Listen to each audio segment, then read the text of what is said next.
Welcome to the treasure room.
Ten, 9, 8, 7, 6, 5, 4, 3, 2, 1, 0. Prepare for vault door opening.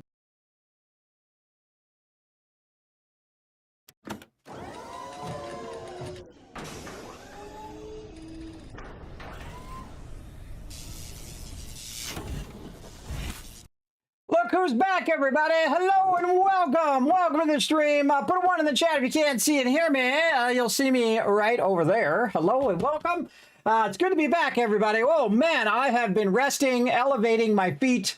I way overdid it, everybody. Wow, that was an incredible year last year, 2024, 2,222. I'm not kidding. That's the exact number of hours that I streamed last year. Well, close to it anyway.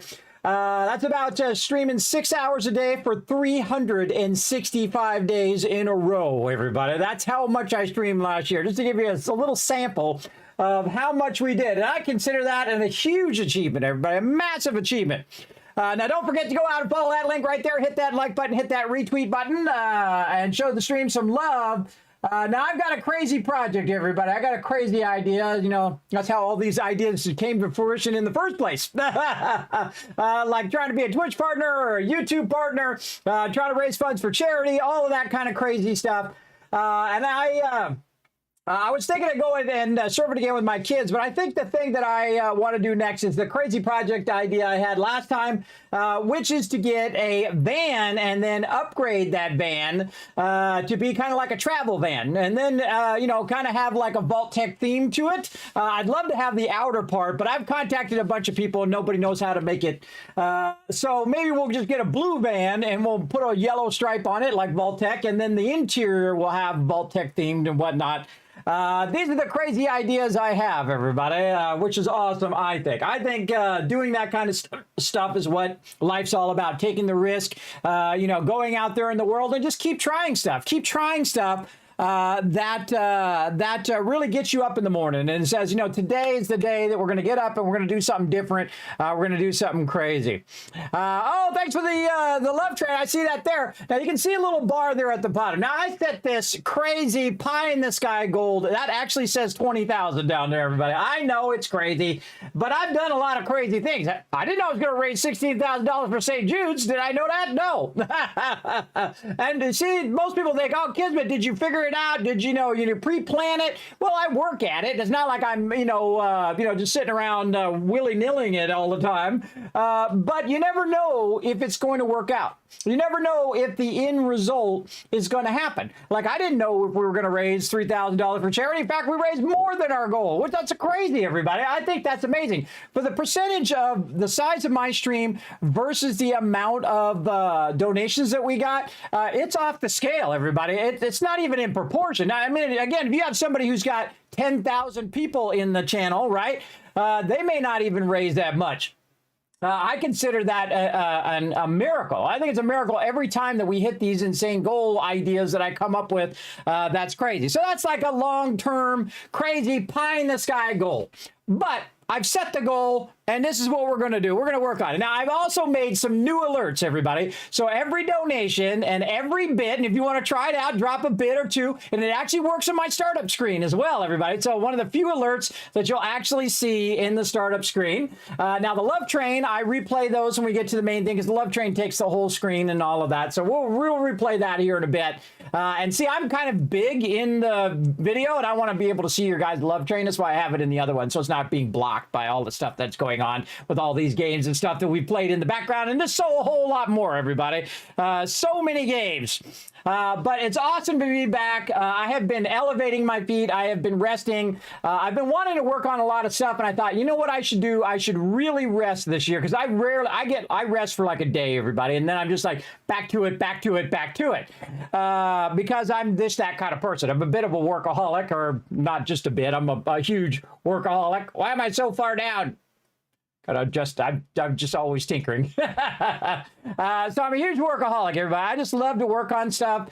It just brings me joy to go in and make new stuff and do new things. So again, if you do drop bits or you donate to the stream, all of that stuff is going toward that project. So if you do want to help with that van project, remember that every person's name is going to be inscribed on the van. So I might buy just a super cheap van and then, make it Vault-Tec style inside, and then just go to all the famous places that have to do with Fallout, other games, places where artistic locations, maybe stuff where like movies were made, things of that nature. Go to like SpaceX launches, things like that, on the cheap, because I put every penny into this. I put every penny into this for 10 years. Coming up on June of this year, I will have streamed for 10 years here on Twitch, everybody. That's a lot. That's a lot. I have over 1 million views, something like that. A lot. But I enjoy doing these kind of crazy projects, everybody, just to see if it would happen, right? Oh, there it went. Did you guys catch it? There it was right there. Let me replay that. Lady Asylum coming in, gets to be the first person. Prepared for the future. Aha! Prepared for the future. There we go. Lady Asylum coming in, gets to be the first one. Lots of fun making that, everybody. You guys like that? Put a 1 in the chat if you guys like that. And again, thanks for all those ones. Let me know everything's working. Let me give you some Kiz Caps. Now, remember, everybody, your Kiz Caps have reset. Reset this year. So you could be the Kiz Cap leader. Just hang out in the channel. Just lurk there. And you can get it going. You guys like that? Yeah, I spent a lot of time.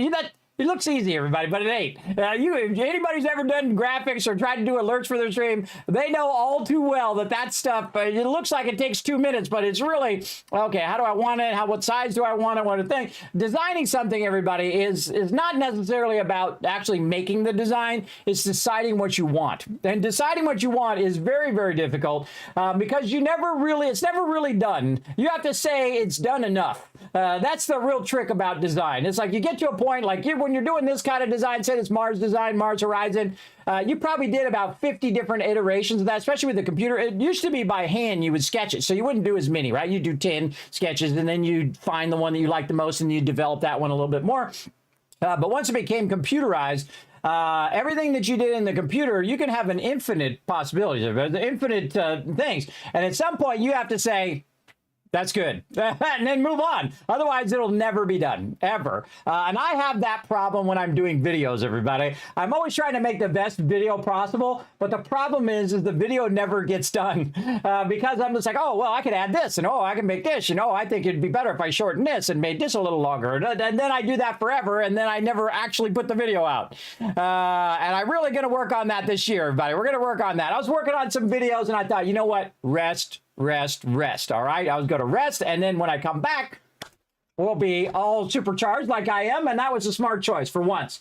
I don't think I've taken a break that long in a very long time, everybody, probably 30 years, where I just literally sat with my feet elevated. I would jump in, do a little bit of Throne in Liberty, maybe hang out with my team on Wednesdays and Saturdays, just to kind of help anybody who needed help, and do my dailies to build up the stuff for the Christmas event, because we got, Tier 2. Tier 2 gear coming down the line, and all sorts of great additions to Throne in Liberty coming down as well. Man, so many great games here. I just want to play all of these again. I just look at all these games, man. They're so good. I remember this one right here, everybody. I was totally the clutch player. Squids in Space, or whatever it is. I was fighting, and my whole team got wiped out. And so the other team, the whole team came at me. I killed every last one of them. Full on clutched it for the win. It was awesome. I felt like a little bit like Shroud there for just a second, everybody. The Clutch Master. The Clutch Master himself, just for a split second. Very, very fun. I also got a whole lot of stuff I have to do over here. I just realized I got to click some buttons and flip some switches over here. Let's go over here and do that real quick. It's amazing every time I start to stream up, everybody. It's just nothing short of a miracle that this stream even starts up. I'm streaming to 6 different platforms live at 1080 HD. Of course, streaming to Twitch, YouTube, X.com, aka Twitter, Facebook, Trovo, and Kick. Right? Or no, Facebook, Kick, and Trovo. There we go. I got it all backwards. But that's a typical thing in my brain, everybody. Everything kind of switches itself around. I don't know what's up with that. Now, we got a hype trade going on. We got 55 seconds left on that hype trade, everybody. Make sure to go in and show some love. If you want to keep that hype trade going, now's a good time. Let's say hello to the chat, everybody. Thanks for coming in and hanging out. Let's see. Who's the first person? Lady Asylum is the first person I see in the chat. She's got a brand new friend, everybody. That dog meat has arrived over there. Thank you, Lady Asylum, for being an awesome part of the community. Welcome, everybody. Welcome. Oh, and I forgot to say, we're going to play some Satisfactory today. There we go. Sitting in there right now. Oh, I bumped my thing. There it is. We got this in here. Of course, these are all my St. Jude heroes. Your names are all down below in the panels down there, by the way. We're going to talk about some stuff in the panels as well. Oh, Dragon Wolf coming in. He's cheered as well. We're getting prepared for the future. Thank you so much for those biddies. Now, again, if you do biddies or if you do donate to the stream, remember that's all going toward there. I don't think the bits add to that thing, but I'll come back later and calculate what the bits are and put them in that thing. That's tip donations right there. So, again, that'll move that bar just a little bit. And, again, every dollar is going to go toward that crazy, insane goal that I set. Hey, if you don't put yourself out there, you don't take risks, everybody. Not like stupid, you're going to die kind of risk, but risks in such a way. Sometimes it's an emotional risk, it's a physical risk. And then, of course, sometimes it's just a fear of trying things, of going out there and that you might fail. You're going to fail. Just accept it. You will fail at things. It's okay. It's okay to fail at things, because then you hopefully learn something from it, and then you'll continue and then learn again and learn again and learn again until, bam, it happens, everybody. Again, I didn't become a partner like in the first month or so. It took me 2 years because I'm relentless. I never give up, everybody. When I start a project like that down there, I will never give up on it. I will go until the end of time. That's how you get something done, everybody. The people who succeed are the people who didn't give up. Those are the people who always succeed at what they do. And I'm one of those people. I never give up. I just keep going as much as I can, get up every day. Okay, what are we doing today? We're going to do as much as we possibly can to bring a little joy and positivity into your day. So thank you so much for coming in. Hey, the wonderful Foggy in the chat, everybody. Showing some love. And the other wonderful Paul right there. What's up, Paul? What's up, Foggy? Thanks for coming in and hanging out. Appreciate you big time. Tab coming in. What's up, Tab? Hello. Ems, how you doing, Ems? Again, I hope you're all having a great new year. I hope this is going to be our year, everybody. This is going to be the year of the gamer, everybody. We're going to get this going on. We want to get these crossplay. We want to have crossplay. I don't care about your stupid exclusives. Let me play with who I want, when I want, on whatever platform I want to play. If I want to play on PlayStation, I want to play with my buddies on Xbox and on PC. If I want to play on Xbox, I want to play with PlayStation and play with PC, and so on and so forth. You get the idea, everybody. We should get crossplay for everything. That's what we should get. Welcome back, Kismet. Thank you so much, Paul. Appreciate that. Dragon Wolf. Hello, Kismet chat. Hope you had a great holiday. Filled with fun and family. I did. I had a good holiday, everybody. I did. My most favorite thing was resting. And then one of my favorite things also is I have my computer and I send it to my TV. And I sit in my bed. And I have one of those zero gravity beds that, like, you know, you can raise your feet up on the end. It took us forever to pay that offer, but it was like 15 years of paying that sucker off. Very long time. But my wife, it's for my wife mainly, but I use it as well. So I have my feet up. I've got my controller right here. And then I'm sitting in front of the TV and I'm fishing. And I'm just fishing for hours, everybody. For hours, I'm fishing. And then I got all of these like golden fish and all that kind of stuff. Now, we're going to jump over to some Throne and Liberty because the event is almost over. So I'm going to jump over there.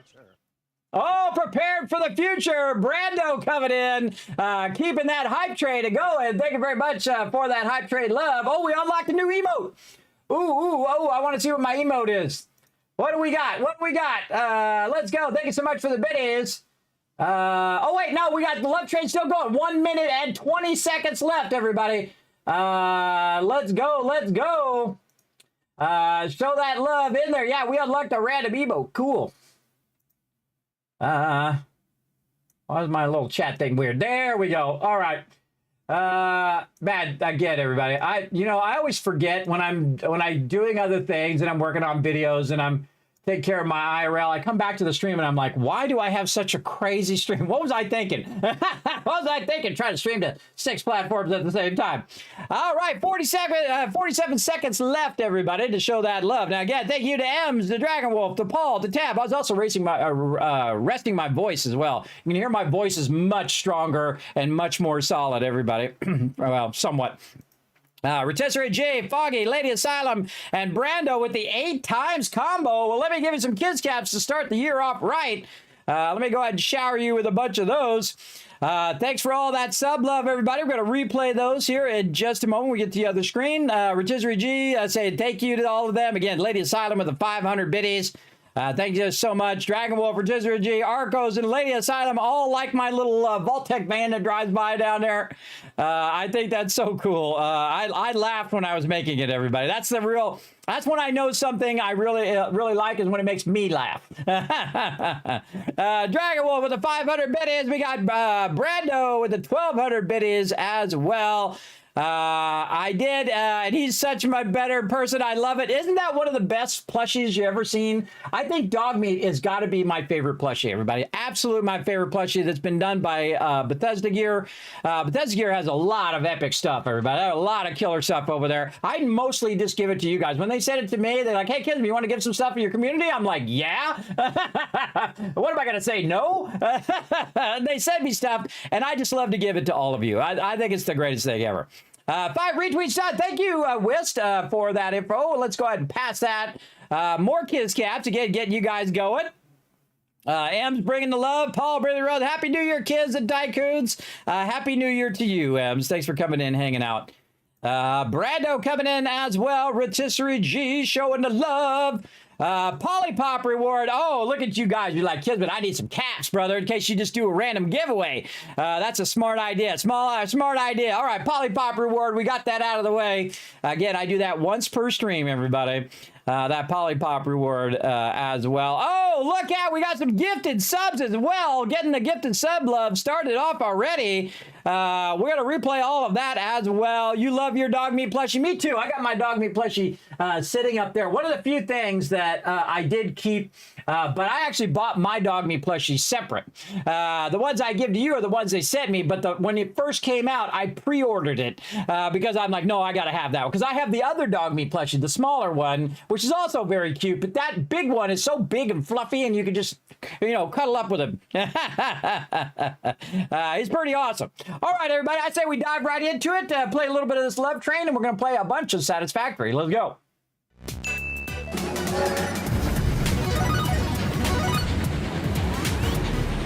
Oh, and away we go. Paul bringing in that Kismet love train. Let's show some love in the chat. Also, Toxic coming in, showing some love as well. Let's see, Paul with the 48 months. We got Toxic with the Let's see, talked it with the 5 months. Man, I got to learn to read. Right here, we got Topaz again coming in, showing some love right there. Showing some love in the chat as well. And of course, we got the Texan getting himself some love. Let's see, Topaz getting himself a gifted sub. Texan getting a gifted sub. Beta, we got Tiff and Hoppa all getting some love from Lady Asylum. Show some love to our love train conductor, everybody. Lady Asylum giving out a whole bunch of subs. Now, of course, getting a sub in my channel is pretty sweet, everybody, because guess what? Guess what? Let me move myself back over here. There we go.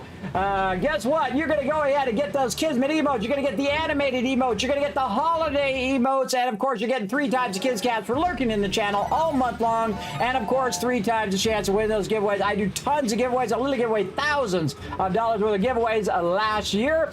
And ain't going to be any different this year, everybody. I put every penny right back into the stream. And, of course, I have a lot of epic sponsors, like you can see Bethesda gear up there and whatnot. I do appreciate everybody does come in. Look at this, everybody. It's one of my favorite builds I've ever done. It's simple, but it is beautiful, and that's what I love about it. And again, thanks to all my St. Jude heroes, which actually are down below the stream. I'm going to go ahead and pull that over here as well. Now, again, you can see that Vault-Tec van project right here, everybody. You can see a little bit about it here, and there's a link right there, which you can donate to that project. And again, as the project goes along, we are going to keep you guys up to date. So my goal is to buy the van, get the van, and then, of course, show you guys the progress as we're upgrading it along the way. And then as I go out, of course, I'll get like Starlink or something like that, which is way better than any of the internet I got in Hawaii. That sucked, everybody. I worked so hard on trying to get that to work. You have no idea. I spent hours and hours and hours trying to get that to work in the worst internet ever. I've never stayed in any of those places again. They had the absolute worst internet. I don't know what people were downloading, but they were hogging the whole internet. I couldn't even get it to start up. It said, you cannot start the stream. That's how bad the internet was. But with this, we'll get something like a Starlink, and then, we can be anywhere on the top of some mountain somewhere, and I can still stream to all of you, which I think is pretty amazing by today's technology. Oh, 4 more seconds on the hype train. Right now, level 4. Let's see what we get. He says, with your good boy Rex statue and your Pip Boy keeping guarding. Did you get the good boy Rex from me, Ems?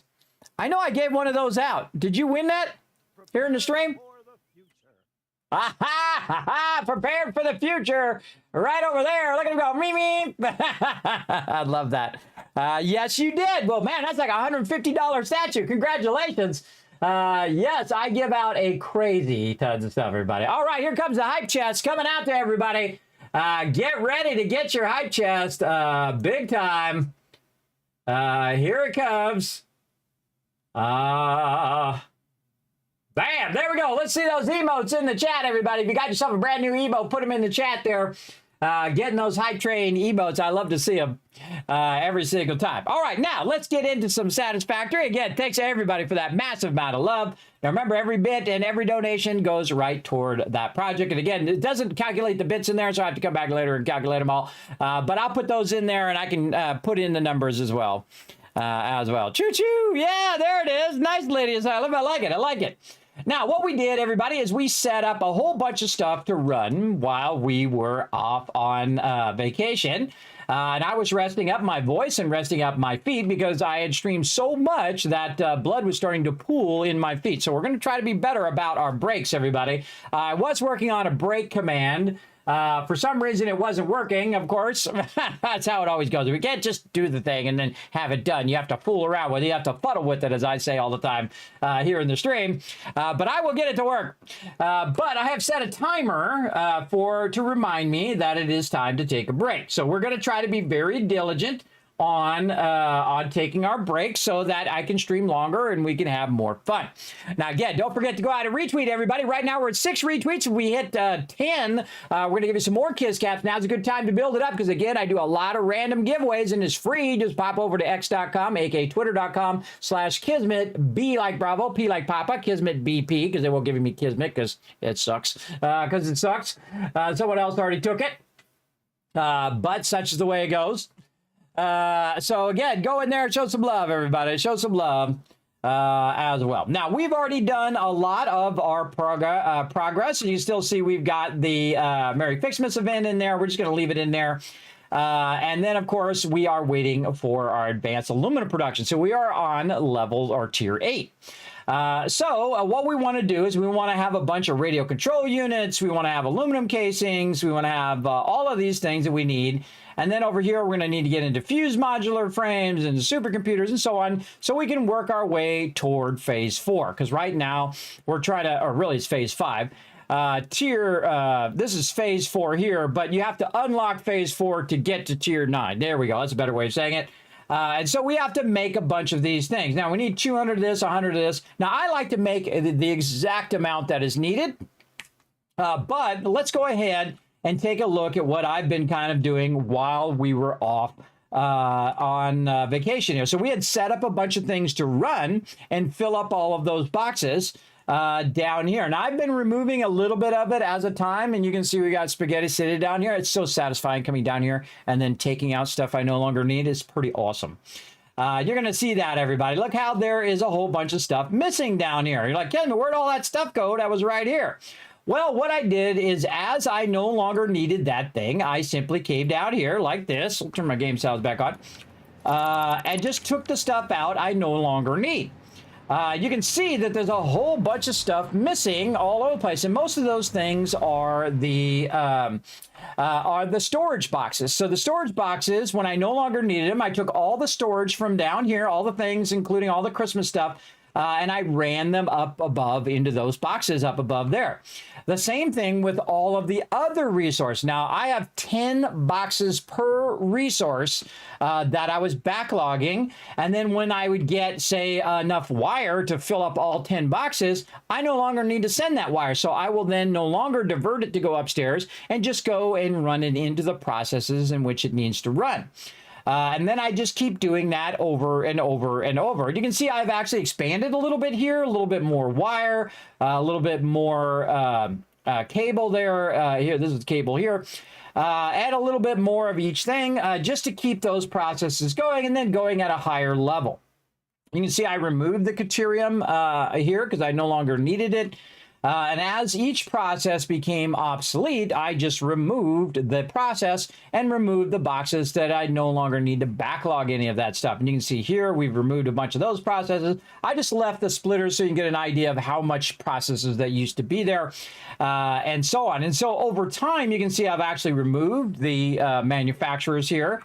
This box over here is for feeding our modular frames in there.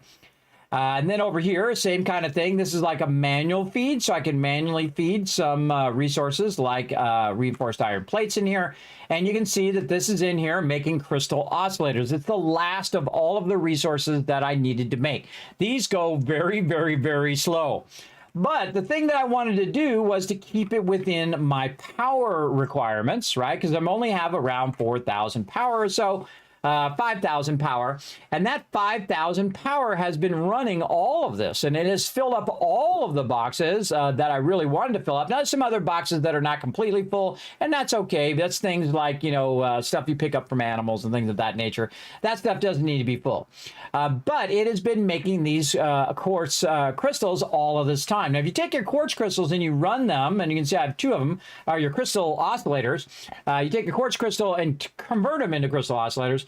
You can see that I have the summer sloops, I have it overclocked, and that's because all the other processes were done, so I removed those, and so my power consumption went down, so then I could overclock these, and then, of course, double them up using the summer sloops instead of in other parts of the process. So basically, that just made a whole lot more of those faster, and then I let it run for a really, really long time. And this is the last of all the processes that I've been trying to set up for now. Now, also, one thing you always need a lot of, and that is screws over here, everybody. I have a lot of screws. So I made this kind of stacking here to backlog a lot of screws. You'll see we're going to use a crazy ton of these today in getting our processes going. Same thing over here. You can see that I had a bit of stuff going on over here. And I'm just going to leave that the holiday event thing on, everybody. I think it's pretty fun. And you can see over here, we have a bunch of assemblers that are making aluminum sheets and so on. but all of this is turned off. The only thing that's actually running continuously, other than the crystal oscillators there, is the trains. And the trains are coming in and they're bringing the oil and they're dropping them off down below. And those are dropping down into this lower area and they are producing fuel. Now, of course, that fuel is getting doubled up by that summer sloop there. And you can see this is completely filled here. And then this basically is our primary power right here. This is a good amount of power. And then, of course, we also have our coal power down here. And we did have our other power, which is our biofuel power. I removed the biofuel power. The only ones I have now are the coal and the fuel power. Now, you can see that I've let this run so long. Remember, we took the coupons out before we left, right? We took like 150 of them out. There's 208 coupons in there. So it's been running 24/7. This is the advantage of having yourself a server, everybody. And it's pennies on the dollar, everybody. Oh, did it not go off? I thought I fixed it. Hold on there, TM. I thought I fixed it.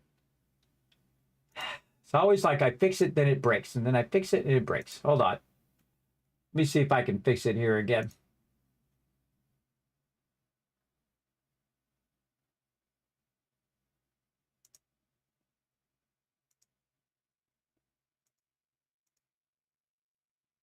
Oh, nope. Busted. Busted still. All right, that's something I'll have to fix again off stream. I had it fixed, and now it's broken again. Such is life. Such is life, everybody. So tired of fixing stuff. But thank you, TM, for coming in. Show some love. Maybe I can manually play it. Hold on. Let me see if I can manually play it over here. Now, certain people have their own custom, which is pretty cool, I think. Their own custom alert, and that's TM over here. Let's try it out. Yes, I can manually play it. There we go. There he is. What's up, TM? Thanks for coming in and hanging out. And again, if you're just joining in, everybody, you're going to see this bar down here. And I've got this impossible dream, this crazy idea to build a Vault-Tec van and visit all of the places that have to do with gaming, like Fallout locations, like other game locations, famous landmarks, things like going to SpaceX and watching SpaceX launch rockets and all that kind of cool stuff. I have this crazy idea to build a Vault-Tec van. Now, again, if you do donate, everybody, this works in all my screens. So even my startup screen and in here, if you donate either with bits or direct donations, it's going to go toward that van. Now, I said an impossible pie in the sky, crazy. You're totally nuts, Kismet. A goal of 20,000, everybody, because again, these things aren't cheap. Now, the funny thing is, I went in and I thought, well, maybe I can get one for like, 5,000, and then you could upgrade it and put some, some power in there and some water and all that stuff and make it like a little travel van, right? And then I go in there and I look, and some of those are like 200,000. And I'm like, 200,000 for a van? Holy mackerel. I'm not kidding, everybody. I was like, it shocked me. It was so incredibly expensive. I was like, oh my gosh. You know what? I don't need it that fancy. I need it to go from A to B, and I need it to have like a Vault-Tec look on the inside. And so that's my big goal, everybody. I'm going to try to see how far we get in the next 6 months when I come up on my 10-year anniversary here on Twitch. So again, that's my goal. When we hit that 6 months in, we're going to go in and see where we're at, and then maybe buy the van on my birthday, and then start to build it out. So that's my big goal. So these goals I think of 6 months behind, or like 6 months ago. I thought, okay, when the new year comes in, we're going to try this crazy idea that I have and see how it works out. Because you never know how it works out, everybody. You just get the crazy idea. And you say, okay, I'm going to try to do this thing, right? And that's what I do. That's what I do when I raise funds for charity, when I do all sorts of stuff. I just go for it. In life, you just got to go for it. You see that special someone, you never know if they're interested in you or whatever. You just got to go for it. If I didn't go for it, everybody, I wouldn't be with my wife all this time. And I wouldn't have 3 beautiful daughters because I just went for it. I just went and asked her and said, hey, Valentine's Day coming up. You want to go out? She's like, sure. And I'm like, all right, cool. And then I went out and here we are 30 plus years later, everybody. Again, that's life. That's life. You gotta go in there and you gotta take those risks. And sometimes you fail, and sometimes, you know, it doesn't hurt worse than when you're all excited and you're really excited to go out with someone and they're like, nah, I got a boyfriend, I got a girlfriend, I got whatever. And then you're like, oh, and then it hurts. But don't worry. There's billions of other people on the planet, everybody. Billions of other people out there that you never know that you might find that special someone. All right, so I'm going to take those tickets out of there, everybody. Let those tickets keep building up. And then we're going to go ahead and take those tickets and immediately put those into the Dimensional Depot, which is one of my favorite things they've added to the game. It's just absolutely awesome. I love the Dimensional Depot. Okay, and so we've got this going. Oh, I forgot I made the thing into little candy canes. I forgot I did that. That's cool. And so down here also we're making other stuff like plastic and more plastic. Over here we're also making rubber somewhere. That's plastic. What do we got over here? All right, right here. And so we're making plastic and rubber here. We were also making smokeless powder. And you can see I've disconnected all of this. Down here, we're making rifle ammo and so on. Now, the next stage of the game is typically adding more power. Now, I am the most efficient at using power, but I actually finished the entire game with about 50 to 60,000 power, which is not a lot. That is a real small amount of power. Turn my sound back on here so you guys can hear what's going out. That's a very small amount of power to basically have to do your accelerators and all of that stuff. But see, I use the ultimate power. More than actual physical electrical power, I use the ultimate power, which is the power of time. And that's why you should get yourself a server from these awesome people. The people over here at G Portal. Again, you get yourself 10% off. Follow that link right there. And then the cool thing is you're using their power, so it doesn't cost you money to run your computer. And you're using their high-end computers, which are running your server. And the server, you can set it to run 24/7. Now, I can tell you that this has probably got 1,000 hours. I don't even know how much this playthrough has got. It's got a lot now because we let it run. Look how far up we are, everybody. We're way up there. This is probably the highest I've ever built it. Look, we're above where the space elevator is. And so we've let it run. Now, of course, we go to the server manager here. We can go in and look. It's been, oh, yes, almost 1,000, 996. So we're going to cross 1,000. That was a pretty good guess. We're going to cross 1,000 tonight as we go ahead and work on it.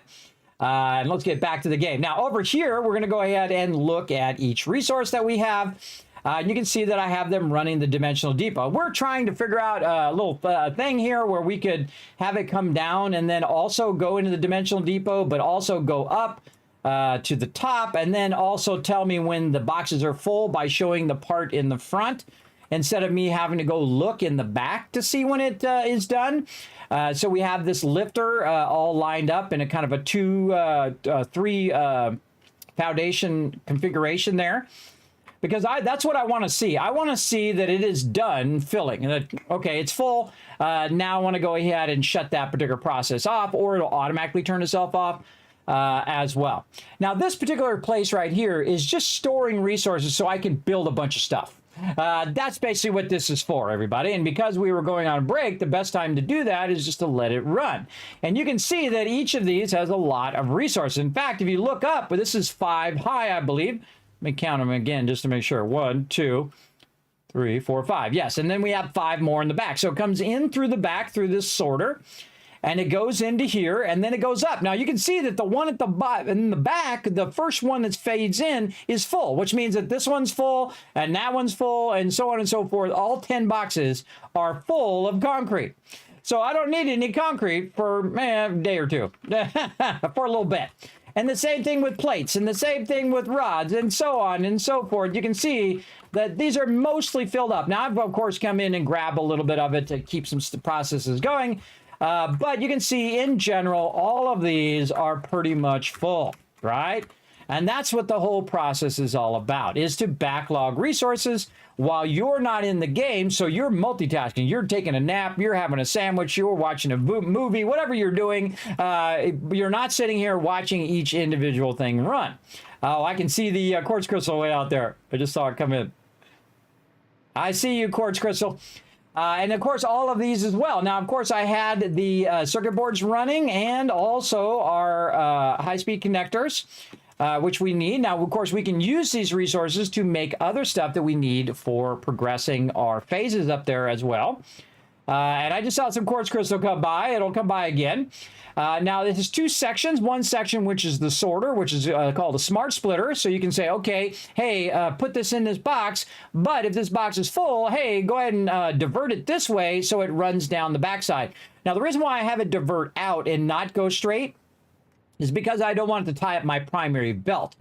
When you're running a lot of stuff, yeah, there goes. Now, the quartz crystal should come out of there. There it goes. And then end up here into the awesome sink, which it did, which means that it's working perfectly. It's working very, very well in the fact that it is running off to the side there. And so I don't really need to make or use those things anymore. I don't need to make any more quartz crystals because I don't necessarily need to get more tickets. I'm okay on tickets right now. Later on, we'll build a thing that's just a insane amount of tickets. But really tonight, what we're going to do is we're going to focus on cleaning up this mess, which is going to be fun, running any excess resources up above. And then it's going to automatically put those resources up there. You're going to see we're going to end up with a crazy ton of resources too, everybody. But really, it's to blueprint and replace all of these processes that we have running down here up above.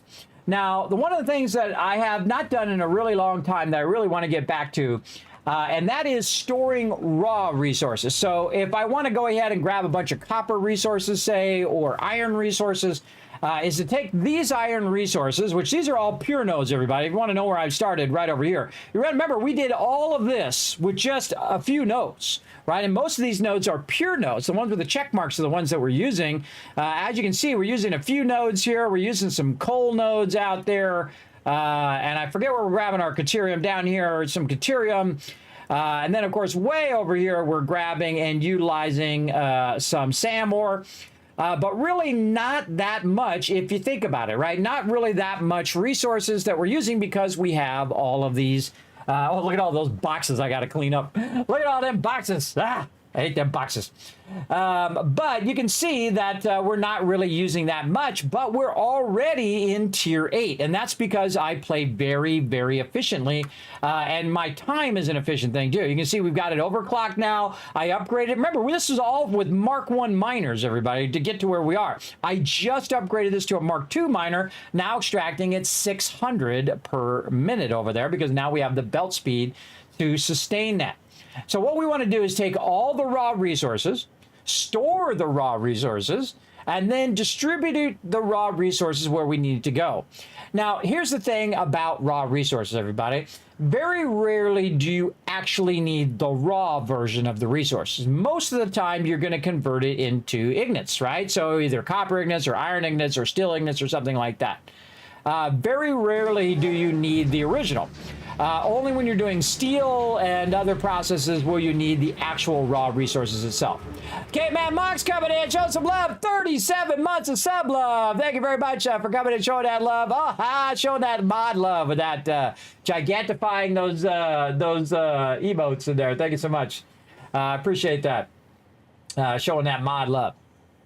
So the whole point of what we're doing is to eliminate everything that we got, right? Eliminate all this process down here, all this crazy spaghetti. We're going to go in and we're going to do trains. And so we're going to run all this stuff via trains.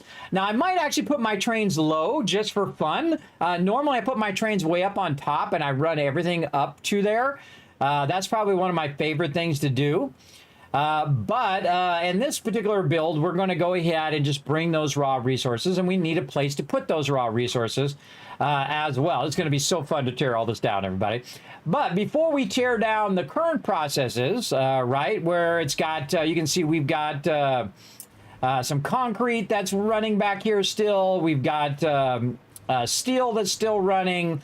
Wire, cable. We have so much resources now that we don't necessarily need to worry about tearing this down first and using those resources to build something else. What we do need to do, though, is we need to stop all the processes. So every process comes to an end, so we're not using that power. So that's why we're going to come over here and we're going to take out these manufacturers because they're the last thing that's making stuff. right? So basically it's taking raw resources and converting it into another resource. And so we've taken that out, and there is nothing else for it to build that's not going to actually backlog across the whole system. Meaning that now, instead of making reinforced iron plates for crystal oscillators, it's going to backlog those all the way into here. And then when this fills up, it's going to stop. And then the screws are going to backlog. And then the plates are going to backlog. And everything's going to backlog until it gets to a point where there's nothing else for it to run. Look at all these bypasses that I created over here because I was doing a whole bunch of stuff. And so on. And so that basically eliminates the need for it to make anything else. And so all this crystal will stop being fed. All of the extractors will stop being fed. The only thing that will continuously run is coal and oil and some of those basic resources like that to keep the power going. But other than that, we don't really need anything else. So our power consumption over here has gone massively down. As you can see, it was actually riding that line. Sometimes it'd peak above the line and go down low. But look at this, everybody. Right now we're at 1900. It's only going to go down more and more and more as all of those processes come to a halt. And this is one of the automatic ways of balancing your factors. So you make a bunch of one thing, and then it automatically backlogs and then turns that thing off, meaning you're being very efficient because you no longer need that thing. Why continually make it all the time, 24/7? That's what some people do, and that's okay. That's what you want to do. They run in the awesome sink and they just keep making the same thing over and over all the time. I think it's way more efficient, power-wise and time-wise, to make a bunch of iron plates until you don't need any iron plates. You have 10 boxes deep of iron plates. Do you know that I've actually done 50 boxes deep before?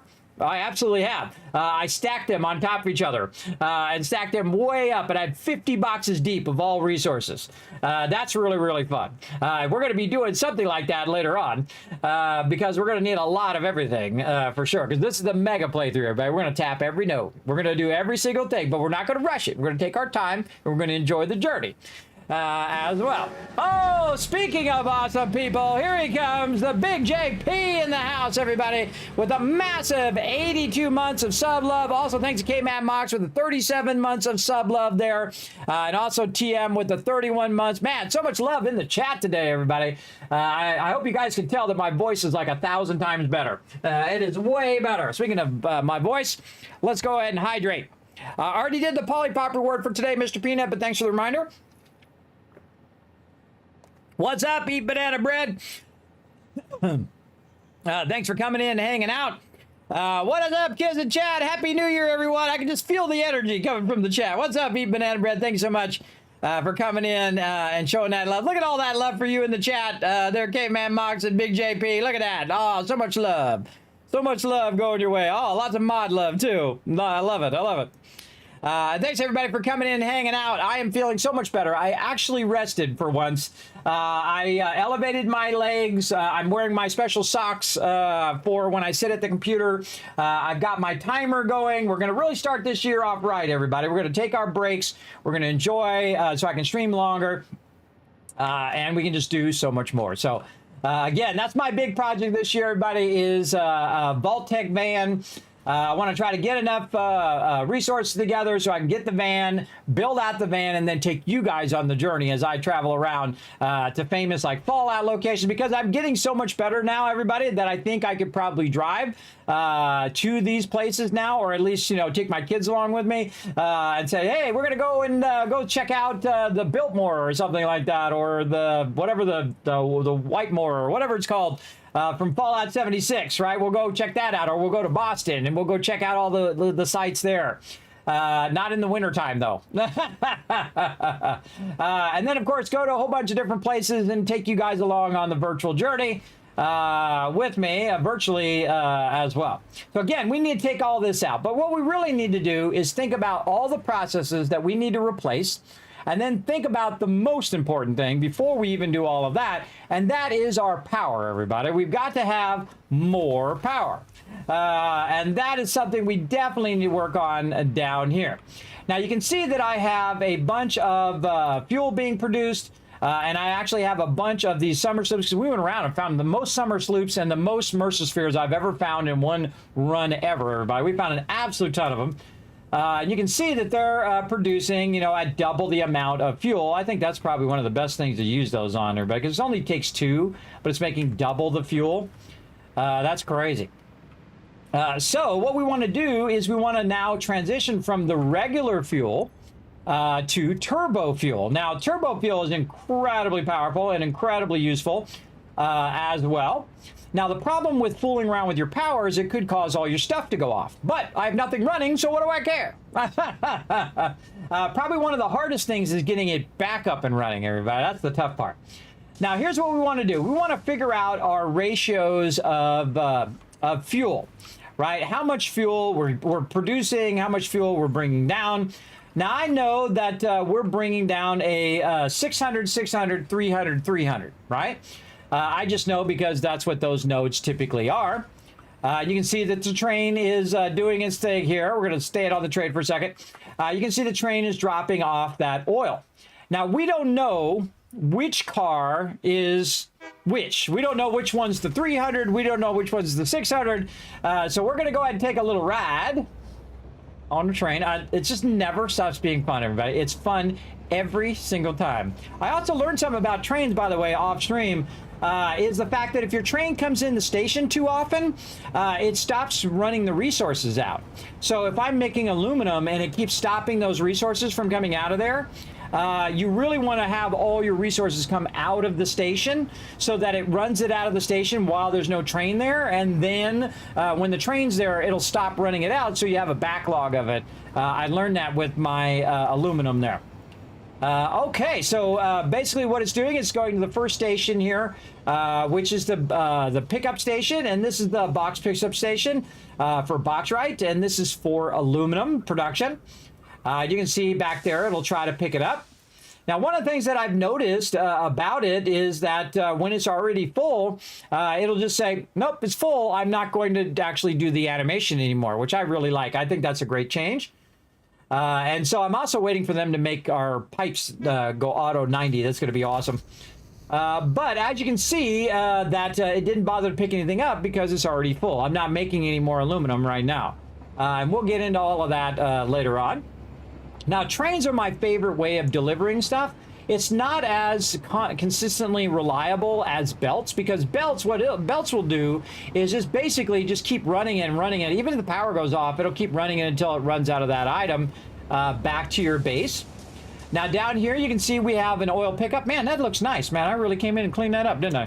Now, I'm just going to jump off of here because I do have the hover pack. Allows me to hover around as long as there's power. And we can see that we have our power running. So what we want to do is basically just label these to get an idea of what's going on. So right here, we have 300 on this one. So let's go in and let's go ahead and make a sign somewhere here. Let's say over here, right above this one here. And we'll say that this one is coming in as oil. Actually, I could just search for it. I don't know why I always do that, everybody. It's like an old habit. Right there. Crude oil, and we will say, we'll do the layout of... What? Can't put any text in there? What the heck? Okay, cannot put text on that one. That's weird. What about something like this? Yes, okay. Yes, there we go. Okay, oil. And then like this, select icon. And then what we want to do is put 300 per minute. All right. And really all you have to do is do this. PM per minute, right? If you want to make up your own thing. Now me, all I need to do is just put 300 because I know what that means. Because I'm the one that does it, right? But just for your guys' thing, we'll just go ahead and put 300 per min or min like this. Or you can also do this. This is even better. 300 a minute, right? With a little slash. That works great as well. So there we go. So this is 300 per minute. Maybe do the text a little bit bigger. Can we do bigger text? Yes, right here. Let's go to this one. The one we did? Nope. It's the one we're already on. Maybe something like this. There we go. All right, I like that better. Okay, so I wish you could adjust the font sizes on that stuff, but you can't. So this is 300 per minute, which is pretty awesome. Oh, you know what else we could do? We could do a different layout. We could just say like this. And then just make the background the oil. See how I like that. And then, how's that look? You can totally not see the background. Okay. Let's set this to like white. Doesn't show it. Interesting. Yeah, even though I set the background to that, it's not showing the background.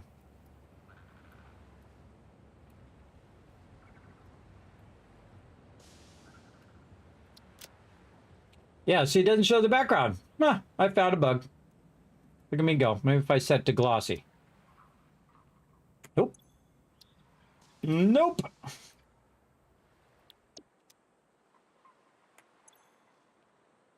Nada. Okie dokie. That's too bad.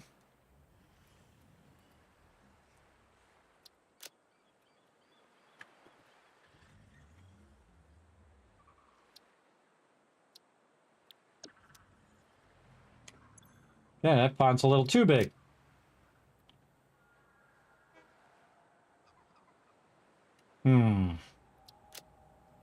What if we did this? Just a little too big. Okay. We'll do that. Well, I like that. Okay. That's kind of a bummer that the background doesn't work.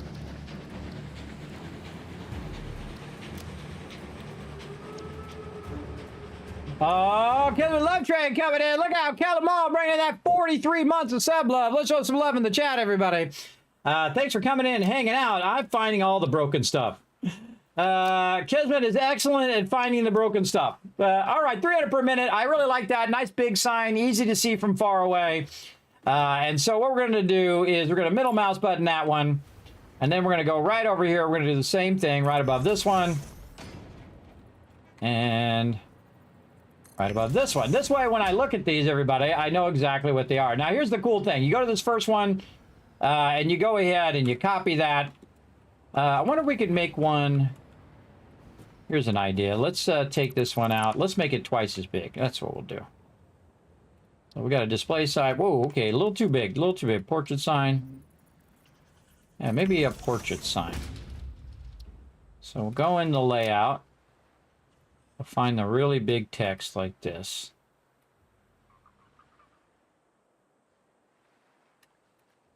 What about this? Just feel like, man, you should have control over... You should have control over the size of that font. Like the font's too small.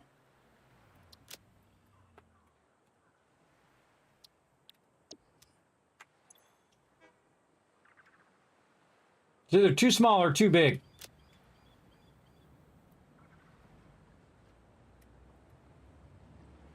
I like that one. I like that reverse effect. What does it have? Oh, it's double text. Ooh. What happens if we set... I just thought of something. What if we set this to nothing? Does it still stay the same? Man, I really like that. That's cool. Too bad it's not bigger.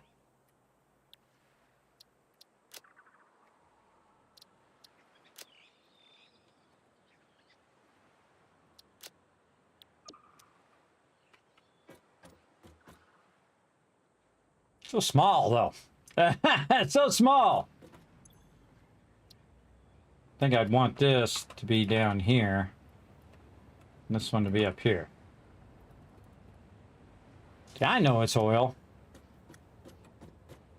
I like that, but Really want it to go the other way.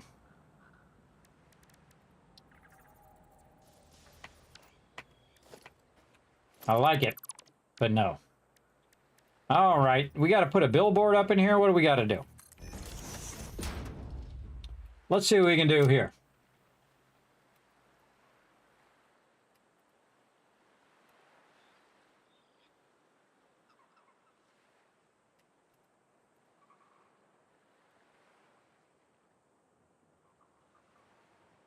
What's up with this arrow? Oh, is this one you can choose an icon?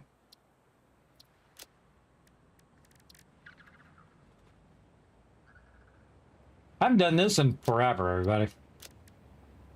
Oil. Can't put any text there. Just says oil that way. That's kind of cool, everybody. I think that's pretty cool. Yeah, oil that's coming from that direction. But I can't put how many minute thing. And I could make another sign, I guess. I guess we could just make a sign. That was a very small sign. That just says how many it is per minute. Because you can stack these and say, you know, this is going to be one we did before. Right here.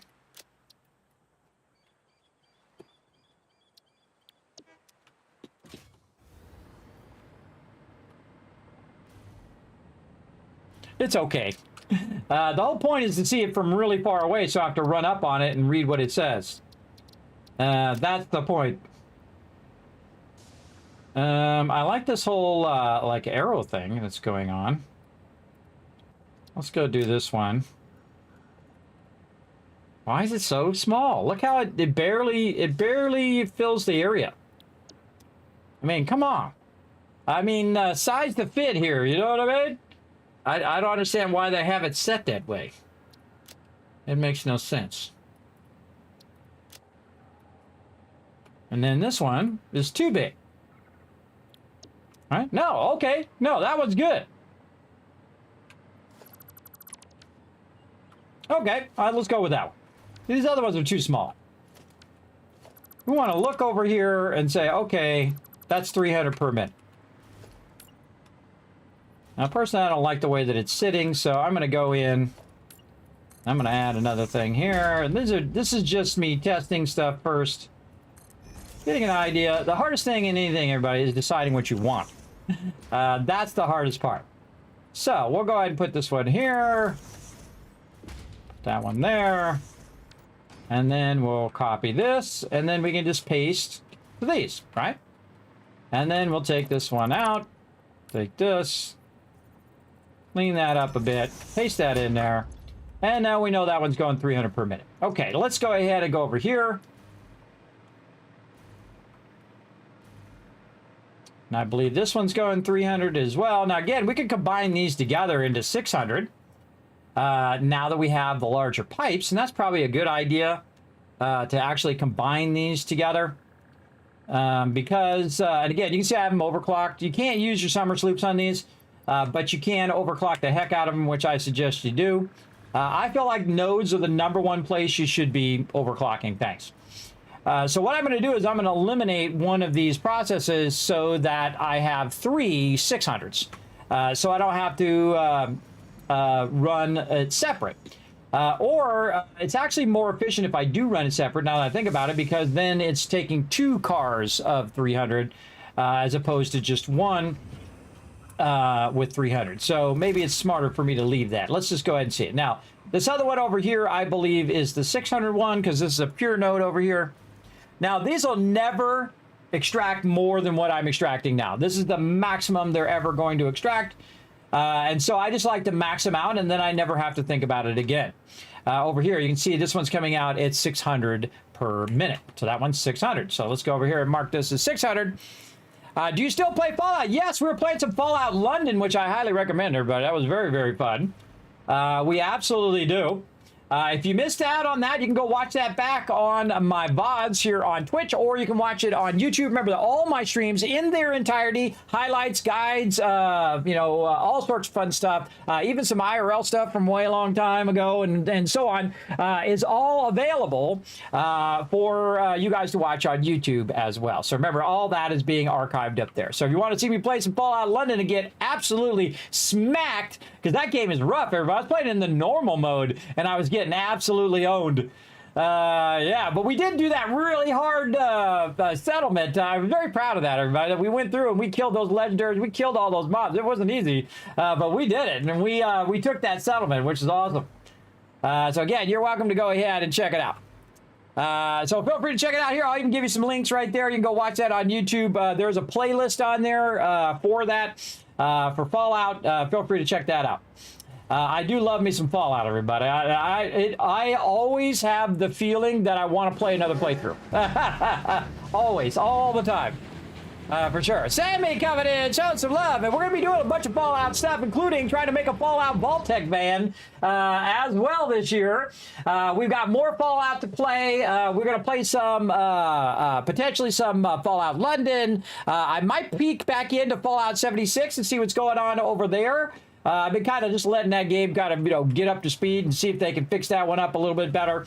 I did enjoy playing that with my team. We'll see how it all goes, everybody, because I've kind of put more of a general schedule this time, this year, where I'm going to play some of these games. These are the days that I'm streaming. And then the other days were going to be bonus streams, right? So say I want to play some 7 Days to Die with my team on Sunday. Well, I'll just do it, right? So all you need to do is hit the follow button, and you know when I'm going live. That's the most important thing to do. Again, we'll have bonus streams. We'll be playing other games. We'll be playing a whole bunch of stuff. I have such a massive list of stuff to do and also to play here on stream. All right, so here we go. It's picking up all this oil, and so now we have a general idea that one's 600. I almost forgot to label the other one. And so what we'll also do is label it on the flip side over here. So we're going to go like this, and like this. And then we'll run over here and we'll middle mouse button that so we can pick it up. We could have just went and looked it up too and got it out of the thing, but just do this like that, and then we'll paste in because we saved it like this. Look how easy that is, everybody. It's so cool when you got that copy pasta going on. There we go. All right. Now we know that all of those are going at those particular speeds. And we already upgraded all of our belts and our Mark IIs to our pipes to Mark IIs or beyond to the maximum that we can run them at. We don't care about, making it 60 and 120 and 240. That's ridiculous, everybody. Just make it go the fastest it possibly can. Because if your power goes off, you want it to instantly get back in there as fast as possible.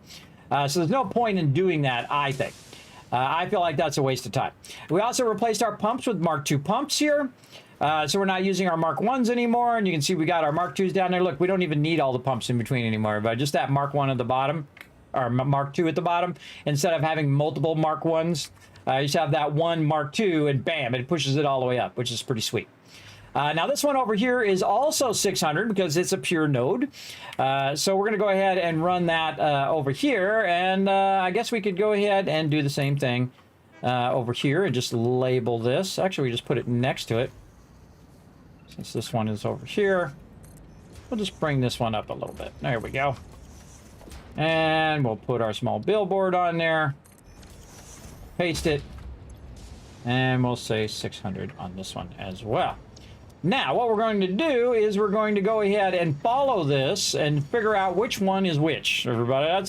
That's the tricky part. Now, again, I have the hover pack, so it makes it easier when I'm going up and down and all of that. So we're going to go ahead and once again do some labeling. Now, this one I'm going to do a little bit smaller labeling. This one is really awkward when you're trying to put it in here. Now, one of my favorite ones is this one, and I like put it between the inputs, like on boxes and things like that. But sometimes it just does not let you do it. So what I'm going to do is I'm just going to go ahead and use the lifter here and just set it over here, paste that in there. And we're just going to go ahead and change the layout because I don't really need to know what it is. I already know what it is because there's only the thing. But we're going to go at 300 per minute. Now, again, this is what really sucks, everybody. Why can't I not control the font size? Now, I bet you there's a mod that does that, everybody, because everybody's probably saying the same thing. Why can I not control the font size? But that's okay. We'll just do this. We'll go ahead and say, oh, that text here. Why can I not see the text thing? I cannot change the text. That's not good. Okay. Oh, wait, no. There we go. 300 per minute, or 600 per minute. I like this. Okay. Oh, I hate that. I hate it. I hate it so much. I hate it so much. All right. Maybe we need longer signs. Let's try something longer.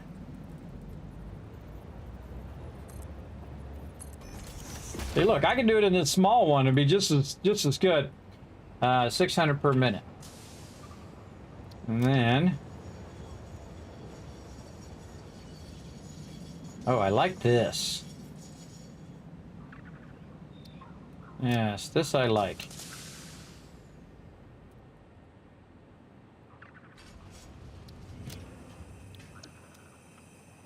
Yes, just bigger. Just taller.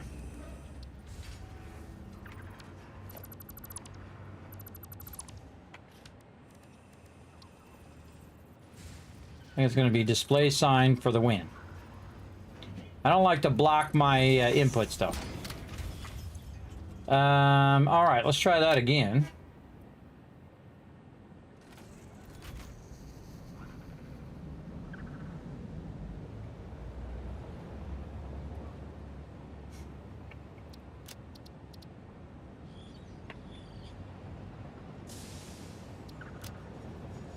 Just doesn't fully utilize the sign. That's the thing that irritates me the most. See, the graphic designer, I would go in and just make it bigger because you want it to be as big as it possibly can so you can see it from far away. You don't want to be this tiny little text. Man, they really need to adjust the font size of that. They absolutely do. Control the font level. Let's just do that. All right, we'll have to settle for that. I really want to put the little oil thing on there, but it's not going to let me. Okay, so this one is 600 per minute. Let's go to this side and figure out which one is which. So this one is going up here. It's coming through this one, coming up out of the floor into these backlogs here, and then into this one. So this one is another 600. So let's go ahead and use our display sign. And we'll just put this, I kind of like it, ooh, I kind of like it better in the center. Yeah, maybe in the center.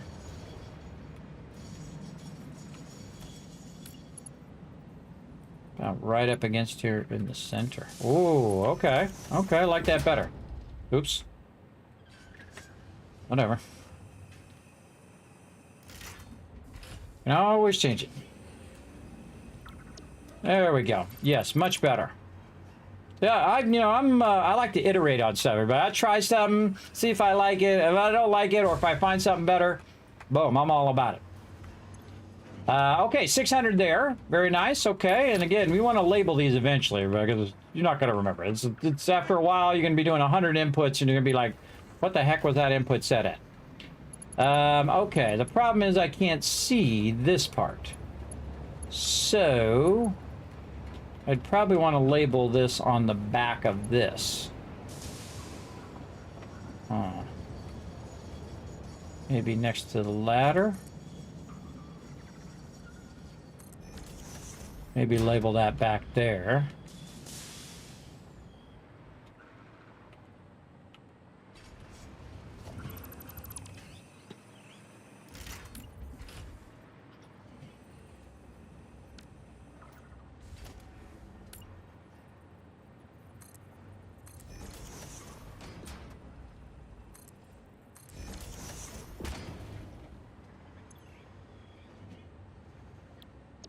Labeling is a wonderful thing. I don't really label stuff until about right now, because I'm not going to change this, everybody. This is going to stay the same. If it's going to stay the same, I label it. If it's going to change, then I don't bother. But now we know which ones are which. Now we know that the back two cars are the 600 ones, and the front 2 cars are the 300 ones. So that's the whole point of everything we just did. Is to figure out which ones are the 600s, which ones are the 300s, and then which cars are getting the 300 and the 600. So when we get to the other side, now what we're going to do is we're going to label the other side the same way we labeled this side. That this is 300, and this is 300, and this is 600, and this is 600. And that allows us to know what the throughput is, because eventually what I'm going to do is I'm going to be using a lot of this oil at its maximum capacity. So it needs to be able to replenish itself at its maximum capacity, so I need to figure out all the numbers before I get too far in. Now, you can't just do what I did right now, which is just to run a crazy ton of it over there. You're not using all of it, so it doesn't really matter what the numbers are. You're just using a little bit of it. But when we start to scale up our turbo fuel, or our regular fuel to our turbo fuel, we're going to need to know these numbers, and this will allow us to maximize our power. So we'll go from about 5,000 power to a exponentially larger amount of power. Absolutely. So let's go ahead and ride this train back. And again, we know the first 2 cars are the 300s and the next 2 cars are the 600s. So we want to mark those. Now, as you can see, I do have stops.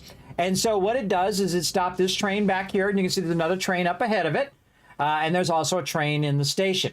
So once the train in the station clears, and you can see it coming right now, the other station will get the go-ahead to move forward. And when that one clears that section of the track between this block signal and the next block signal, it'll then say, okay, you can move forward. And so that's what it's doing automatically. I don't need to tell it to do it. All I need to do is put the block signals down, so I'm creating segments on the track where the trains can stop. Which I think is incredibly awesome. Now, you can also do more advanced signals and other stuff like that, crosses and little areas where your trains go out and then the other train comes by and then it goes and so on. All sorts of really fun stuff you can do. We're going to get into all of that, everybody. We're going to get into really advanced train systems in this particular playthrough. Thank you, Sammy. Thank you for that. Welcome back. I appreciate it. But yes, I do play Fallout quite often. I love Fallout. I have played Fallout 4. And I'm on my 12th playthrough of Fallout 4. Of course, I'm playing Fallout London as number 12.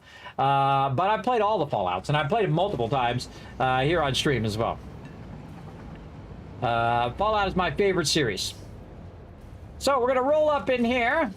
And if you want to know when I'm playing some Fallout, all you have to do is watch for that, hit that follow button and watch for me to start up, and you'll see me playing some. So there we go. Okay, so again, let's go out here and let's label these now. So we know the first 2. Oh, I love this idea of putting it right in the center. And again, normally I don't label my stuff, everybody. I don't bother to take the time to label it. Ooh, I like it nice and high like that. And then since we had copied it from before, we know that this one's going to go here. This one's actually 300. And then, love the middle mouse button in this game. It took me a long time to train myself to use middle mouse button instead of going into the menu. You really want to force yourself to use that middle mouse button, everybody. It is so incredibly effective. So I just hit middle mouse button instead of having to put it in my bar or go look it up or whatever. I also find that if you do the same thing over and over, it's much more effective. So you do that, and then this is 600. And this is 600. Now, this particular train is not a push-pull train. So if it's a push-pull train, it's hard to know which one it is on that side versus the one that's on this side. But since it's a loop train, where it comes in, goes around, just goes around a loop over and over again, kind of goes more in like an S shape. But you get the idea. That the inputs on that side are the same inputs and outputs on this side, right? So the inputs that it's collecting there are the same outputs that are over here. So now we know that this is 600, 600, 300, 300. So now we know what we're doing over here, right? And then down here, you can see that we have a bunch more storage. So we have storage on that side, we have storage on this side, and this allows us to build a backlog. So in case something goes wrong, or we need more fuel, or our power goes off, or whatever it is, we can start back up again. And that's really, these are less fluid buffers and more like fluid balancers. They do a great job of balancing your fuel. If you're starting to have problems with it, you can go in and it'll balance it out a little bit while you're trying to fix the problem. So now we know what we got. And we're going to do a lot of labeling in here. You know what? I never tried to do it from the top. Oh, you can do it from the top. I don't think I've ever tried to do that before. Very cool, everybody. I don't think I've ever tried to do it from the ceiling down. Hey, that's cool. That's cool. I really don't need it up there. I need it down at the bottom, but that's cool that you can't hang that down. Okay, and can we put these signs on the side of this? Oh, man, why can't we not put it on the side of these? Like right across this beam right here is a perfect place for that. Let's see. Let's put this out a little bit. See if we can just bring that through.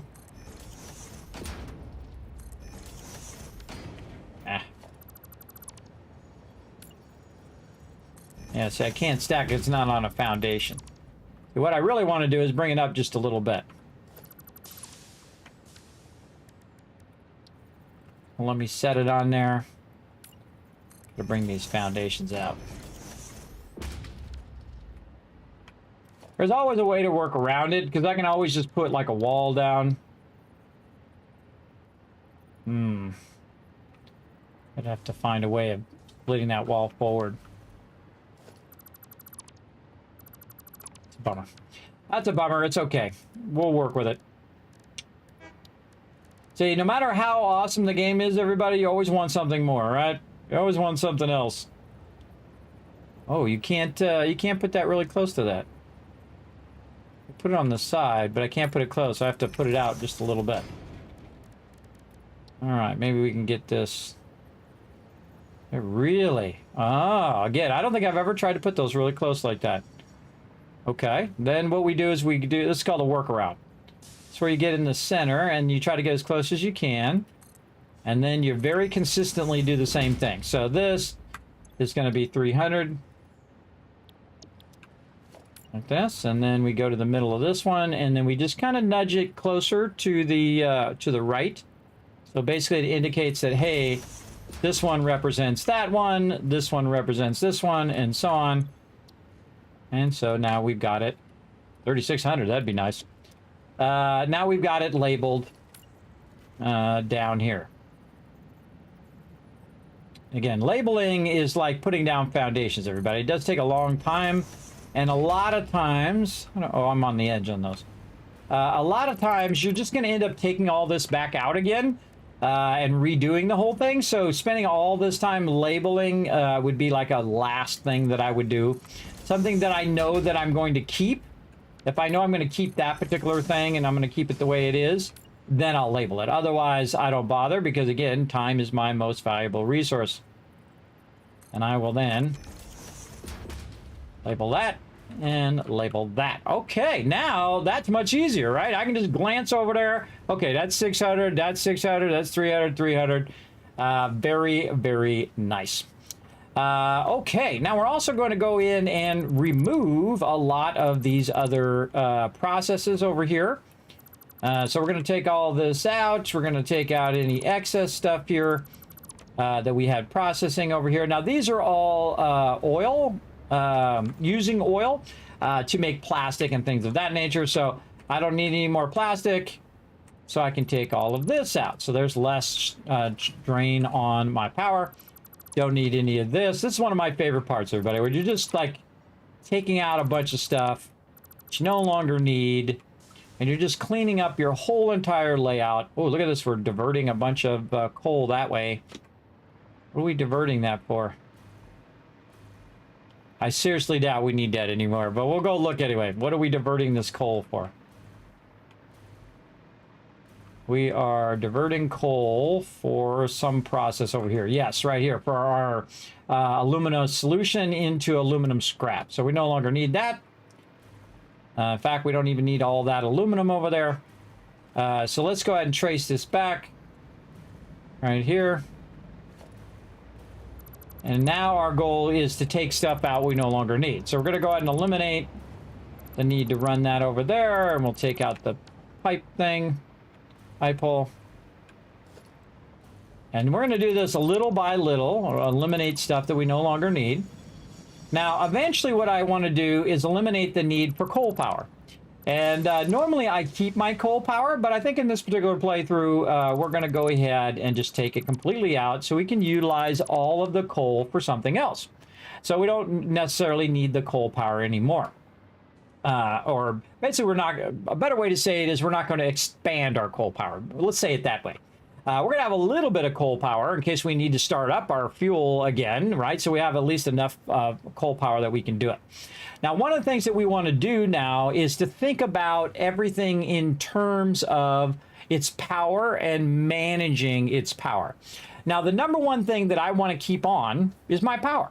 So anything that has to do with that particular power, we want it to have its own circuit, right? And those are called priority switches. Now, I'm the one who suggested that, and if it's in the game, you're welcome. I've always wanted power switches from day one of this game. That is for sure.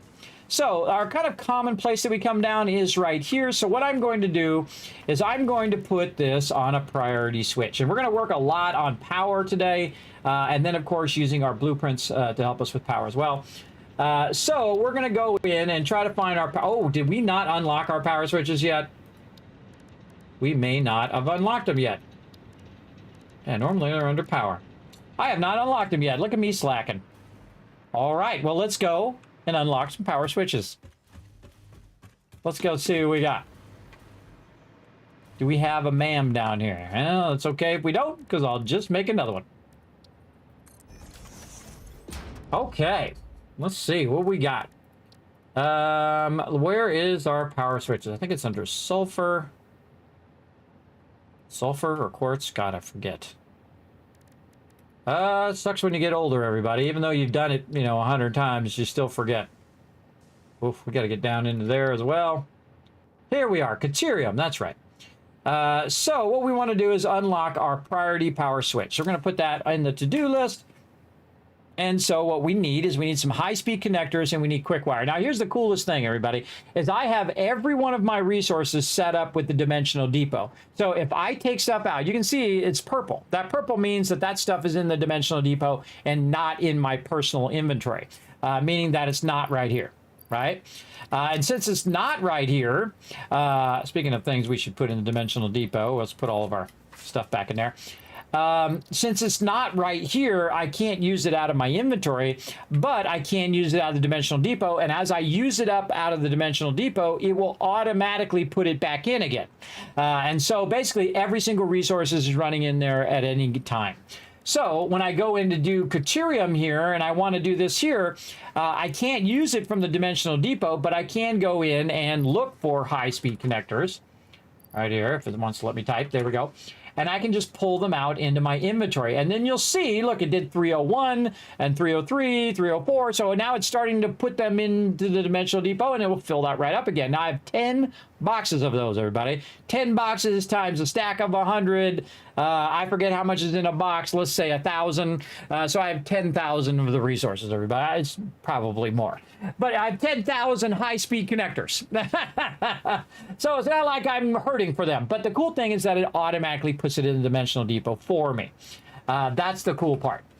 And that's what we were working on up there, is to set that up so that it, I keep hitting print screen, set that up so that I can utilize it however I need. Okay, so now we've got our priority power switch under Caterium here. Let's go ahead and start that research. Now, they set these all to 3 seconds instead of being 10 minutes like it used to be. I really like that. Adam's going to tell us all about it. Priority power switch unlocked. This assists with power grid management by automatically powering down specified connections when a grid failure is imminent. Use it to prioritize power for the most important infrastructure. Okay, we'll do that. Okay, now we also got a bunch of other stuff. Since we're here, let's go ahead and do this. Power poles, Mark III. I only unlock stuff when I need it, everybody. I don't unlock it just because I have it unlocked. Power pole Mark III unlocked. It has significantly more power connections compared to the previous models. Thank you. All right, now look at this. Now, we also need a bunch of AI limiters.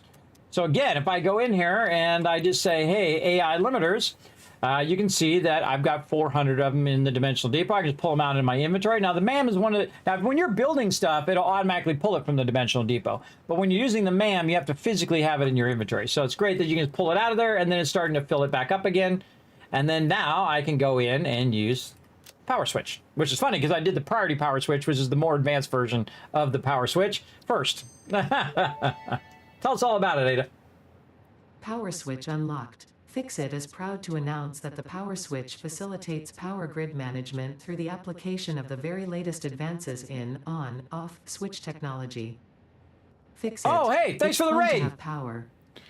Why did my raid thing not go off? Did I miss it? Did I miss it? I apologize for missing it. Let me play it again. I don't know why it didn't go off. There it goes. It was weird. I didn't hear it. Maybe it was down low. Thank you for coming in, Galdoc, for showing that love. Thanks to Dr. J for giving you a shout out as well. Make sure to go over there and show some love over there on his stream. What were you playing? Oh, you're playing some Satisfactory. Oh, this is one of my favorite games of all time. I've played it since it first came out. I have played it in basically every single update it has ever come out with, and now we're doing the mega playthrough, where we do everything. We tap every node. We go every location. We cut down every tree if we got to, or we might just use explosives. We'll go to it. And I've already finished the game in 1.0, so we already made it all the way to the end. I did it incredibly efficiently with just about 60,000 power, and I'm going to show you all my tricks and all my efficiency tricks that I do use here in the stream. All right, so homing rifle ammo. We can go ahead and get that going. We need some rifle ammo. By the way, we have 10 boxes of rifle ammo as well, everybody. I'm not kidding. We made a massive amount of rifle ammo. Let's go ahead and pull that into our inventory. Again, see how I backlogged all this stuff? And then I can just go to the MAM here and just keep unlocking things all day long, which is fun. And we'll have Ada tell us all about it here as we go. Homing rifle ammo unlocked. This ammo can be loaded into a normal rifle and, when fired, will seek a target. Clarification. This does not make the rifle a homing rifle. If you leave the rifle alone, even when loaded with this ammo, it will not return home like a devoted and adorable puppy and/or kitten. Okay, well, thanks for telling me there, Adam. Heavy modular frames as well. We'll grab some of those. And again, now we can just do whatever we want, everybody. We can just unlock all of this stuff. And now we got our programmable splitter, which is awesome. So we're just unlocking a bunch of stuff that we're going to use eventually. Not going to all use it today, but we'll do it eventually. Programmable splitter unlocked. This upgrade to the smart splitter provides additional options to improve conveyor belt logistics. And again, everything that we upgrade will automatically refill back up again into the dimensional depot. And again, it'll take a little while. Some of it will. But that's the whole point, is that we made a massive backlog of it. We just let it run and run. Now, I have a mega server brought to you by the awesome people over at G-Portal. If you want to use the ultimate power, everybody, hey, Rotisserie G, what's up? Show that love in the chat. If you want to use the ultimate power, everybody, here's what you do. You go ahead and follow this link right here. You go over there. You get yourself 10% off. Give yourself a New Year's gift. The gift of time.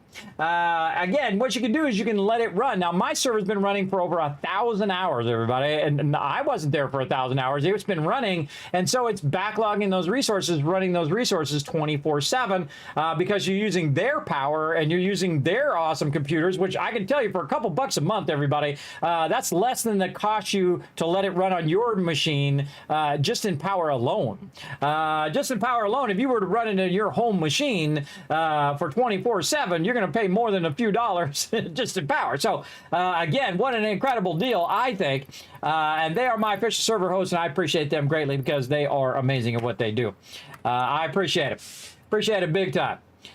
So again, go show yourself some love over there. Okay, now we're going to go ahead and do this one right here, our to-do list. We need some more high-speed connectors. And again, I'm just pulling them out of here. It's going to run them back into the awesome sink here. I'm getting real full here. Let's see if that's enough. Is that enough to finish our Caterium line here? Jet is enough. Here we go.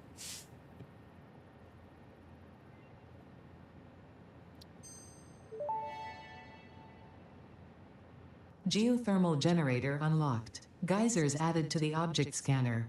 When life gives you lemons, make lemonade. When life gives you deadly geothermal vents, run directly towards them and build generators. Use potentially lethal natural phenomena for your own benefit. It's the fix-it way. No, that's a good soundbite. I like that. Okay, what else we got down here? Oh, we need some crystal oscillators. And we need some alien DNA. So, okay, let's do this one here just to finish off our megafauna over here. And we don't have any DNA capsules, but we do have crystal oscillators. So let's, crystal. Come on, Kismet, learn to spell. C-R-Y. There we go. Learn to spell, brother. I do have sleep apnea and a really bad insomnia, everybody, so not all there anymore. I'm amazed I can even talk and speak at this point, everybody. Again, I have it really bad. The fact that I can speak to you guys and still talk and make somewhat good sentences is a miracle in itself. All right, we need to make some alien DNA capsules. So we're going to go ahead and make ourselves a nice little, where are you at, crafting bench? Right over here. And we're going to go ahead and craft some of these, if we can find them. There they are. So we need to make some super protein. Now look at this, everybody. I can make 143 of these and 142 of those and 98 of these. And that's because I have those also in the Dimensional Depot. And so as I make these things, it will actually take more of these that it can fit in the Dimensional Depot and run them in there. So how many of these we need? We only need about 10. Okay, so we'll make about 10 of these. And I usually make the exact amount that I need. This way it keeps it in its raw form and I can make more of whatever I need later on. And I don't mind manually making stuff. I find that really fun. Now this allows me to scan for enemies. I never scan for enemies, and that's why I haven't unlocked it yet. But we're just going to unlock it because we can. And then, bam, there we go. Another one done. Hostile organisms added to the object scanner. Note, it cannot detect the species, only aggression. There are many creatures that dislike you, Pioneer. But I am your true friend. Aw. Ada's my true friend. I didn't know that. Now we know. Also, we're doing alien technology over here. This we can do. We can add this to our to-do list. Again, I like to put it over here in my to-do list so I can get a general idea of it. I'm going to put it in here. I can get rid of this here. And then SAM fluctuators. We have we got 10 boxes of those.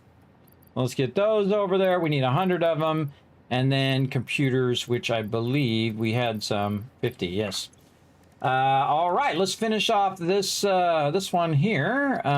Start research. I hate wasting my summer sloops, though, but I feel like they're so precious that you want to save them. Now, this actually is a really great thing. Power augmenter.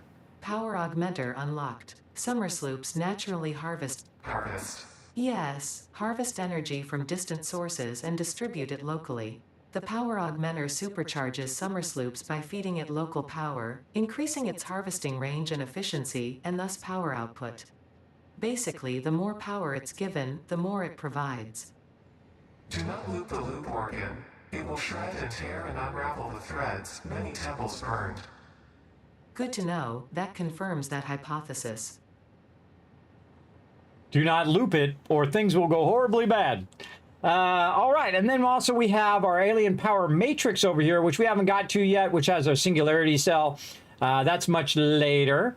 We'll get into all of that. And then you can see down here that we have our depot expansions, our upgrades per minute and whatnot. We're going to try to unlock all of those eventually. Now, what I like to do, everybody, is I like to play for a little bit where I'm building. And then I'll stop building and I'll go adventuring. And then when I'm done adventuring, I'll go and do something else. And I'll optimize or build or whatnot. I do like to rotate what I do in the game.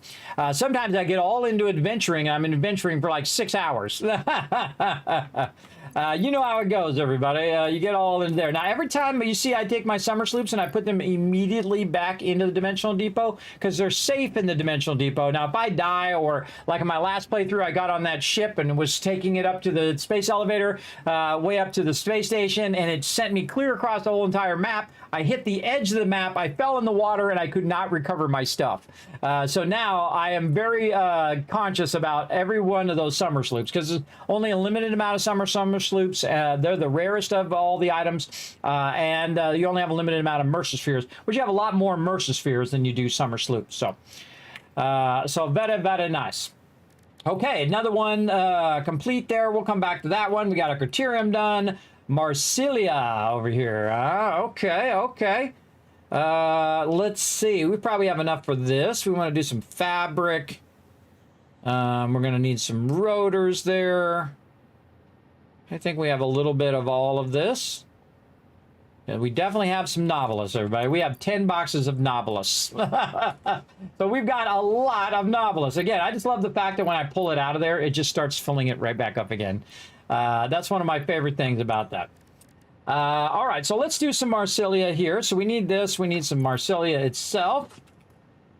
Mycelia, not Marsilia. I don't know. I always say that. Just, again, brain freeze.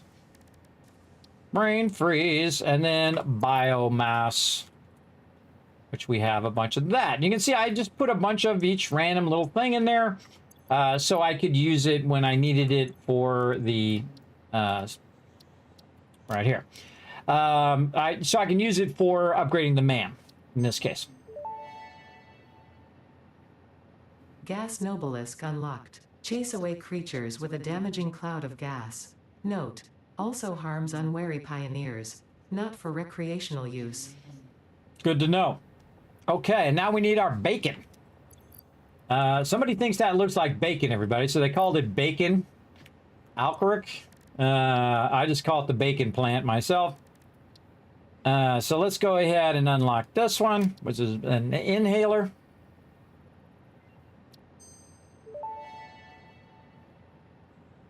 Therapeutic inhaler recipe unlocked. It smells like fried breakfast-induced cardiac arrest, but surprisingly, it restores you to full health. Well, thank you. Fried breakfast cardiac arrest. Nice.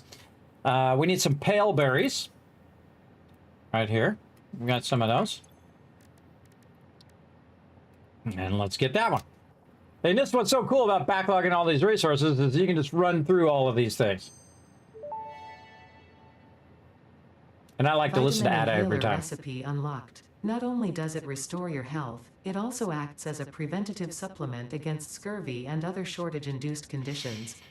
Unfortunately, it does not improve aesthetics, but Pioneer helmets are built to withstand extreme circumstances. Okay, good to know. Okay, now we need some fabric. We need about 25... that is 35. This is 75 fabric. All right, can we just make some fabric? Let's go over here. You know what I always forget to do is just search, everybody. You just search there. Now, sometimes, see this right here? It's not enough space in my inventory. So some of this stuff we can just put back into the awesome sink that I pulled out. All of these things. Probably those, yes, more of these bacon things. So I can just go ahead and throw those back in there before it does it via the other dimensional depot too, and that just gives me more space in my inventory. And then again, you can just search for what you need up here at the top. That's probably my biggest tip is just to search for stuff. But again, sometimes over here, see how this does this? You can't like do the thing because you have to click on something else, so it gets that going. Then you search for fabric, then you do it, then the little thing comes up. Sometimes that little hammer does not come up. So you have to click off onto something else, come back, search for the thing, click on the thing, and then do the thing. So hopefully they fix that at some point. It's much faster for me to make the fabric than for me to create a whole process of it because it would take me a lot more time to build the process and all of that. But we will. We'll make a process for every single thing in the game. Absolutely. And that's what we're working toward right now. What we're working toward is first unlocking as much as we can out of the MAM, and then going in and upgrading our power, prioritizing our power, taking our time and sectioning off the most important parts of our power. For sure, for sure. And there we go. Let's say 75 is good enough. And let's go ahead and do this one. Oh, we need some polymer resin. And you're like, no way you got resin. I do have some resin here. You know what? I should have probably let it make some more polymer resin. Let's see. Yes, we need more polymer resin. Let's go ahead and do this one. And we'll get some of that here in a bit. We need some rotors as well. By the way, you don't have to sit in there and wait for that, by the way. You can just jump out. And it'll just run. Parachute unlocked. Fixit appreciates your willingness to descend rapidly to perform your duties, but damaging Fixit property is a breach of contract and will have unpleasant consequences. Improve descent efficiency by combining the forces of gravity and drag with a parachute. All right. If you don't know what the consequences are, everybody, they laser you from space. So if you're being inefficient, they go to laser you. At least that's my RP for it. That's not officially in the game, by the way. That's just my RP. If you're being inefficient and building all sorts of trackways and things and making it all fancy instead of just getting it done, boom, from space. So I try to be efficient all the time because I'm your official Fix It Corporate trainer, everybody. I'm here at Fix It Corporate trying to help you guys out. You too, Gal Doc. Thanks for coming in and hanging out. I appreciate you, man. All right, another one Tool unlocked. belt expanded. The latest data indicates that the mycelia possess sentience. Don't worry, we have been given permission to harvest and repurpose their remains. Okay, it's like a bacteria, by the way. Okay, let's make a little bit more. Let's see how it doesn't let me do craft. I got to click out, then go in, search for fabric again, then click it again. It's a little bug they got to fix. All right, I think we need 25. There we go. So what we need is we need a bunch of this polymer resin. I don't think we can make it ourselves, no. But it just so happens that down here, we were making a bunch of polymer resin and we were running it into the awesome sink over here. Right here, we're running that right into there. So what we can do is just basically turn this off and tell it to stop running the polymer resin into the awesome sink. Instead, backlog that polymer resin there.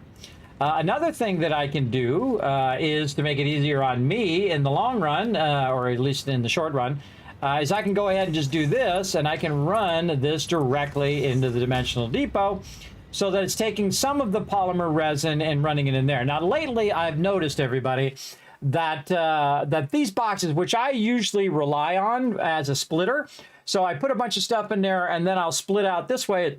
And in that way, while I was letting everything run, I was having problems where it would only run out on the bottom or on the top, or it wouldn't run out of either of them. So I feel like these storage containers are not reliable as splitters anymore. So now I just run it out and then I split it out of there. So if you're having a problem with your factory, I would definitely go and look at that as well. So we get some more polymer resin here. I don't know what we're up to now. We are at 80. And honestly, I forgot how many I needed.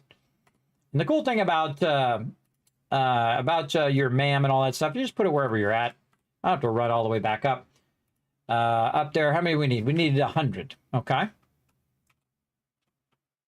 And this will make 100 polymer resin in no time. There's 25 more. Okay, there's 100 right there. And easy, because we already have that process going, we can easily go in and we can tap into that. And from now on, we can just let that run. Research completed. Polyester fabric recipe unlocked. Using polyethylene terephthalate, production of a lightweight and strong fabric can be automated. It has many of the properties of naturally sourced fabric and also amplifies body odor. Well, hey, anything that amplifies body odor. And so now we have our synthetic fabric that we can make, which is awesome. And we got another whole line done right there. Pretty cool. Pretty awesome. Now we got to make sure we don't forget to go over here and reintroduce this into the awesome sink, because we don't want to backlog a bunch of these resources and then it cause our oil and all that stuff to get backlogged as well.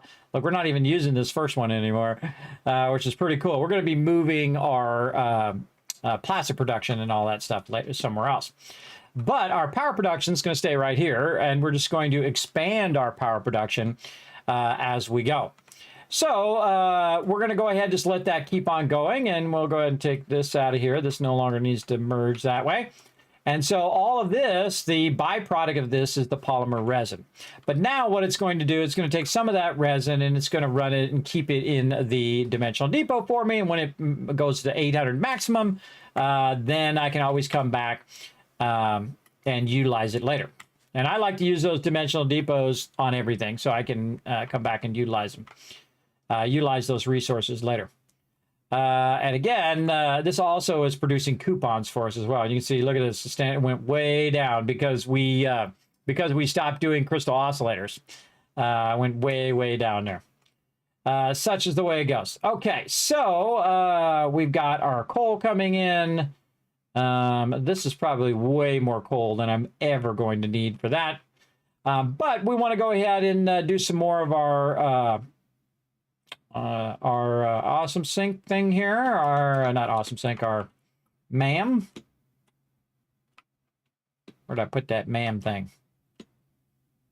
MAM over here. Okay, what else can we do with the MAM here? Power slugs, what do we need? We need, oh, we're not on our time crystals yet, so we're not going to do that one. What else we got over here? Oh, this, we just need some more Nobilis. Okay, Nobilis. Get some more of that. Turn our sound back on. And do some more of our quartz crystals. Now, again, this is why I backlogged all this stuff, just because it's so easy now to unlock all this. Pulse I'm back, yes! This ammunition for the Nobelisk detonator generates a powerful shockwave capable of repelling nearby objects, including the user. Unrelated. Please ensure all your Fix-It liability waivers are up to date. Okay, that's good. One of the fun things to do with these pulse ones are to throw them down when the mob is right close to the edge of a cliff, and then boom, knock him off of there and watch him go, wah! Fall way down there. Yes, Kev, I'm back. Yes, as I said, I would be. I am back and playing some more games here. We're doing some Satisfactory. We're working on our power. We're going to work on our turbo fuel today. Oh, we got about another 10 minutes. We're going to take a break. But thanks for coming in. Says, kids, hope you're having a great time away from the stream for a bit. Yes, I actually did rest up this year. You can hear my voice is much stronger because I do burn out my voice because I did stream equivalent of streaming 365 days for 6 hours a day. That's how many hours I streamed last year, everybody. That's a lot. That's like a huge milestone for me, everybody. Someone who's been ill for so long. I think that's nothing short of a miracle, everybody. Again, but it's, you know, getting up every day, being diligent. Even with all my disabilities, I still try to get up and do the best I can. And we crushed it. We absolutely crushed it. Okay, so scanner, we're going to go ahead and unlock our radio signal scanning. Get that going, and we'll talk about that here in a bit.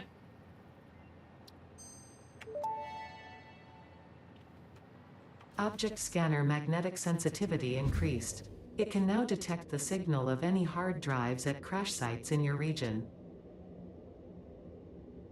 Okay, so now I like to put this by wherever my primary radar tower is, and it's way up here at the top of my base, and you can see this is probably the highest I've ever built my base. It's actually higher than the top of the space elevator, not the space station, but it's actually above the top of the space elevator, which is cool, I think. And so it's way up here. So every time we got to go through this hypertube, it takes a bit. Now we really need to make ourselves a hypertube cannon, and we'll get around to it.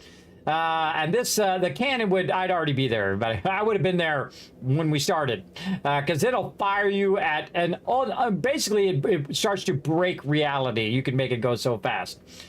And again, depending on how many boosts you put in there, is how fast you end up going at the end. You can actually kill yourself doing that too, which is really funny, because if you come out of there at super warp speed and you smack into something, bam, you're dead. So watch out for that as well. So we're going to go up here, and this is where our radio tower is. So we're going to go ahead and just build our continuation of our radio tower, which we have right here. And honestly, I forget where this even is. Let's see. Augmented geothermal. We got a new power pole. Our priority switches. Very nice. Where is this thing? I usually build it at the same time I build the tower, and this is probably one of the few playthroughs where look at all this cool stuff that we unlocked in here. This is one of the few times. Oh, we got to get our drones. We unlocked our drones before as well. I totally forgot. These are foundations. We already looked at all of those. We unlocked all of our different shapes. We already unlocked all of our architecture stuff here. Is this something I put down? Maybe it's not something I put down. Interesting. I could have sworn we put that down before. Maybe I'm thinking of something else. What was it under? It was under quartz. Remember what the name of it was. Oh, it's just scanning. It's just it just adds the hard drive scanning to the overall radar. So if we go and look at the radar here, I got to get rid of all these dismantle crates. We can see that there's 7 hard drives we can find just in the area in which it's covering, which one of the toughest things to do is to click on these radars. That's why I like to put them way out in the middle of nowhere, because you can see I can't really click on it. And so I want to click on it and then back out. But the second I roll over something else or roll off of it, can't do it. But I can also click on it over here as well on the left. So you can roll on it over here on the sidebar. And you can see that that's the area in which you can see there's 7 more hard drives there. Now, I typically don't use alternate recipes. And the reason why I don't use them is this way, anything that I'm doing, you guys can do as well, because you might not have unlocked that recipe at that point. But when we do unlock everything at the very end of this playthrough, we're going to go into alternate recipes. And I'm going to show you a bit on how to use those and how efficient those can be and whatnot. Because again, we're going to tap every node. We're going to do every single thing in the game. It's going to be awesome. Awesome. All right. So that gives you an idea. That just unlocks the ability to scan for those. Now, the thing we're really looking for is our turbo fuel over here. So we need some packaged fuel. We need some compact coal, and we need a hard drive. Now, if we look over here, we can see we got a hard drive. Do we have any compacted coal? I don't think I've made any of that yet. In fact, did I even unlock that yet? There's a good question. I think I did. Yes, right here. I've unlocked the compacted coal. I just haven't made any yet.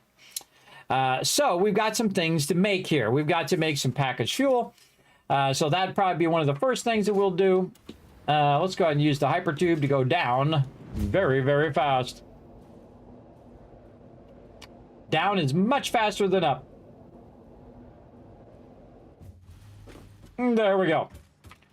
Okay, so we need to go and we need to package some of our fuel. Now, all of this is going to get torn down, everybody. It's all temporary stuff.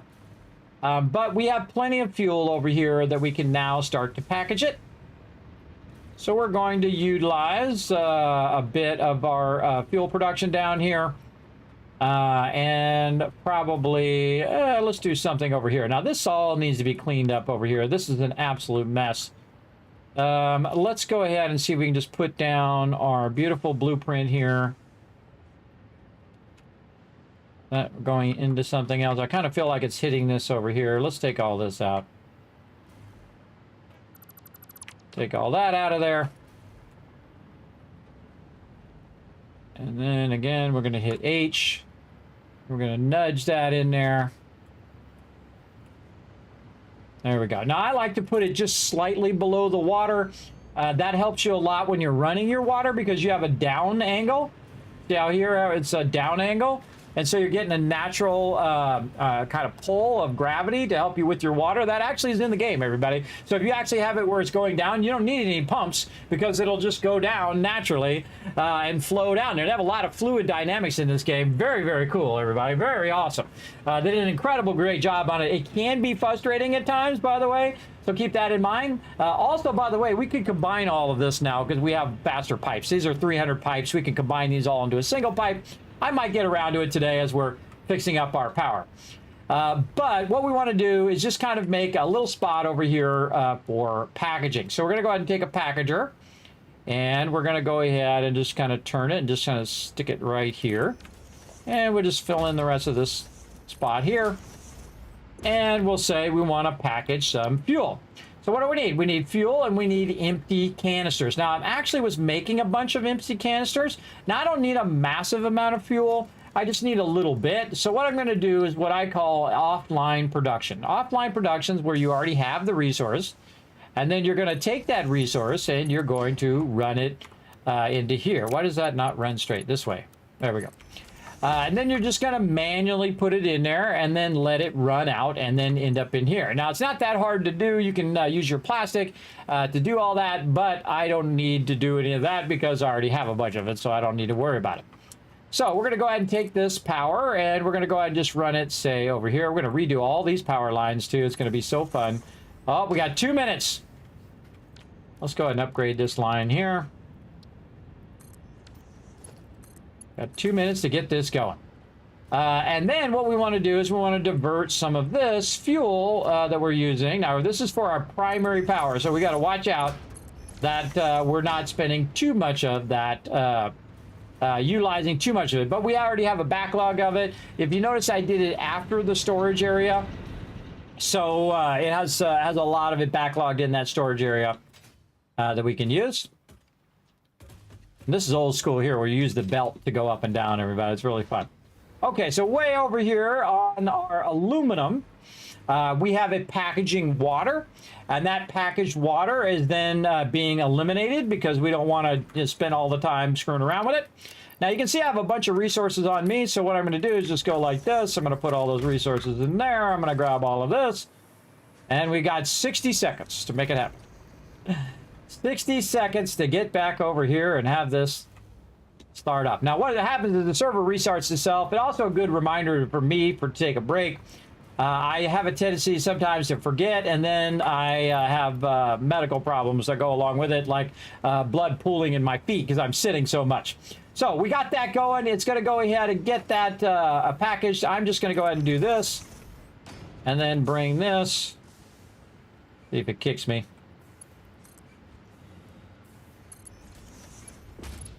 Up into there, and then off to the main menu. There we go. All right, so that will restart itself. And then once it restarts, we'll come back and we'll play some more. But first, we're going to take a break. So what we're going to do is bring up this awesome game called Words on Stream. Now, if you are watching me on another platform other than on Twitch, sadly, you can't interact with this. But if you pop over to twitch.tv/Kismet, you get in the chat. You can actually de-scramble the words. Now, of course, watch out for the lock, because the lock will, if you get a word right, it does lock you. So you have to wait till the little bar goes across, and then it unlocks you. You can then do another word.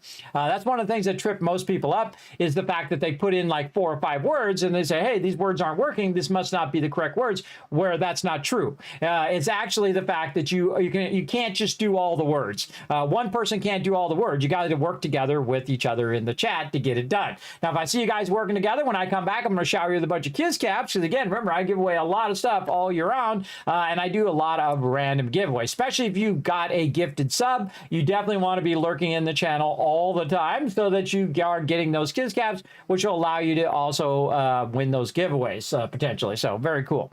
So all right, everybody, we're going to go ahead and get you going. Look at you. You already got 10,000 caps tab. You're already off to an incredibly great start. Look at you go. Look at you go. So we're going to go ahead and start this up. We'll take a little break. We'll come back. We'll work on it some more. And now that we are working toward our turbo fuel, we'll try to get our turbo fuel in, which is just going to massively, exponentially make our power really off the charts, everybody. Massively off the charts.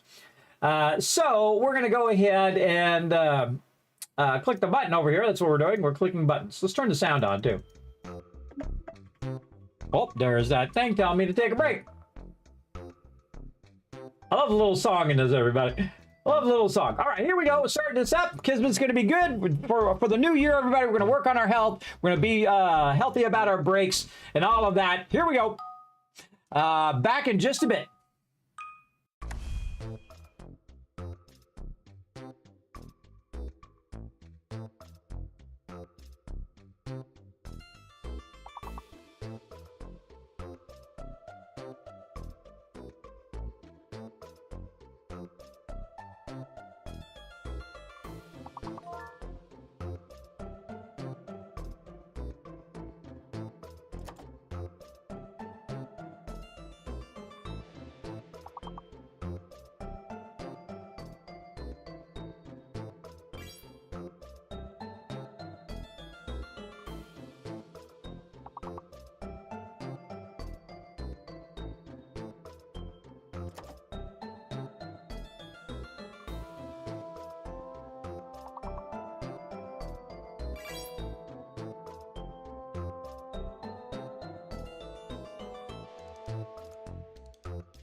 Back, how we doing? Oh, 2 more words. I'm gonna give you guys 5,000 cats. You get those last 2 words. Let's do it. Come on, Chad, I believe in you. It's a B word. Oh, I don't even know what the letters are now. I was gonna try to help you, but oh, look at you guys working together. I'd love to see it, everybody. Love to see it. I'm gonna give you guys a whole bunch of kids caps for being awesome and working together. It's just such a happy little song, isn't it? Every single time. Hope you guys enjoyed that little fun little puzzle solving interlude. We're going to go ahead and get back to it here now that the server has restarted. We're going to go ahead and dive right back in. Let's go. Let's get back in there. Oh, so excited, everybody. So excited. Now, put a 1 in the chat if you can't see and hear me, because I might have been talking to myself that whole entire time. Which is not, wouldn't be the first time or will be the last time as well. Thank you, Dr. J. I appreciate it. Okay, here we are back in again. And what we got going on here? Our rifle here. There we go. Let's hide that. Okay, we are back in game, and we were working on unlocking our... wow, look at all that it made in that time, everybody. Holy mackerel, made a ton. So it's going to package a bunch of that up for us. How we looking? Still completely full on the buffer, so we have a lot extra. But looking good. Where am I going? I don't need to go all the way up there. I can just make myself a ma'am right over here. Oh, I forgot what the other thing oh, compacted coal was the other thing we needed. Because I marked it right over there. All right, so we just needed 50 packaged fuel. We need to grab a hard drive out of here. We found 8 of them so far, probably more. And now we need to make compacted coal. Now, if we go in, by the way, if you hit N and you just type in compacted, or at least a few letters of it, you can click on it. It'll tell you exactly how to make it. It's made in an assembler, and it's made from sulfur and from coal. Now, it just so happens that we have a bunch of sulfur and coal that we are running around over here. So we're going to go ahead and utilize a little bit of that. Now, we don't need a lot of it. We just need to unlock the ability to do turbo fuel.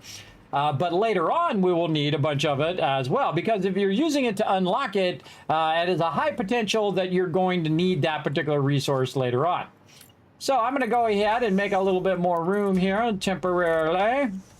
And then we'll take all of these out over here. Hit G, by the way, to limit it to just the thing so I don't get the foundations. And we want to go ahead, again, get our assembler. And we want to tap into those 2 resources to make ourselves a bunch of... Where is it? Wait, it's not an assembler, it's a manufacturer. How to set assembler? No, because we don't need the other, we don't need the hard drive. We just need compact coal, packaged fuel. No, it should be assembler. Huh. Oh, we're making compacted coal, not turbo fuel. I was like, wow, I'm trying to make turbo fuel. No, that's not going to work. All right, alternate coal right here. All right, so we need some coal and we need some sulfur. And then we want to go ahead and make ourselves a nice box here. And then if we can, we'll make ourselves a dimensional depot, which we can do, which is awesome. And we'll put that in there. We'll run this out into the dimensional depot. Run this into here. And then we'll go ahead and tap into these various resources that we've been using, but no longer really need because we have eliminated all the processes that use those from earlier. So we're going to go ahead and split this off of here, and we're going to run this somehow across here. Let's say it's too steep there. Underneath that one. Up to there. There we go. And that's going to bring that sulfur over there. And then we can go ahead. I don't know which ones of these are which. It doesn't really matter in the long run. I'm producing so much of this, it doesn't matter. And again, can't wait to redo all that power as well. All right, there we go. Now it's going to make me some compacted coal. I only need like 15. So it's going to make like 25 per minute. I can use my overclockers. I can use all of that. I kind of feel like doing it. Let's get ourselves some power. Shards, some, oops, some summer sloop right over here. I prefer if it takes it from my inventory first, and the reason why I prefer that is the fact that I can burn up anything that's in my inventory, as opposed to waiting for it to go back in the dimensional depot. Okay, there we go. Now we're doing 125 per minute. That ought to make a couple. And that's going to start putting that in the dimensional depot as well. You can see we've already got like 15 of them in there already. We can also go in here and just grab this out of here and say, okay, how much compacted coal do we need? Again, we're going to be making a lot of these MAMs, so we don't have to go chase it down over here. And we need 15. There it is. All right. Turbo fuel unlocked.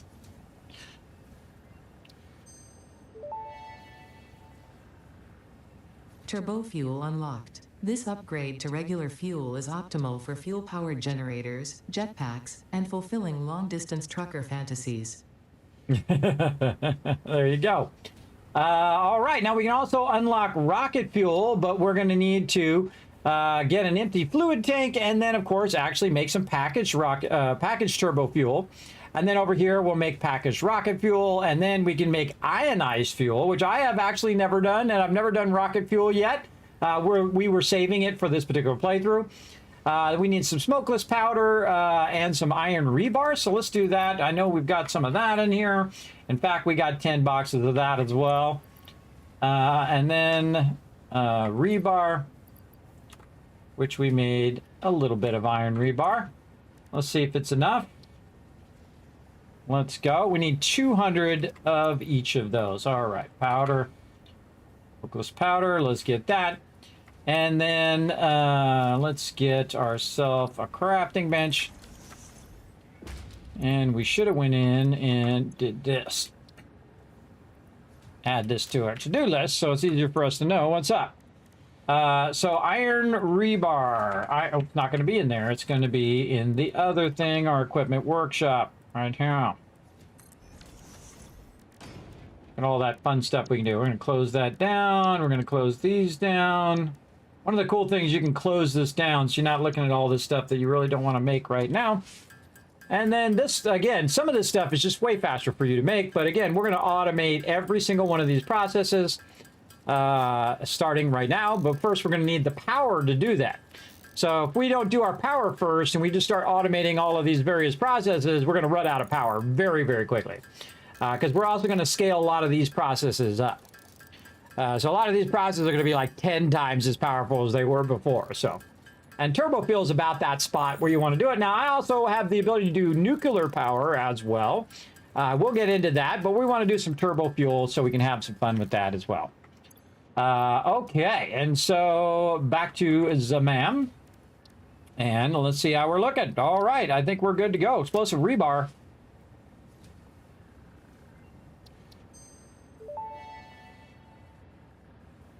Explosive rebar unlocked. Rebar ammo that explodes on impact. Suitable for removal of unwanted obstacles, creatures, or limbs. There we go.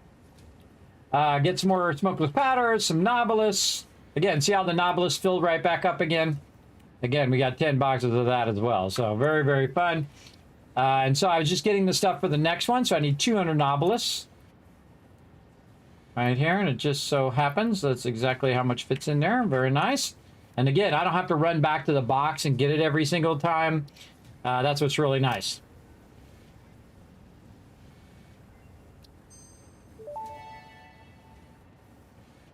Cluster Nobelisk unlocked. This type of Nobelisk detonates into multiple smaller explosions. Can be used for clearing large areas of vegetation and other inconveniences. Addendum.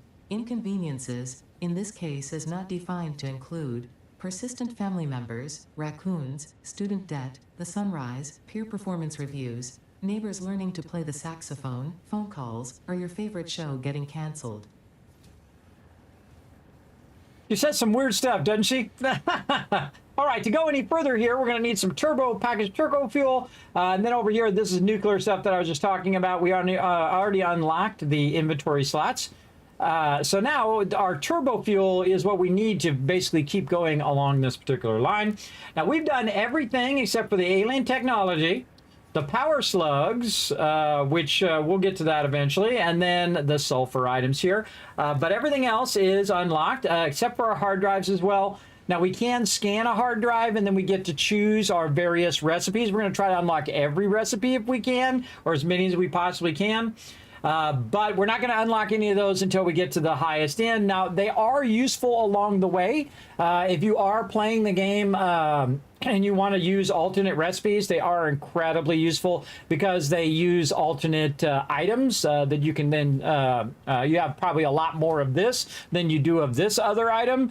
Maybe you have like a coarse node of this, but you got a pure node of that, and so on. And you can use recipes that are a lot more efficient than the base recipes. But every recipe that I use is a recipe that you could use because I'm not using any alternate recipes. And I have finished the game with 0 alternate recipes 30 times or 50 times, actually. As many times as you possibly could think of, I've already done it with never needing the alternate recipes. They're just there for efficiency and for helping you complete that stuff a little easier. But again, you can do it completely without it if you want. So we want to go ahead and now get into our turbo fuel because we're now ready to rock and roll. Now I'm actually going to let it just keep doing this compacted coal over here. And it's going to start to backlog that, and it's going to go ahead and backlog that in the dimensional depot as well. So we're going to back. I just can't wait to take all this out, but we're going to work on our power first, and then we'll come back. Now, down here is our coal power. Now, right now, we don't need our coal power because our other power is producing basically the bulk of all this power. I like the fact that it still says that my max cons is above my power, even though I took most of that stuff out. But you can see that we're not using that much power. We're using about 2,000 roughly power, and we have 4,900 power. Plus, we also do have a battery backup, which we'll get into as well. We're going to work on our battery backup today. But what we really need to do is we need to optimize the production now. We need to say, okay, how much coal do I need for this entire operation of doing this coal, these coal plants? How much water do I need? Can I combine the water into a single pipe, which I can do now?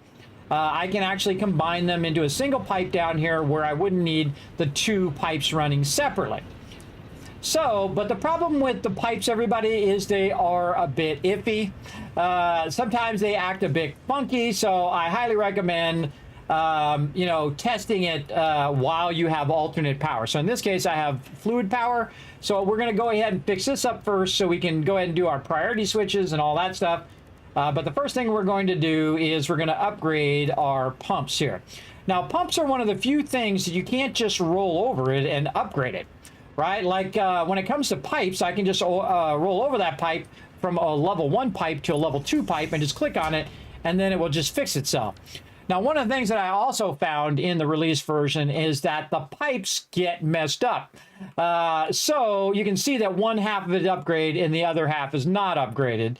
And that's, I don't like. I like to have a single pipe like this, and then at the beginning, because remember, it's better to push the water, but it doesn't pull the water, it pushes it. So you want to put that level 2 pump at the end, so it's pushing it, or at the beginning, depending on how you look at it, it's pushing it that way. Now, also, while we're doing this, we're going to be revamping our power.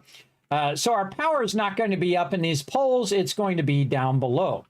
So I'm going to go ahead and take this one out of here, and we're going to be working on the cosmetic value of our stuff as well. See, now I don't like to clip stuff, so what I'm going to do is try to find a nice little spot where I can run this where it's not going to clip across there, maybe somewhere in between both of these, maybe something more like that.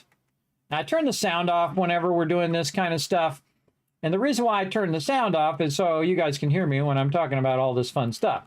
Okay, so now we've got that in there, and we'll want to run this along here, like this. Now, running electric in water is probably not the best idea, but we're going to do it anyway. Now, you can see that I'm running this down below, and then I'm going to go ahead and take this and run this across down here, and we're just going to put this where these poles are.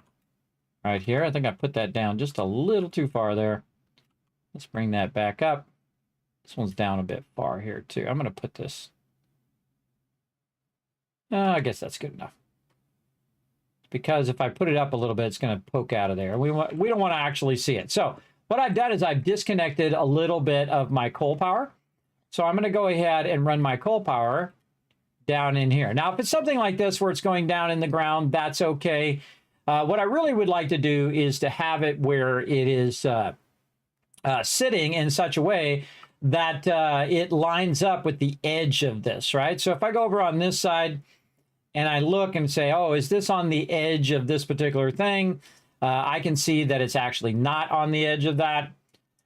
So what I really want to do, though, is I want to fix these so that they are aligned in such a way where I can work that power a little bit better.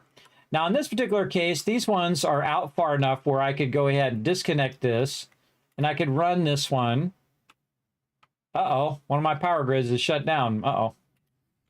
Right over there. Now, I can tell you my whole power grid hasn't shut down because I'm floating.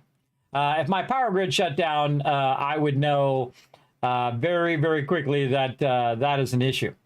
Now, also over here, this power is being extracted. You can see we're using some water over there as well. This power is being extracted, and so all of this power needs to eventually connect together. Now, I usually have a primary road, which I do, coming down here, but this particular setup here is in the way. So I'm going to actually move this setup out of here, and you can see, wow, that's all offset there too. Let's see if we can get into blueprint mode. That looks like those blueprints I put down, and they were offset. I don't like it. Get out of blueprint mode. Take out all these foundations. They're not highlighting. All right, so again, we're basically going to fix up all this stuff that we've done before and remove all this stuff that we no longer need, including all of these manual foundations. Now, I like to use my blueprints for foundations. I think it's like one of the first things you should do with foundations is to use your blueprints.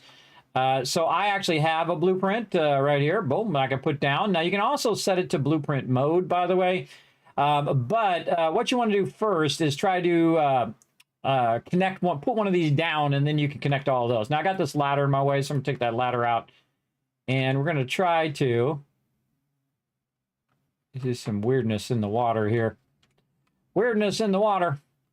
We're going to try to line these up. Now, notice how these do not line up. And the reason why they don't line up is because these foundations are the thick foundations, and my other foundations are the thinner ones. So I'm going to go ahead and just try to get this kind of redone here. I usually like using the thicker foundations on the ground level. That's probably my favorite. So this is 1, 2, 3, 4. And then this is number 5. And so what I'm going to do is when it hits this bottom part here, I'm going to go ahead and take this out. And then I'm going to put a temporary edge there that's going to allow me to line up my blueprint. So I'm going to put this across here, 5 across, because I'm using my 5x5 blueprint, right? 5x5x5, by the way. But in this case, it's only a 5x5 because I'm just doing it at the bottom level. I'm going to hit H to see if that's lined up. So now I replaced the real thick ones with the thinner ones because space metal. Space metal is awesome. Now, again, if I go and hit blueprint, you'll see that this actually snaps to the blueprint, which is very nice. It took me a while to figure that out, like so. And then we can go ahead and do the same thing over and over. Just snap all these in. Make sure to take out any of these other ones. You don't want to have those in there for no reason, like this. Now, this whole part here is what I call a thoroughfare. Now, I've put a bunch of stuff on it, but this stuff needs to go bye-bye because this is actually a road. Now, I have different colors for different things. My roads are typically yellow, so that's why I'm going to paint this yellow here. And in this particular case, I have it 3 wide. Now, you can also paint your belts. You saw I painted my belt a little bit there. All these belts are going bye-bye here in a minute, everybody. Again, we're going to take all those out.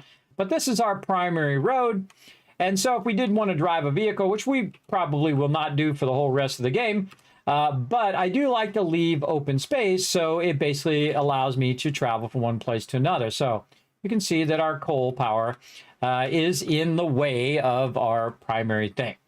Now, one of the things that we'd want to do is also create a little area, because we're going to be working down here a bunch for our blueprinting. So we're going to go ahead and just now fill in all of this. Oops. Not what I wanted to do. Take that one back out. I could probably just fit it right there. Then we're going to take our Mark II blueprinter, and we're going to turn it, say, like this. And I'm going to put it right along the road here. But set it back just a little bit so it's kind of out of the way. Like so. Now what we're going to do is we're going to go ahead and try to optimize our use of our coal power. So normally I don't come back and do this at all, everybody. I don't come back and fix stuff up as much as I'm doing in this particular playthrough. And the reason why is it's unnecessary, because you can just you're just trying to get to the end of the game. And if you're just trying to get to the end of the game, you don't have to worry about it as much. But the thing I want to worry about is how my coal generator is sitting on the platforms. And the reason why I want to worry about that is because I want to take this and I want to run this to the edge of that platform. And so instead of going through and taking all that out and rerunning all the things, what I want to do is have it do it for me. So basically, we're going to use the power of blueprints today, and actually every day after today. We are going to use the power of those blueprints. So we're going to go ahead and hit H this time so we can put a hologram. And then we're going to go over here and we're just going to nudge this back just a little bit so that the edge of this is on the edge of this foundation. And so I can just run that straight down and it will go into that foundation. If I really want to make it nice, I can just nudge it back a little extra, and then the wire will come out a little bit and not actually cut through the edge piece there. So if I run a wire down, you can see that it would be out a little bit because it would hit the edge like this. It also lets me know that everything is connected. That's also awesome. But I kind of feel like in this particular build, we're just going to move it forward just a little bit and let it sit on there right on the edge like that. So there we go. And you can see I've centered it in the blueprint. Now I only really need one to get it going, and you can see I can put like 3 of them. Now when you're working with coal, everybody, the magic number is 6. That means that 3 and 3 and 3 and 3. So the smart thing for me to do is just do 3 of them and then put those down, or do 1 and then I could just put the 1 down. But to do 3 of them and then put the 3 down, put another 3 down, another 3 and another 3, and I'm done. That's pretty much what I'm going to do. So we're going to go ahead and put this right here and put this over here. And there we go. Open, my headphones are beeping. Dr. J checking them points. Look at you go. Let me let my headphones charge up and we'll use these other ones. And I haven't got these up on the website. I did start on it, but I haven't got to it yet. These are called the Nothing Ears, everybody. You can find them on Amazon. These are the greatest headphones I've ever had, everybody. The best thing about them is they're very convenient. They last for like 4 hours. So you got to think, I'm playing a game and I'm listening to sound the whole time for 4 hours straight. And so I bought 2 of them and they were like on sale for like $60.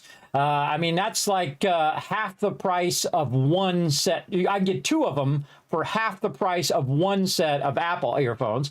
And I just need to hear the general sound. I'm not like an audiophile. Plus, I'm partially deaf in this year. So it's not like I can listen to full amazing sound and hear it anyway. So I just want to hear the sound and I don't want to have the wires. So when I get up, I don't go, oh, like I've done way too many times in my life. Okay, so now we're going to do our standard lifter things that we like to do here, where we go ahead and do our lifters and then we bring our splitter up above this and we're going to bring it from this direction. There we go. One of your power supplies is draining. I bet it is. I bet it is. Let's go take a look at our power over here. What do we got? Oh, yes. See, look what happened. Our capacity went to 675, and that's probably because we disconnected that side of the power when we were redoing the power runs. And so this side of the power is no longer connected to that side of the power, and I know exactly how to fix that. You just go like this, take one of these, and you connect it directly across there. There we go. And now we'll see that all of our power should be connected back up. It is. Okay. Very nice. Same thing over here. We should see that power jump back in. Yep. All right. We just need to cross connect that power. But what we're trying to do is we're trying to basically make a blueprint out of our coal power. Now, again, normally at this stage, I don't do this because it's really not necessary. You just leave your coal power there or take it out.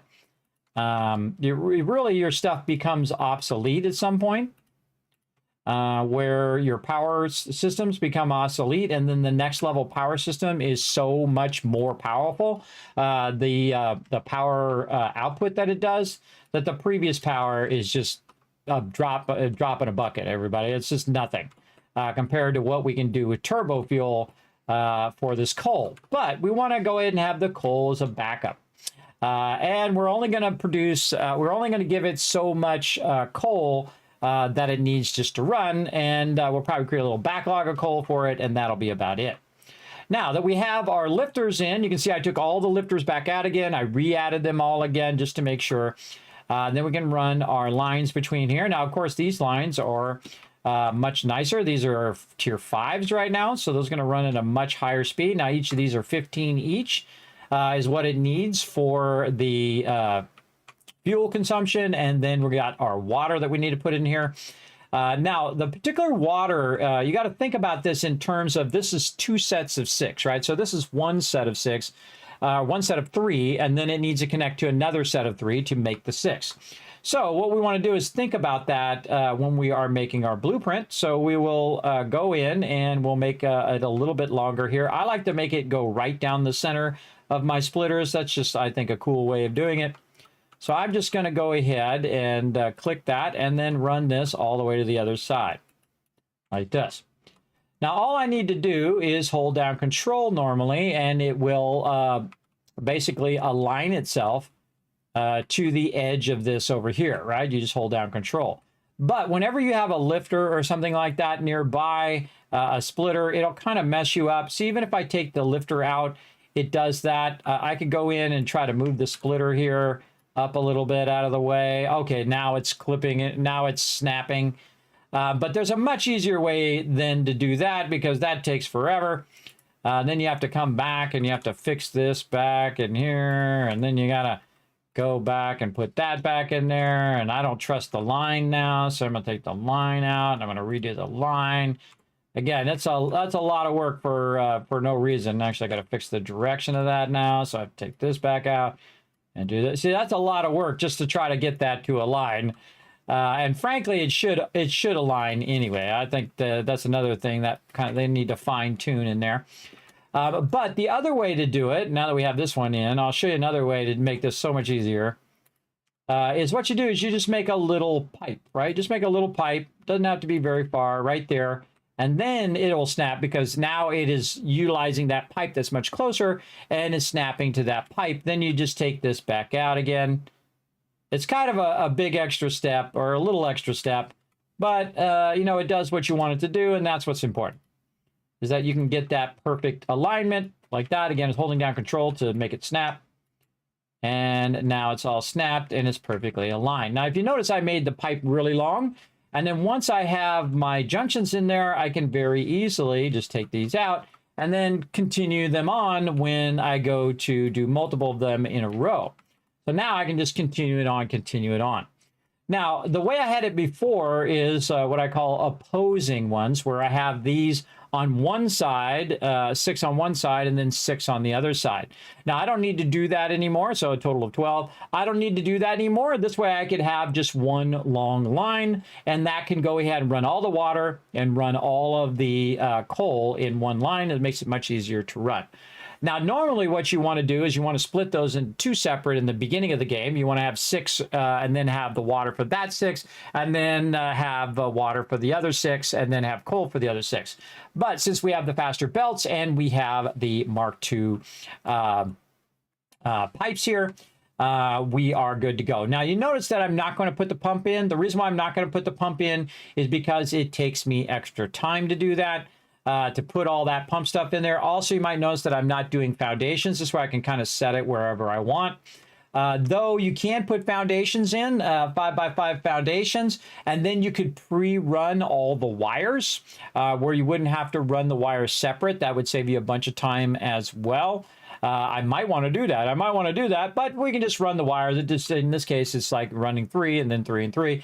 But again, if you have foundations in there, that makes that that extra process good. But all we really need is this. We need these all to be connected, looking good. And I like to keep my blueprints as simple as possible. And so this is coal, and we can go in and we can signify this as coal by going in and, say, doing a custom color scheme here. So say we'll do like a bluish kind of color, and then a very dark, very unsaturated color to signify that this is our coal water and that these are our coal plants. So I'm just going to color everything this color over here. Come on. There we go. We're going to give it a different whole look to everything. Again, I'm just using the customizer. You don't have to do the whole, like, get the, you know, flowers and do all that stuff anymore. You don't have to do any of that. It just allows you to customize it however you want. And I actually agree with that. Is much better to just customize it, whatnot. All right, so there we go. So now we got a custom look to our coal plants. Very nice. And then we'll just go over here and we'll say, by the way, these blueprints will all be available to my patrons. As I do them, I kind of update them once a month or so. And I put all the blueprints up there. Any diagrams that I make, I put them up there for my paid patrons over there. So this is 3x3 times coal power generators. Pre-created Mark II pipes and Mark V belts to optimize coal production. Okay, and then we'll go ahead and do the same thing here. We'll change this color just a bit. I'm gonna make it a little bit more grayish, I guess. A little bit more kind of dark bluish grayish color like that, just to signify it as something different. And then we'll say coal. And then we'll put coal power generator there. And then we'll go ahead and save that blueprint. All right, nice. One of your power supplies is draining. It happens. It happens. Now, one of the things is I have the power connected back here. The actual power thingies are around here somewhere. They're up above. Let's go up here and see how we're doing. So up here, I have the power somewhere over here. Where did I put that power? Over here. What's happening is it keeps saying that this power is draining. And that's because you can see it's going up and down and up and down. Now, I don't know why all of a sudden it was making 482 capacity power. That seems not likely because I've only got like 1400. But it keeps jumping up and down because I'm fooling around with my power. Whenever you're fooling around with your power, this is where things can go horribly, horribly wrong. So the first thing we're going to do is just hit G, and we're going to take out all the generators, right? So we no longer need this particular configuration. So I'm going to hit F and then G again. This is going to take out all the pipes. So we're going to take all that out because we don't need that either. And so we'll get all the pipes, and then we'll say all the things. And again, you might miss a few along the way. It doesn't really matter. I just, take them out in groups. And then we're going to go ahead and eliminate all of this. Now, again, one of the things you want to do at this stage is just take a moment to reevaluate how you're doing your power, because that's completely unnecessary to have double pipe runs and all of that stuff going. Right now, take out all the belts. And these are Mark III belts here, so these are slower belts as well. What you can do also, by the way, is I could do all of the splitters and then just hit G, and now I'm doing all of the junctions. And then I can go and I can, you know, hit G again on the pipe, and now I'm just getting all the pipes. You can do that. I don't know. I never really got the habit of doing that. I do love the fact that I'm not taking out the foundations all the time anymore, or at least not as often. Because I used to do that all the time, because you would take it out and then you wouldn't see way off in the middle of somewhere, it would be taking out the actual foundations itself, which sucks. Sucks big time. All right, we don't need any of this. Okay, and then we can take out all of these. Like so. And all of this. Okay, now wherever my road is typically where I like my power to run. Right, I like to run my power along that edge. So I'm going to actually take out the road edge here, and we're going to rework how we have our power. So this is going to be what I call the primary node right here. But I can't put a power line down. What I really want to do is put down a wall outlet, and we're going to start the wall outlet there. And then we're going to run this in here. Now, it just so happens, I know it's a crazy idea, that I actually have a blueprint for the road as well. So I do have this kind of 2x2 pre-made blueprint. Now in this case, it's only 2 wide. And what I want here is I want 3 wide. So I'm just going to kind of manually do that. I think it's 2 wide. Right? Yes. Oh, actually that one is 3 wide. Okay, look at me go. Look at me go. Okay, so we'll go ahead and take out all of these. And we're going to replace all of this. Now, again, all of this stuff coming in here is unnecessary for now. Let's take, oh, here we go, making boxes, everybody. Look at all that coal in there. Boom, right in the trash it went. All this coal, boom, in the trash. I just throw it away when I have a lot of that stuff. I just throw it away. And plus, I have a box over here full of it as well. Plus, I have other stuff as well, so. There we go. Very nice. Okay, so again, we're just kind of cleaning this up a little bit. We're revamping how we have our stuff here. We no longer need our ladder. That was very useful in the earlier part of the game. There we go. I was wondering if you put power shards into machines in the blueprinters, so when you put down the blueprint, will they already be overclocked? I believe you can do that. I never put any unique items in the blueprinter. Like dimensional depots, overclocking, any of that stuff, because you may not have enough of that thing, and then that will cause you not to be able to put that blueprint down because you need like one more summer sloop or you need one more power thing. That's why I don't do that ever. I feel like it's a great way to kind of trip yourself up when you're doing that. There we go. Okay, so we got this. Which side is our power on? It's on the left side. Perfect. So I've already got a pre-done blueprint. So but now I can just do it, and it automatically has the power already run. See how it's already run from one end to the other end. So now I can just say, you know what? Let's just take all this out, including all of this over here. And we can just kind of clean this up a bit. Again, this is the power of blueprints, everybody. You can very quickly make a road with power already built into the road right here. Now, again, we can also hit your R so that you're hitting a blueprint.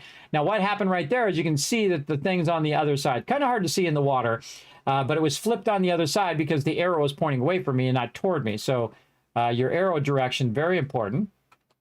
Then this right here is going to be a little too close, I think. Oh, actually, I think that's perfect. Okay, that actually lines up oddly perfect. Now, sometimes you just get lucky, like in this case. I'm just going to take those out. This one, this one, this one, and that one, and that one. I'm just pressing Control and then letting go. Those we can leave in.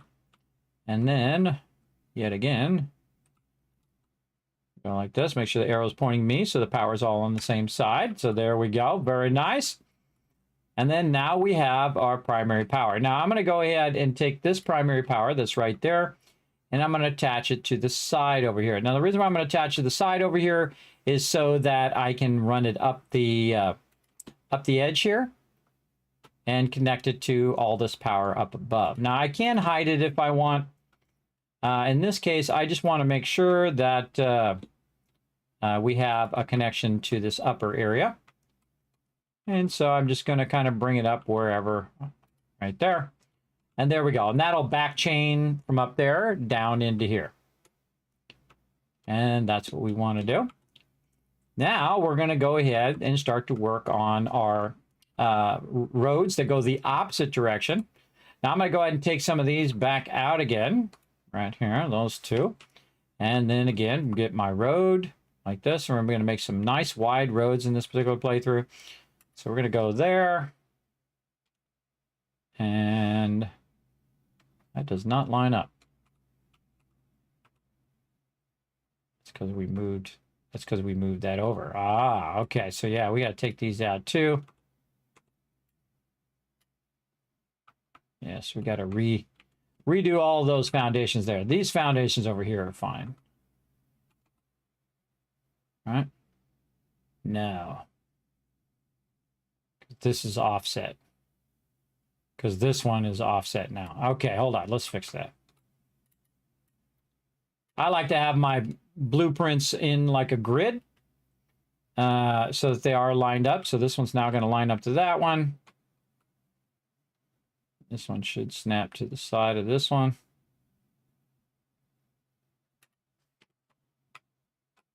Stick out a little bit further. And then when we go to do this one, that one should now line up to the one over there. So now they're at the same distance because the other one was offset. It was offset by a foundation. So I went in and I fixed that offset. And now, so we got a road going the other way. And then the ones that we're missing, we can always fill in the ones in the center, by the way, to all of that. But basically what we're doing is we're running power. We're running power in the ground, right? Or in the foundation or in the water in this case. And so now I'm going to run this power to over here. So now we've got it cross-connected. Now it's connected along this side and it's connected along this side. Now we do need to bridge these ones here together. So now it's running all the way down. And then same thing over here. Again, much tougher in the water. It's kind of hard to see. But that's okay. It's why we're down here, is so we can utilize the water for our power. Now, I do like to leave space like this. Leave space, give yourself some space to work, and not have it all jammed together like I had it before there. So let's go ahead and now get our new coal power plants. And we are going to go ahead and line it up over here somewhere. Let's hit H with that, see how we like it. Now, again, we want to run these electrical so that they're perfectly run along the edge. Now, the smart thing for me to do is actually not run it the way I currently have it, but to actually turn it around the other way, because then what it will do is it will line up over here by the edge of the road. Now, when the road comes down, I'm actually going to shorten the road in this case so that these particular coal plants are going to be somewhat on the road. Like this, so they can line up to the edge of where these are at, and then I can just run these down into these connectors down here. Now this one's going to run perfectly right down to there. Then I'll run this one down straight and then connect it over to one of these. And again, this is all more of a cosmetic thing than anything else, just so that it looks cool, right? As opposed to anything else. Now I can also go back in and say, you know what? Put it back to the Fix-It foundation here and just color these ones back to the default. There we go. Or I can color them something else if I want to. And then what I do later is I come in and I just zoop these back here in the center like that. But obviously you don't want to zoop those in there while you're in the middle of running your power. And see, I know it's in the middle of the road, and that's what's cool, because now I can always do the thing. Now, when I'm running it up, you'll see me replace this line run right here with it being right here in the center as I go up as well. Now, I could also make a blueprint of your arches and then build in all the power. But we want to just basically eliminate all of these poles that we used in the beginning to kind of optimize the look of our layout. So we're going to go ahead and take this one and we're going to run that right down there. Look how nice and clean that line run is, straight down into there. Same thing over here, just straight down. Look at that, looks great. You'll barely even notice it's there. Then I'll connect to that one. And then same thing here, straight down. And again, this is all cosmetic stuff. Now, of course, it's not perfectly straight, and you can go in and try to fuddle with it to make it straight, but it, in the long run, doesn't matter. It really doesn't matter. It really doesn't. Okay, now also, right about here, we have all of this water. And you can see that we have 6 of these running, and we have fluid buffer full of water. Now, I don't really need to worry about the water. Normally, if this was my only power, I would leave this water to help me start up my coal power again, but we don't need to do any of that. We just need to go in here and take all these level 1 things out of here and get rid of all of this. Get rid of these pumps here. Just get this. I could probably take all of this out. I could just turn my limiter off and just go and get everything, including the foundations, all of this. I don't know what's going on out here, but we can go ahead and get rid of all of those. Now, I'm using the hover thing right now.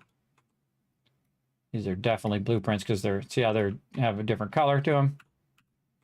It's good sometimes to color your blueprints so you know which ones are blueprints and which ones are foundations. But if I take out too much of this power, what's going to happen is I'm going to drop like a rock right into this water. And I have the sound off so I can chat with you guys, but we'll turn it back on here in just a second and get it going. Tab coming in, we're wondering if you put power shards. Oh, yes, there you go. Yes, so I would suggest not doing that. In any case, I would not put your power shards in there. I would do those manually. Again, they are a unique item as opposed to, oops, as opposed to doing it just by, oh, I forgot to take all these out. I forgot to take out all these other thingies. Let's take all these out. See, I got away from the power and now I can't float. There we go. And then this is really cool too, everybody. So I can just, this is actually in my way, so I'm just going to take the whole thing out, the blueprints, like that. And then again, this is a blueprint here, and but right here, and these ones right here in the corner are not. So I want to go ahead and just take these out and then utilize my nice foundation blueprints. Again, you can go in and color these so you know which ones are blueprints and which ones are not. But look how nicely that's lining up now. And probably really don't need much more than just that, since we're going to put this right along this edge. And again, we're going to turn it in from a 3-lane road into a 2-lane road going through here. So there we go. So we got that in. We took that out. Now we can just go ahead and put that right back in again. Now we had it. And I like to turn the blueprint thing off when you're doing this because you're really just kind of fine-tuning this to end up where you want it to end up. Now, in this case, we also need to think about how we're going to run the coal and how we're going to run the power. Now, I actually have those turned around the other way. They're flipped the other way, where it'd probably be better if they were actually coming in from this side.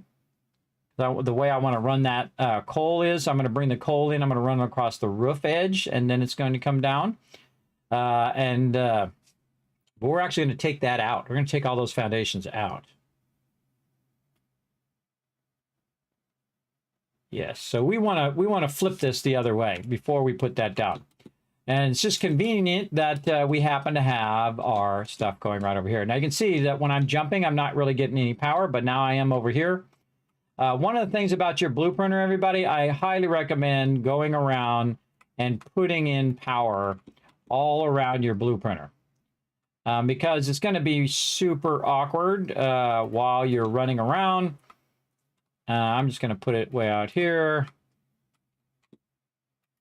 Say there.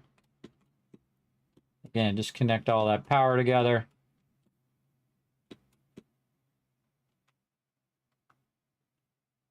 And this should run down here.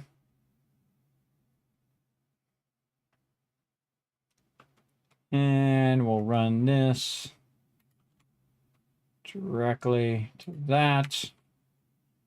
And that should give us power from our stuff over there. Okay. Now, if we want to switch the direction of these, it's pretty easy. What I suggest to do... still don't have enough power this way. Oh, that's not giving me any power. What the heck?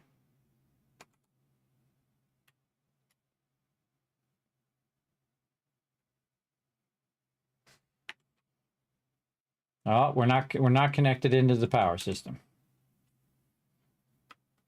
I thought we were. Hold on. Let's go over here.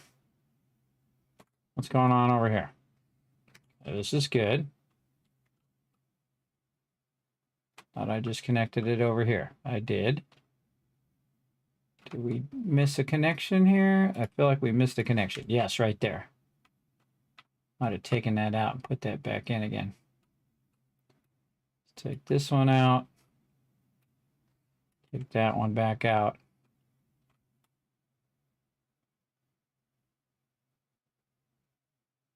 Okay, there we go. So this allows me to float around. Okay. So what we got is we got it going that direction right now. So it's actually coming in from this side and going that way. And we want to turn it so it's going this way, right? What I'm going to do is just put one on the top, and then I'm going to take out all this stuff underneath. I highly recommend taking everything out because one of these lifters are going to get messed up. One of these belts are going to get messed up. Just take the whole thing out like this. All right, so put the ones up one above it like this. And then what you can do is you can then change the direction. Like in this case, we want to go from this side, right? Like this, and like that, and like that. Because really what you're trying to do is get that splitter in a very specific spot that you can then connect all your stuff back up again like this. So now that's going to go ahead and run down in there, run down in there. And then, of course, this is going this way. This is going this way. And there we go. And that's it. We just kind of changed the direction of it just by using the pre-existing ones, built some on top to work that as a temporary template, take all the other stuff out, reconnect them in the spot we want, in the direction we want, and then we just save it. And that's why I leave stuff on the blueprinter, is because I know I'm going to iterate on it and say, oh, this is going the wrong direction, this is going the right direction. And I didn't do that on purpose, everybody. I just put it down, and that's the natural way in which I work. I put it down, I see if I want it to be forward or backwards, which way I want to turn it. And in the moment, I decide whether I need to go one direction or another. Now, in this case, I also want to nudge this over a bit.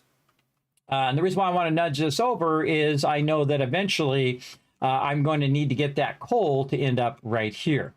Now, I would love to run this underneath, but trying to get it far down in the water, you have to fall from a big height to get down in the water, and you can't actually run lines in the water. So this will be one of those ones that actually end up right here. Now, so I want to go ahead and nudge this over enough also that I have a backlog, right? So I'm going to go ahead and grab this one right here, and it's actually going to run into the box first before it runs into our thing here. And you can see I got it on straight mode, so it made that 90-degree for me, so very nice.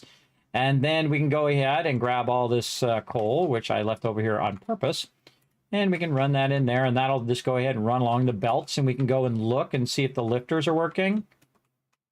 They all look like they're working. And then we have a built-in backlog. Now, I have a massive amount of coal, everybody. I mean, all those lines need to be labeled as what they are and what speed they're running. But all those lines need to be replaced with trains, really. All of that stuff needs to be replaced with it. But in the meantime, we can go ahead and get this started up. Now, another thing that we're going to need is water. Now, in this particular case, we can just go ahead and make the water over here now. Instead of having it at the end, which is blocking my ability to make more water, we can just do it right over here. Now, water is one of those things that you can't blueprint. So if you do try to go in and put your water extractor on the blueprinter, it will not let you do it because it says you don't have enough space. Now, one of the things that I like to do also is to set up my water extractors so they perfectly align to the foundations. And you can hold down control and you can try to do all of this kind of stuff. But the easiest thing to do is just to simply get yourself a pipe junction, line it up to the center of a foundation like this, and then go ahead, get your water extractor and hold down control. And that sucker is beautifully lined up to the center of that. Now, another thing, if I want it to be closer, I can go ahead and offset it just a little bit, maybe like this, so it's not in the way when I'm setting it down. And then I can go in, get another one, hold down control, and I can control how close I want that. I'd hit H so that you can just take a look at it and say, okay, is it nice? Maybe I want a little closer. Oh, this particular one can't be nudged. I forgot. But maybe you want it a little closer, and so you can make it closer. To me, I think that's perfect. And I like the fact that it's perfectly aligned to the center of that foundation. You're leaving a little bit of room on the side there. Looks great. Now, when we go ahead and we snap more of these in here, they're not going to be as perfectly aligned as that first one. The second one is going to be aligned. This one is not going to be aligned, but it'll be aligned down the center of that. So it's actually really nice when you have that where it kind of centers it in a repeatable pattern, because of the width of the thing is exactly the width of exactly centering to two more down the line, because they figured all that stuff out, and big love to them for doing that. Now what we need is we need 1, 2, 3, 4, and then over here we need some more foundations. Let's get some more foundations in here. We'll go into blueprint mode. We'll aim it in some direction. Let's aim it in that direction. And then again over here.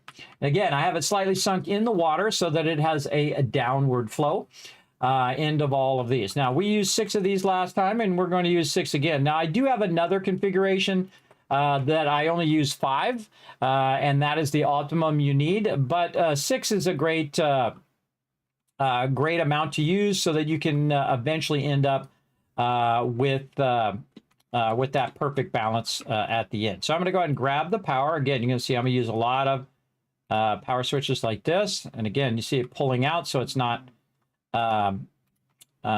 clipping. And then this right here is a tricky one because you have your ladders in the way. And we'll just say something like that. And we'll say we just drilled a hole through there and we ran it through there again. Just RP it in if you got. If you gotta. All right, I feel like I want this one further over as well. Well, let's take this one. Maybe I just want these to line up right in front of this ladder.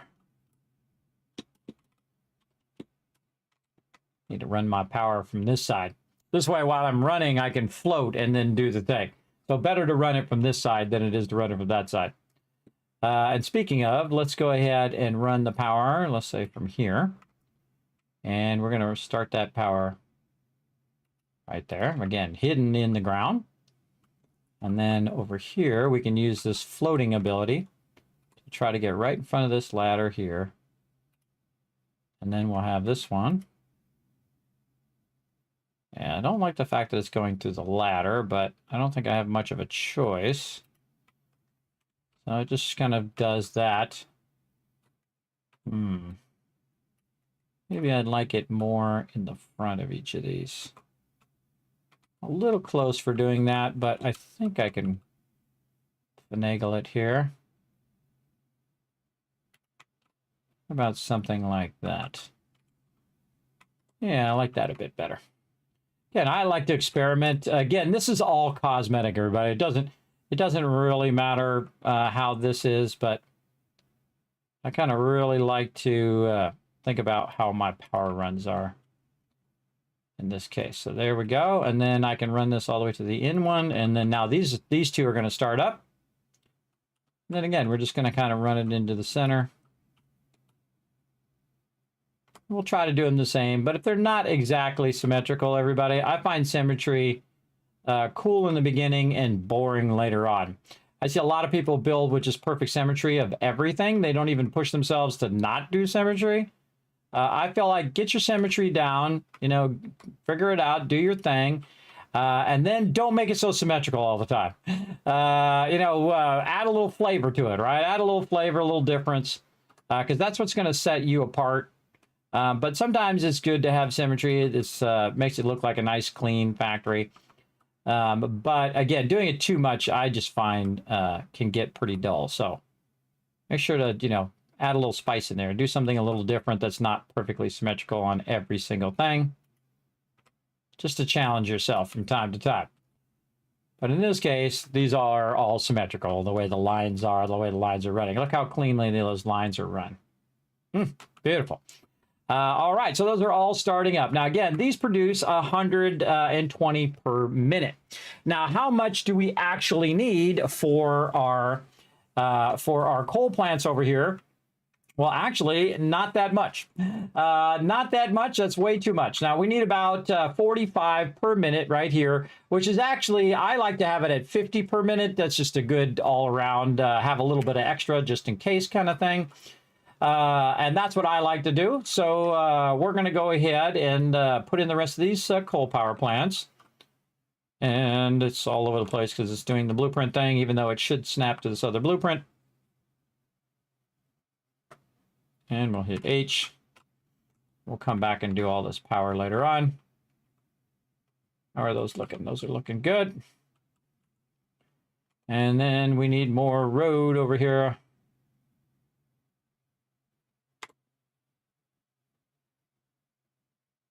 So we're putting that on the right side. A little bit more road. All right, now we're getting somewhere. Okay, so these are the first 6 here. And again, we're just going to go ahead and tie these straight down. And we'll tie them there. Even though there's another line that's running across there, I like to tie them to each other. Just try to get that line as straight as I feel like I want to spend the time doing. You could go in and make these all perfectly straight if you wanted to, everybody. You absolutely could. But again, the symmetry is not as important, I think, as your time. But if you want to do that in your build, you go right ahead. So there we go. So we got all of those running across there. This is now all tied into our main system. Now, what I like to do is I like to do them in a group of 6. So I'm actually going to leave a gap right here and then change all these foundations back. There we go. Leave a gap so we have our first set of 6 and our second set of 6. And I'm just going to leave a little bit of road right through here and indicate that by putting the yellow down there. And then coal power over here.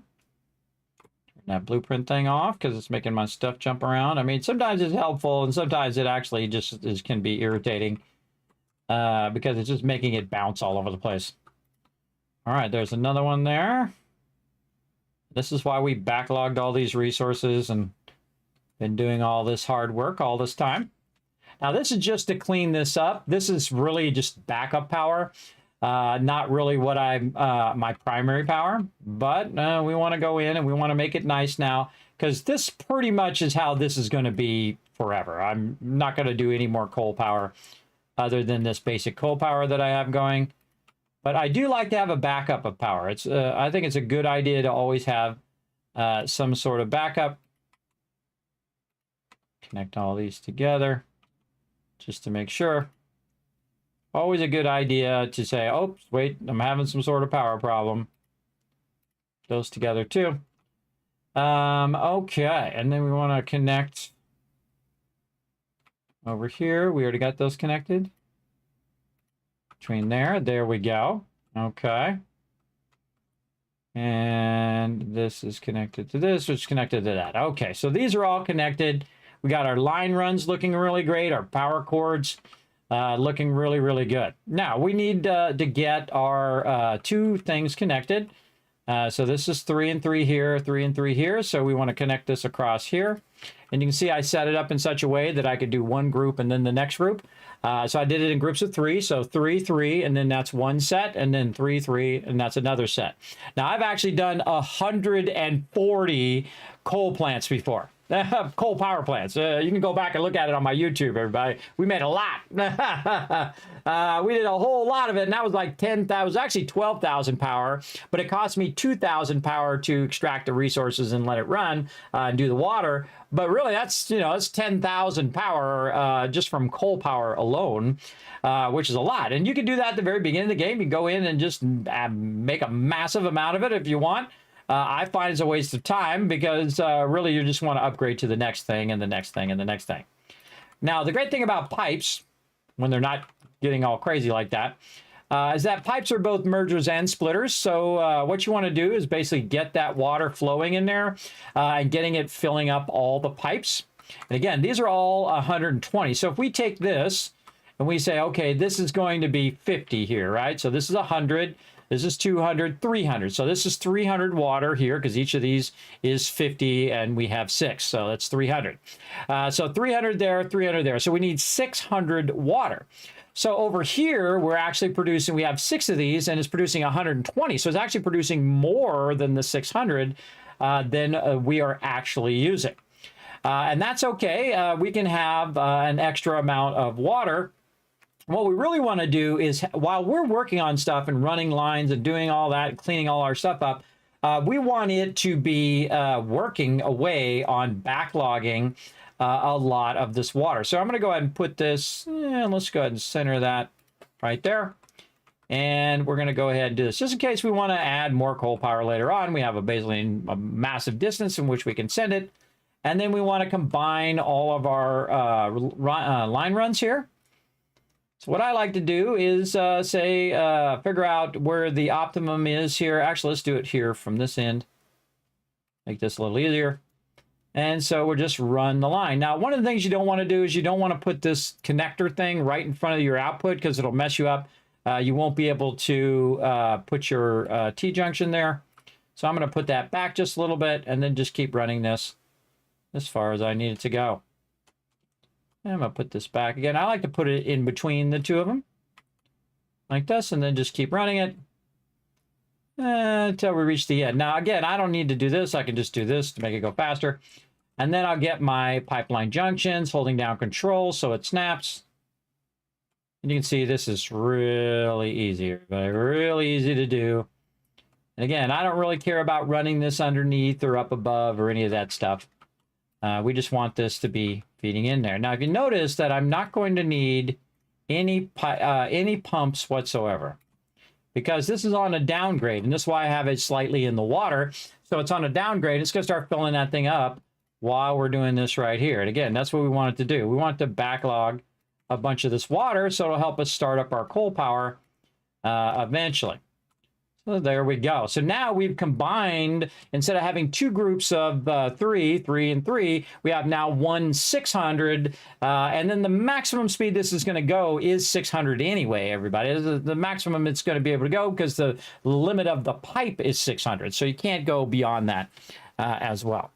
Get it? Any snow, Kismet? We got 4 inches. Yes, we got snow. We got snow, and I don't go out there. There, N7 Alpha. I do not go out there at all. Hey, thanks for the follow over there. I appreciate that follow over there on Trovo. I see you there. Thank you so much. Yes, I do not go out there when it's cold. I am hiding inside from the cold, and I'm just going to pretend it doesn't exist. So here we go. So it's backlogging that. It's starting to backlog the pipes over here. Look at this. With no pumps whatsoever, I'm actually fueling all of this. Now, I would not just run it like this, everybody, because what's going to happen is you're going to have all of this pushing down here, and then it's going to fill up this one, and then this one, and this one, and this one, and then these ones here at the end are going to absolutely starve for water. So what I do is I create water loops now. Now, water loops are very, very helpful because you have something called hammering. Hammering means when the water hits the end and it's hitting a pipe, bam, it's hammering into the end like this. And what you want is more of a circulatory system that's circulating water like this, going around in a circle. And so it basically makes it where you don't have as much of that hammering, and then the water is actually being fed from both sides. You can also go in the center to balance all the water again by going into the center of all of this and running that right there. Now, I happen to have that water right where my road is, which I'm not a fan of doing that, but we'll go ahead and just roll with it for now and do... yeah, I love it when I click it and it does the thing I don't want to do. All right, and then we can go ahead and do this as well. Now, why do we do this? We do this so that it is better balancing how the water is being fed into all of those, so it can feed it from any side. Now, in my case, I like to have a lot of water buffers, everybody. I feel like they're more like water balancers than buffers. They do help a lot. Now, once I set this up, everybody, I'm going to set it and forget it. I'm never going to have to fool with this again, usually. So what I'm going to do is go ahead and see if I have enough space to run that into there. And, oof, that is way too close. Too close. And maybe back this up just a little bit. And we're going to go ahead and just run this a little wide. run this a little wide so we can tap into the end there, because it's just not enough space between there. So we're going to do something more like this.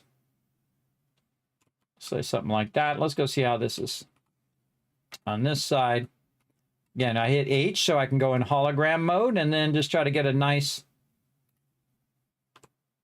I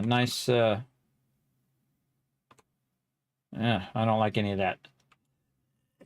I don't like the way it is, and I'm not going to go with it until I like. See, the thing is, they really, they're working on the mode where it makes the pipe straight. It does that perfect 90. I don't like it, so I'm going to take it out. And then we'll just go ahead and make our own 90 out of it. Something like that. And then we'll just offset the fluid buffer to accommodate exactly where that 90 is connected. Like that. And then we'll take it out and see if we get a better 90. No, still doing that. Nah. And this is all cosmetic, everybody. It's not really that important, but it's important to me. And it's probably important to some of you too, because you're like, nah, not gonna do it. Not gonna do it. Gonna get my nice 90s there. And then we got a real nice 90 on that side. That just worked out. That was just luck on that side, everybody. That was just luck how that turned out nicely there. Okay, so there we go. So now we have two buffers, and I could put another one in the center, but it's okay. So now we have these balancers, basically, that fill up with water, and then when it doesn't have enough water, it starts to use the water from those balancers, and it will balance all the pipes out. And I actually could reduce this down now to just 5 of them. Because if you think about it, if this has an extra 20, and this has 20, so 2, 4, 6, 8, 10, that would be an extra 100 water, so it would be producing 120 each, and 120 times 5 is 600, everybody, in case you don't know. And so that actually is the optimum to use. Now, when I'm first starting it up, I like to keep them at 120 so that it is filling up all of the pipes to its maximum degree and letting that run. Now, we actually have this tied into the power, which means that it is already started up. And you can see that it's starting to charge whatever battery we have sitting around out here that we have this connected to. Charge those batteries back up again as well. But you can see that this is green and this is red. So we got a little bit of this going. But we got to make sure that we do bring our coal across on all of these. And how do I know it's not across there? Because I can see that that one's red, which is telling me that one of these resources, whether it's the water or the coal, is not being fed in there. So let's go ahead and feed that. This one's then going to feed across here. We'll see it come down here in a minute.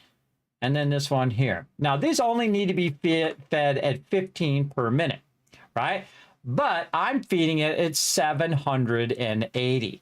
So it is going to seriously get in there and start to fill this up. Now, the first thing it's got to do, though, is it's got to fill up the first one, and then it will fill up the second one, and this is called manifolds, where everything's all in a line.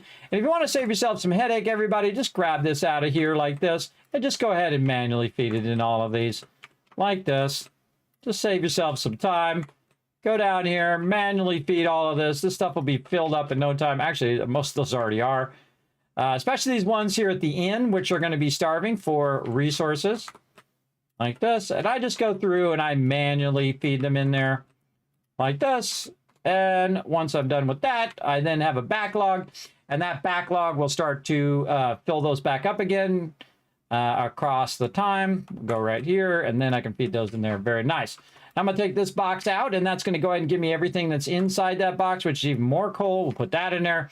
And again, this is feeding at 780. So if I go look at this, this needs 15, right? So this is 15, 30.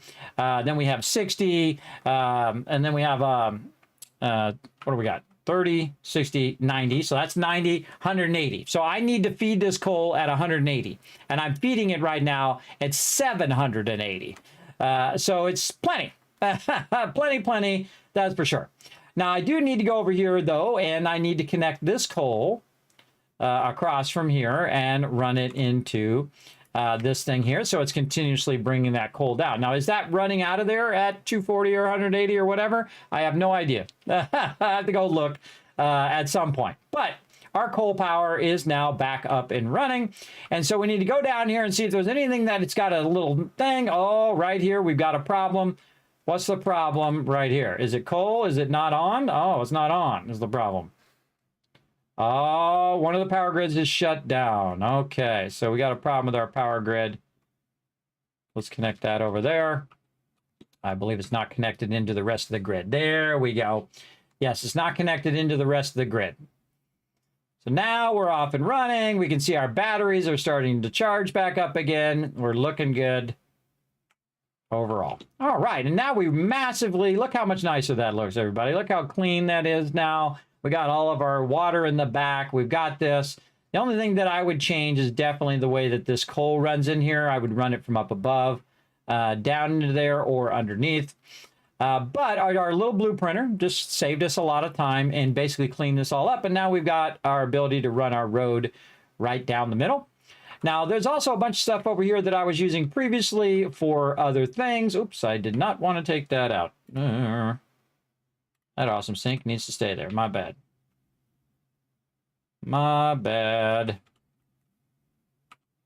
Only need to fix this power is what I wanted to do, which is why I took it out. But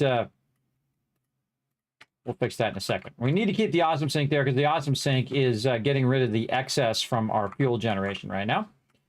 But we can take out all of this stuff over here. Let's get this all out of here. And we'll get all of these lifters. And this is where our plastic production was. And so we're going to take that out and a few other productions here that we were doing. Take all this out. So wonderful to get to this point, everybody, where you're just removing all the random spaghetti that you were running everywhere. One of my favorite things to do in the game is get to this point where you're just like, okay, I don't need that anymore, and I don't need that line. I can take all those lines out and take that splitter out. I can take this out and so on. And I'm kind of old school in the game, so you'll see me sometimes just take one thing out instead of taking out a whole bunch of things in a row. And that's just, I don't know, that's just my old school way of playing it since I've been playing it since when it first came out.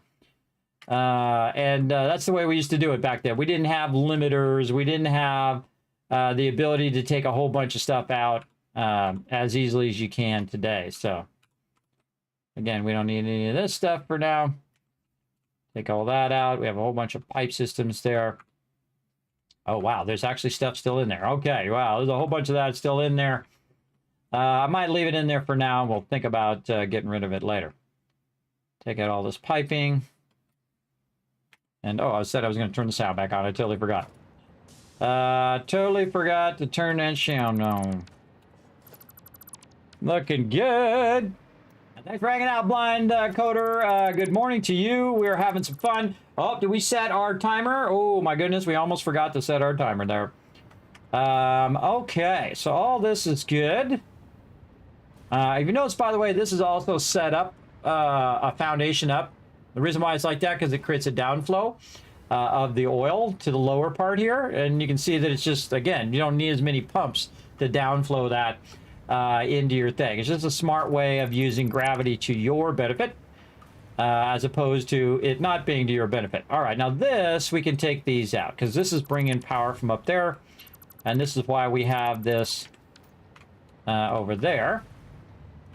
And this, what I wanted to do with this was to go in and revamp the way that these foundations are. This is our foundations there. And we want to take a lot of this out here. Leave the box. I hit control and then let go to cancel doing that. Okay. I want to revamp the way I have this anyway. And move this. And up out of there. There we go. Just to make it a little bit more of a thoroughfare so it's not kind of in the way there. I'm going to move this so it is better aligned to this side. And I got the box there, by the way, so that the box is... Oh, we should fix the foundations first. I got the box there so it can still backlog in the box while I am, so it'll keep the power going while I'm adjusting all of this. So it's a good idea to have a box there that it can utilize. Okay, right here. And so we want to go ahead and line this up to these blueprints here. And we'll put that down. I think it might be touching one of these over here. Let's take these two out. And we got the ones from the blueprint and not the ones that we wanted to get rid of. All right, there we go. At least one of them. Try that again. All right, there we go. And again, what we're doing is we're replacing all the foundations with our blueprinted foundations using the power of blueprinting. And I kind of feel like we want to move this box over as well. So let's go ahead and get these foundations. See if we can get as many of these as we can.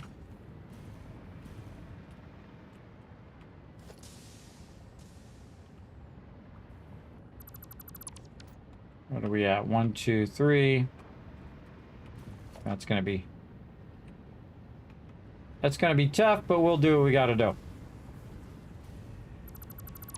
There we go. I believe I got them all. Again, we'll snap that one right in there. And then now we have our 2 foundation grids. And if we want to take it out or put it back in or readjust it, it's much easier to do it as a blueprint. Okay, now that we got that in there and we've kind of fixed that little area there, we're going to go ahead and get our awesome sink back. And we're going to put our awesome sink lined up over here just to kind of clean this up a little bit. And then I always like a box before the awesome sink because this allows me to control. If I want to throw something in there manually, I can just do that really easily.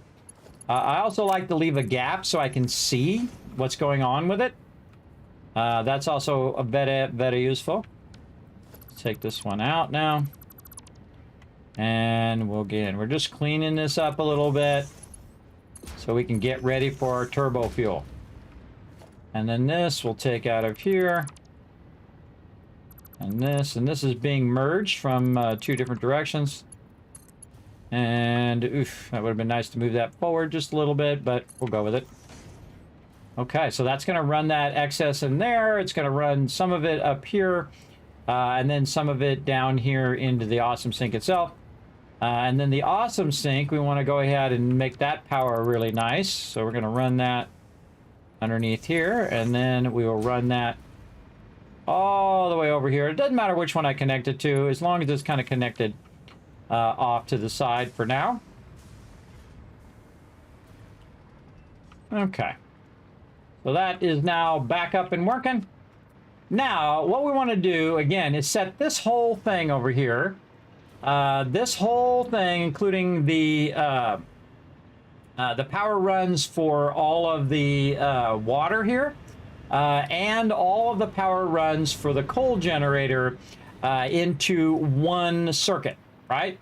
And I'm going to put that power panel right over here where I can see where it's at. If I go here, priority power switch, I like to put it like right where you're coming into that area. So we're going to go ahead and put this way.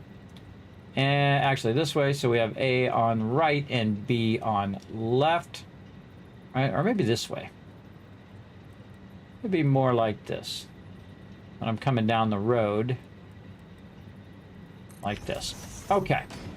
So we have a bunch of power connectors down here, and we have them all kind of somewhat lined up to this whole entire thing. So we need to go ahead and take a look, turn our light on, or which we already have on, and see if there's any cross connects. Now, if there's cross connects like right here, we need to eliminate those. And the reason why is because it's going to power it from that other line, and we want to go ahead and have it be its own power.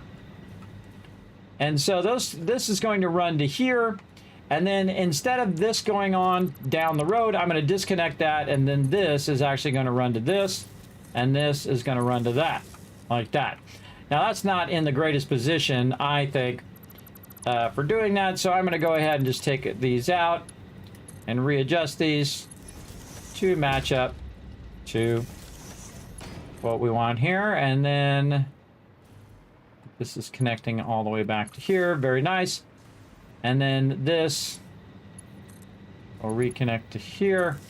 And then that will connect it all the way down the line. Now, I'm a big fan of not having extra connections in there because of the original connections I had when I did the road. I might end up with extra connections, like right here. This is an extra connection that I don't need. Everything that you make in the game slows down the game. So if you need those connectors, great. But if you don't, just take that out. Oop, and turn that power grid off. That's just the way it goes. And I will be turning some power grids off so I can optimize how many of these things I've got. I definitely don't need extra ones.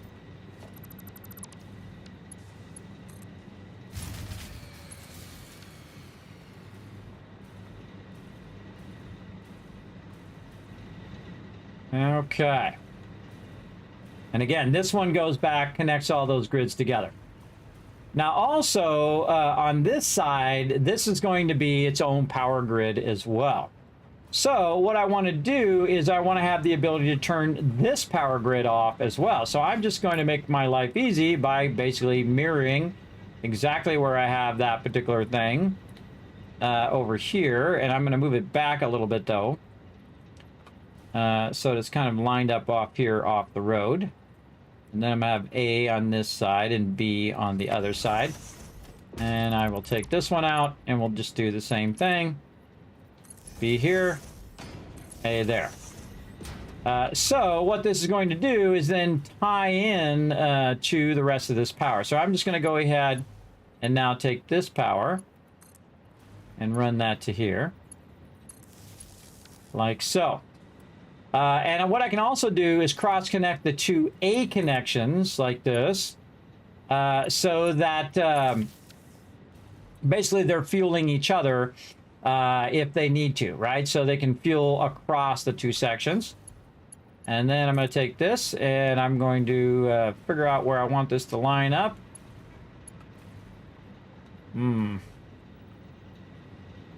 Let's say right here. Let's take this one out. And this is one of the most time-intensive things you're going to be doing, everybody. Running lines and cleaning up your lines and making them look nicer and all of that stuff.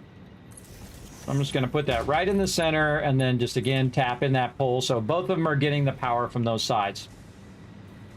So now the thing is I want, not only do I want the actual power plants themselves tied into to a single power, I also want the water tied into that power as well. So if any of the other stuff goes off, this will stay on as a priority.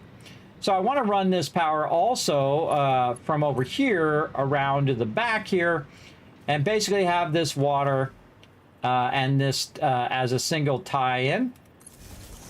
In this direction, like this. Now, on the other end of this, I ran some power to get it started, but now I want to disconnect that power so that, and I made it real easy because I just left one thing. Now I can just disconnect it.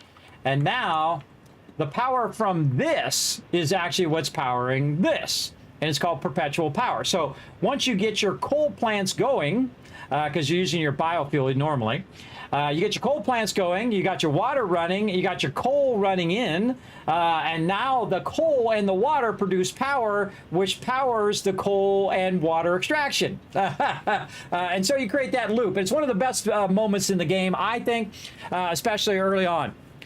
We have a real tech fan. We're going to try to get one. Of course, if you donate bits or if you do direct donations to the stream, every donation is going toward the Vault-Tec van. That we are going to try to build out and go on adventures and try to take you guys on those adventures, virtually anyway, going to different places and doing different things. We're going to see how it works out. Now, one of the cool things about coloring and also is you can see the ones that I added, see the ones that are orange, where I made those interconnections. And so if there's an issue, I can always check those interconnections because typically that's where it is when you're having those kind of issues. But you can see my water's running fine. Probably both sides of this is probably full now. Yeah, that one's full. And over here, this one's full as well. Now I can do something, one of my favorite things called underclocking, where I can go ahead and bring this down to 100. So it's using less power overall. Now also what I can do is I can copy the settings from this one and I can just paste it to all of these all the way down. So they're not running at a high capacity, using up a bunch of my power that's unnecessary. See, now they're down to 15 megawatts or 15.7, roughly 16. So they've come down. Now again, if I turn it back up to 100%, you can see it's using 20. So I'm saving 5. Now, it doesn't seem like a lot in the moment, but all of a sudden it's 5 times 100 times 1,000 times how many ever you build. And that tiny little bit makes a huge difference in the amount of time that you have to spend making power, right? Very, very useful to underclock. Instead of overclocking, you're underclocking your water. So that's what I'm going to do. Now that I have plenty of extra water, I have a backlog of water.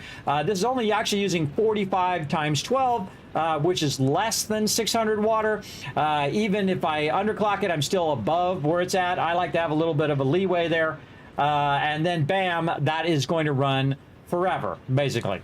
And if I want to, I can actually go and disconnect this whole thing from everything else if I want to. Now I'm going to go ahead and give it a name right over here. This is coal power and water right there. So that's coal power and water, and I can actually just turn it off.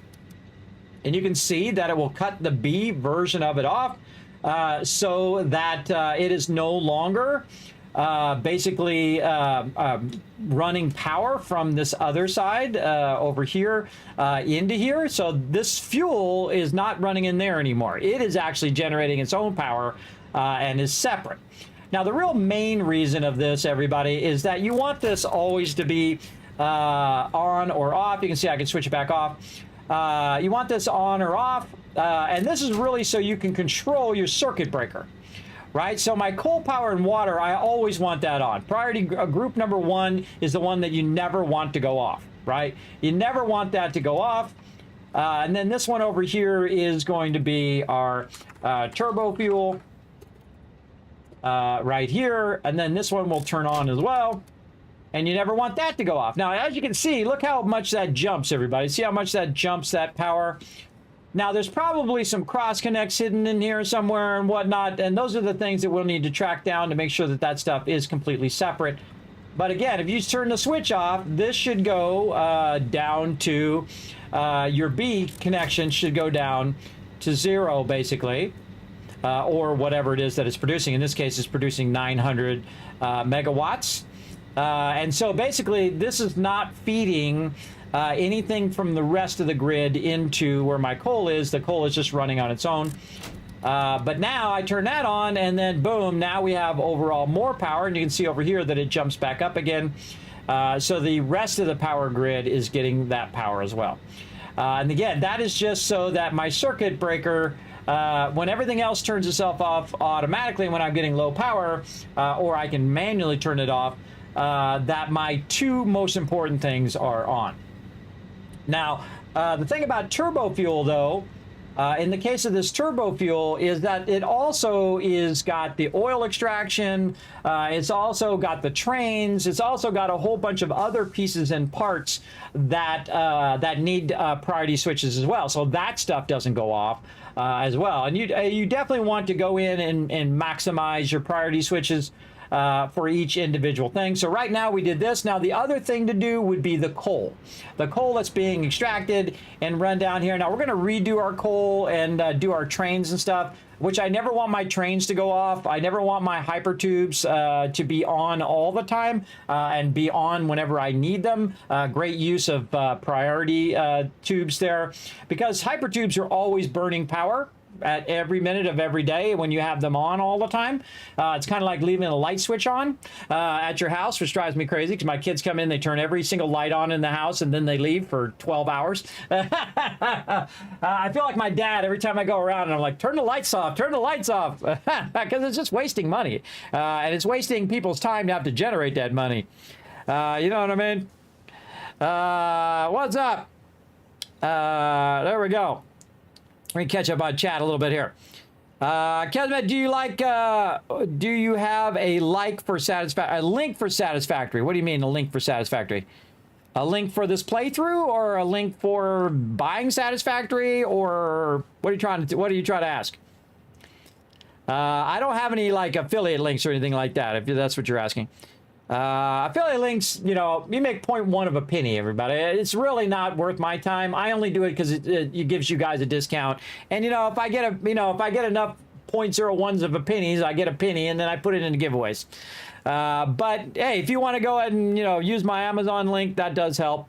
You know, I might get $1 or $2 out of it and then put it into a giveaway or two. So there we go. Yay, what's up? Yes, Kismet, what's up, Gia? Thanks for coming in and hanging out. Yes, we're having some fun. Welcome back, my friends. It's Kim Coco. Thank you very much. Yes, I rested up. I actually rested up this year. Normally, I don't. Normally, I'm working on stuff off the stream. But I actually rested up, I was elevating my feet so I don't have so much problem with my feet. Letting my voice rested up as well. It was awesome. I actually rested, and now I'm just all super enthused to get back to it. Why install Wi-Fi light switches? Easy to turn them off over the kids. Yes, I have the little things you plug into the wall and then do it. I don't want to say what it is because sorry, might do it right now and turn off all my power. But it will automatically turn my computers off. Every little light and everything, it'll automatically turn that off. I've not got to Wi-Fi switches yet. I am very excited about doing that. That'd be good. I'm gonna write that down. Wi-Fi switches. Yes. What I really want to install is the kind of switches where when you walk past them, it automatically turns the light on, and then it leaves the light on, say, for 10 minutes, and then it turns it back off, or 5 minutes. Those are the kind of things I really want. When my kids just walk by, boom, it automatically turns the light on. Right? And I have some that I bought that are just ones that are I put them up on the wall, so you're walking down the hallway, it automatically comes on, but they turn all the lights on anyway, even though it already has like lights that shine. So that's what I really want to get to, but I have like 1,000 other projects. You know, those are the kind of projects that I'm like, okay, those are low priority projects for right now. But all right, so we've got those switches in, and we fixed our coal power. Our coal power is awesome, so that's 900 power we can use. Just in case things go horribly wrong, which is pretty awesome. So we got that done. Awesome. Now, we need to think about our inputs here. Now, again, we went and marked all of our inputs, 300 per minute, 600 per minute over here of oil coming through. And then one of these we're not even using because we're going to be using that for something else. Or we were using it for something else. We were using it for plastic and for our rubber. But there's more oil in the world, everybody. We go get more and bring it back and just use this for power if we want. Now, one of the things we can do here also is to combine this together into 600 as well. Now, our input right now is 60 per minute, and so this is 600. So this is 10 times the amount, actually over here. This is 10 times the amount that one of these needs. So obviously, we're barely tapping the surface of how much of this we can really produce. Why do we have so much polymer resin on me here? Probably because I picked up that box. Why is that not running in? Oh, no power. Oh, I forgot to run the power across. My bad. That's what I was doing. There we go. And we'll put all that excess in there, and that'll run in the awesome sink. It's also running it into the dimensional depot as a backup. Okay, so this is barely tapping the surface of our overall power. Now, we need power to keep some things running. But what we can really do is to see how much power that we really need versus how much power is just, being at my max cons, is to remove all the excess things that I no longer need. Right, to remove all of the machines that'll bring my max cons down, because anything that's connected to the power grid, it is trying to figure it out. So we can go in and take all this out. Boom. We no longer need our quartz crystal for now. And then over here,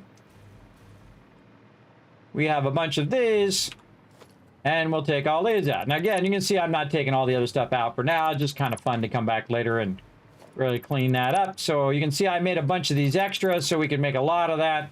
Again, we're 10 boxes deep on all of these resources, so we really don't need any of this anymore. And then the whole point of this is to eliminate this and then move it up and make it a lot nicer using our blueprints up above.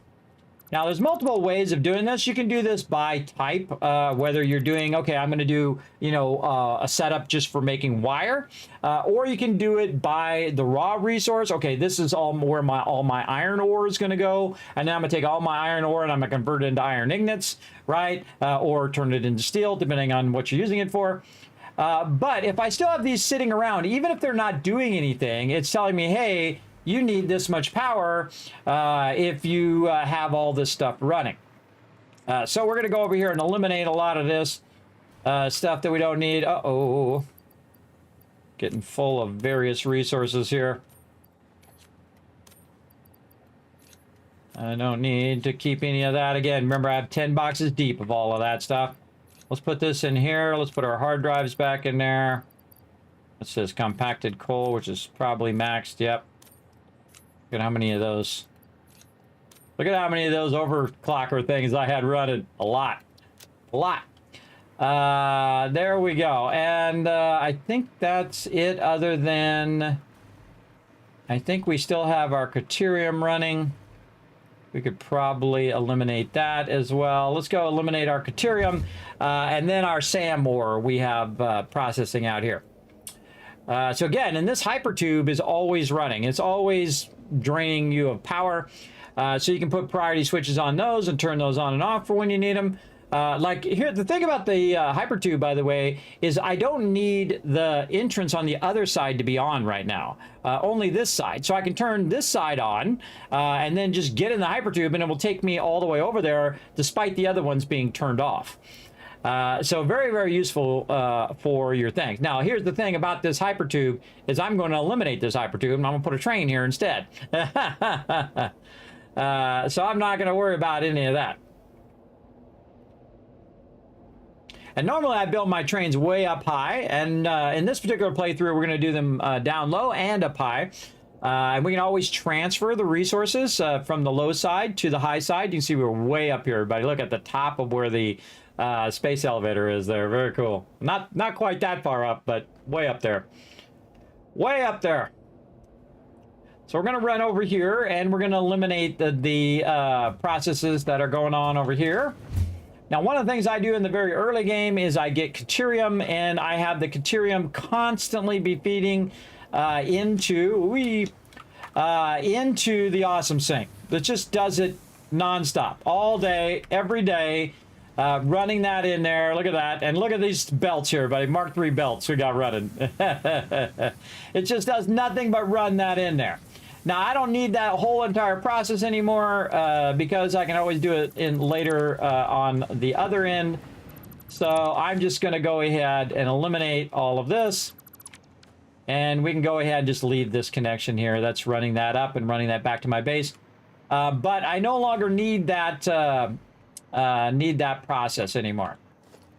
So again, now we can go ahead and look, and we can see that our max cons have come way down, right? They've come way down, but they're not quite below where our capacity is. And so that we have to watch out for as well. That our extractors are also costing us a lot. But we also have some SAM ore over here that we can go and eliminate as well. And again, all of these resources, every single node I'm going to tap. Every single one. And I'm going to take them all back to a central base which is probably going to get very, very laggy at some point with that many things. I don't even know if that's possible, everybody. I've never done it before. I've been waiting for the release version to do what I consider to be a mega playthrough, where you go in and you just play it to the nth degree, everybody. You go in every cave, you look under everything, you collect every Mercer Sphere, every Summer Sloop, that kind of playthrough, everybody, because this is one of my favorite games of all time. And if you notice, I'm not doing it all in a weekend. I'm doing it over time, so I'm getting the maximum enjoyment out of it, because it's the journey that's the most important part, everybody. Not rushing to the end and, you know, being super OP within a day, or what do they call it, speed running it. I'm not a big fan of me speed running. Now, if you like speed running, more power to you. But I don't like doing it because I think it sucks a lot of the fun out of the game. The whole point is to go on the journey and not get to the end, right? I mean, you eventually want to get to the end, but not in a day. That just makes it less fun, I think, for me. But that's just the way I am. You don't have to be like me. It's okay. All right. Let's see. Okay. We're getting somewhere a little bit. Now, so right now we're down in still a little bit now below the 2000s, which is good. And we eliminated all of that. Now, we can also eliminate these hypertubes and stuff and build a bunch of trains and all that. But first things first, everybody. If you ever notice that I prioritize everything I do, I always work on the most important thing first. And running a train out here is the least important thing right now that I need. See, we're also extracting from this pure node over here, coal. What is this? Is it a Mark II? Yes. And this is another thing I would go in, get some, put this back in here. I'd get some power shards, because you know you're going to upgrade this. Absolutely. These are Mark III lines too. Where are these going? This is going up here. Okay, so eventually I'm going to come back anyway, everybody, and I'm going to turn this into, 600. Absolutely. So I'm just going to put that in there while I'm there. I don't need it right this second because it's basically the line's not being used, so. But it will be eventually. And again, I'll replace all of this running of lines and the hypertube with just a train. And the train will come over here. It'll pick up the coal. It'll pick up the deuterium. It'll pick up any and every resource that I want to pick up over here. I'm still deciding whether I want trains to be resource specific, like one train that goes and just collects all of the iron, and one train that goes and collects all of the copper, and so on and so forth. So different train lines for different types of resources. You could do that. Or just a train that goes and collects every resource that happens to be in that particular train tracker line. And again, the more trains you have, the faster it's collecting those resources and transferring those resources back to your base. But we'll get into it. Can't remember the last time I was over there. Just fooling around over in that little corner there. Look at all those resources down there we could have used. We could have, would have, should have. So much cool stuff still to be done. All right, did we set our timer? We did not set our timer. Oh, bad. There I go again, everybody. I forgot to set my timer already. Second thing I've already forgot. Okay, any other processes that are still down here that it's not just full of this massive amount? Look at the spaghetti that we created. Oh, right here. Right here, these are the reinforced plates, which we don't need to make anymore. And then right here, we'll get all of these out of there, and then all of these out of there. And this is just to see what the overall balance of our power production. Because we don't need to produce anything because we have 10 boxes of all that stuff. Anything in this box? No. Now we can go out. I like to remove all the boxes. I like to remove all the machines to give me a general idea. Oh, look at that. We're down below our max cons there. Nice. Again, just in case it is making more resources that I don't want it to make, we'll take all that out. We'll come in here and we'll clean all this up too, everybody. Don't worry. We'll come back.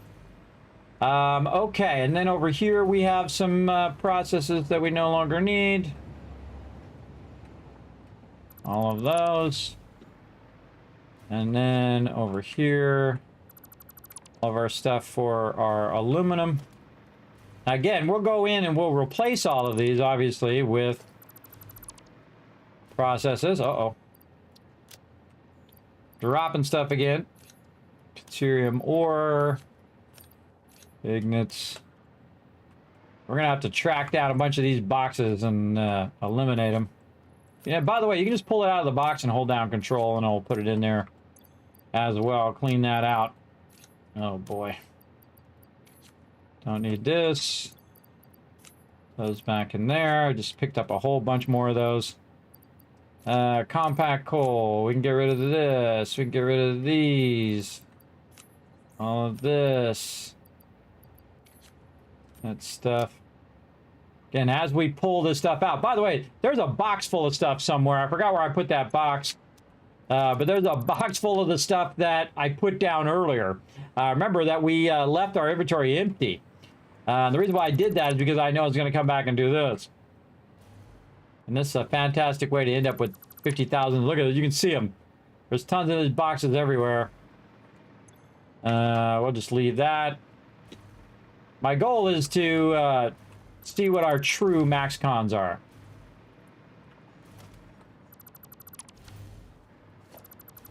This again is for bauxite rearrangement. Dropping more. Now the best time to go through and put my sign. I always like to get rid of my summer sleep so I don't accidentally throw those away too. The best time to actually go through and get rid of all these boxes is when you're clearing all this out, because some of these boxes might be inside something else. By the way, look at that water buffer there. Very nice. Bunch of extra water there. So it might be inside some of these, or on a belt, or underneath a belt, or between a belt. Somewhere really hard to see.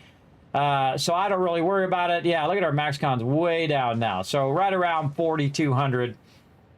So everything that we have running can be run by the power we currently have, which is good to know. And we'll throw this away. And all these. Remember, this stuff is really infinite, everybody. You can really just make an absolute ton of this stuff. Here's a great little trick as well.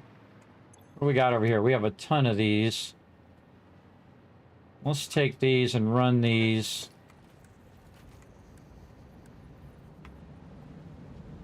To a merger here. What I'm going to do is run these up above, and it's going to run those automatically up above, and I don't have to worry about it. And then I'm going to make another box behind this box, like this, and I'm going to tie this box into that box, and then I'm just going to put all of that in there. Now, I never put my Mercer Spheres or Summer Sleeps or anything in there, just in case it accidentally takes it and runs it in the Awesome Sink. I don't ever want to lose my Mercer Spheres or Summer Sleeps that way. And then put that all in there. Now, what that's going to do is take all of those resources, and it's going to run them up above. And anything that it can't put in the box, it'll run in the Awesome Sink.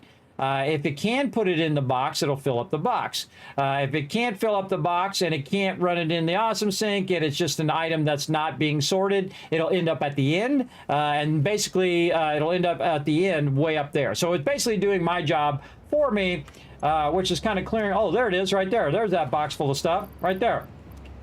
And so same thing here. We can go ahead and just take this.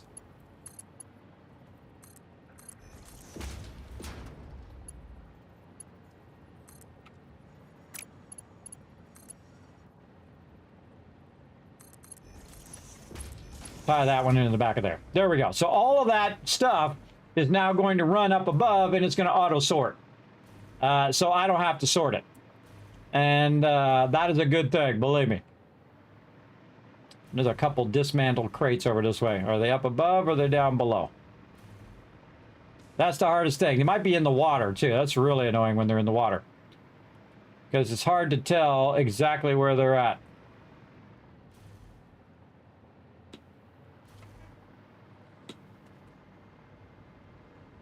Oh, right there, see? Just like I said, see how they're underneath the belt, so it's hard to see. I can't stand these things. They drive me crazy. I don't know. It's like a ADHD thing. I don't know. I just don't like them. I don't want to have them. I wish there was a button you could press. Look at all of them, everybody. Look at all of them. I wish there was a button you could press to just instantly get rid of all of them. I don't even care about the resources. I just want them all instantly gone. Definitely going to be over here somewhere. Right there's one.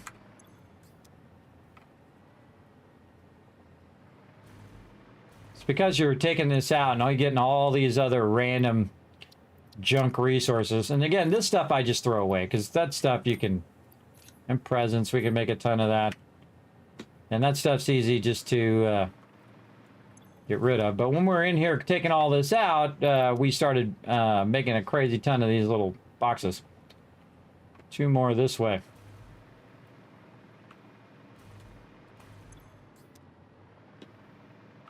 It also depends on the direction in which you're taking it out. Had I took it out the other way, had I took it starting here to there, that box would have ended up on the other end. So good to know. And again, everybody, I don't need any of this. Now this stuff, I typically will keep the actual refined stuff and send it through, but most of that stuff's going to end up into the awesome sink anyway. It absolutely is.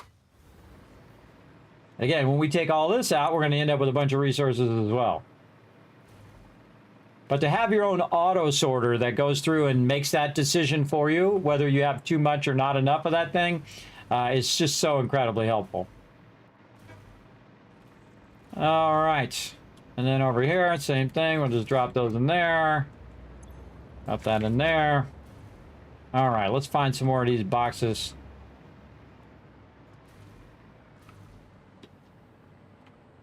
Right there, see? Underneath the thing.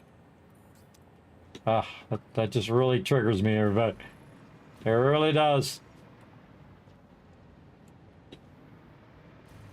Then when we're taking these out,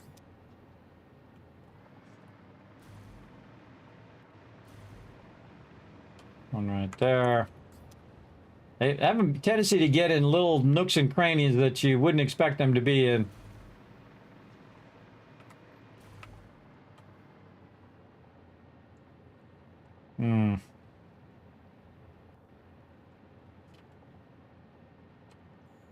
So you're somewhere. There it is.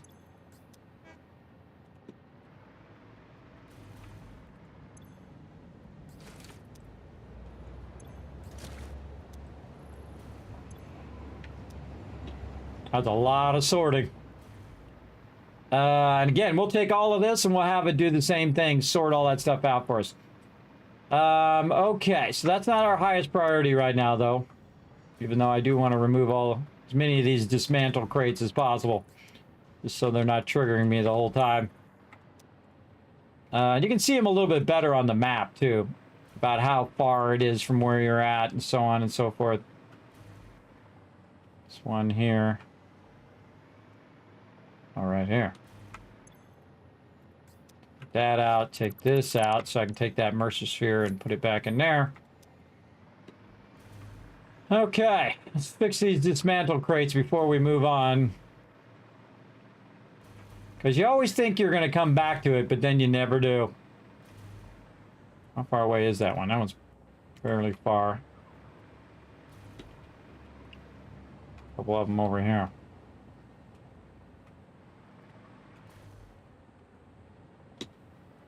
Up, down.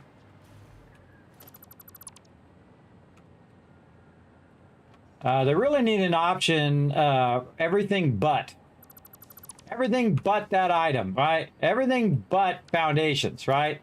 So instead of hitting G to do a dismantle filter, it should do a block filter. Say, do not erase this thing. And then I could just hit everything else. I mean, that would be way smarter than the way they have it now, where I have to hit G, hold down Control, hit this, and then hit G again. Just because most of the time you're just trying not to get your foundations. That's it. I mean, it's not a rocket science. You're just trying not to get the foundations. Yeah, see, he was hiding under there. Little sneaky one was hiding. Oh, I can see that one right there. Oh, I see the other one too. All right, I see. I get too triggered from these, everybody. I get too triggered. I gotta get rid of them. I gots to get rid of them. Other thing I wish you could do, by the way, everybody, is to go in and click on these and then highlight them. Like you can with everything else on the map. Like I can go in and I can highlight typically stuff on the map, like points that you put on the map. But in this case, for some reason, they made it where you can't just highlight these. Oh man, look at that. Ooh, mama. That's a lot of aluminum magnets. We can just get rid of that. Take all of this. Most important thing in here is to put those away in the dimensional depot. Then I just have a bunch of random stuff. Now again, just so I don't have to wait for my sorter to sort all this random loot, I usually get rid of all of that. Get rid of that compacted coal. I already got maximum amount of that I need for right now. Because the ignits, you're just gonna make an absolute ton of those. It's the thing that the stuff that takes longer, like the production or the redo of that stuff. That's the stuff I suggest you take the time to just throw it in there. Need another box. I'm gonna need a lot of boxes, and this is gonna take a while to sort. But the cool thing is the fact that I can just let it run 24/7. It'll just keep running and running and running. Oh, look at King Coco got his wings. That's 12 months of sub love, getting his brand new sub badge. Congratulations, King Coco. Thanks for that love, man. I appreciate it. Thanks for coming in, showing that love, unlocking. You can fly, you can fly. I think Kismet's singing a little song for your 12-month anniversary there. Thank you so much for that awesome support. Let's show some love in the chat, everybody. Show that love. Oh, there's one hiding right over here somewhere. I bet you it's underneath. Oh, 2 hours. Okay, it's warning me. Hey, Kismet. You should take a break, brother. All right, where are you? Turn my light on. One of the things I dislike is when you're in the hypertube, it will turn your light off. I think my light should never go off, ever. Once I turn it on, it should be on until I turn it off. But that's just me and my crazy ideas. All right, I don't see it. I bet you it's underneath one of these things. It's like underneath the train or something. Yeah, whatever. We'll come back to it. Let's get these other ones. There's one right there. Again, it's like finding needle in a haystack, everybody. Some of these, they are very difficult to find and to see. In this case, luckily, we were taking out stuff that's all on the same plane here. Bet you this is going to be over here. No? Oh, that's that one way out there.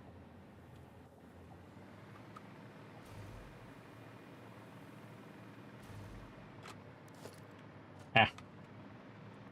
I see you there.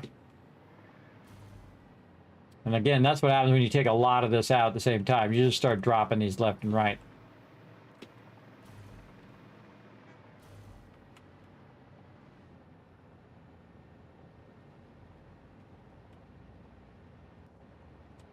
Right by it.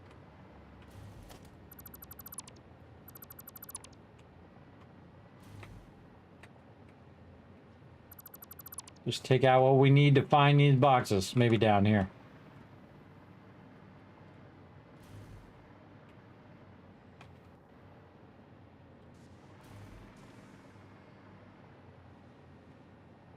Oh, right there. He was hiding underneath that stuff. And again, when you're taking stuff out, you want to take it out in such a way where the box ends up in a very specific spot so you can find it.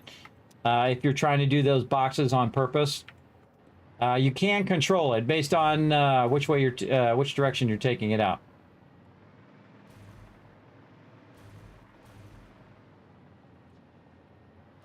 What am I going to? This one.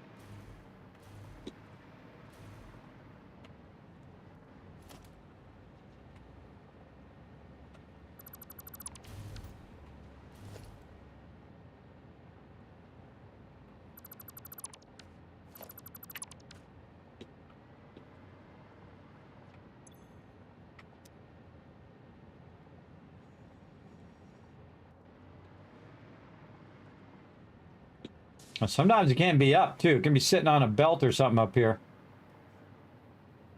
Or it could be way up there on the top.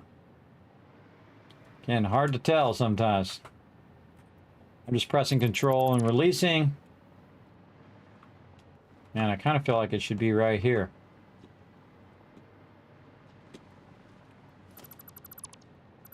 Again, I don't need any of these belts anymore. None of this. I'm going to take it all out at this point.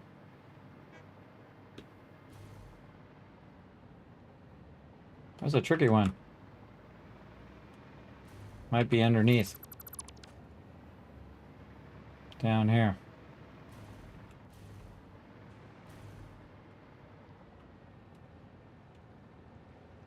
Behind me.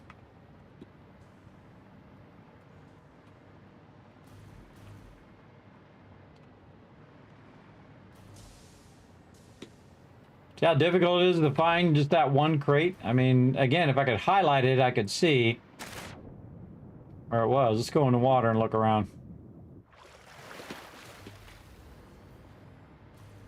No idea.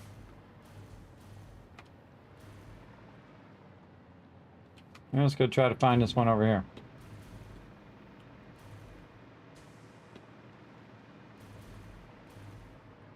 I go past it? Went past it.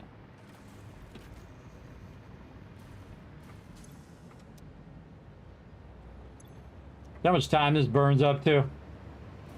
Burns up a lot of my time just trying to find this dismantle crate.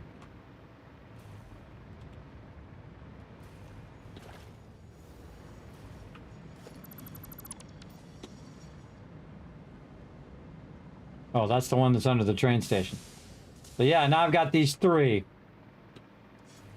Alright, maybe this one will be easier. Let's go check this one.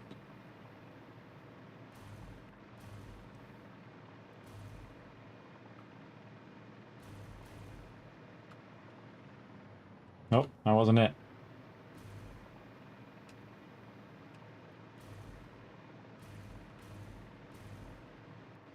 Ah, there we go.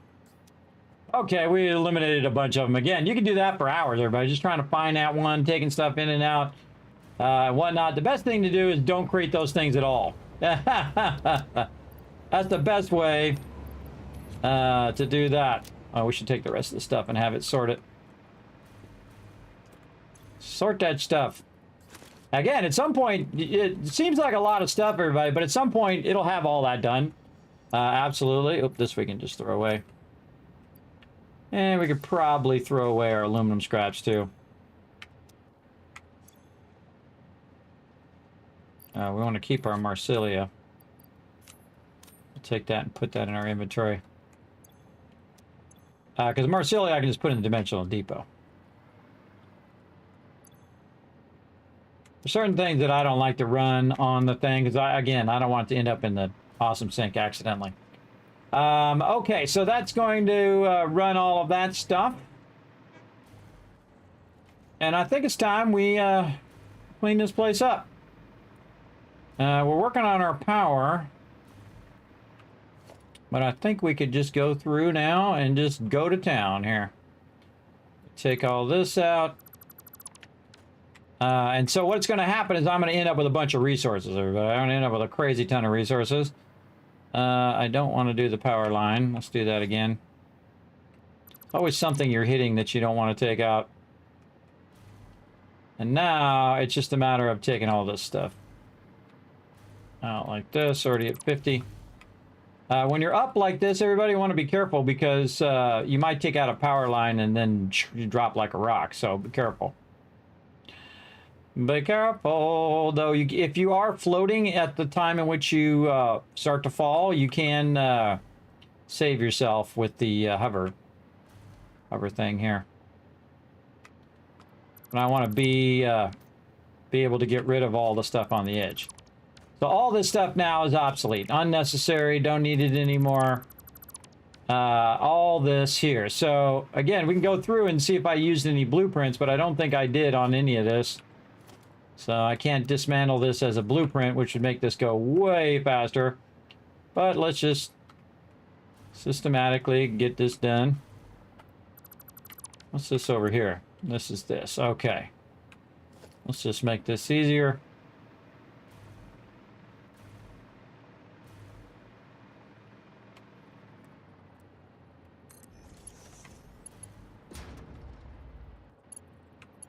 Backwards.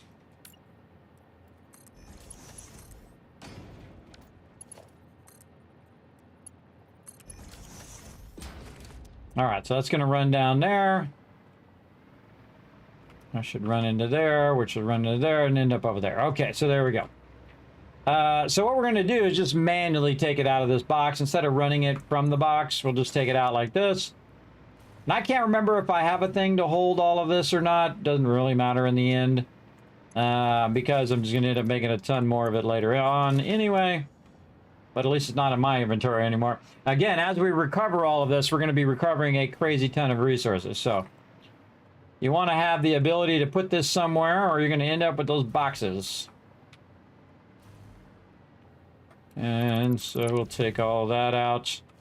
It's satisfying every time when you get to this point, everybody. It's just so satisfying to just take out all of this stuff that you had used before, and you're just making it, you know, in the moment. You're not like planning it out and saying, okay, I'm going to put this here and put that there. You're just like, oh, run that line, get that thing going, make so much of this and so much of that. It's really fun to get to this point. You're just deconstructing all of this stuff. Taking it all out, cleaning it all up.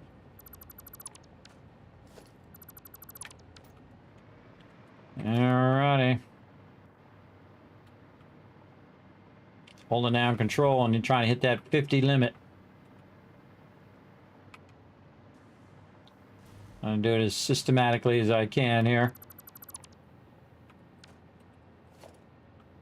In this particular case, I do want to take the foundations out.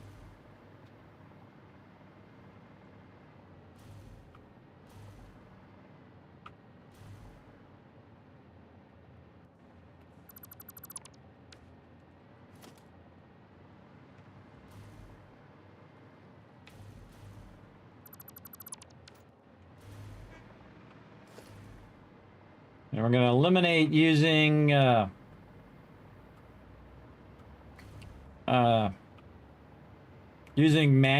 creating stuff manually, and make it where we're now going to be doing it with blueprints.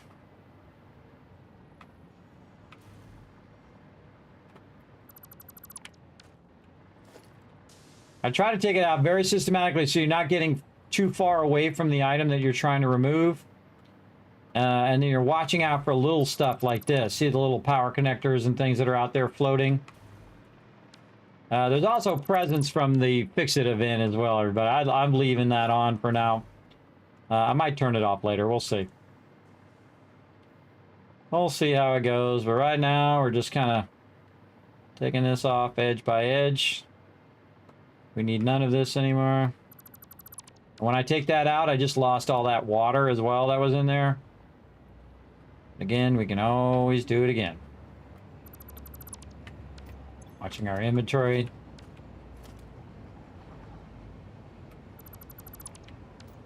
Always remake all of that.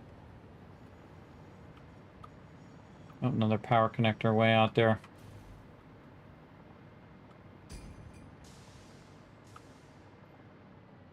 Was that present hitting the ground?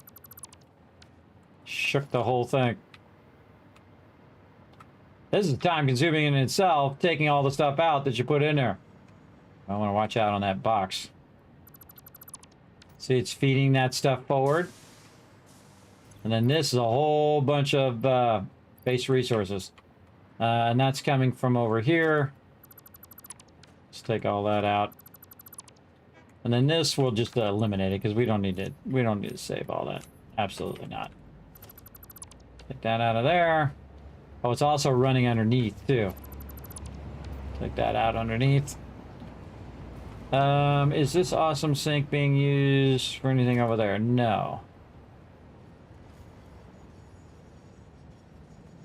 What was I storing over here? Oh, that's water. That was packaged water. I saved some of the packaged water so I could run it into the dimensional depot.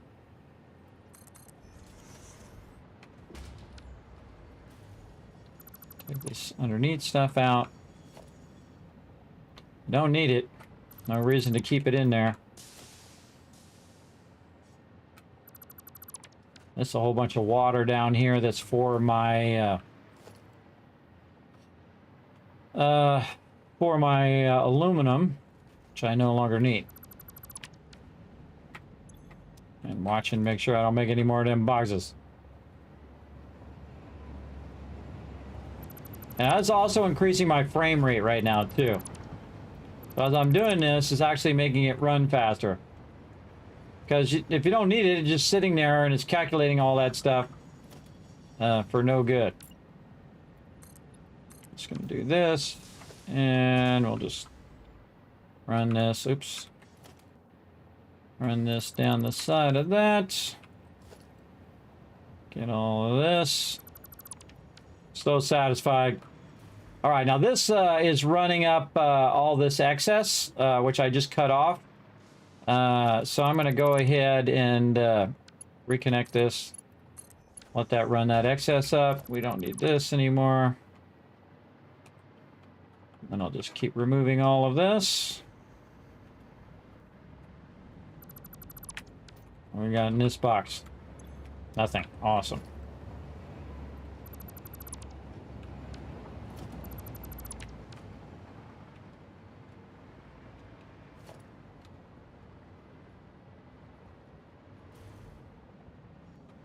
Again, we fixed our coal power. We're going to be doing our turbo fuel here in a bit. Right now, we just want to clean this up, make sure we're not missing anything. Let those presents fall in the water. Don't need this anymore, or this. Let's put this one back. Check. Oh, not that.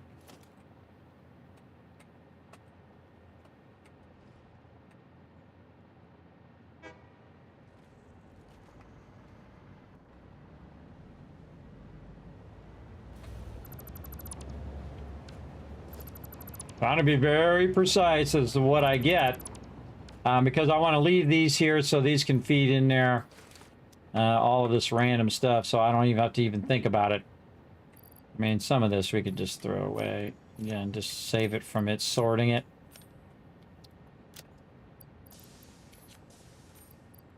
Later on, all of this stuff here, I'll use that to supercharge my supercharge my aluminum starting back up again. Okay, so we got pretty close over there. Looks good. Time for taking a little break as well. Good morning, kids. Nice to see you again. Thank you, Harm. Thanks for coming in, hanging out. Now, we're trying to be good about our breaks. Of course, we went over by 30 minutes, but we're going to go ahead and bring up some words on stream. We're going to let that run for a bit. It's going to do a lot of the sorting for us. So it's going to go through and it's going to sort all the stuff that we just put in all these boxes. It's going to take all that, run that up above, sort it into the boxes if it can. If it can't, it'll just run it right in the Awesome Sink, and we don't have to deal with it. We don't have to manually take it to the Awesome Sink and throw it away. I could just make an Awesome Sink down here and run it into there as well. But this will make sure if there's any extra that we can throw in any of those boxes, it'll put it in there. And if it's not, I got 10 boxes of each thing. That's more than enough. More than enough for what I need. So what I really need to do is just tear all this down. Just clean all this up so that we don't have any more of this spaghetti. We don't have this slowing down our playthrough. And then we can go back to working on our power. Now, I just wanted to clean up the coal a little bit, make a little bit of packaged fuel as well. And while we're letting that run to do its thing, we're going to clean all this up today. It's going to be awesome. It's going to be so exciting. Okay, so we're going to do some words on stream. I'll take a little bit of a break. Then we'll be back. We're going to work on it some more. Let's go ahead and get our sound on. Now, again, you guys want to work together. That's how you earn Kiss Caps here in the channel. Working together and being awesome. So we're going to go ahead and let this run for just a little bit, and then I shall be back after this break. Here we go.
How we doing? Let's see if you guys can earn some kids caps right over here. Working together as a team. Let's go.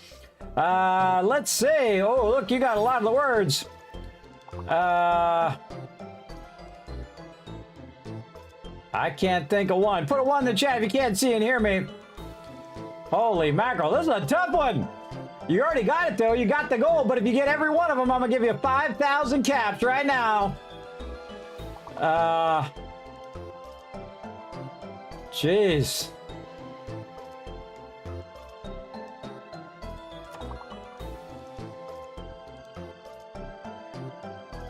Frail if there was an I. I say just start typing some letters. Just throw some 4 letters together. At this point, just throw them together. Oh, allure, that should have been in there. You still got it though. Good job, everybody. Good job. I'm going to give you guys a bunch of kids caps for letting me know everything's working and for working together as a team. Very nice. Okay, now we got to take a little detour real quick, everybody. We're going to pop on over to Throne and Liberty for a second, and we're going to come back to Satisfactory. Now I'm going to have them both running at the same time. That's right. In the background, we've got Satisfactory sorting all of these resources that we just dropped in there. So it's going to do that for a while it's sorting that for a little bit, and then we're going to come and tear a bunch more of this down. But right now, we need to jump into Throne and Liberty for just a moment to check out, because the season is coming to an end. Now, if you haven't already done so, everybody, make sure you go in there and you claim all your tokens and stuff. I'm going to go ahead and jump onto this character. Oh, here we go. Jonker's coming in with the 25 months of sub love. Bringing in that Kismet love train. Show him some love in the chat, everybody. So what I'm going to do is jump in the game here. Now, again, there is only a limited time left of the main thing. We got 22 hours left, so we might be able to keep this going until tomorrow night. Now, again, we're going to be back on Wednesday night playing with my team, 10 p.m. Eastern Standard Time. I'm not going anywhere right now, everybody. We're going to do a nice long stream. But one of the things that they broke was this star pass here. And so it's totally unpurchasable. And I've got like 3,000 star crystals, which really suck. But this one, and they're going to extend this. They're going to extend this for another week. So you got time on this one. They're going to fix that. But the one you don't have time for is the glacial one, which is your normal season pass. So you got to get in there. You got to spend them tokens, everybody. Maybe I'll purchase me another thing there. But I'm going to be doing my dailies later, and I'm going to get some more of these, and I'm just going to spend it. I just want to jump in and let you guys know to make sure to take care of that. Again, you got 22 hours. So basically, it's 1 a.m. Eastern Standard Time that it does reset. So we'll be back at 10, though. So we should be back before then to be able to get that going. Now, you can see I bought a bunch of the resistance contracts. I guess I could just buy one of these while I'm at it. Buy my abyssal contract tokens. I could have got a dimensional thing there. A whole bunch of stuff you can buy here. I bought a trade stones, precious parchment, and of course trade unlock stones. Unlocked all of those. Now again, we're just popping in here for a moment. We're going to get back to Satisfactory in a second. Satisfactory is running in the background right now. Now one of the things I like to do also is to work on my rewards for the week. Oh, there we go. Got my weekly mission done. Donate a bunch of stuff to the guild. There we go. And again, I've been getting in every single day, everybody. Every single day I've logged in and been working on all my various stuff here. I got 1 minute to do that, but I also collect these every day. You can see I have 0 missed ones. There's only one more day left, day 28, which is weird because you won't be able to collect day 28 because it resets in 22 hours, and this one you can never collect. They didn't think that. They didn't think that. Or did I miss a day? Rectified check-ins. Oh, I did miss a day. Oh, I guess I missed a day. I must have missed it in the transition. Oh, man, I didn't even know I missed a day. Well, I did miss a day. All right, there we go. Now we got it. So we got all of that. I'm going to pop in here to my Animote. Now, again, we're not going to be playing a bunch of Throne of Liberty today, but we are going to do it later tonight on Wednesday night. But I wanted to check in to make sure that timer, I was seeing that timer correct, and I am. Now, see, I like to set that stuff going for like 8 hours, and then I don't worry about it. Now, I actually have two characters. I have my primary character here, and then I have a secondary character where I'm going to go in and do both of those. On your star crystal. I'm the one that sent that, reminding everybody to spend their star crystals. So make sure to spend your star crystals. And then also, you want to turn in all of these back over here. Right here, another thing we want to talk about. I'm going to go back to the stone castle here. And we're going to turn in, and I have the sound off for right now. And I have a guild marker on it. You can see it right there, the number 1. Where you turn in these kind of bulbs that you have. Yeah, it's weird I missed that. I probably just didn't do it one day. I logged in every single day, everybody. Every single day, did my dailies every single day. Really been working at it big time. What's this? I don't know what that does, but I did it anyway. So you got to go over here and do this tree. Now, it's actually really annoying because it pops this up every time. So you have to hit F. And then you have to hit F, and then you have to hit it again and again and again. And so it's giving me all this food as well, smile cookies and things of that nature. Now, you can also do the event thing where you fight the other guys with your little animotes and stuff. I find it incredibly obnoxious, everybody. It's an incredibly obnoxious thing. There's one there. And then we'll do this one here. I'll do them both at the same time.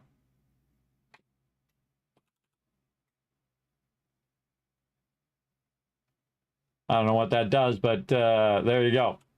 Okay, so I turned that in. Now I got to go talk to this other dude. Go back here to the center. And then you also want to turn in all of your stuff at the festival guide, which is here in the center. He's also in other cities as well, but he's right here between the two different sides. And so you want to make sure, you can see I've already bought out a bunch of collectibles, trade on lockstones, and especially the precious books. That's probably your most valuable thing there. I would say quality Sterilite might be something I got. I think I already got these on my other character. Let's go see if we got those 4. Because you get them on one character, you don't have to get them on the other, everybody. It goes across them both. So let me go check my other character. Again, we're just doing a little side thing while we're waiting for Satisfactory to sort in the background. So it's sorting a bunch of stuff. And really, I just want to take care of it so that I know it's taken care of, and then I can come back to it later on as well. So again, this is my alt character. This character also has been logging in each day, and apparently I missed a few days on this one too. That's weird. Just rectify all those days. There we go. Now I noticed, by the way, after you did like the first round of doing the snow event, you don't have to do it again unless you're buying a bunch of stuff in there.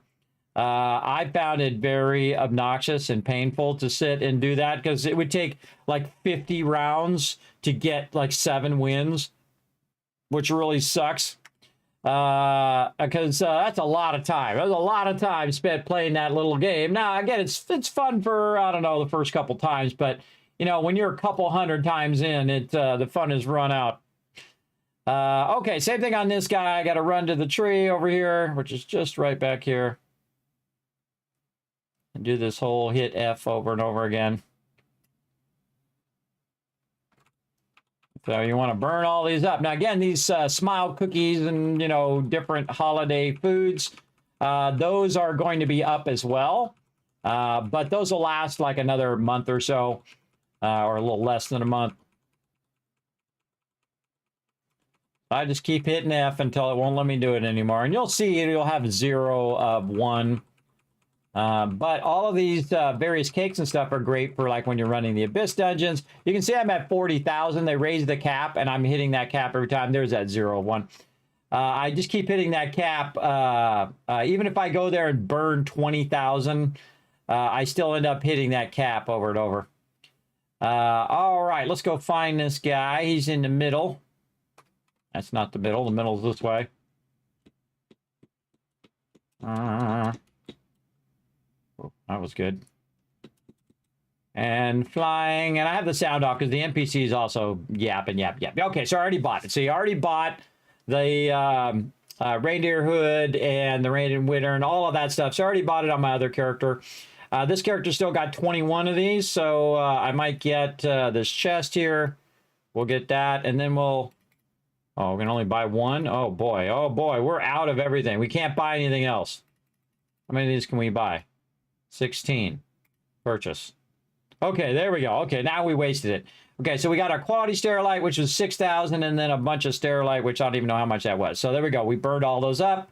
We already have all of that stuff. Now, I don't know if I have to have the title on each character. I would think so. But the cosmetic stuff works across both characters. So I think I'm going to get that title on my other character. All right. So we spent all of our stuff on this guy. So when it does reset, we don't have to worry about it. And then back to my primary dude over here. Yeah, I think on my other character, I didn't bother to work on that character. I just trying to work on my primary character. Okay, so we know that we got all that. Let's go ahead and buy the Stay Frosty. I see people with that on them all the time. Let's get our quality sterilite. Let's get our stuff here. And then as much sterilite as we can buy. 32. Boom. That was 16,000 sterilite there. All right, so there we go. So we got all that. Now it says it's going to restock. Which this guy will stay here a bit longer after the event so that you can turn it in. Like if you go look at the food, it's still got 14 days on it.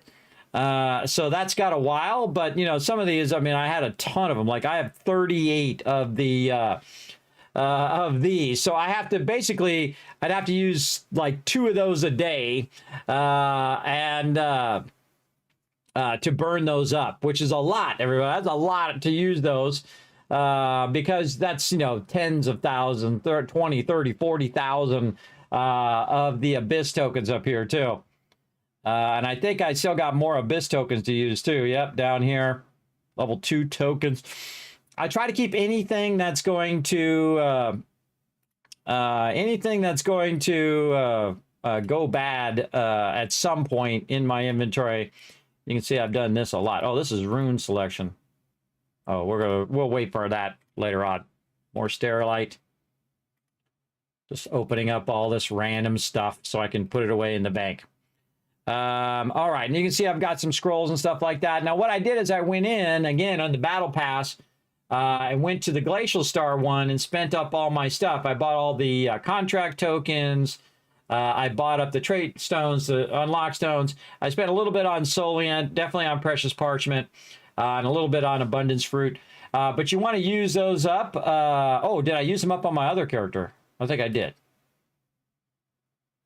I did something on my character. Oh, and I got the title Stay Frosty here. I'll turn it on for a second. I like Destiny's Pathfinder. That's my favorite. Let me go double check that I did use. Now, again, you have one more daily round because I haven't done my dailies yet. You have one more daily round of getting it going. Now, again, we're just popping in Throne of Liberty here for a second. We've got Satisfactory running in the background. We're not really playing Throne and Liberty. I'm just in there telling you guys, make sure to go spend all your stuff. Spend all your coins and spend all your stuff big time before it runs out. Now, again, remember, they're going to extend this one, so you can go ahead and get that going. Oh, I can claim some more points there, too. you can get that going, but definitely spend all your star crystals, which I did, because this will go for another week. Because when they do the reset tomorrow at 9, they're going to extend this another week, so you can go in and spend your stuff in the star pass. So they sent out a message to everybody on that as well. And I'll come back later today, and we'll do dailies, and we'll get all the dailies done before it resets.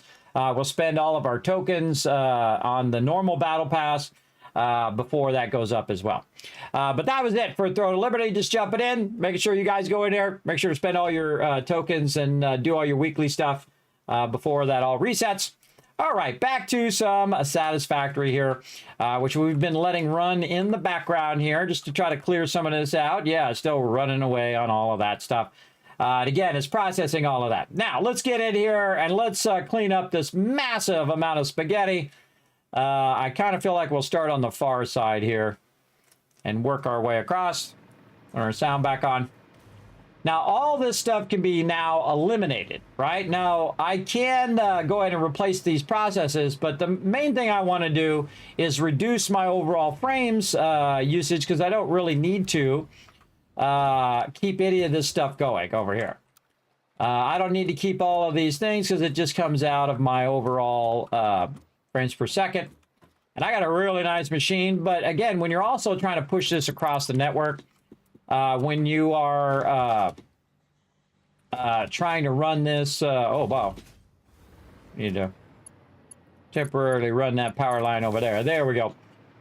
When you're trying to do it off the server as well. Now the server, it's not on the server's end. It's going to be on your local machine's end, where it just can't render the frames. And so again, we're just going to take all this out. Check our inventory for a second. Yeah, let's take our inventory first before we do all of that. And I love the fact you can take this stuff out from far away, too. Again, this was a bunch of our copper production that we no longer need. And we're just going to work on as much of this as we can. And I find it works better if you're doing it systematically like this, where you're taking it, taking it from one side. This stuff does not fall down, by the way. If you take it out, it'll just float there forever. This is one of my favorite parts of doing this, everybody. It's just so satisfying to come back when you're just making an absolute mess while you're doing it. You're bringing your spaghetti on, right? It's called spaghetti when you do that, when you're just running it willy-nilly wherever. When in the moment. Right, you're not thinking it through, you're not using your blueprints, you're not doing any of that. And that gets you where you can do blueprints and do all this other stuff that we're going to do. And again, I'm kind of watching my inventory, making sure my inventory is not filling up so I'm not getting those little boxes. So if you're real tricky, you can actually control where those boxes end up. And you can, take a whole bunch of stuff out that's way over there, and then the little box ends up next to you. Depending on how you take it out in the first place. And we'll take all this out. And again, this was all of our copper production. Normally I put a limiter on because I wouldn't want to take out my foundations, but we no longer need the foundations either.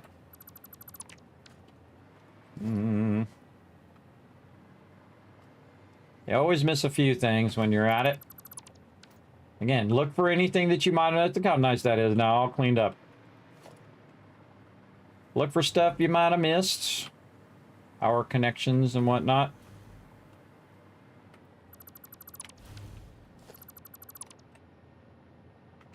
And the hover thing really helps because you can get up high and you can look down on the stuff. What's up, Harm? Kismet, the title still says Satisfactory even after refresh. Yes, like I said, we are doing both of them at the same time. And we're letting Satisfactory run in the background, but thanks for having my back. I appreciate it. There's always somebody comes in. Kismet, you're in the wrong category. Sometimes that's true, and sometimes it's not true. I can be in other games as long as I don't do it for like 5 hours.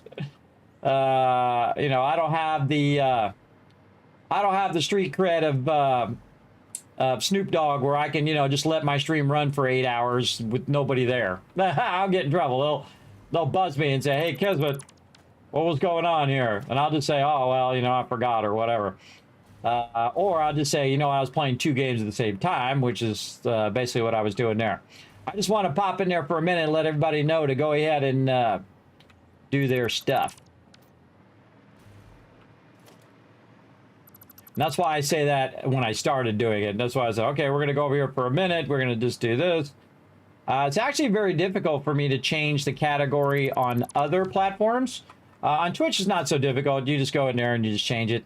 But on things like YouTube and other locations, you actually start an individual thing. I feel like that's one of their downfalls, or one of their weaknesses, is the fact that they don't have a persistent chat. Like Twitter's like that. Twitter doesn't have a persistent chat where you guys can just chill out in the chat, wait for me to start up. When I start up, bada bing, bada boom, we're off and running. But it's actually, you have to create a stream, and then that chat is tied to that one singular stream, which is dumb. And had they thought it through, they wouldn't have done that. But they didn't. Because they thought, oh, we'll just make this, we'll just retrofit whatever technology they were using for something else to do the thing that they're doing now. Because they don't probably think that's an important thing, which I do. Oh, now we're full. Hold on. There we go. Now we're starting to drop boxes. Now, again, anything that's like raw resources and stuff, I'm just going to throw that away. Just saves me time, so I don't have to wait for it to sort. But I don't really need to keep any of this, everybody. This is all this compacted coal. We'll keep some of that. Yeah, that's just a whole bunch of random resources I can just ditch. But yeah, you have a leeway. You can switch back and forth, and especially when I'm doing 2 games at one time. Sometimes I do up to 5 games at the same time. So keep that in mind. And I always put it whatever the primary game is I'm playing. So in this case, the primary game that I'm playing is Satisfactory, and it is still running in the background. And so there we go. Actually, it's always running because it's also on the server. So there you go. G-Portal's got it going. It's going to hit 1,000 hours. It's been running, which is cool. I haven't been playing it for 1,000 hours. It's been running for 1,000 hours. There's a big difference. Okay. Take all this out. Look at all this mess over here. Don't need any of this stuff no more. All of it out. All this out. And you can see I'm being very specific to leave the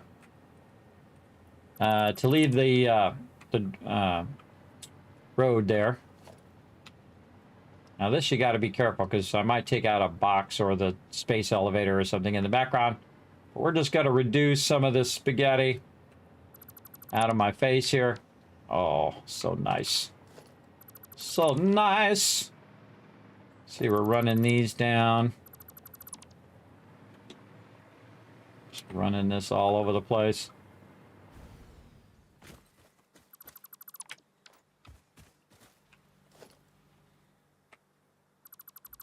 And try not to accidentally hit my power in the background. You can see that the copper is no longer running. Okay, look at this, everybody. Dismantling the overall factory here. Very fun. Oh, we got to move our backup power. In fact, we got to make a blueprint of backup power. Let's go do that. Okay, let's go over here and readjust our backup power. So we're going to clear the blueprint designer. And we're just going to make an obscene amount of backup power. Okay, so we're going to go ahead and put this in here. Now this takes up a little corner here. Now one of my favorite things is the blueprint. You'll see what I mean here in just a second. Yeah, can't quite get another one there. So what do I want to do? I want to go ahead and center these a little bit better.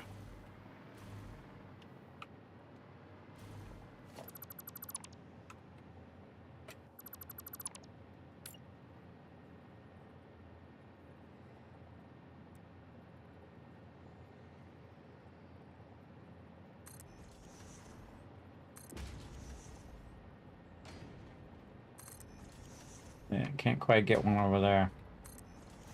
That's a bummer.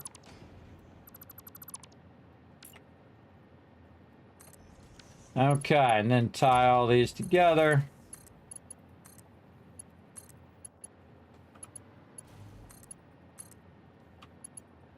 What the heck is going on? Try it again.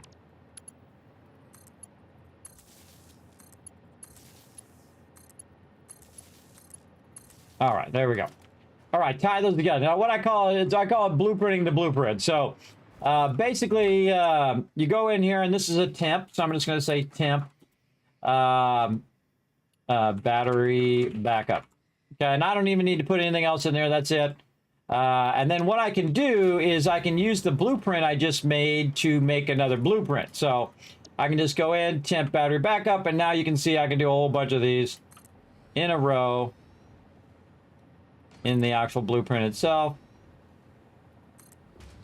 or on the blueprinter itself. We're out of wire, really. I seriously doubt we're out of wire. I just out of it that's in my inventory.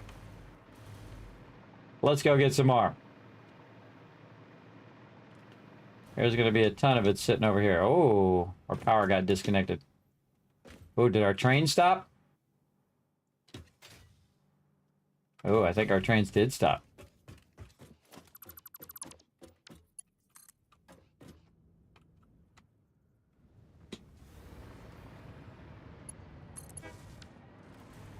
There we go.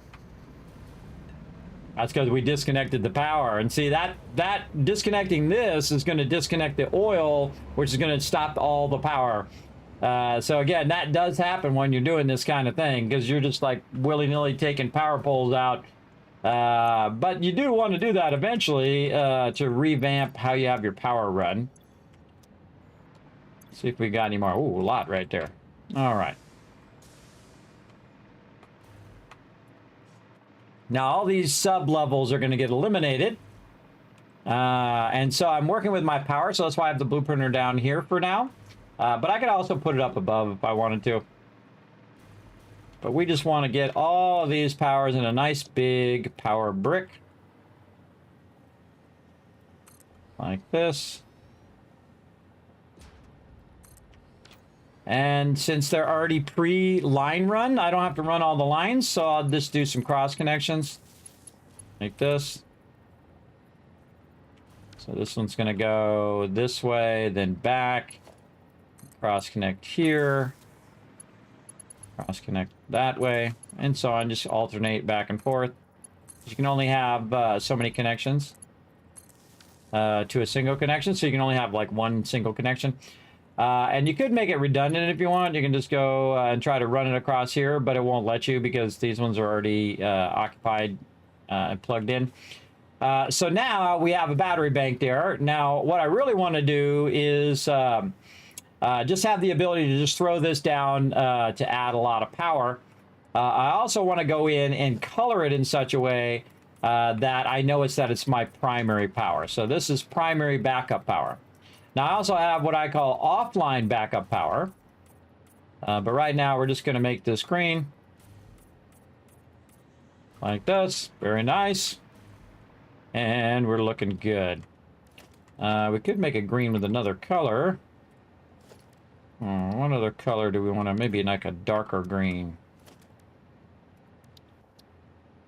I'm probably using this green for something else, and I can't remember what it is. But we'll figure it out here in a second. And then just make this a darker green. And see what that'll do is automatically adjust this. And so the cap of it, see the cap part here? This rim part right here, that's the darker green, and that's the thing. So it just gives it, just sets it off a little bit. I mean, it's just a designer thing. Just to make it look good. Okay, battery backup. How many do we got? Let's go see. I like to make sure I count to how many they are. That's 5, that's 10, 15. This is 10, 20, 30. So that's 30 of them. Right there.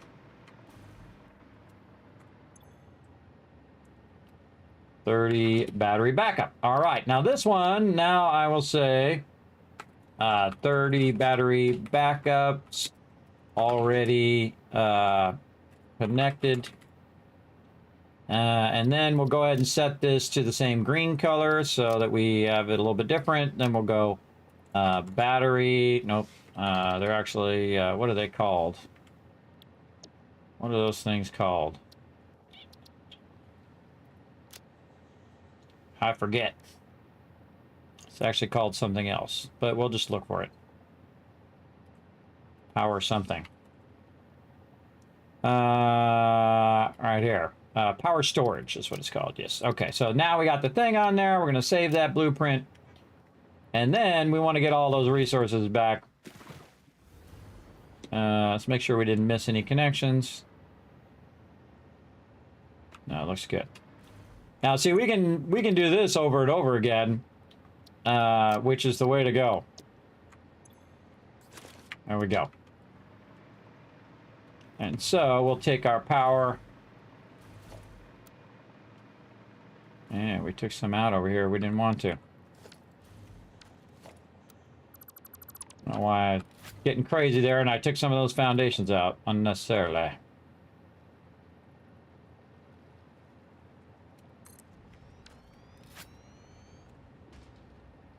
Okay, now we're going to take this power that we just did, and we're just going to set that battery back up right down here for now. Now, actually, I'm going to be putting most of this up above, but we'll just tie it in there. Then we'll tie our primary power to the first one. And what that'll start to do is it'll start to charge up those batteries because, again, I have a huge excess amount of power.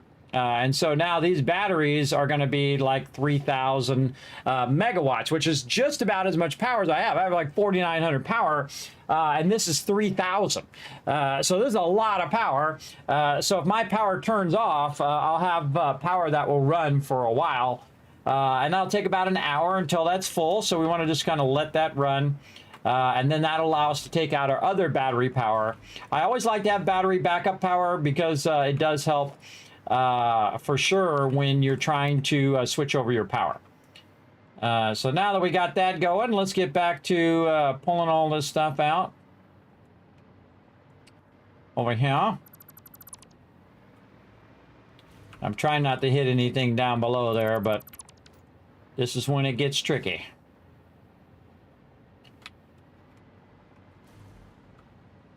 So good to get rid of that spaghetti. Bye-bye. You're out of there. Problem with talking about spaghetti, everybody, makes me hungry. Makes me want to get some spaghetti and actually eat spaghetti.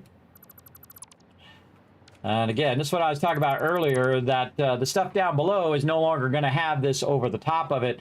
The only thing that's going to stay in place is my entrance here and the space elevator. And again, this, you can see this is time consuming for sure. So we can just be real specific here so we're not accidentally taking out stuff that we don't want to take out. So I'm just pressing control and releasing control on the very specific stuff so I don't accidentally get rid of my blueprinter, which I don't want to do. For right now, anyway. Just being very specific as to where I'm aiming.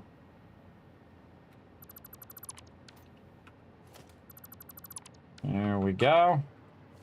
G for these power poles. We're doing our inventory space. Looking good. It almost takes as much time to tear it down as it does to build it. I find. Look, it actually sorted a bunch of that stuff already. Wow. All right, there's some more stuff for you to sort. Get to it. Again, look how much we've done, but how much more we still have to go. It's very, very fun, everybody. I love this part of doing all of this. Now, this is just a mess here. Let's just take all these things out so we can see what we're doing here. We're diverting a bunch of resources there. Taking up my road area.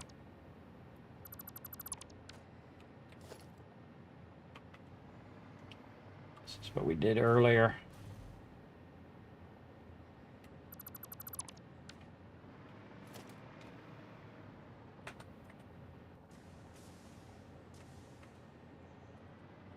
Just pressing releasing control. We're just going to get into the zone here and take a bunch of this out.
Oh, I don't see any coal coming through.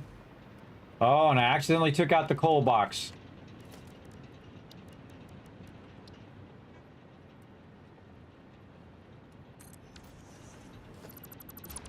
Hey, that's what happens. You get all crazy. You start taking out stuff you didn't mean to.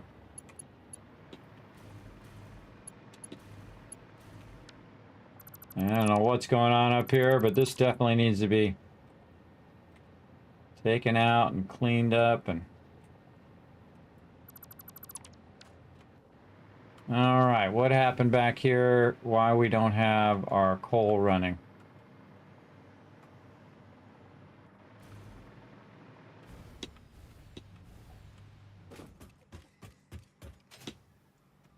Oh, we don't have any power back here either.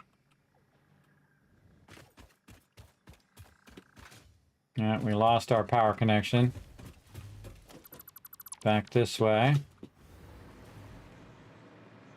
So we have brought our power up to here.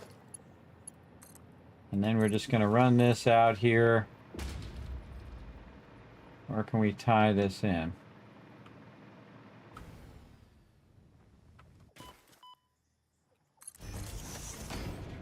There? Over there. So what it is, it stopped sending the coal. And the reason why it stopped sending the coal is because I disconnected the power, so the power is not actually running over there anymore. Because when I was taking out all these poles, I disconnected a primary pole, which we needed to keep the power going. But that's okay, all this power needs to be redone anyway.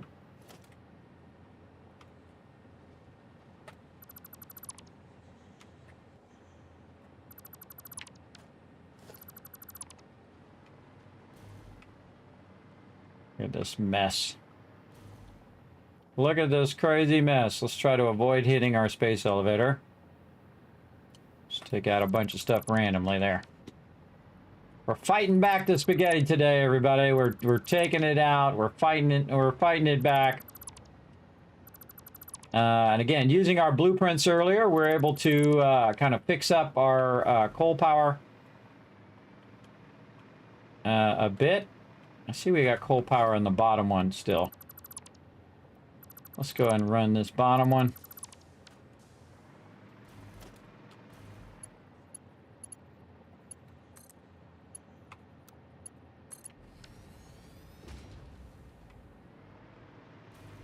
There we go. That'll run a bunch of that. We can take out all of this under here now. If I get some stuff down there, that's okay. And this is all... I build a lot of things that are just temporary in the moment. So this is a lot of quartz stuff that we're going to take out. We just kind of ran this underneath here so we could run it underneath the foundations.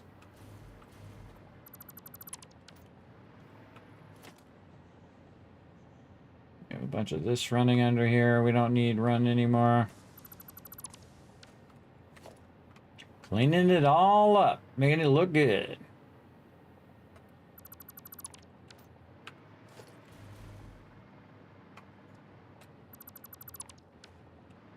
Oh, there I go.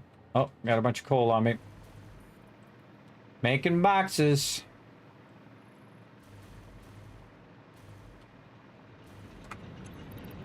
Right where to put that. Right there.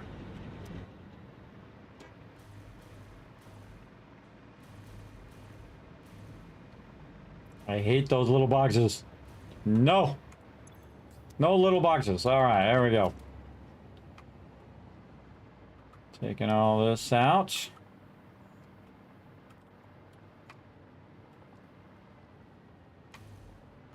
Now, if you accidentally do one way off like that, just press Control and let go, and it will then deselect it, which is awesome.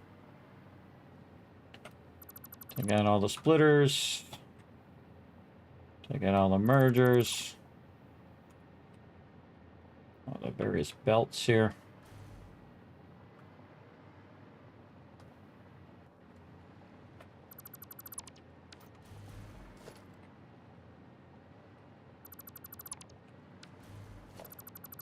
The reason why I take out some things one at a time is I just want to be very specific and get that one thing done. Okay. You never know it was there. All right, quartz fixed. All right, open there and see. You can see our coal is come back again. So we have our coal going as well. Because it has to run all the way out there to bring that in. And then all this quartz and stuff. Back that up. Look at that. We took that whole side out already. Nice. Very nice. We're getting somewhere. Little conveyor poles. This is going to be so much nicer and cleaner. And again, it takes about just about as much time to make it as it does to take it out.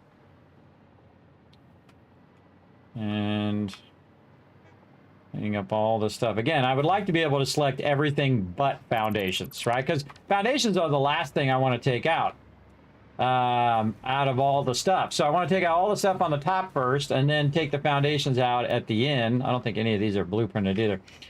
At the end.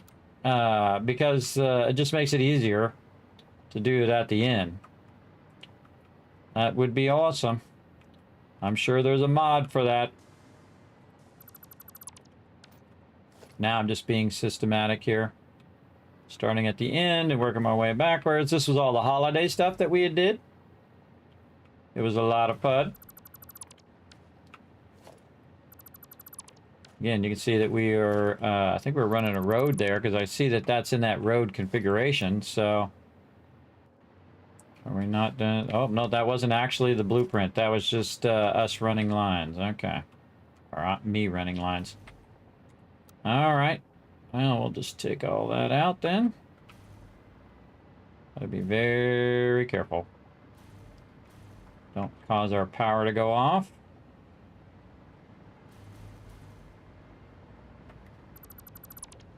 And you're like, well, Kismet, what's holding you up there? Well, actually, it's the power from down below that is holding me up here. If I get out too much further, though, I'm going to drop like a rock out there.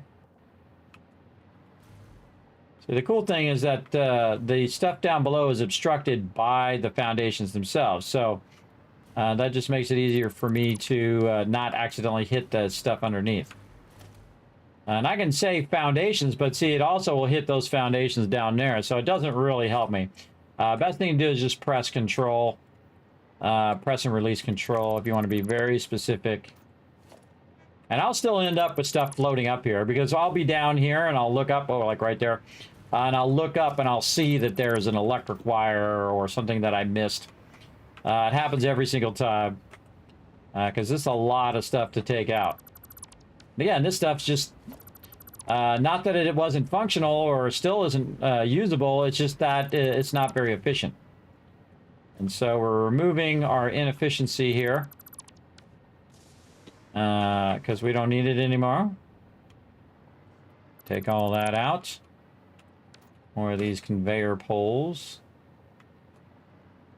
They're just floating up there. Ah, look at that. That's looking nice. Cleaning that up. See? Always. Always a little this and a little of that you might have missed along the way. And this is really time consuming to make it to make it all your line runs really clean and all that. That's why I find that it's very inefficient to spend a lot of time in the early game to do it. And you know, this game's all about efficiency first, so that's what I'm all about. Yes. So we're gonna go ahead and keep on cleaning this up, taking all this stuff out.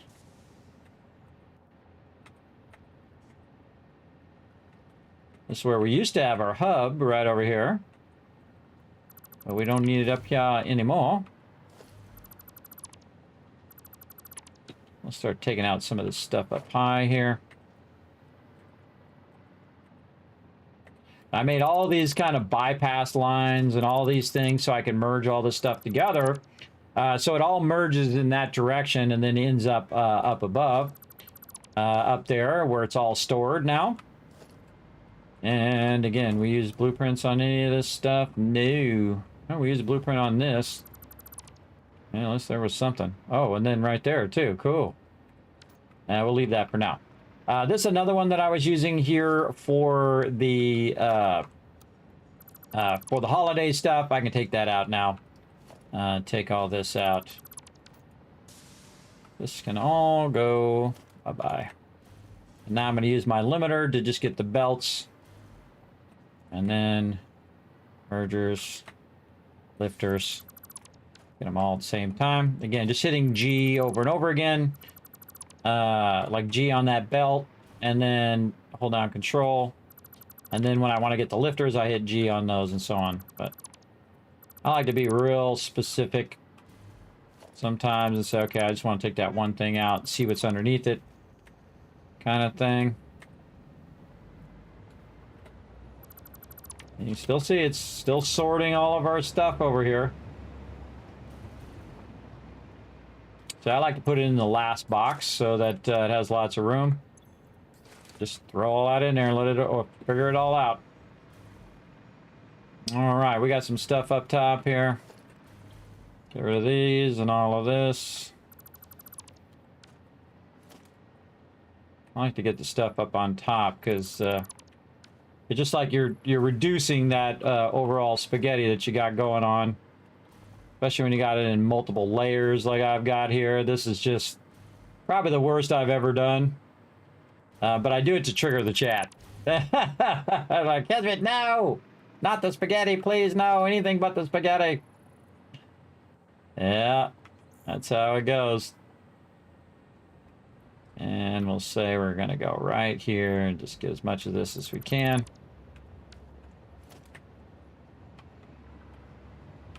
Those ones way out there.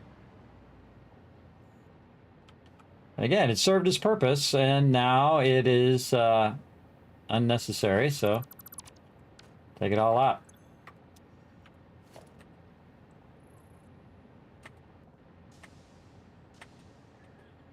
Go down there and remove all those foundations, too. Okay, now this is a bit of a problem over here. These are our screws. Now, I do want to keep these screws. Or do I just want to get rid of them? This is a good question. I could always make more. Screws are always a good thing to have on hand, and this is about 15 boxes of screws.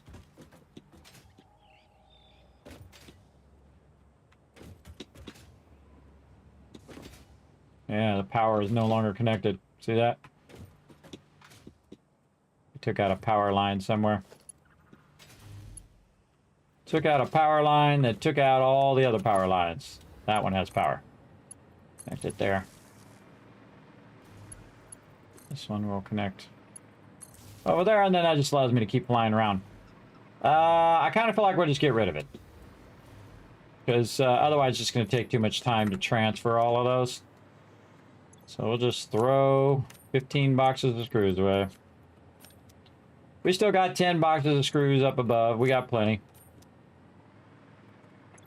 Sometimes it's more efficient for your time to just get rid of it. Oh, I should show you this. We're going to go ahead and we're going to take out this box, this box, this one, this one, this one, this, and this. Then when I take it out, it's going to make one of those little boxes. But it's going to fill my inventory up too. But it's going to make those boxes. Now, what it's going to do is it's going to put all of the screws in a single box. So I can just hold down control, boom, and I just threw all of those away from all of those boxes at the same time instead of having to go through each individual box, which I just remembered while I was in the middle of doing that. And now we can just go through and take out all this other lifters and stuff that we have here. And foundations. Take all that out. Yeah, that is a good trick right there. That's one of those boxes actually is useful. You condense it all down into a single box, and then you can take it all out at the same time. So much faster. All right, what are we doing over here? We got screws and belts running all over the place. Take all that out. Oh, we got a ramp over here. I forgot that was over there. I totally forgot it was there. Oh, this is my main... These are my main power lines that are running way out there in the middle of nowhere. I'll run them over here for now.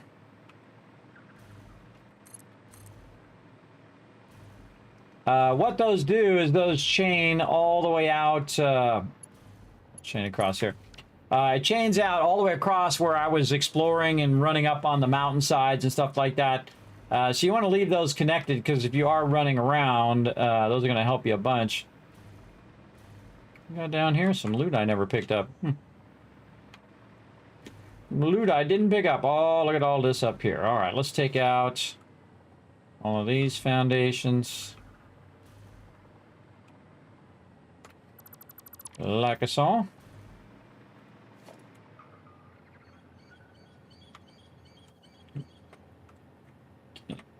All of these. Let's take out all the belts at this point. Belts, belts, belts. Take out all the belts.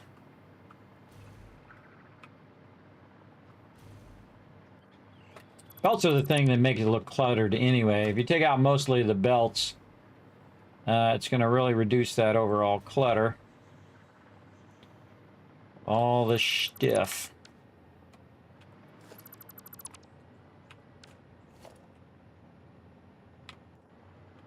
Let's just do a bunch of belts here. Again, trying not to take out this space elevator. I've done it before where I've accidentally taken the space elevator out. And then you gotta wait for the animation, and then you gotta wait for the animation when you put it back in again, and all of that. It's pretty involved. And I'm just looking for belts at this point. Got all these belts that are running all over the place. Okay, get these.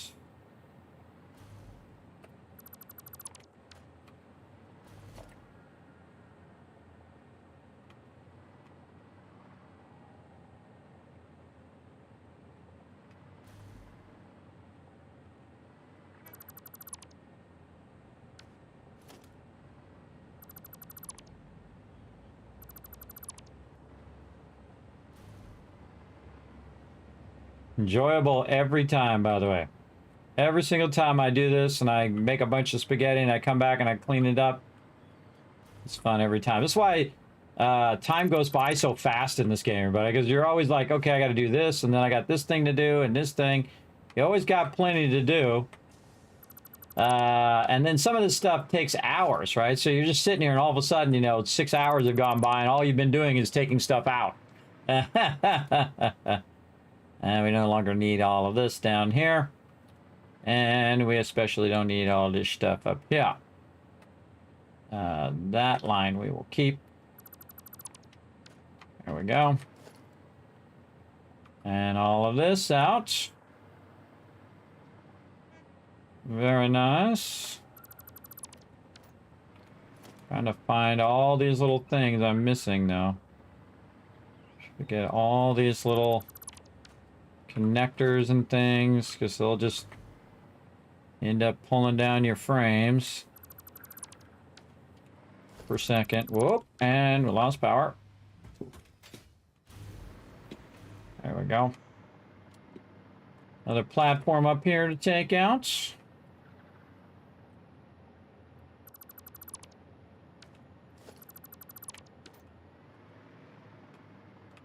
Okay. Gonna keep the space elevator right there, and we're gonna cut it right along here.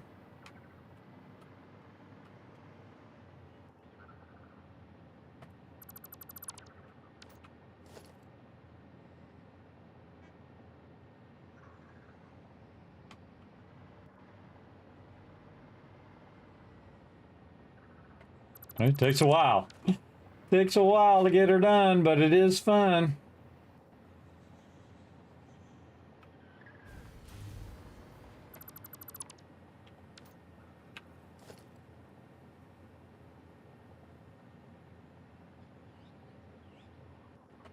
Not want to take out the miner. Concrete doesn't need to run over here anymore. Again, we're just trying to get it where we can leave our space elevator. Nicely centered on that particular layout there, too. Okay, pressing control over and over. All of those. Oh, that's nice and clean now. Nice. Actually, don't need to keep these in here anymore. I just do those at the beginning of the game. Take these out. Any conveyor poles under there. Right there. What do we got underneath here?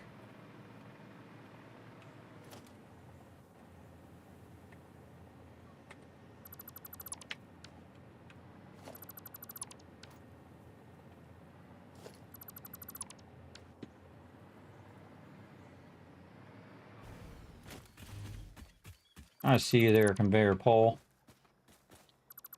Connector under there we can take out. Stuff over there.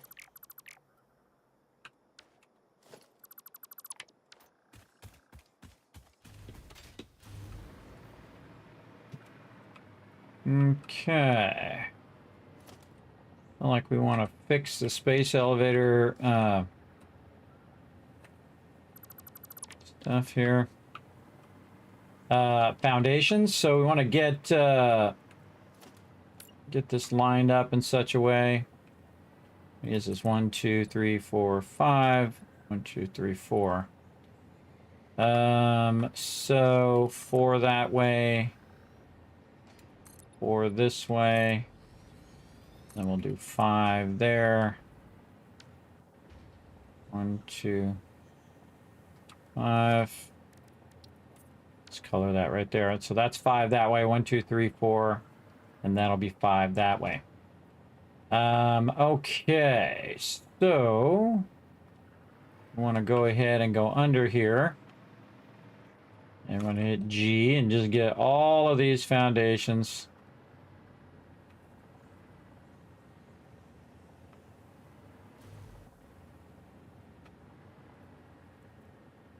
Take them all out. I'm getting a bunch of junk on me here.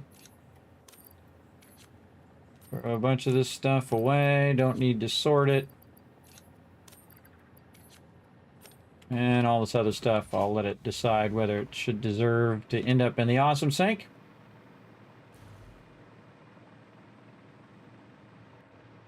We'll just manually run it over here.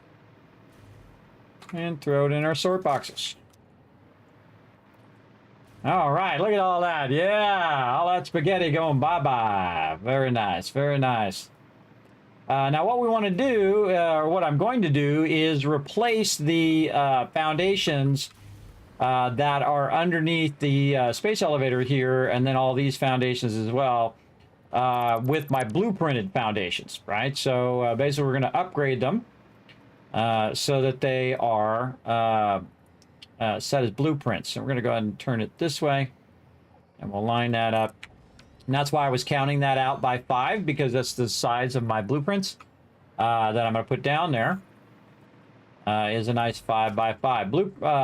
Foundations, again, are one of the first things I would do is blueprinting. I would do it in the 4 by 4 one, and then later on I would come back and use your 5 by 5 ones. Again, my goal is to leave the space elevator exactly where it is. And then I'm going to build around the space elevator. I'm actually going to build my base on this side of the space elevator, and that stuff over there is just for storage for right now while I'm building out the rest of what I'm doing. So we can go ahead and snap this into here, and that will fill that in.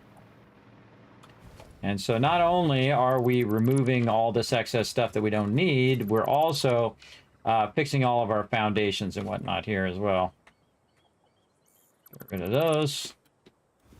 Looks like we have some sort of ramp or something under here that we had built at some point that we are no longer using. Yeah, right here. Little ramp under there. Keep that. I want to be real specific because, again, it will take a while for that space elevator to dismantle and then reassemble later on, which you definitely don't want to do if you don't really want to do it, if you know what I mean. Take all this stuff out. Get rid of all these foundations and whatnot. Look for anything else that I ran underneath there. Any excess poles and things, like all of this over here. Get all that out of there.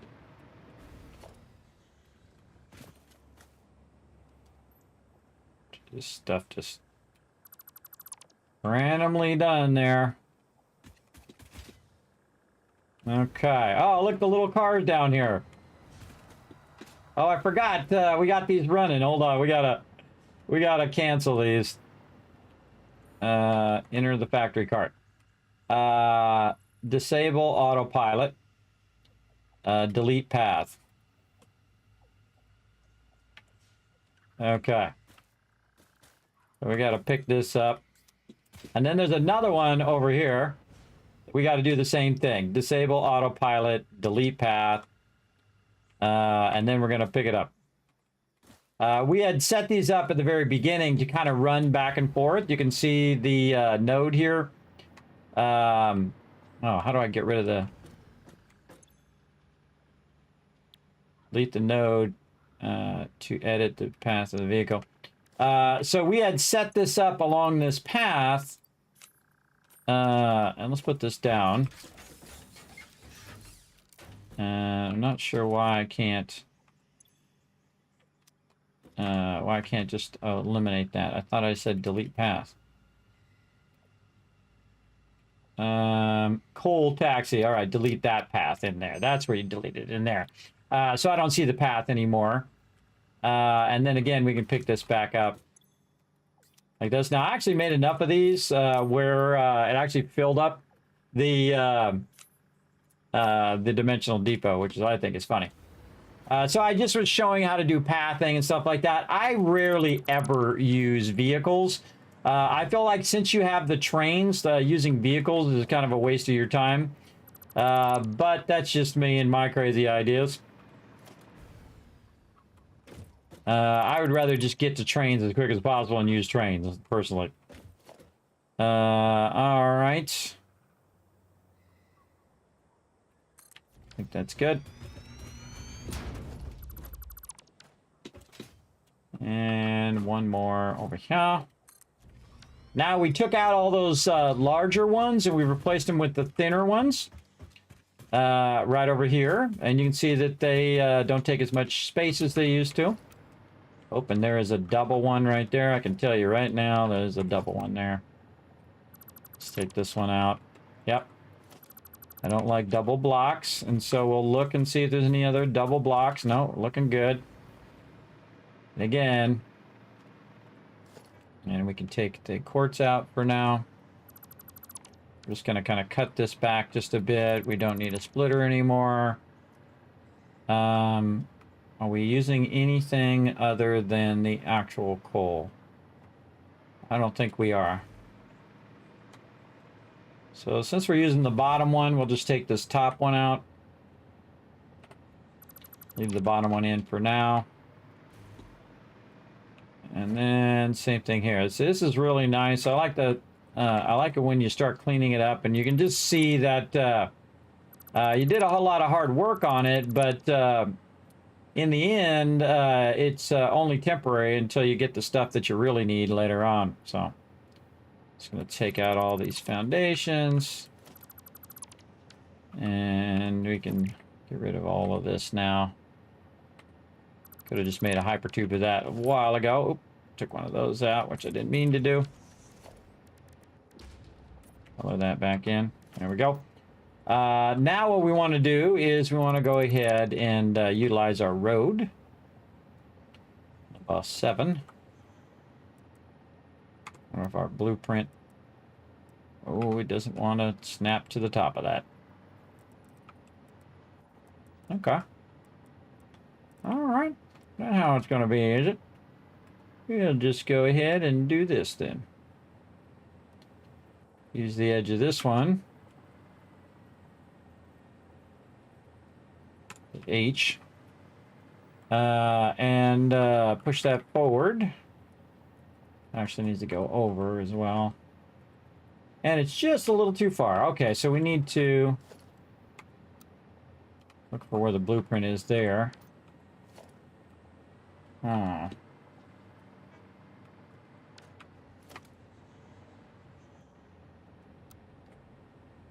Take this out. Yeah, this road is going to run into that blueprint. So we'll figure that out here in a bit. Let's take out all this random stuff I was making. Most of the stuff, I don't even remember what I was using it for. At this point, because I was just running it, however. But we do want to definitely clean this up a bit. So we'll go to here. How can we do this? We're going to need to take some of those out. How many? 2. Right there.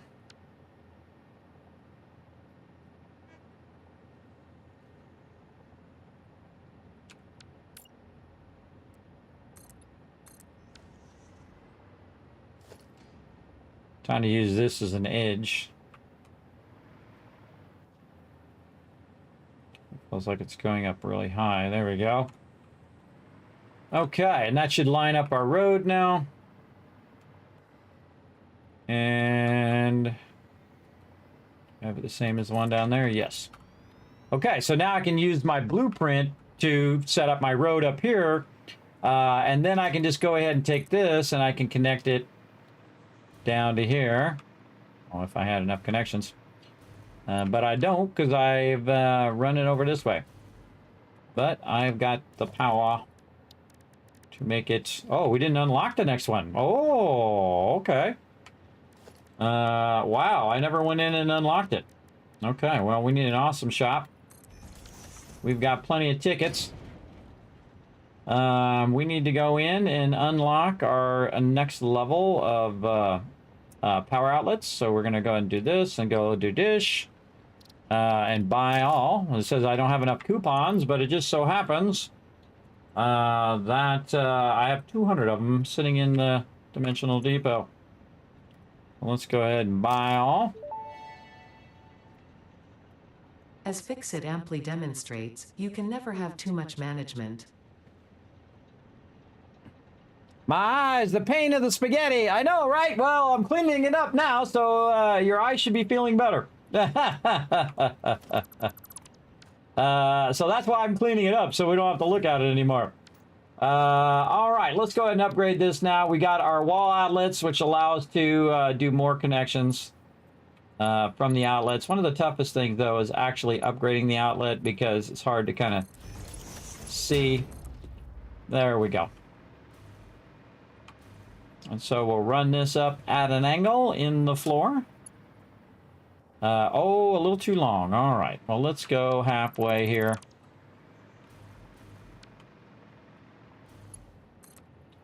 And we'll run it, say, to here. Oh, I don't like it. I'm gonna poke out of the thing a little bit. I don't want it to do that. Connect it to the back edge. There we go. And then run it up to here. There we go. We'll put our ramp back in. And we'll color it back to yellow. Now we can eliminate this stuff that's running up the side here, but we still need to connect this across to wherever that's connected over there. So we'll do that first. I'll take this out. Don't need this anymore. Take that out as well. And then just hit G. It's just taking those out. And then G on these conveyor poles. All right. I think good enough for now. We'll go take those other poles out later. Don't need that one anymore. Again, the more things you have in the game, the more it's going to slow down the game over time. So I try to eliminate any excess stuff that I no longer need. So let's go ahead and again see where the blueprint ends here. This is part of this blueprint. We've kind of melded those together. I'm not a fan of how that's coming together, but we'll come back to it later. Okay, now we want to work on this coal.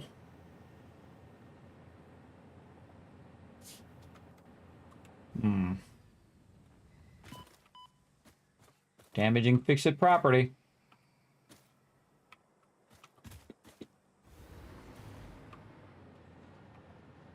We're just going to go ahead.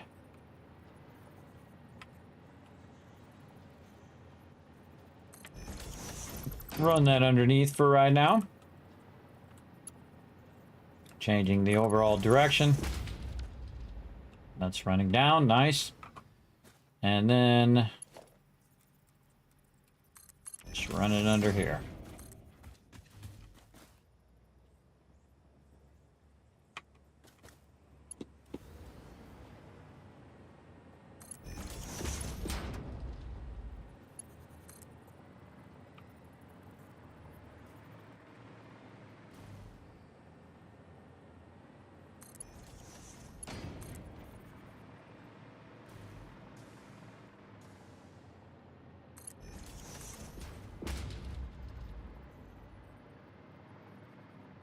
Just trying to get it off the road.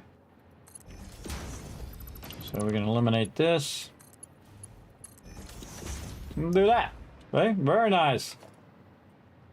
I like it, I like it.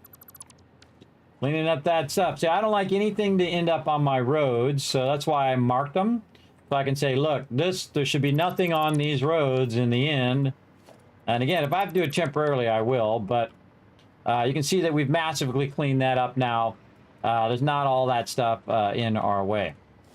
And we also ran our power at the same time. We did our blueprints, so now all the foundations can be taken out much quicker. If we wanted to reconfigure it later, we've got that all set up. Now, let's go over here and see if we got any floaty stuff we need to take care of right here.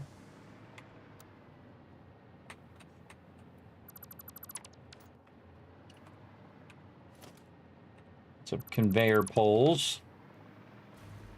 Thingies, okay. Looking good. Now, I kind of feel like we'll take this stuff out. But we're going to go ahead and put these foundations back in again. Let's just go ahead and work on these belts. Or I can just take some belts out. I'm all for it.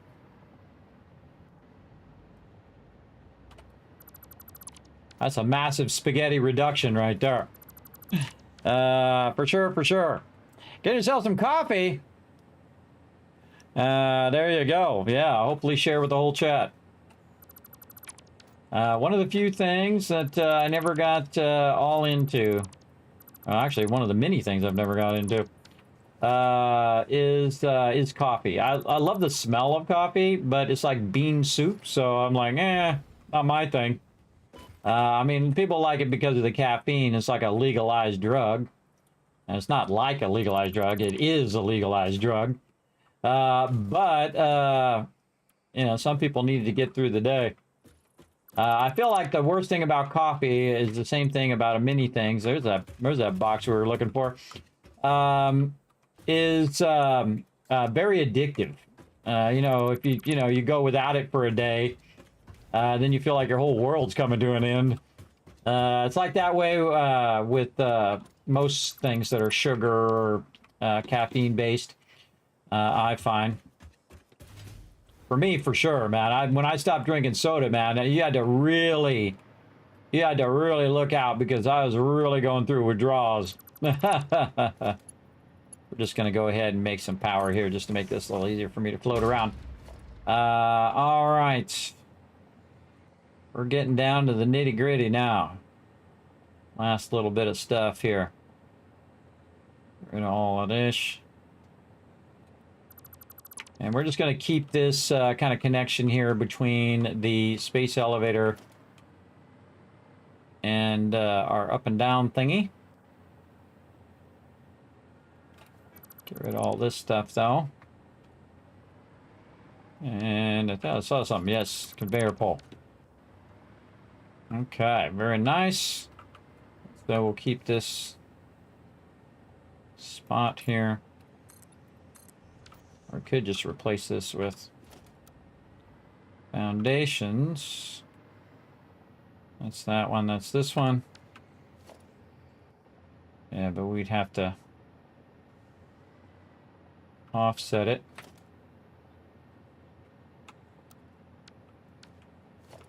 And that was a blueprint there. Oh, these are left over from the blueprint. Oh, I see. Very odd blueprint, but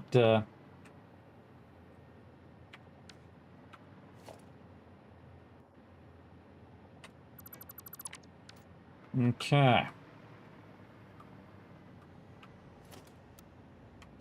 It's not blueprinted. This part here. This part is the blueprint. Sometimes it really, the refresh of this thing is really odd. Yeah,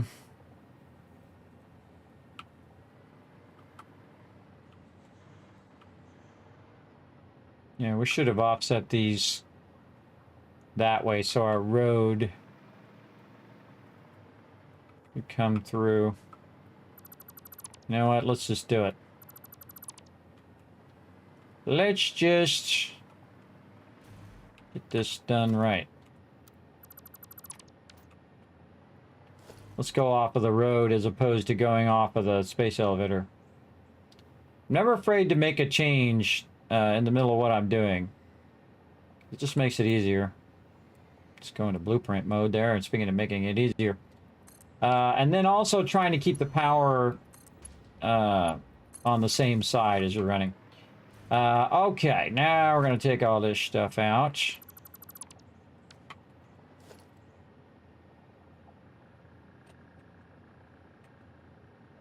Leave the power lines in. Actually, this can be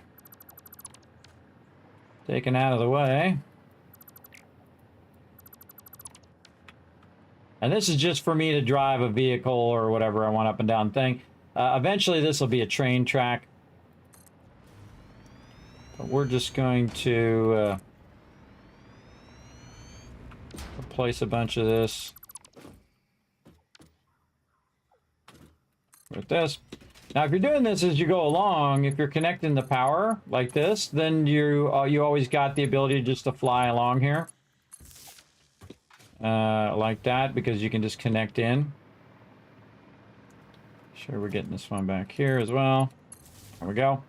And then, see, that's the cool thing about building the power into the road, is that when you're floating along, you've always got that, that ability to float along there. All right, so that's nice. And that is part of the blueprint here. That's part of the blueprint. Let's take this one out. This one over here out. Now, we'll use the road as the offset for the other ones. These ones. And then we'll do this, and this, and this. How are we looking over here? Pretty good. And another one there. That gives us a lot of nice room around the space elevator. Very nice. Okie dokie. Now we're getting somewhere. Let's see. Now I can run the power pole off of that. It's gonna give me some power to run over here and clean up this mess.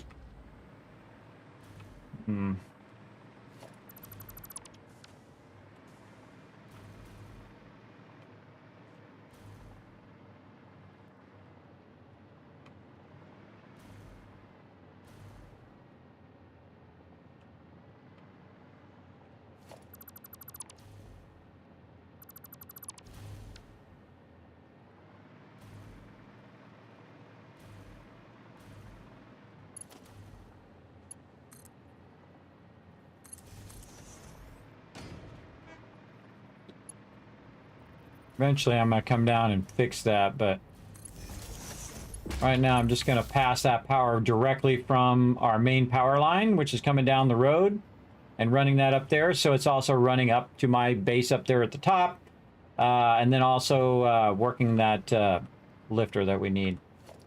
Now this we can take out. I think all of these foundations we can take out of here. Then we could just use a full foundation thing here. All right, yeah, I gotta take all this other stuff out first. We got to take out all the stuff. Yeah, takes about just as much time to put it in as it takes out, but again, we did this over weeks though. And then I did a little bit of it off stream to try to keep our production running while we were on Christmas break.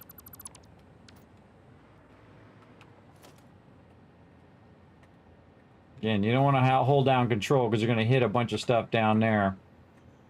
Just pressing releasing on control. Hardest thing is being able to see that little stuff, man. It'll make your eyes go blind. Because you're really concentrating and squinting to see all of it. At least I am. And then again, the whole point of this is to make this more optimized. Let's just take this out, run that directly to there. Good idea. There we go.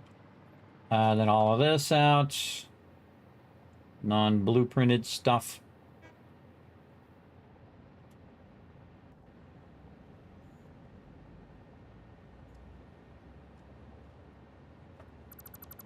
Dismantle maximum. This and this. And getting down to it now, though. Getting down to it. And then, again, just placing that all the way to there. Very nice. Okay. Then we're going to take out all this plastic stuff that we were kind of using here.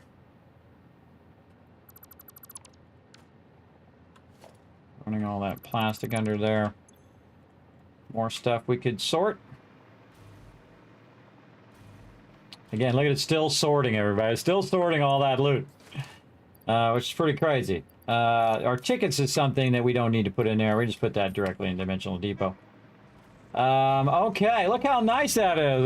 It's just so, again, every time it's satisfying. It's just so enjoyable to clean that mess up. To clean it up and to say, oh my God, it's getting to, and that's the worst I think I've ever done. That's the worst spaghetti I've ever made. In fact, I sent it to Satisfactory, to the Fun Pimps over there, and they gave me a like on that. I said, I did it for the holiday too. It was like, may all your spaghetti be bright. Because I was sitting here and I was working on it off stream, and I saw this shot at night where I was just standing there, and it was like a massive, spaghetti with all the lights and all the stuff.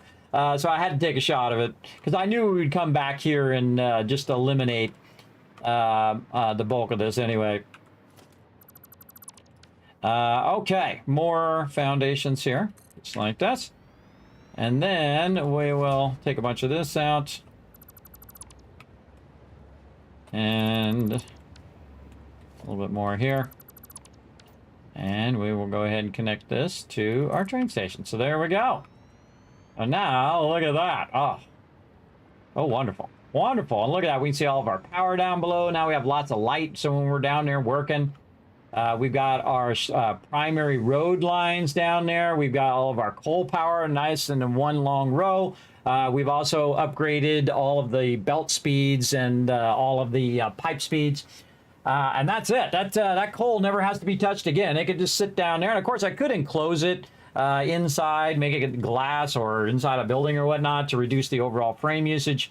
But it's fine. And we have like way more storage power. Now, storage power, I actually want to be up here by the space elevator. We're going to make a special build for the space elevator itself.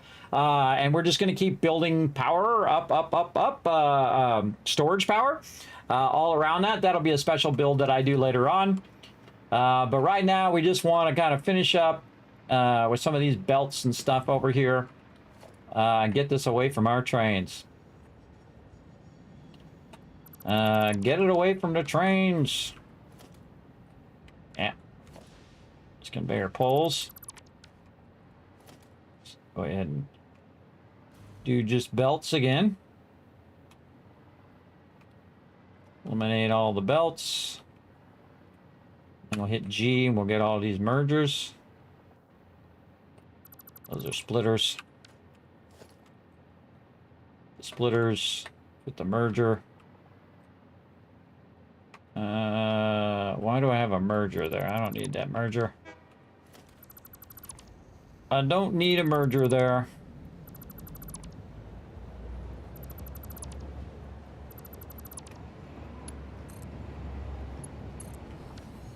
Run it over that way now.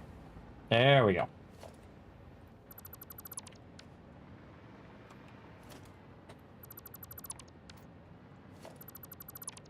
Leftover stuff from when we were doing something else, which I don't remember, probably my my aluminum I had over here. Again, we have no production now.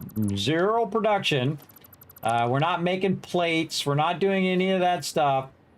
We've kind of slimmed this down to the bare bones. Exactly what we need to do. What we need to do here. We need to take out...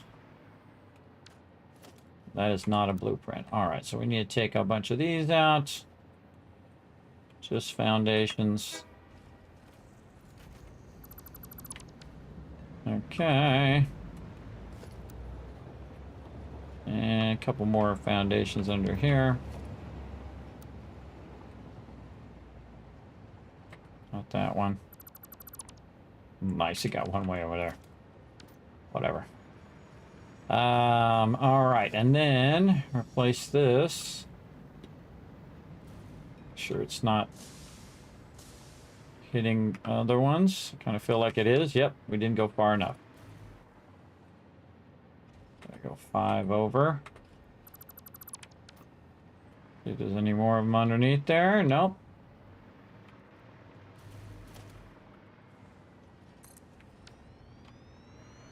All right, and there is our place for our trains. And we're just going to let this run, throw some more of this in there, and ta-da! Isn't that wonderful, everybody? It's just a wonderful moment in the game. Look, there's like no spaghetti, no line runs everywhere. It's nice and clean. It's all done by blueprints. You got your road now all lined up. Obviously not finished, but very, very enjoyable to come back and just to take all of that out. Very, very fun. Speaking of taking stuff out, we could probably take out a bunch of this stuff over here. We're going to say the cutoff is right here. And so we're going to take all this out. All this stuff we no longer need. The highlighting thing is all funky. It's being very funky. Don't need all these. And again, if we did want to use them anyway, we'd want to replace all of this with blueprints. But we don't need any of this out here, because we're not running stuff that way no more. Don't come around here no more. There we go. And we do have a bunch of stuff here. I kind of feel like same thing here. We'll just throw that away. Throw this away. And we can always make more later on. All right, so we've got our blueprints there. And this one got messed up, so we'll take... What are these? These are... right there. So we want to take this line out. Let me take all of this out of here. Take all this out all the way back. Definitely all of this.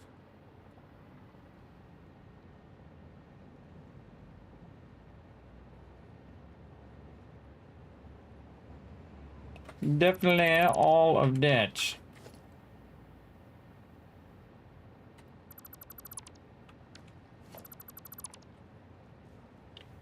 Some connectors down in there we could take out.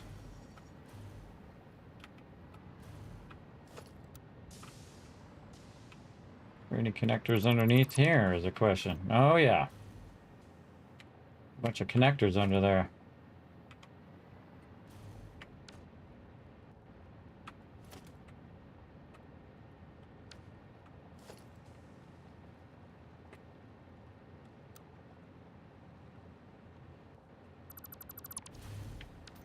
Let's see, squat.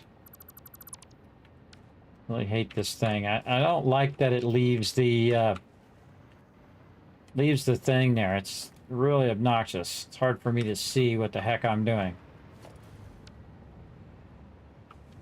Already hard enough to see in the water as it is, but then you got this big orange thing in your face. I think I got him.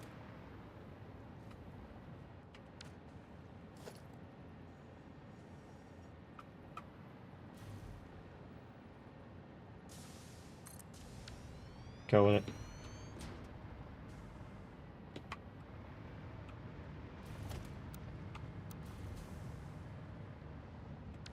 Like I should go in and replace all of those too. It's not really showing me properly. There we go.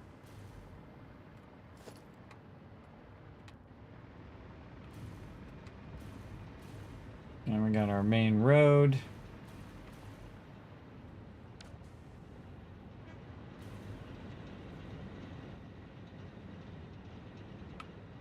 Why did I inset this side?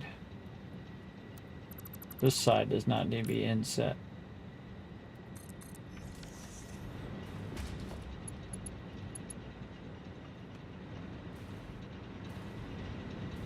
This needs to be inset because it would be in the way in the road. But this can come out here. We run along this outside edge. Like this. Tapped over there temporarily. All right. You can take this power pole out. Okay, and again, we're right here. This is here, this is here, so we are... What's going on with all of this? Let's just take this out.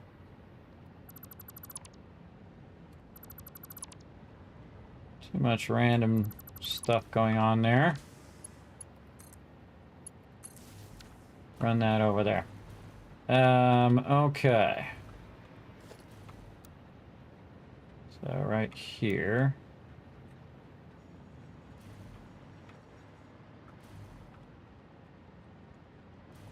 Just taking out all these foundations. I can redo them.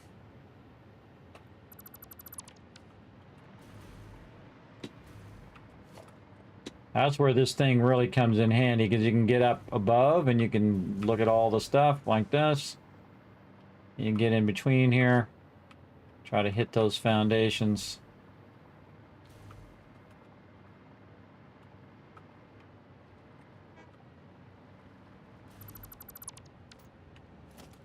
Yeah, that's where we're trying to go.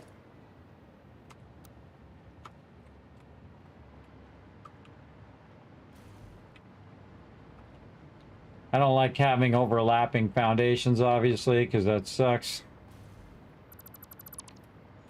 All right, let's try that.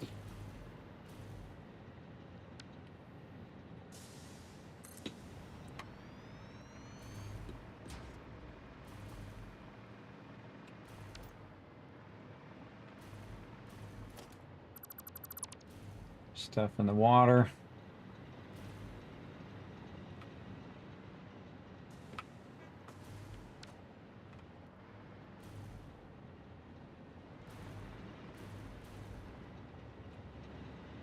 I don't feel like we want another road. But we're gonna run this down though.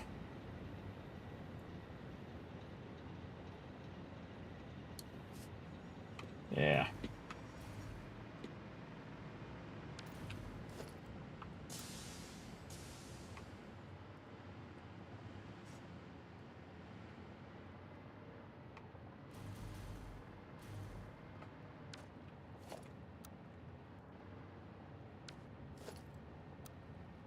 Gotta see where this, where the edge of that blueprint I just did ends. Hold on.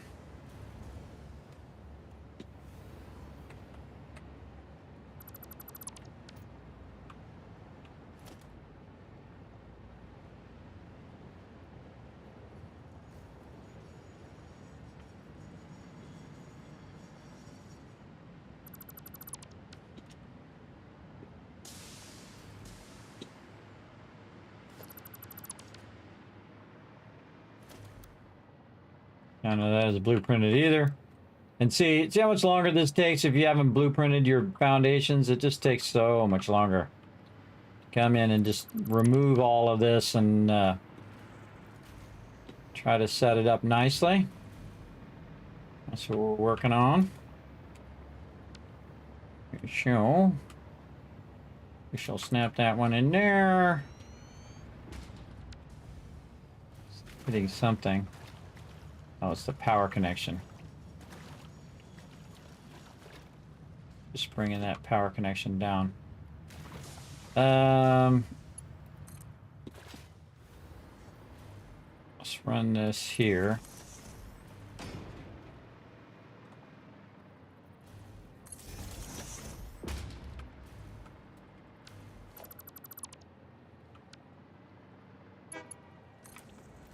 Clean that power connection up a little bit. So it's not running across there. There we go. Okay, and then more foundations.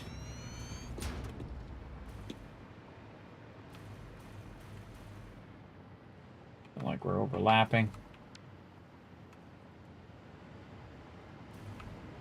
Again, turn that filter on so you're not taking your power out while you're working. That's not good. But then I can't float around no more. These ones are a bit easier than that other stuff because you can see right through these and get the thing you're looking for, especially if you have your filter on. It's going to get you just the foundations you're looking for. And I could just take all this out and redo it all. The only thing I'll redo probably on this is the power lines. But again, just fixing up my foundations a bit. Getting them all blueprinted out and squared off. Like so. Okay. Very nice. So we want to put another one back here. Let's look this way just to make sure. I have the blueprint snapping on so that it's snapping to the previous blueprint. Again, I'm trying to avoid ending up with accidental extra foundations under there. So just look at this real quick. Yeah, it looks fine.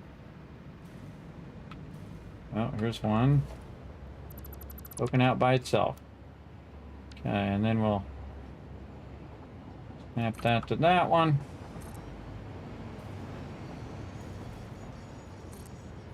How great that is, everybody. Again, look how quickly we can just replace all those foundations. And we're good. I kind of feel like they might have overlap on that one. Let's take this one back out again and double check it. Oh yeah, definitely some overlap. That's one of the benefits of that kind of highlighting thing, is it will show you where you've done that. All right, something going on here. My highlighting thing is not working. Come on.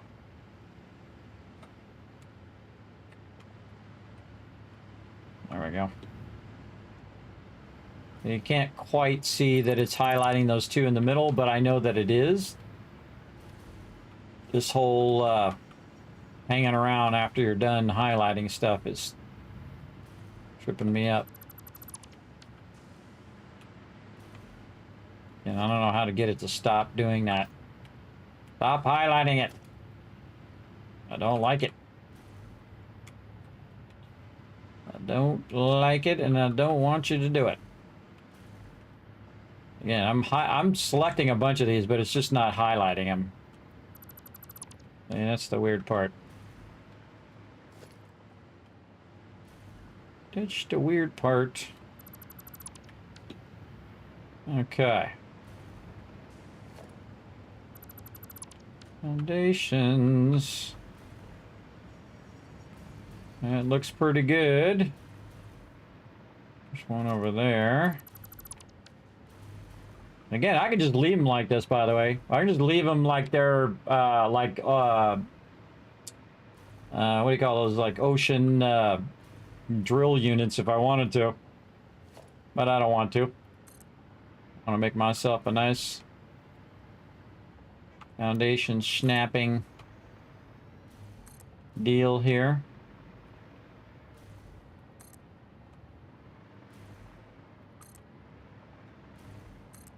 And that is how you replace a bunch of stuff.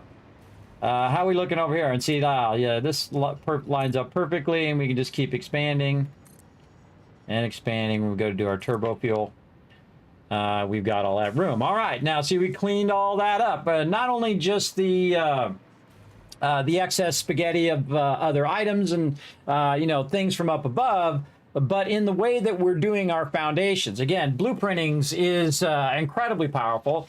Again, one of the first things you should do when you get that 5x5 is just make 5x5 blueprints, because you're putting 25 foundations down at once as opposed to 10 at a time when you're zooping. And again, also comes back, if you want to change this, or maybe you don't need this last row, you can just go ahead and take that whole thing out at the same time. And we're also running a road here down the center. Let's go ahead and continue on our road here all the way down like so, and then we're going to make sure to connect our power together.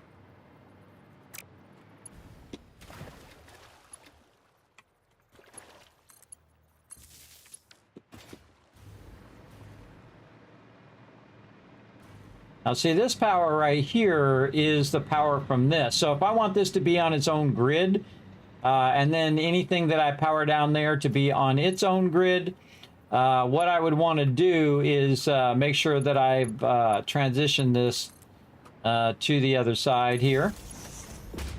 And then I can run it separate. Or I can run it and connect it right to there. However I feel like doing it. In this case, we'll just connect it there. That allows me to keep floating. See, I'm floating even all the way out here where I'm away from my power. I have the ability to go up and down and move around. Man, so nice. Ooh, that's cleaning that up nicely. Okay, now that we've done all of that fun stuff, we are ready for some other fun over here. What are we doing over here? We're packaging, probably. Yes, packaging. Good, let's go. How are we doing on our excess? Yeah, going down just a little bit. Okay. So, we've got that going. Now, we need to think about moving our fluid buffer and things of that nature and figuring out our overall usage of our oil here. Our input for our fuel production is, if we take this out, it's the same. Yes, 60. So is 60. And right here we have 300. So we can go in and say 300 divided by 60 is 5. So both of these together would be 600, and so that would be 10. So just these first two here are going to make 10 of these run by themselves. Now that's just the fuel. That's not the turbo fuel itself. Now, turbo fuel is made from the regular fuel. So you make the regular fuel, and then you take that regular fuel along with compacted coal, and then you combine those together to make turbo fuel. We still need the regular fuel, and we're going to have the byproduct of that regular fuel as well. Now, one of the things I feel like I want to do here is also probably to redo these fuel things. Right now it says it has no power. I must have disconnected its power.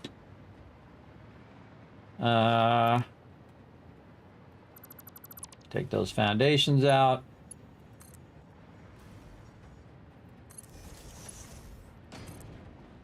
There we go. Get those back up and running. And put those foundations back in. I feel like I want to blueprint and fix this. Now, I want to keep this running because this is actually what is, and that's why that was starting to go down. This is what's keeping my power going right now and keeping me floating around. But I actually could just run it off of the coal power for now because I'm not really running any machinery other than the trains that are bringing it in. But the smart thing for me to do is to replace this, get it up and running, and then take this out after I replace it with the next thing. What I want to do here is I want to grab a bunch of this and then take all this out because I don't need to do any packaging for right now because we packaged enough of it. And we'll eliminate that. There we go. And then what we're going to do is we're going to build the rest of it over on this side. Now I feel like maybe what we want to do here is, what do we got? We got several connections going here. So that's the one I just made there. So instead of doing this, and again, this kind of messes up your blueprints a little bit, we can take this out. And we can run this to this one. And then take this and run it. Or we have running this. Where's this? This is running to here. There we go. We'll cross connect that. And then what we need to do is we need to get this power over here squared away as well. So I can see that that currently is not running. And we need this pump. Also, start fooling around with your power, and that is when you run out of power.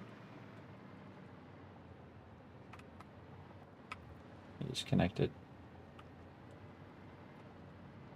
Don't have enough connections. All right, let's upgrade this one.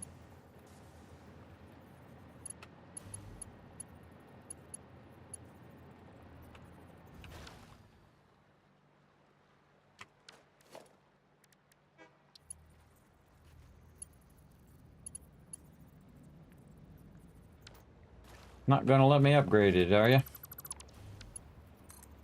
I'll just make another thing.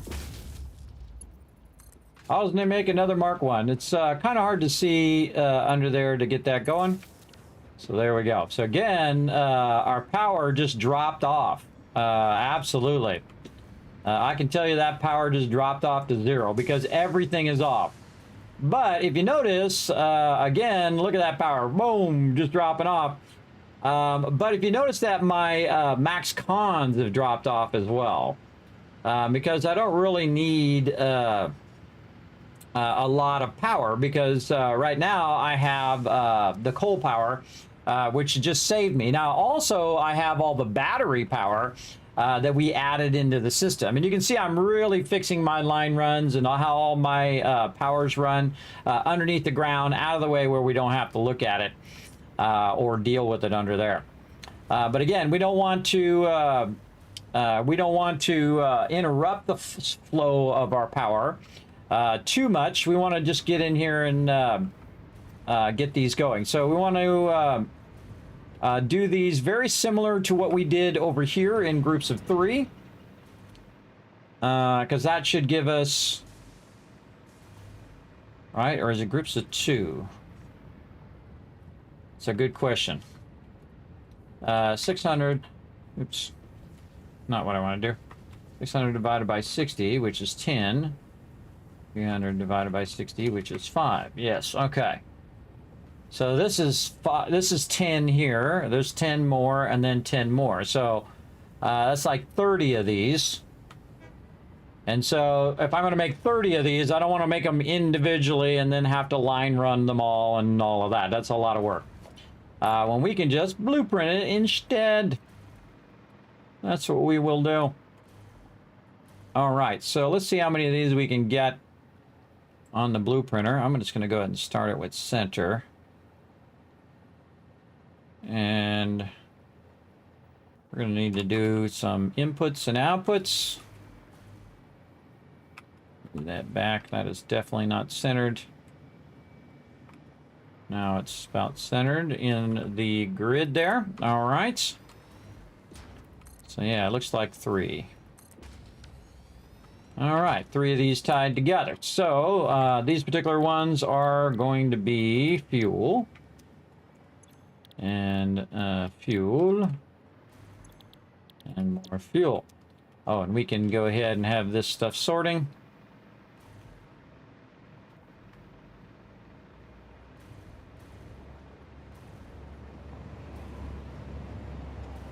Wow, I finished sorting all of that. Nice.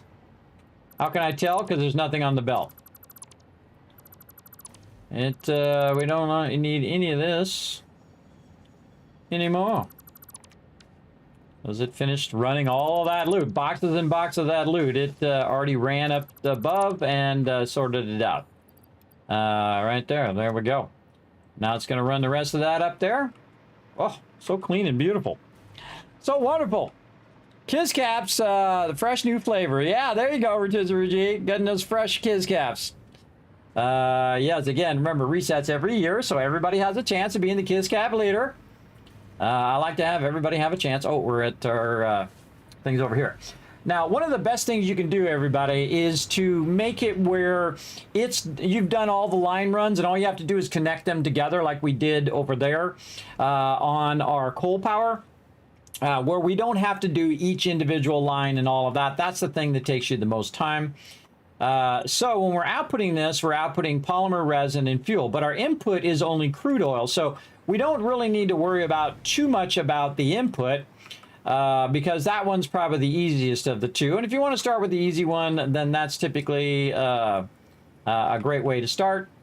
But you don't want to put it too close, otherwise it's going to kind of impede on what you're doing. I like to put mine out just a bit.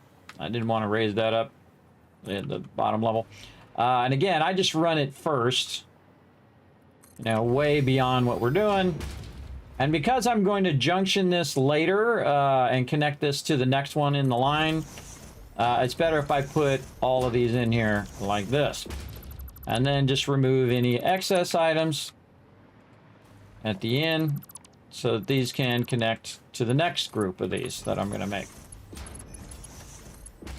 And there we go. So most of these I would do would be 5. So I could do a group of 3 and then do a group of 2 and then have one as A and the next one is B.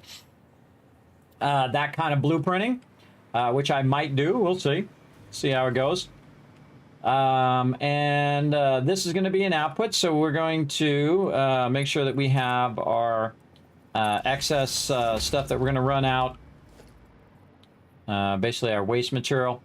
All right, how am I going to have this? I'm going to have this turned this way, so the resources are going to be coming in from this side, or going out from this side. But I could turn it this way to make the awesome sink on this side. That's even better. Yeah, I think I'll do that. Because that's what this is doing. This is going to be running into the awesome sink. Now, I can repurpose it and put it back into the system for it to be used, and also use overflows and all of that. But I'm not going to. I'm all about efficiency first.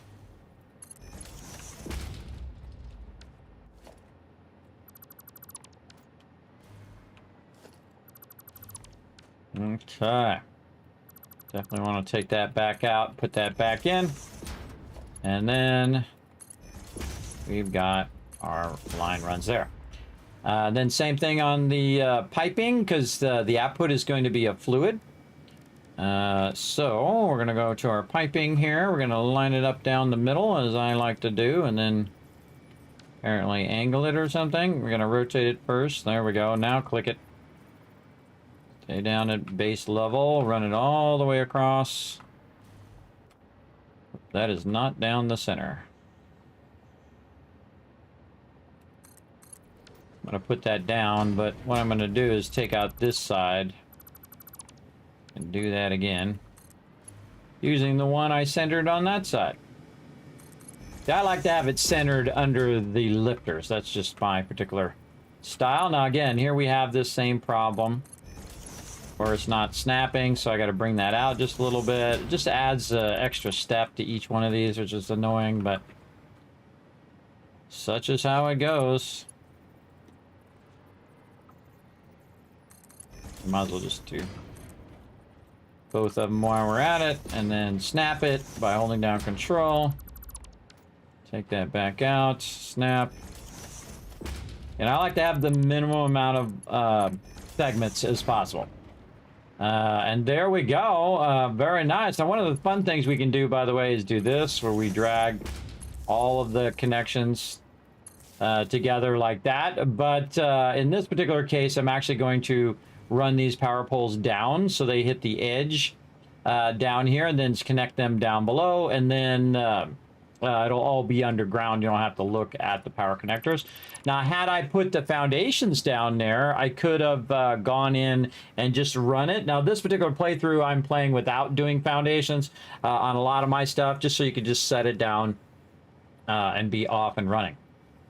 So again, this is going to be fuel. Now, very rarely do I actually preset this to fuel. But in this case, I'm going to be doing about 30 of them. So you definitely want to preset that so you don't have to do that 30 times. Okay, I want to make sure that we connect this here. And that we take this out and we double check all of these connections. Right here. And this out here. Okay, so those are all connected nicely. In the back here, looking good. All right, feel like that one's pretty good. All right, now our fuel stations. 3 fuel stations. Really, refineries. Stations. Used to create fuel.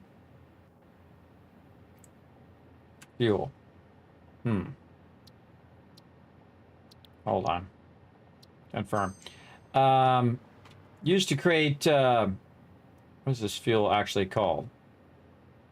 Basic fuel. We'll call it basic fuel. I like to be descriptive in my stuff. Now, I know what it's for.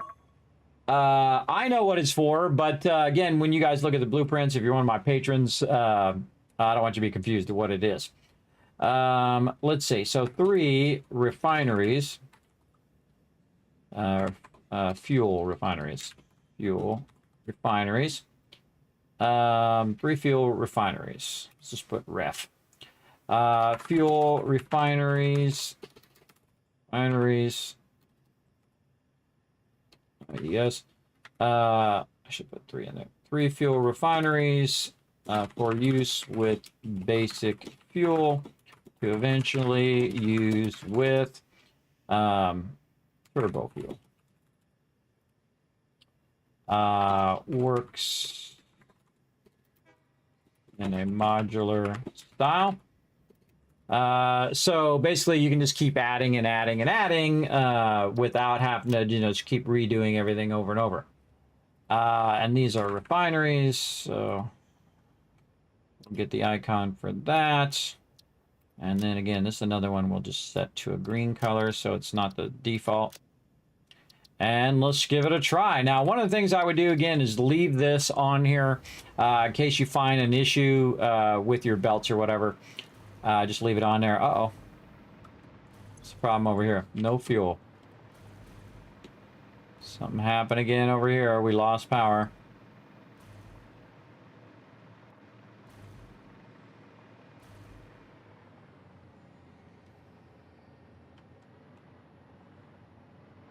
Shouldn't have lost power down here.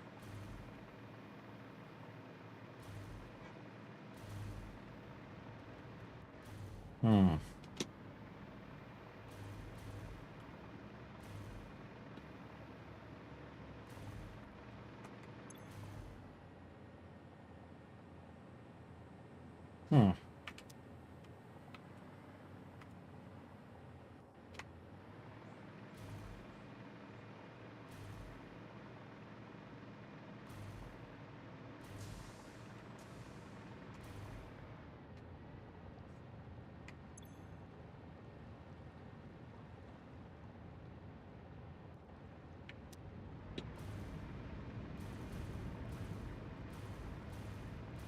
These are all running. So, some sort of misconnection over here.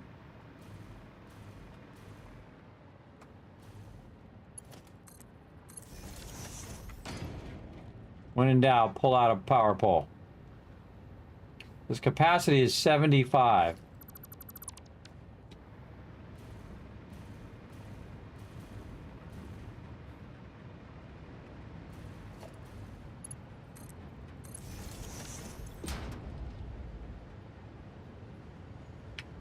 Capacity 0. Oh, I didn't tie this over to there. Thought I did. No, it is. It's tied right over to here. Somewhere.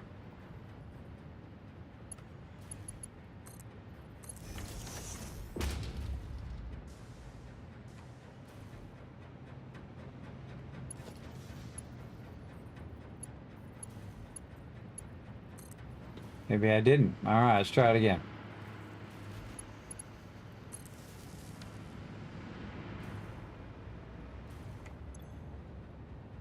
There we go. Yeah, I thought I tied that across there. Apparently not. So this is producing a bunch of fuel, but that fuel was not getting back to over here, and you can see that it is diminishing. So we got to watch out for that. We got to make sure that all of our pumps are working. All this is looking good. I can double up all of these. These already are doubled up.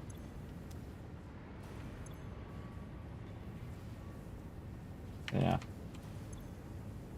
It's producing way more fuel than it normally would because I have the summer sloops in there. Just so it takes up less space for when we were initially building it. All right, so that should be fine now. Yeah, see, this is starting to go up now. Okay, so we fixed that problem. Basically, the power was not chaining into the rest of the thing. So we need to go over here now. and check one of these to see if this power is... Yes, it can see it now, and you can see our batteries. It was running off the batteries over here, and you can see it has 3,000 watts, so that's plenty of power. That's connecting there, and that's running up here, and we should see our coal coming down the line here eventually, if this is powered. Let's go see how this is doing. Yeah, see, there's a connection break between there and back here. So we need to connect one of these up here. And then that's going to run that power. There we go. It's going to run that power all the way back to where we have our thing. See, when we run our trains, the train tracks themselves are power running. So they'll run the power, and we don't have to have power poles for running all of that stuff. But we'll see it here in a minute. It'll take a while for it to catch back up again. That coal will make its way at the end, and that's why you have several redundant... Oh, I see that little thing there. Several redundant power. So you have your coal power if you need it. You have your battery power if you need that. And of course, you have your fuel power. Now, when you're doing your fuel power, you're scaling it way up. And the fuel power can go off very easily because you may not have enough oil running to it, or may not be getting rid of enough of the excess and so on. So it can definitely come back to bite you very, very quickly in there. All right, so we're going to go ahead and take a look at where this is. This is our main road. How do we want to do this? I kind of feel like we want to put this back in. Like this. Let's go ahead and put that in there. Like that. Okay, looking good. Yeah, we want to start this about here. Now, again, all this stuff here in the front, we're going to take this out eventually. And we want to move this forward so it's a little easier to run our oil lines as well. And this one's kind of sitting on the edge of this road, so it's kind of blocking now down to a 2-lane road. And I feel like we'll kind of do the same thing on the other side, because we don't really need a 3-lane road down here, but this is just for my power. So I'm just using it as a road, but also as a way of running power. So let's go ahead and do our fuel refineries. And let's see how we really want to do this here.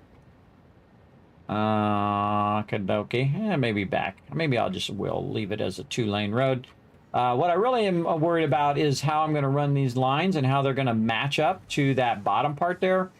So I do want it to be offset back just a little bit. So when I run that line down, it'll be fine. And then also so I have enough room for all my piping and stuff in the front as well. So let's go with that. Again, that's why I like to explain why I make certain decisions. I think people like that in my stream. I think it's sometimes people's favorite thing. So there we go. Oh, okay. And you can see that we're running that line perfectly straight down to match up down there. And then we're just going to do the same thing here. Again, keeping these line runs nice and clean. It'd be nice if you could chain these to each other and then just chain them down the line. And some things like batteries, you can do that, but what I'm going to do here is just work on the power first. Get all the power together. There we go. And then I'll just run the power underneath. And that power will chain into our primary power there. And then I'll just put these back. And now we have our fuel generator. Fuel generators working, and again, they're all connected together and they're connected into the main power, and they're already preset to make a bunch of fuel. But I need to replace the ones that I've already got, so I need another set of them. And I also am going to need to set up the awesome sink and all of that stuff as well. So super easy. All we got to do is then again take another blueprint and throw it down and match it up the one we already got.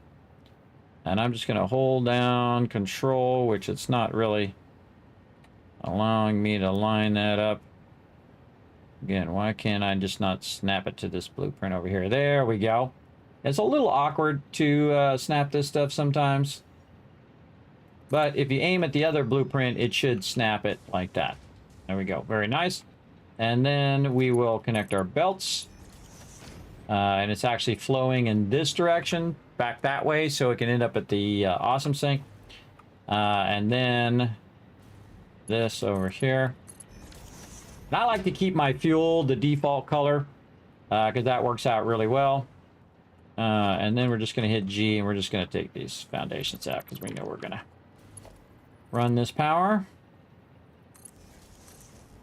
And then we should have left this one out, because we're going to connect this one to this one. Again, I love to run these individual power lines instead of running it, you know, to at an angle to the other one. Just running these individual power lines to keep the lines nice and clean. Like that. One of the things I like in 7 Days to Die is that they have the ability to hide the power lines. I think that would be a really cool option, to just hide all the power lines. You can run them however you want, just hide them and you never have to look at them. That works as well. But again, in real life, you can't do that. You gotta know what's up with what's up there.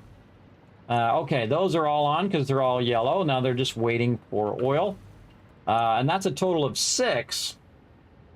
Now, we really want to do these in groups of 5. Because that's going to make it easier on me in the long run. So I'm just going to take this last one out. And just eliminate all this excess stuff.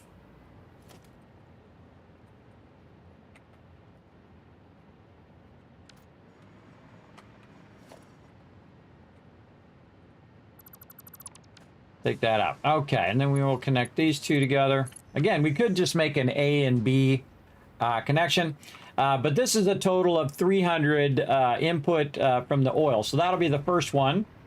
And I'll eventually divert all of these, and then, you know, the first one will go in the first one, the second one will go in the second one, so on and so forth. So it'll perfectly balance the exact input and the output. Now, remember, with trains, it's a little bit more difficult to have it very consistently be the same exact thing. If you ran pipes here, if I ran those pipes from way over there and just ran the pipes right down to here, then bam, it would just be exactly 300 every single minute. But the trains have a bit of a delay because you have to pick up the stuff, you have to cart it over here, you have to load it and unload it along the way, and then get it in here and then transfer it. And that's why I always like to create a big backlog of oil first, so that it has a bit of a buffer time in which it can pick it up, bring it over, and drop it in there, which is what we got going on right now. Okay, so now we want to replace what we've already got with what we've got over here. And again, you can see over here I did the same thing. I did a group of 5. So now what's going to happen is my power is about to go off. Here we go. Boom. Okay, and then over here, we're going to put this in here to help us keep rocking here. We'll put all these back in these ones. Like so. And then we will take all these out, and we'll hit G, we'll take all those out, and we'll hit G, we'll take all those out, and then we'll hit G again, we'll take all of that out, just to kind of get that out of the way. Take our awesome sink out. Let's go ahead and put our awesome sink storage in here. And we'll leave a little gap there just to create a little area in which we can walk. And so we'll put this over to there. And then awesome sink over here. And again, everybody, we're back. We're streaming away, and we're going to be going a long time today. We are going to go all in. All in 2025 and do our thing. All right, there we go. Now what we need to do is basically take all this stuff out, and we need to think about the fact that our power is going to run out. It absolutely is. At some point, it's basically just going to kick off because this is going to run out and it's not making any fuel right now. So that's not good. So we want to make sure to get that going. Now, I'm just going to go ahead and temporarily run a line from the end of this into here. That will not be its final form later on, but we definitely want to get... oh, wait, not there. That is incorrect. That is incorrect. We're going to have to flush that line. It's actually, this is where we want to run from. Because this is the oil line. So we got to flush the entire network now. Full pipe network flush. Because we want to run oil in there and not fuel. There we go. Very nice. Okay, but this thing's going to be in my way now. So too bad. It's got to go. So basically, all that fuel just went bye-bye. Whenever you do that, that just instantly gets rid of all the fuel. Okay, and now we're going to go ahead and run a nice pipe like this. Right down the center here. Now, again, you can build this all underneath and do all of that. But I'm not going to in this particular playthrough. We are going to run this out, and then we're going to go 1, 2, back. And then we're going to just go like that. And that's going to automatically, even without a pump, it's going to start flowing that oil down to this lower level. And then it's going to start going in here, and that's going to start right up and start making some fuel.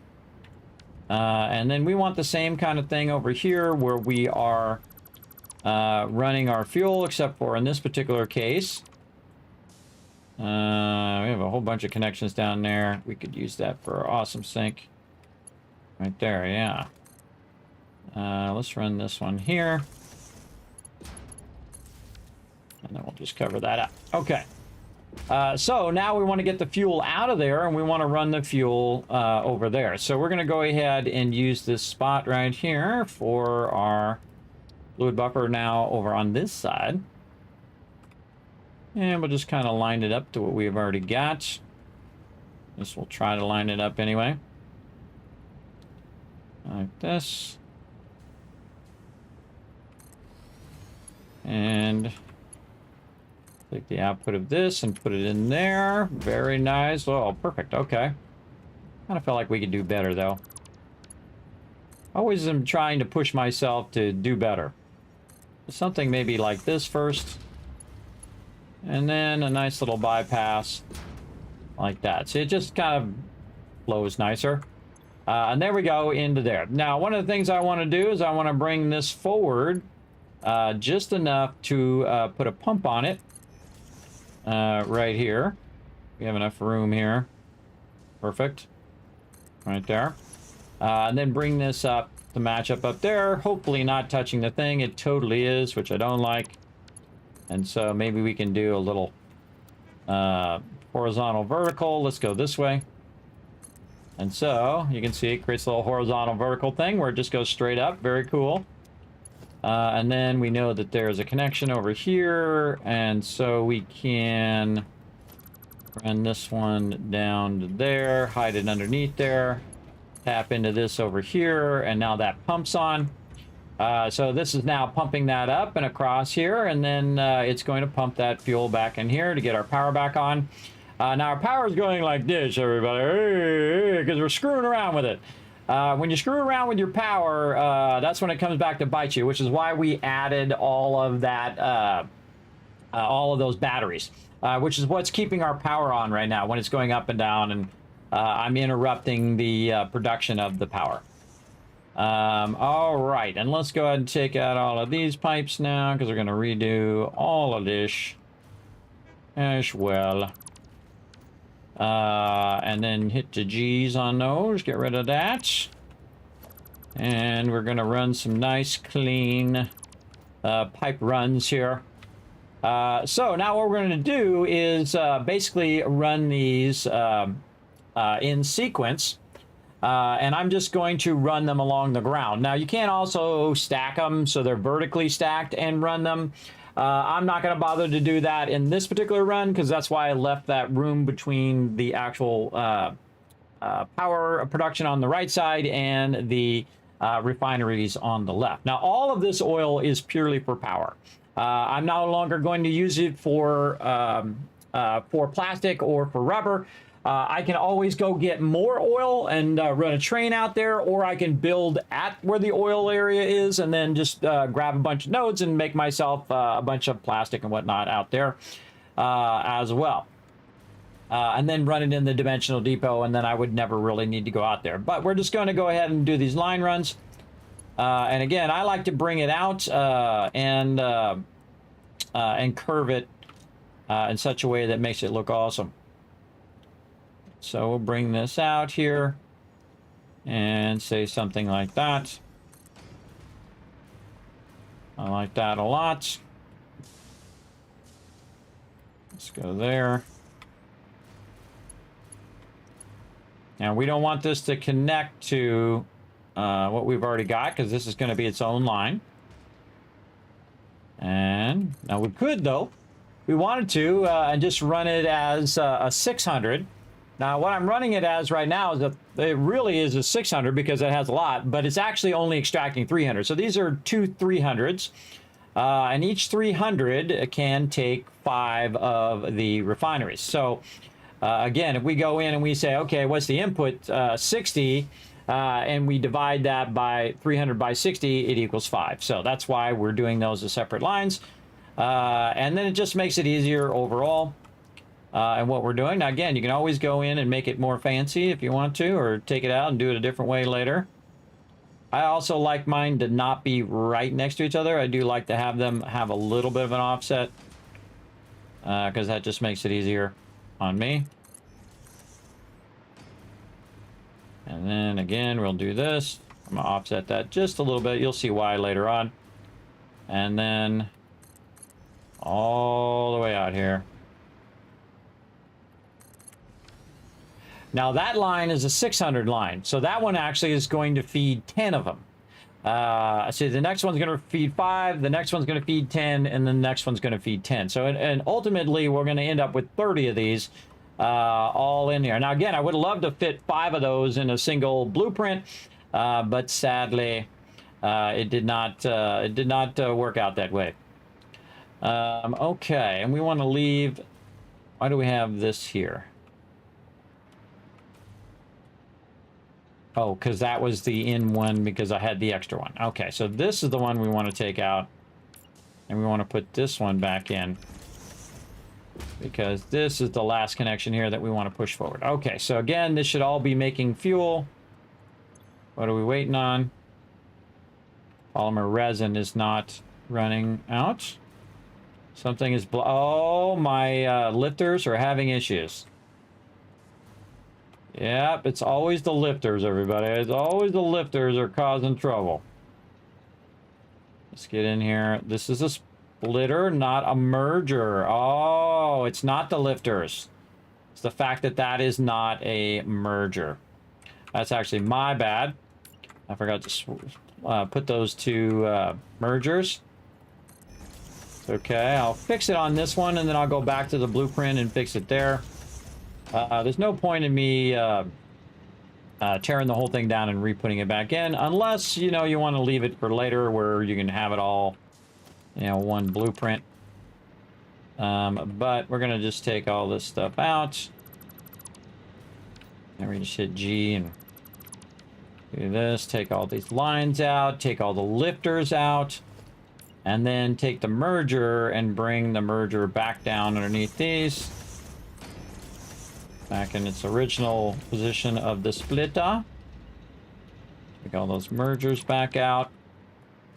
Put this going on with my set down here. Put this in there.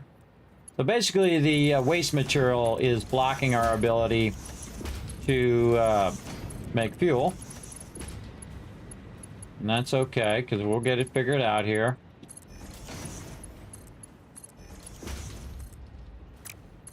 Right to there, right to there, and right into the box. All right, now we should see it flowing. There we go. Okay. And that's what caused the fuel to stop. And you can see that our power is still going, by the way, because I do have a lot of excess that we had run before. and that excess has ended up at this one at the end. So also another balancer toward the end here of excess fuel. Just in case I am fooling around with the front of it there, it'll keep that power on for me to use. So basically I have two of them, both one in the front and one at the end. And because I'm producing twice as much fuel as I would normally produce, this is pretty awesome. So again, also if I'm producing 80, and we go in and say, what's 80 times 5? Times 5, I'm producing 400 fuel from just this one thing. So if I add 5 more, it would actually be too much. It'd be too much for the line to use for the fuel. And again, this fuel that I'm using here is going over to the things to keep the power going. But eventually, it's actually going to go the other direction and end up in our turbo fuel.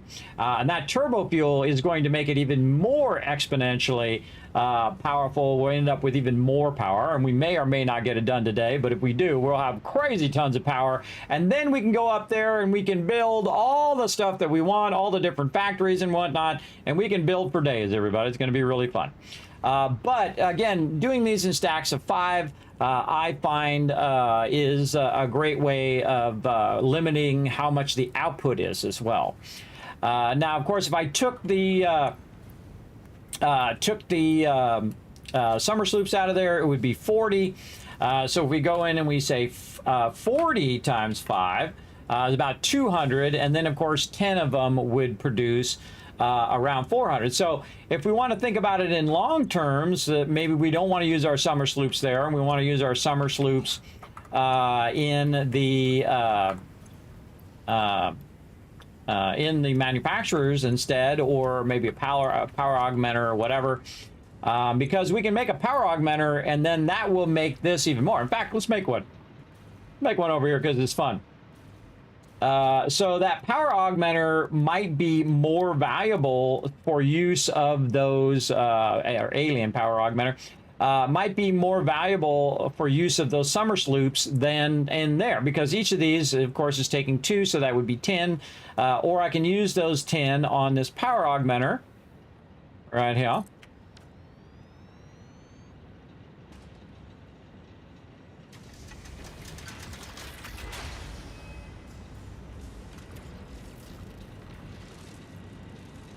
All right, there we go. And then we'll tie that into the main power system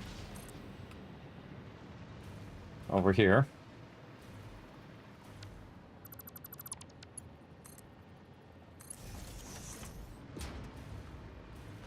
Now what I'm going to do with this one is I'm going to set it to the other side here. And it's going to be on the other side, not the side that's on the input.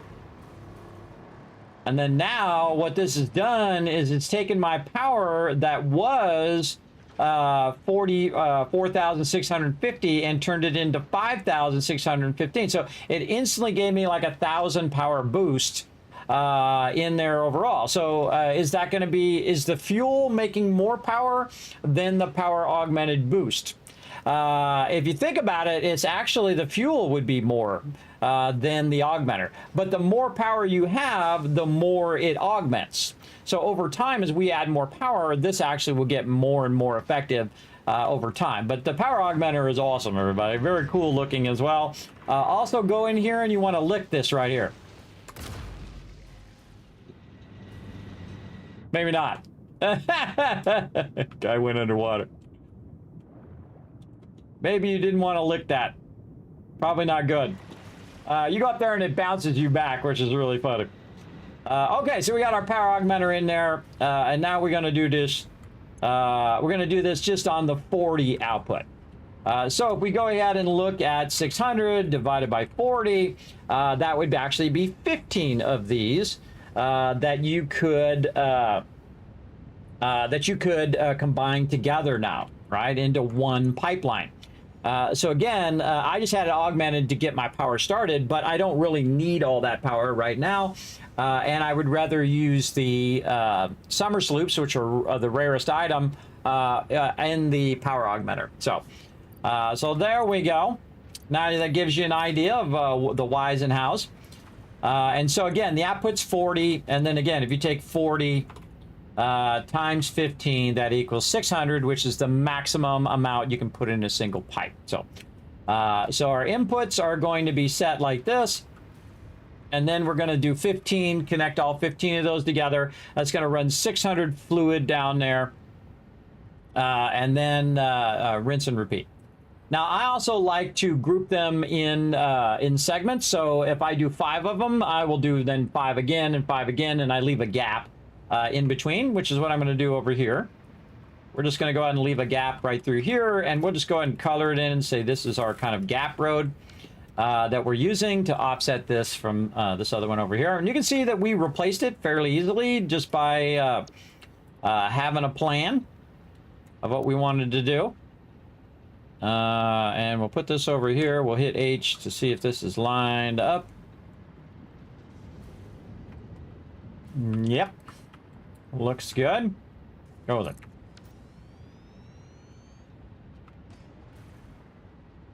And we did fix these. No, we did not. We did not fix it. Oh, we did not fix it. We got to go fix our mergers on the outside. Wow, it's so much nicer in here. So much nicer. All right, we got to fix our stuff right here because we did splitters instead of mergers. And we are going this way. And we'll have to take all these out.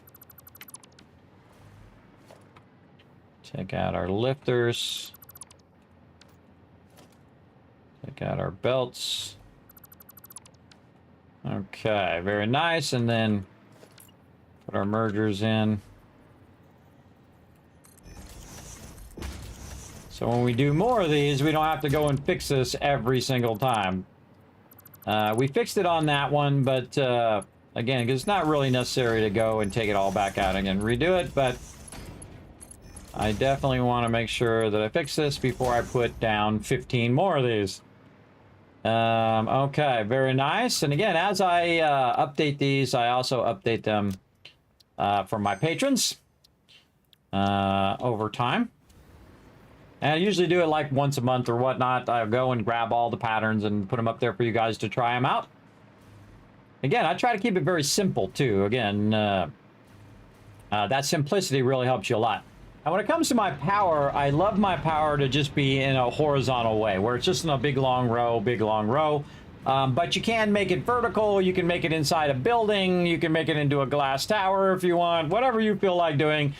For me, I don't like to screw around with my power. I like my power to be nice and straightforward and functional, as opposed to making it super fancy, which is really completely not necessary in my case. But there we go. All right, and these are mergers. Okay, great. And again, the other thing we have to worry about is the resin output as well. So we have 780 belts. So we go in and we say 780 divided by 15. Or wait, not 780 divided by 30. 780 divided by 30. We could have 26 of these running, and we could run it on a single belt. So that tells us that we don't have to really worry about our belt speeds, because our belt is way faster than if we had 15 of these tied together. So all we need to do is do this, and then do a bit of power line running here. Again, just run them right in the front to make them look super clean. It does make you have a bunch of extra of these connectors down here, but they're down out of the way. Like that, and then over here to this one. And those are up and running right there. Very nice, and they're already connected. Now we also want to go through and connect this across here. Now, I don't worry about obstructing roads and things when I'm doing the power stuff, because I don't really spend a lot of time down here. But if this is a thoroughfare that I was constantly going through all the time, I would absolutely either make it go underneath or make it go up higher. But we want to make sure that that we keep it at the same level so it doesn't have to lift up, so it can end up here at the end, down here. So now we need to get this one to go in and fuel this one, which is pretty easy because it's right there. There we go, and we should start to see that widen out. By the way, there's no pumps running right now. No pumps at all. No pumps needed on all this oil that's coming down. And that's because I have it already elevated up like that, and then because it's elevated up, that natural gravity is helping us out. Now, if you start having issues with it, everybody, put a pump at it. Don't fool around with it. Just put a pump there. GG's, you're all good. All right, so there's 3, and we need 2 more, but I'm just going to make 3 more because I don't feel like making 2 separate plans for it. I'm just going to make 1 and then just take 1 out. And we can just aim at this one, by the way, and go blueprint. See if we can get this to use the old blueprint snapperoonie here. No? Ah, there we go. Gotta rotate the right way. There we go. All right, same thing here. We'll run this like this. Oh, this is backwards. I thought I had it. Backwards.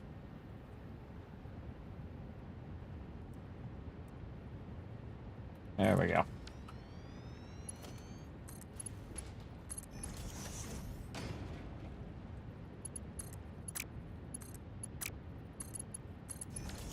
And we'll just eliminate the last one.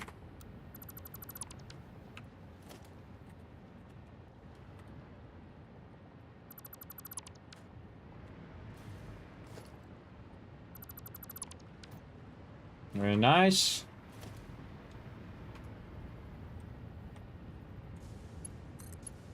Get that oil to fill that one up. We got all of this in the front looking good. We gotta put these power connections in.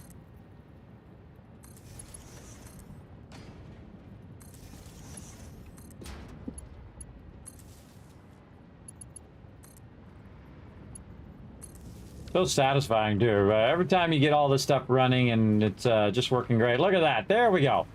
Now we just doubled up what we had before.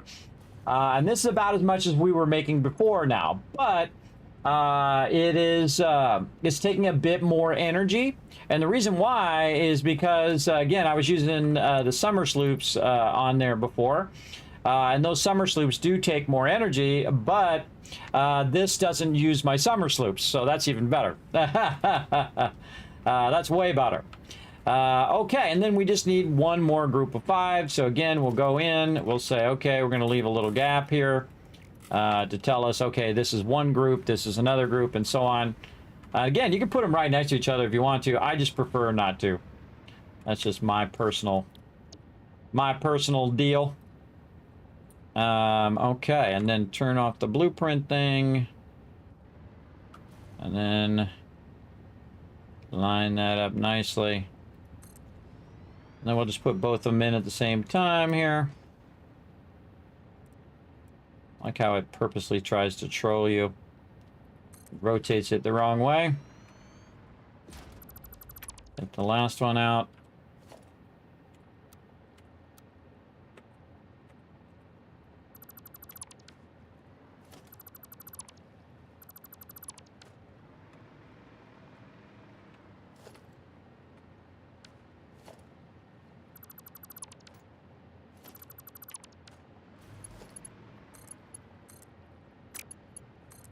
Connecting that to that.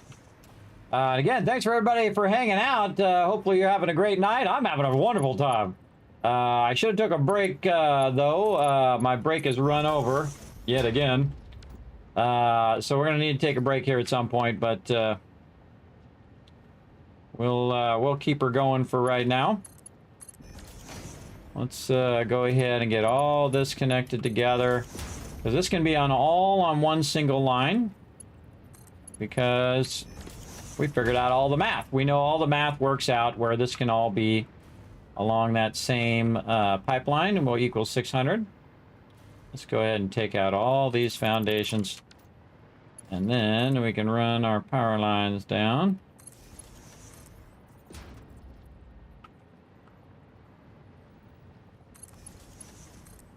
I love this hover thing. This hover thing is awesome. Makes this so much easier. Alright, again, look how clean we're running our lines.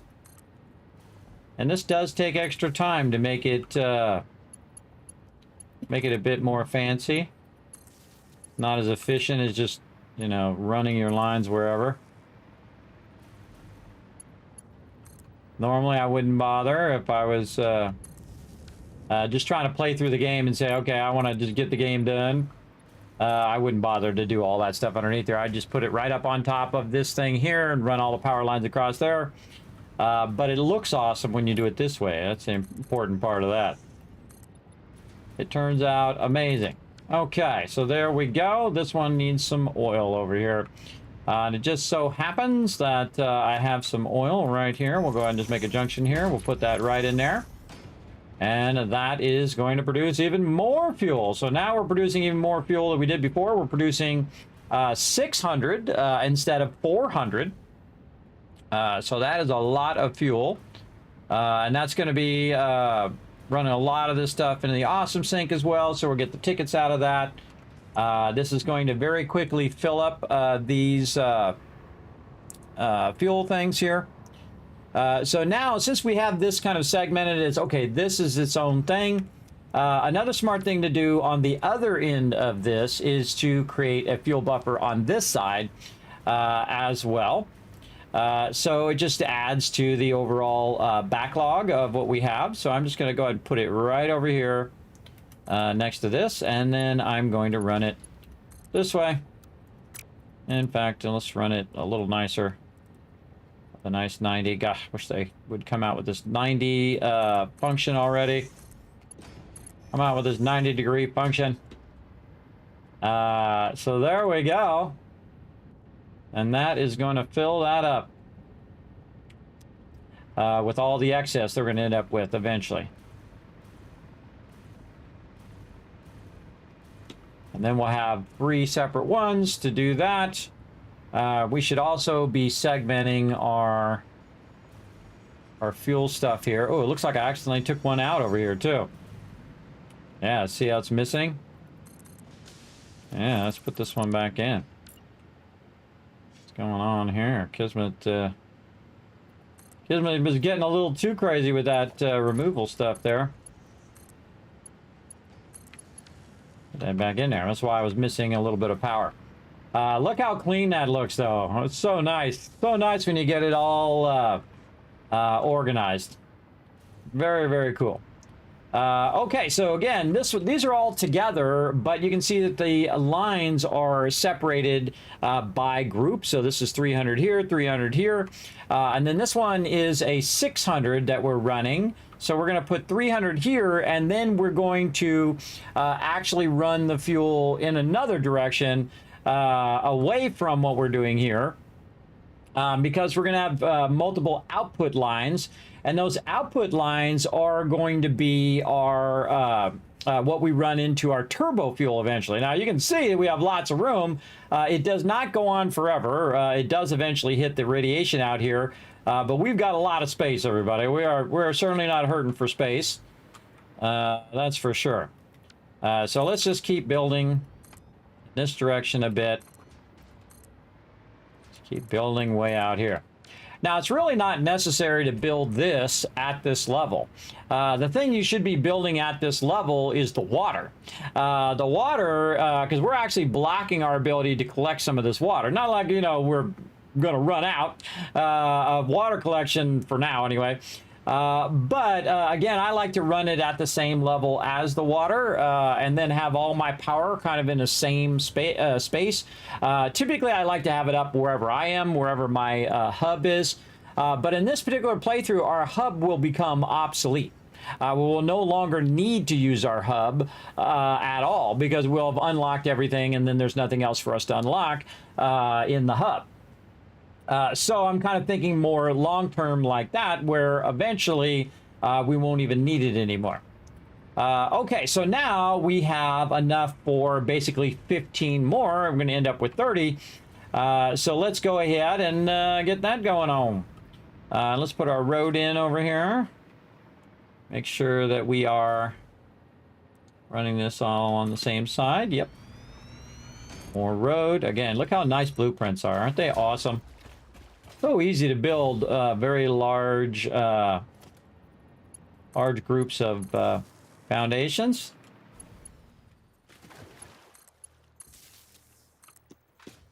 Oh, I didn't connect it back here. I can tell because it won't let me fly. Back here somewhere.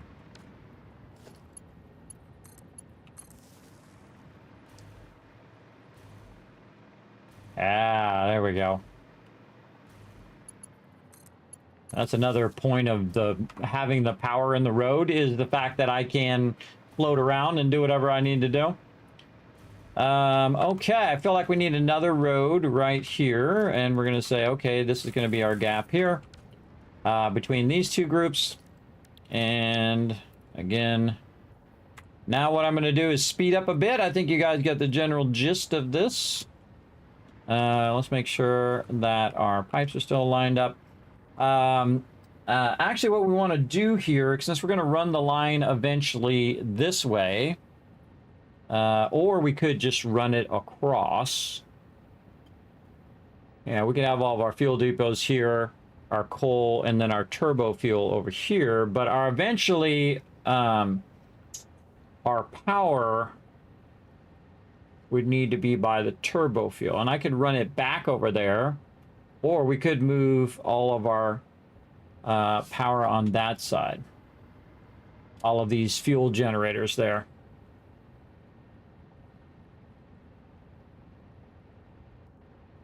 Yeah, I'm a little tempted to do that.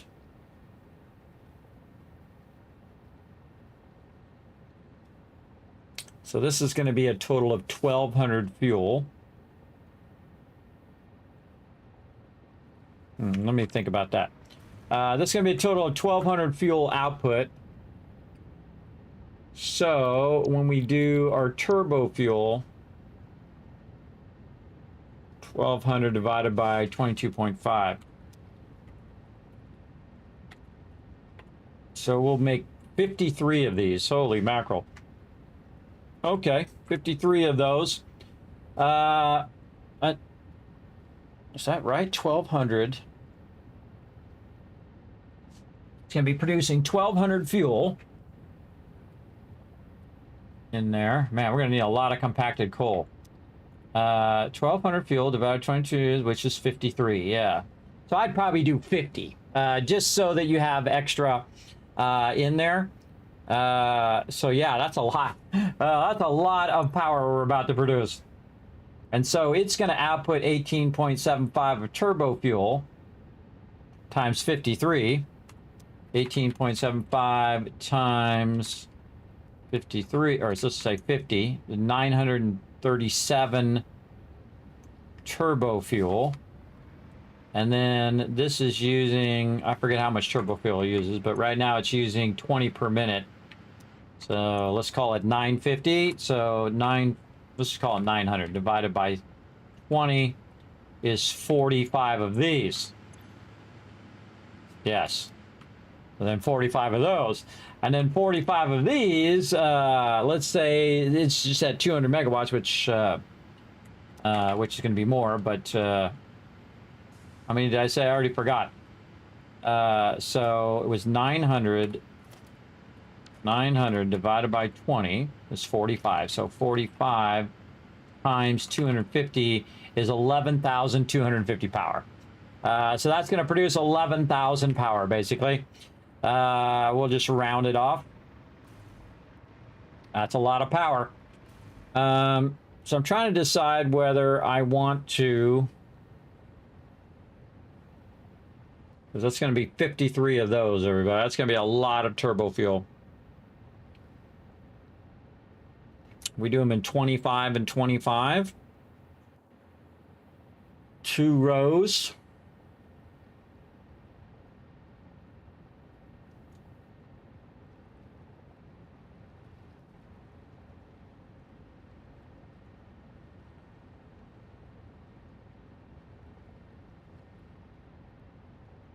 Yeah, I kind of feel like I want to move these over there. Run these along the outside.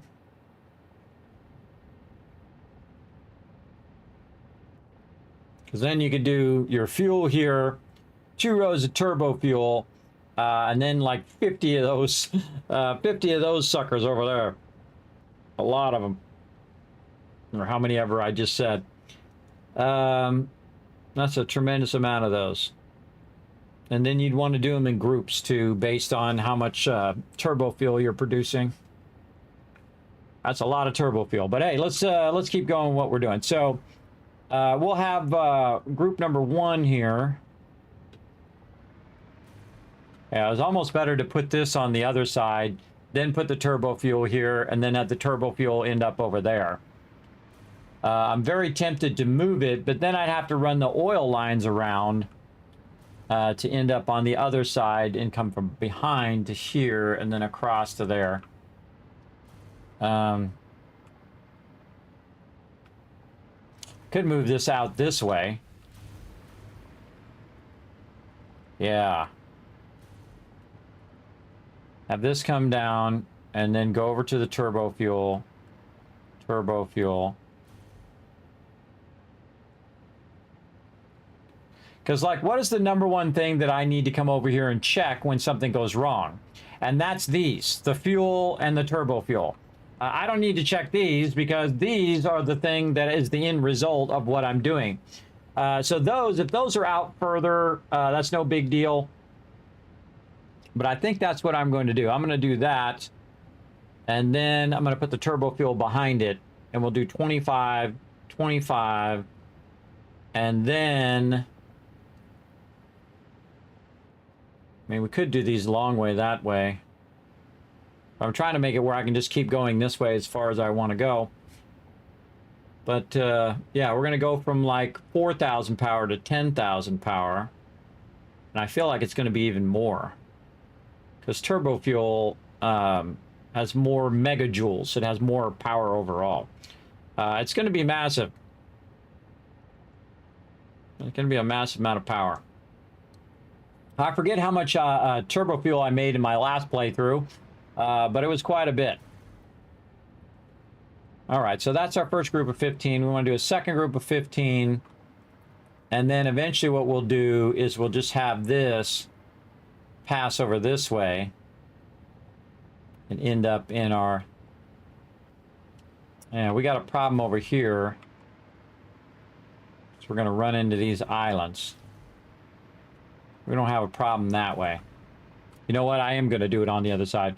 I'll do the turbo fuel over here. Then I'll move these to the other side because they don't need to be over here. The only thing that needs to be over here is the stuff that has to do with the oil. And I could have moved that even closer to where the oil was, or moved the oil closer this way, which I can always rearrange later if I want to. So I can always redo all of that.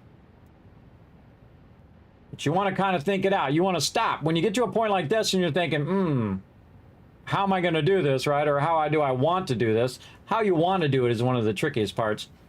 And I want that to end up where you got this on this side and then the turbo fuel on that side. And see, all of this is going to be tied together. Also, the thing that's going to be tied together is going to be our sulfur and our sulfur and our coal that we're going to need to make compact coal. We're going to need to make a lot of compact coal. So those coal nodes that we're using will overclock. We'll run them over here and probably use a train to run those down too.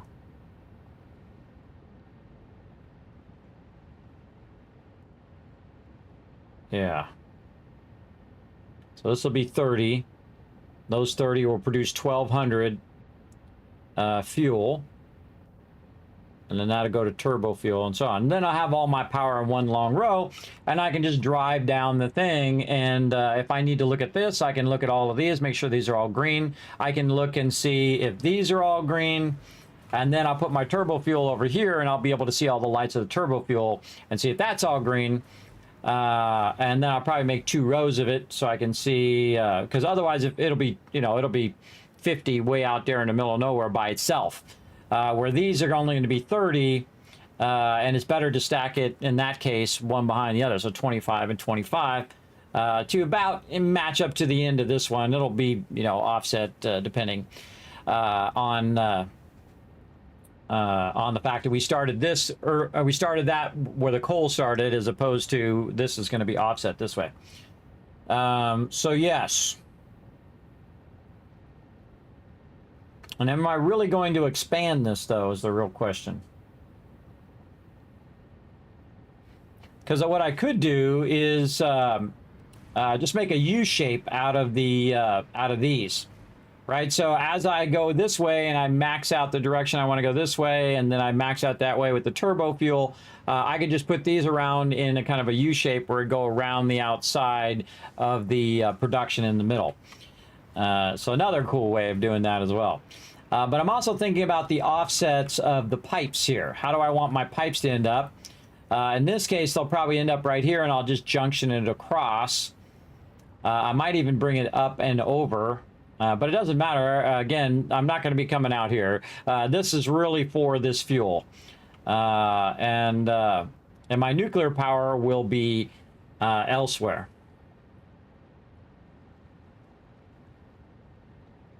I always build a nuclear power at the node, by the way, at the node, so I don't have to bring that uranium clear across and radiate everything in its path. I like to do it way off where it's actually at. One of the few things I will not build right here.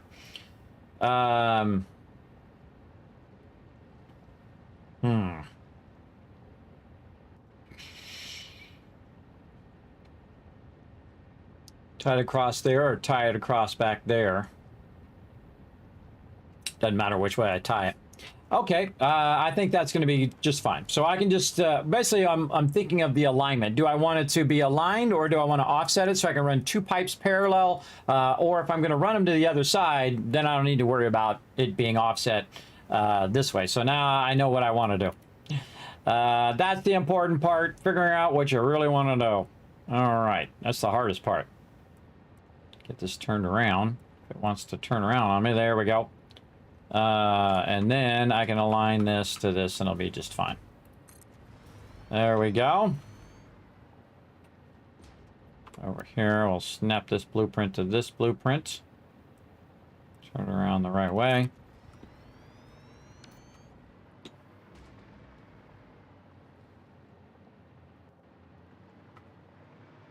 Again, doing these in groups of 5. So 1, 2, 3.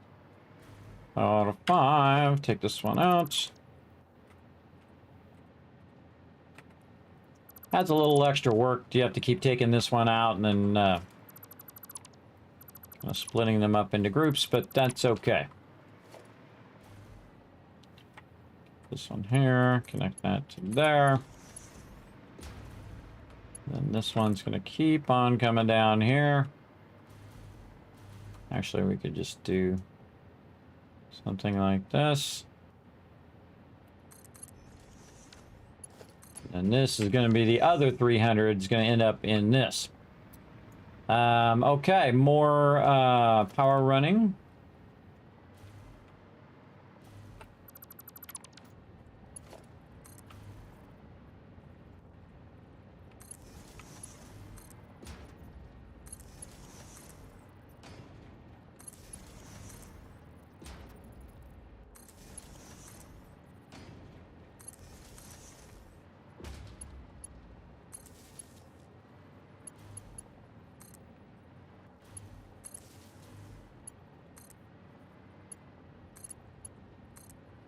This is very relaxing too. That's what I really like about this game too. Not in any hurry.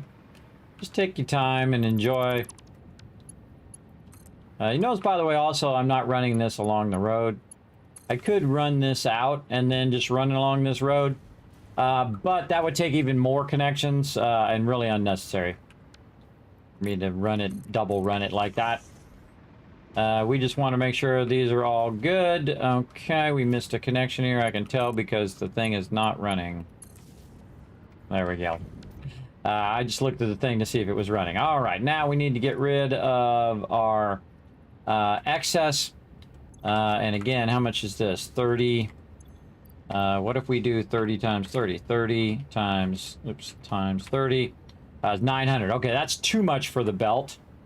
But this is 20. So... yeah.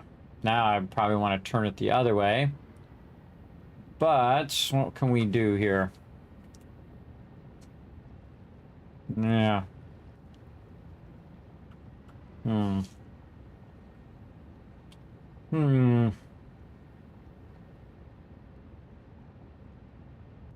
we'll leave a gap for the in between the next one so that we can put another awesome sink in.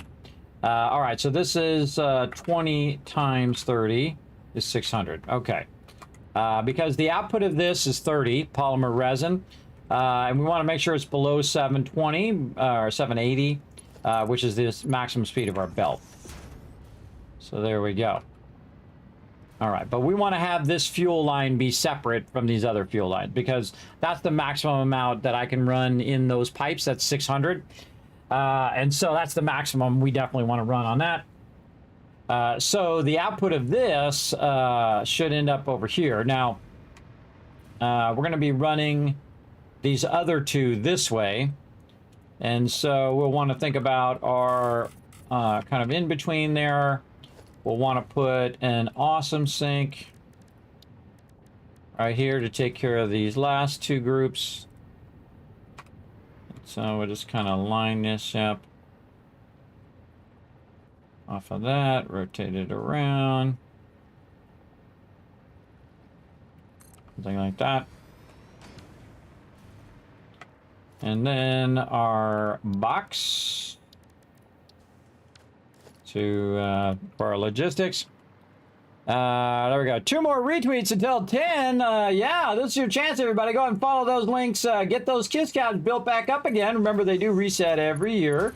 So everybody has a chance of being that Kiss Cap leader as well. Let's go ahead and just do it right here. We'll put this down there, and we will then tie this power back over here. Again, we want this all to be on the same grid. And all of this is actually tied into a single switch. So that should never go off, ever. It should always be on because this is producing the power for my particular location. So now I've got to be careful here because I do want to get that pipe to go by there. But I think that should be good because when we put the next one in, it should be fine. Yeah, so maybe we want to go in and say this one also is a kind of a gap.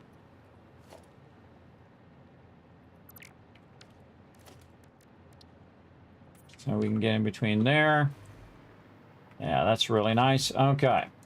And then we need two more rounds of this. So we'll put our blueprints in, maybe 3. Get our power in there, along with our roads. And again, we can always take those back out again if we don't need them.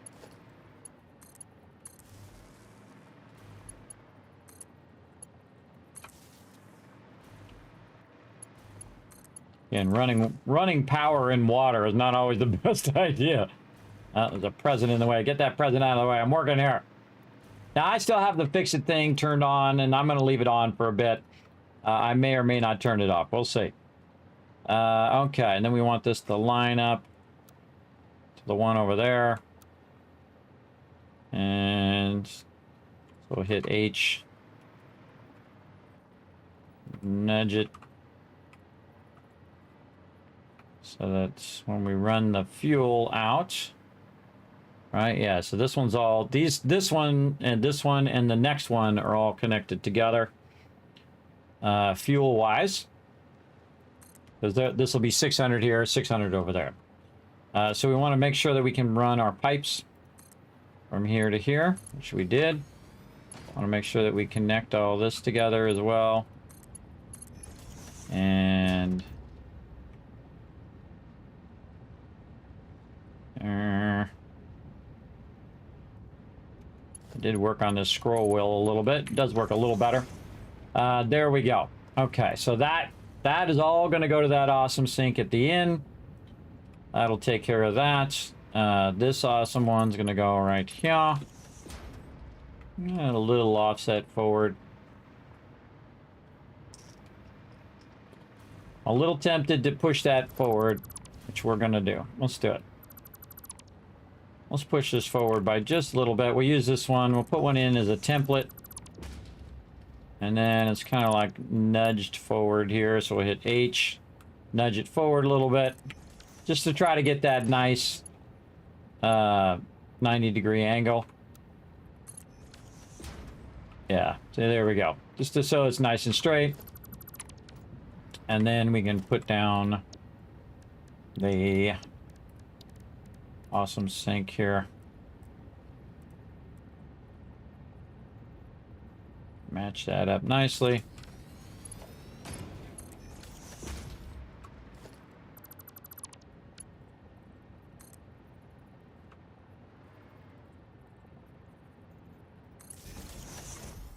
I think I have another connector somewhere.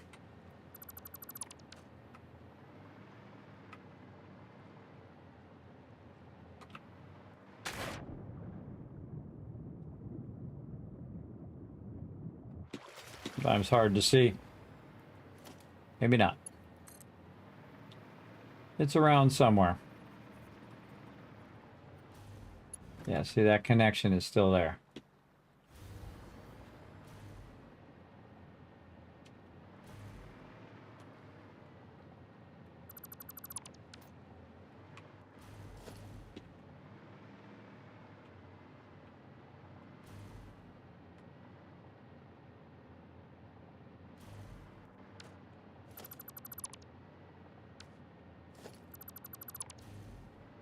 Unnecessary connector. All right.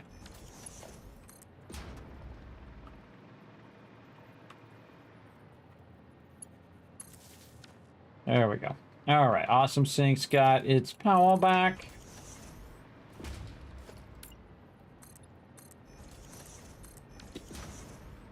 Fill all those back in. Power line runs.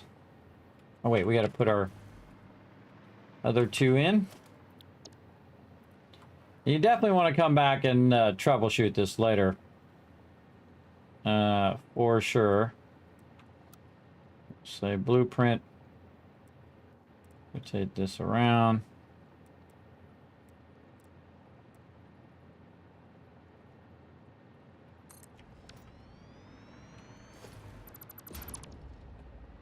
And this is the #1 thing I should be doing right now, is upgrading my power. Again, this takes a long time. That's why a lot of times I'll just skip turbo fuel. But I'm doing it at a huge scale, though, too, everybody. No, you don't necessarily have to do it at this massive scale. You can do it at a lot less and then just go to nuclear power. It's really up to you what you want to do. In this case, we are mega building, so we are really scaling everything up.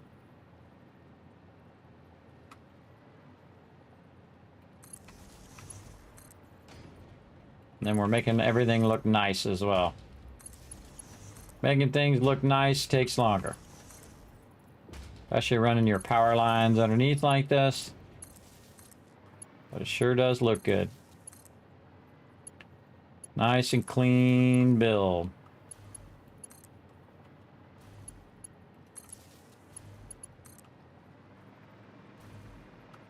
And connect that nicely back to there. All right. Okay, we got that in there.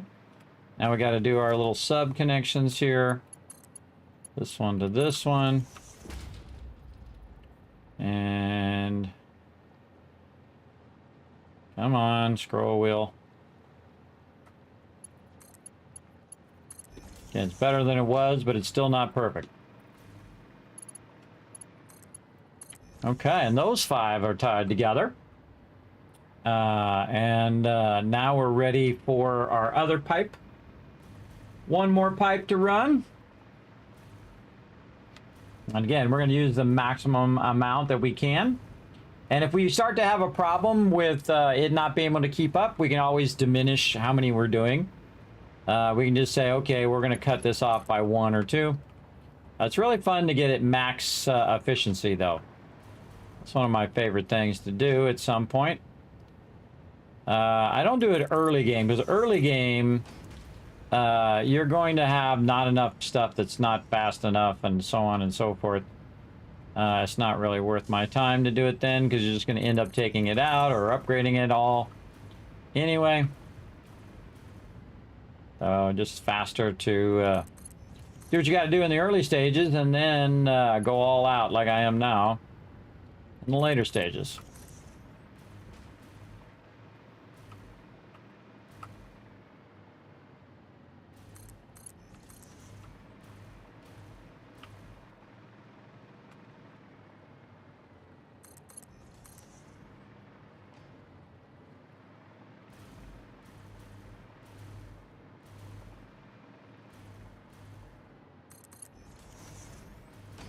Injection here, and there, and that is going to start flowing that oil in there right this second. And then one more to go way out here somewhere.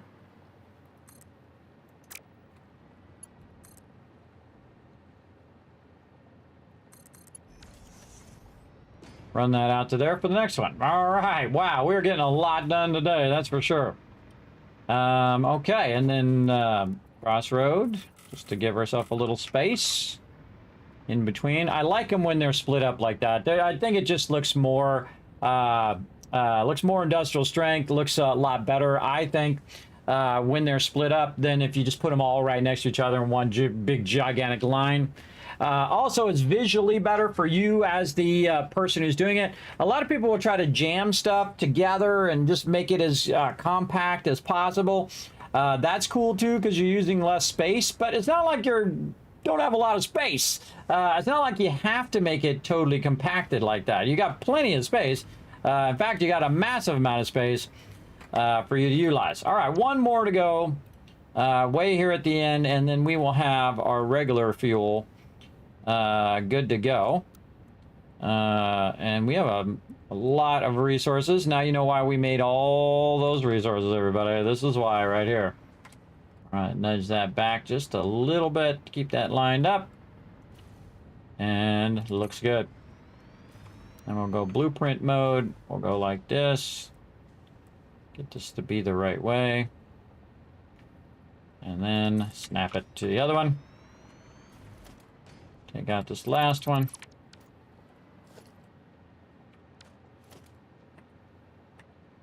And even with blueprinting, this takes a while. But imagine making every single one of these, everybody. Imagine making every single of these foundations.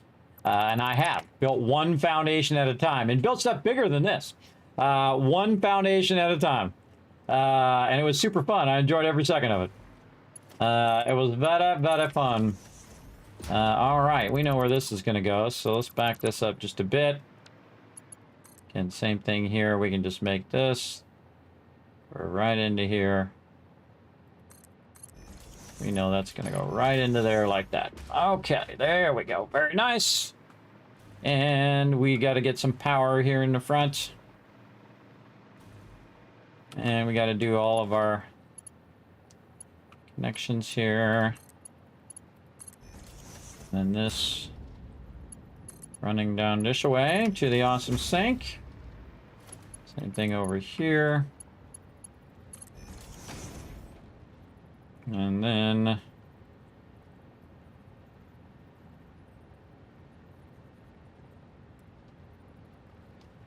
okay, you're not making this easy. All right, there we go. Scrolling up and it's going in the opposite direction sometimes. I don't know why my mouse is like that. I have cleaned it out and looked at it. I don't know. It's my favorite mouse though. I really like the Razer Naga. One of my favorite mouses because it has all the buttons on the side. Then I got this Corsair wireless one, and it's awesome. It's probably my favorite mouse now of all time over the Naga because it has a very smart addition to it. And that is it's kind of like on the keyboard when there's like a little knob right there, so you know where the 5 is. Makes it way easier to find your way back if you get distracted or you lose your place on which button is what. You don't have to keep looking down at the buttons to see what number you're trying to press. You can just feel for that little thing and you're like, okay, there's the 5. And it makes it so much easier. But the scroll wheel is a bit funky. I don't know.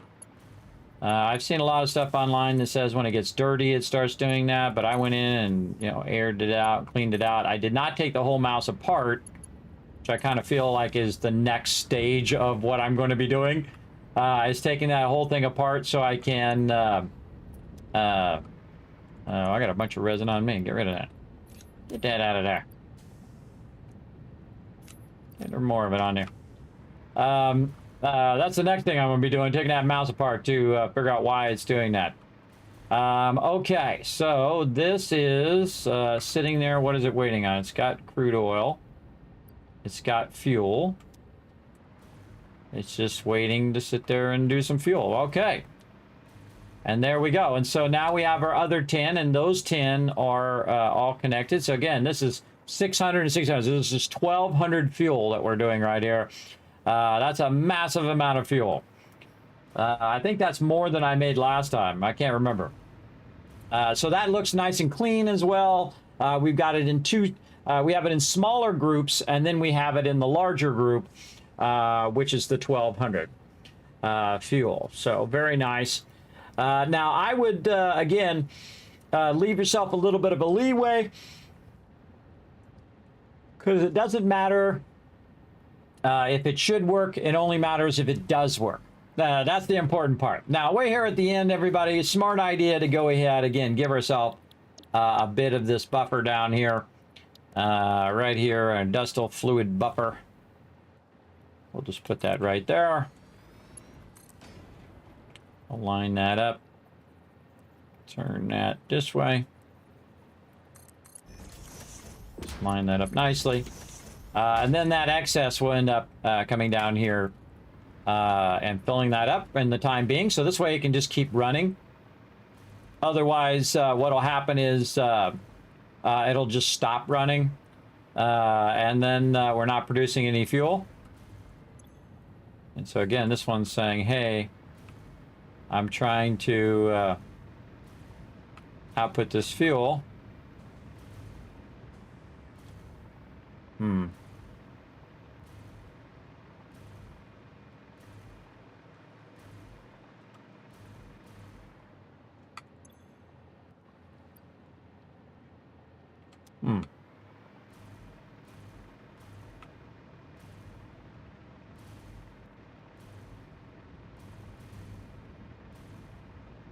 Like, see how these ones are pumping into here and filling that up, but the ones at the end don't seem to be pumping.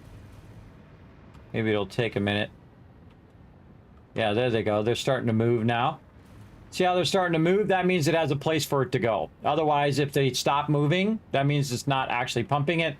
And what it's doing is it's pumping off the end there, and then this is starting to come out of there, and eventually it'll work its way all the way back, and all of these will be moving, saying, hey, we're helping it fill up the overflow there. Okay, and then let's double check the back here, make sure that we got all of these connections in there. We did. Oh, that's beautiful. That's beautiful, and I think we're very worthy of taking a break. All right. And then we're going to come back and we're going to work on the turbo fuel on the other side. That's going to be crazy, too. And we're going to redo that math again. But let's say we'll leave a gap here. Let's go ahead and put down these just to get an idea of where to start when we come back. Let's say something in here like this. And then we'll start our turbo fuel a little bit offset. And so we'll say right here, we'll put our turbo fuel here. And that means these here will end up going into one set of turbo fuel, and then those over there will go into the other set of turbo fuels. And we can go ahead and just use the same thing, our fuel refineries. Turn off the blueprints here. And in this case, we'll want it to go in the back, because that's we're going to want that input, but we're going to need to add the input of the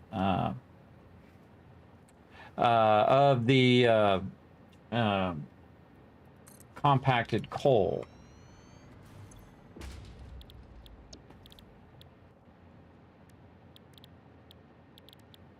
Turbo fuel.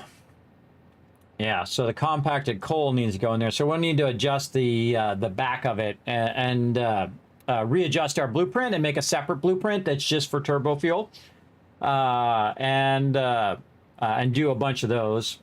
And then, because we already have the fuel, the only thing that we don't have a production for is a compacted coal. And so if we do 50 of these, it'd be 15 times 50.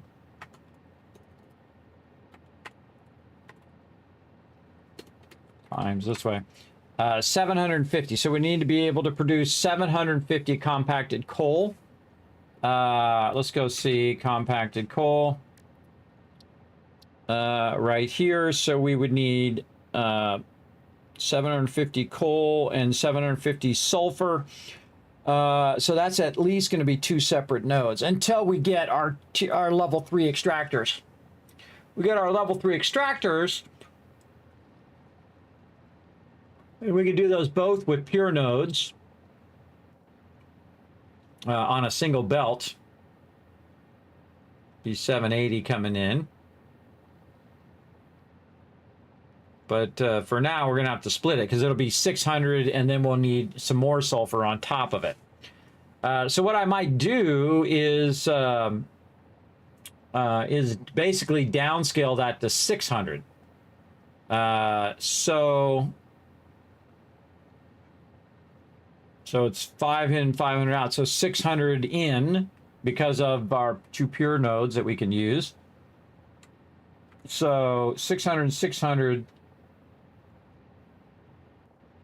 divided by 15. So 600 coal in, and they're both the same, so the math is the same. 600 divided by whatever it is, 15. 600 coal, and it's going to use 15 per minute. We would need, we would just do 40 of them instead of 50. So we'll do 40 of the turbo fuels, and then we'll overclock those sulfur nodes and the coal node, or combine multiple coal nodes together, and then we will take that, make the compacted coal, and run the compacted coal over here. Yes. Okay. Lots of math, lots of work. That's a lot of work too, because compacted coal again is assemblers. So we'll need to make some assemblers like this, and make that compacted coal, which we need. So, actually, it's got to be 25 per minute in this, or 25 per minute per thing, and we need 600. So 600 divided by 25, we'll need 24 of these. 24 of these running so we can make the extended power. And we might have to actually add more fuel generators first, then do this, then get the turbo fuel going, then we're able to go in and get that going. But that's going to be 24 assemblers. That's going to be crazy. And I'd probably do them in groups of 12 and 12. Again, so you could, even back them up to each other and run double lines all the way down. Yeah.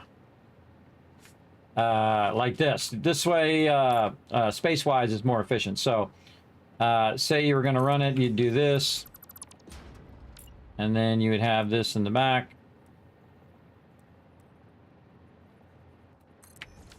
And so when you're running your, say you're running your coal, you just go and connect these across.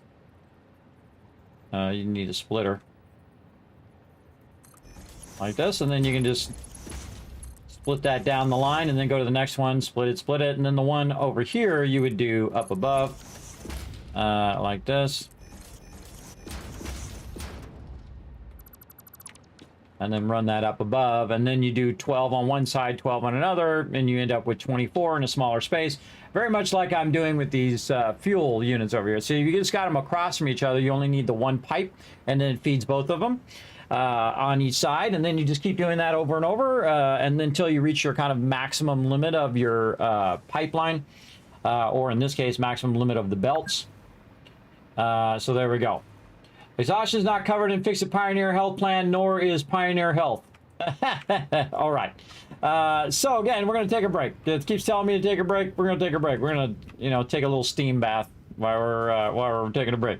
All right, words on stream, everybody. Here we go. Work together, earn some Kids Caps. Eventually use that for some giveaways. Here we go. Taking a break. And I shall be back in just a bit. Again, work together. Be back in a bit. All right.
I'm back. How we doing, everybody? Come on, let's work together. Don't make Crimson Knight do all the work. And Adam and King Coco, I see you guys in there getting it done. Let me see if I can help you guys out. Now, again, everybody, if you get all of these, I'm going to give you guys 5,000 Kiss Caps. Let's see what we got. Allow. There we go. Let's see.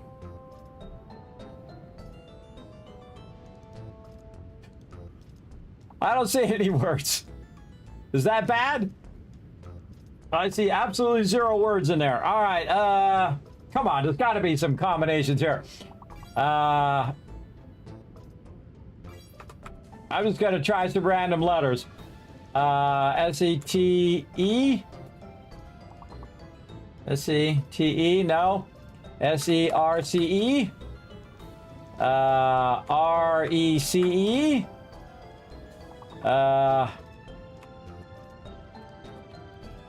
R-A-C-T.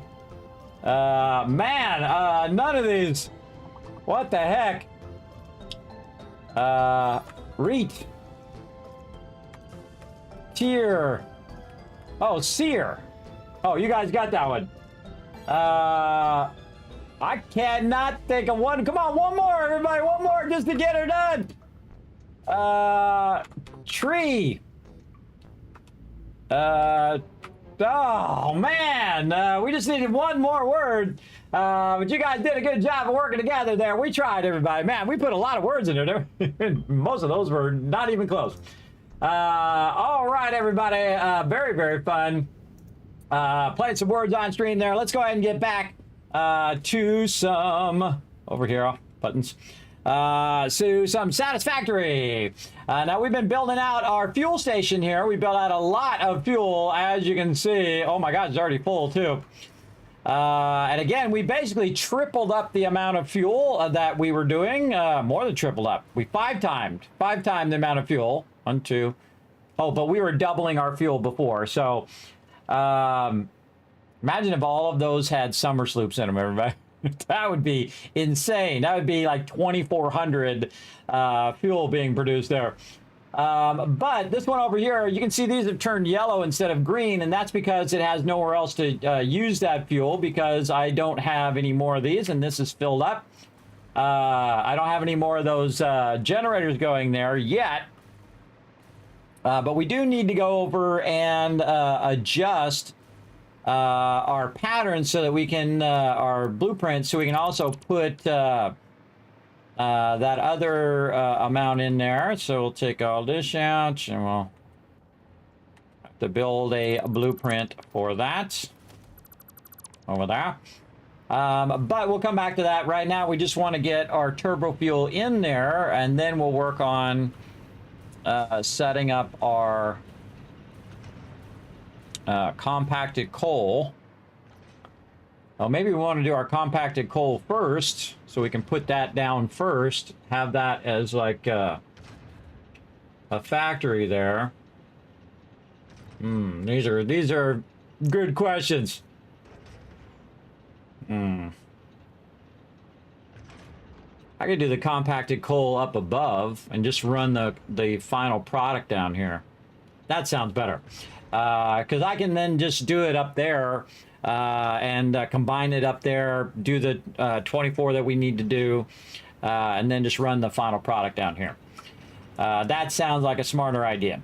Okay, fixing or changing the thing here, because we have 2 inputs and 2 outputs. So we're going to go over here. We're going to do this. We're going to take these side pipes out here, just to make this a little easier, and then we are going to do a splitter, and we are going to have it come from this direction, because we're going to have it turned away, because we want to bring the fuel across to over here. So we'll do something like that, and let's see, we'll get this lined up like this. And like that. Okay. I'll just get rid of the splitters. Take out our lifters. Definitely put that back in. And this is the input side as opposed to the output side. And so we'll have that compacted coal going right into there. And then fix our pipes again. Those are all connected. Like so. Nice. Not perfectly centered under these, but good enough, I guess. Good enough. And then we'll set this to being turbo fuel. Lots and lots of turbo fuel. We haven't even done any liquid biofuel yet. We could definitely get that going on. Using our biofuel and whatnot. Now, each of these have like a different power rating.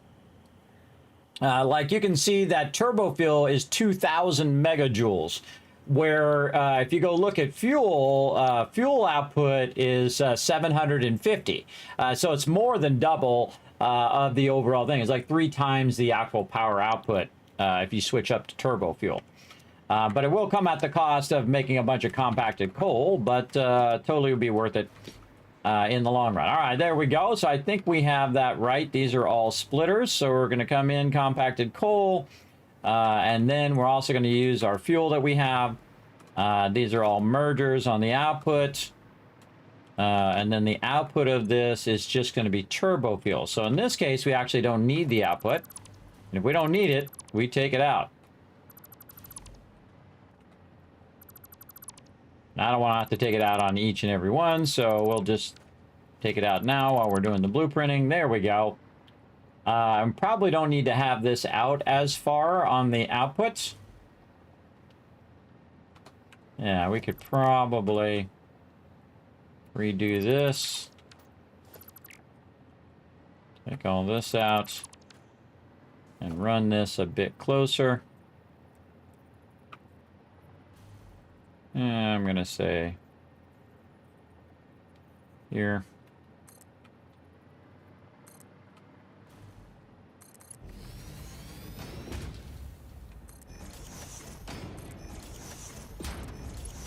Just to make that a little closer up there, so when we're running all that, we don't have to have as much resources or use up as much to get that going. Now remember, I have no resources being produced right now, it's just power. So I'm not really producing any resources that don't have to do with power in this case, because I do have 10 boxes of just about everything backlog. Now we're going to go ahead and change the one to this. We're going to change this to red, of course, for some turbo fuel, like that. And we'll say 3 refineries, turbo fuel. 3 would use with turbo fuel. And this works in a modular style. Okay, we're going to save that, but also what we want to do is also tag this with a red. So we're going to go in and just color all this red. So we know this is turbo fuel. And we'll leave this orange in the back. So the output of this is going to be red, which will be turbo fuel. All right, that all looks good. We'll leave this orange to basically represent the fuel there. And we'll save that. Okay, now we're ready to put our turbo fuel stuff down.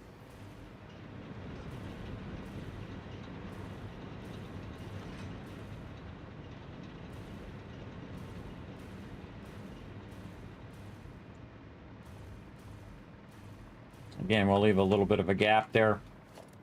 Let's see how this works out. Okay, so turbo fuel. This is going to be the output on this side. This will be the input. We'll just snap that right in there and see how we like it. Okay, and then we can just tie this across from over here to over here, and that will get our fuel in there. Now again, we're going to need, we're going to do 50 of these. And so it's 600 divided by 22.5. So 600 divided by 22.5, which is 26. Holy mackerel. That's a lot of these. So we probably want to just do 40 though, so that we have plenty of extra fuel, because we're going to take some of this fuel also and do packaged fuel from it.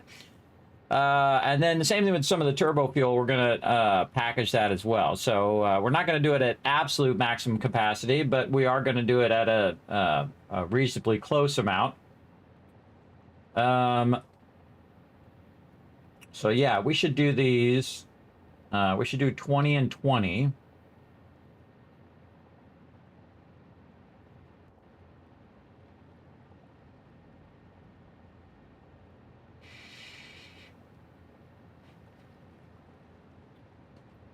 Really want to double check this math. All right, let's get the spreadsheet out and double check some of this math here. Let's see. Okay, so we have 600 fuel, and we have 22.5 is the input. I'm typing in a spreadsheet on my other monitor here.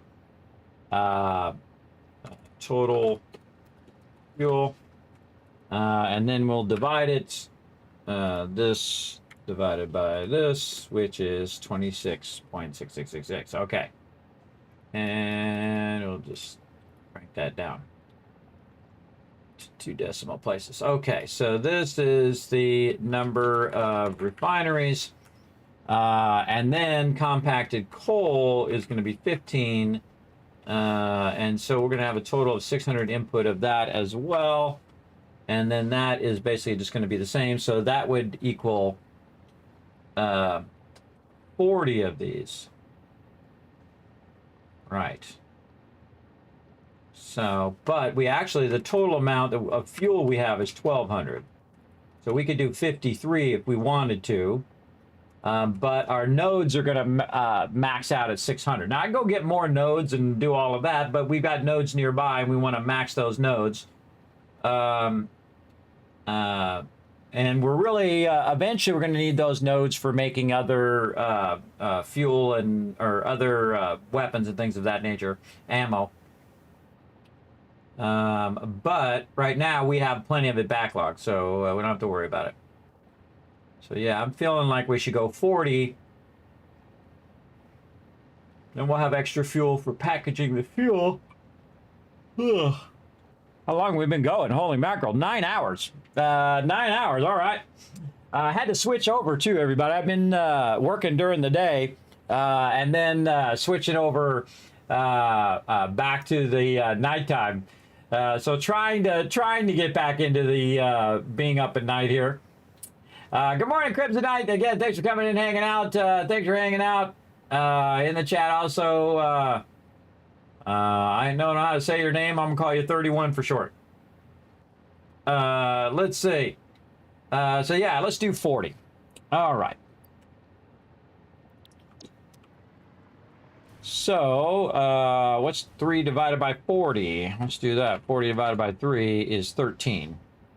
13 sets of this. But how do we want to group this, though? So, we'd want to group it by probably 20 and 20. So, 20 divided by 3 is 6.6666.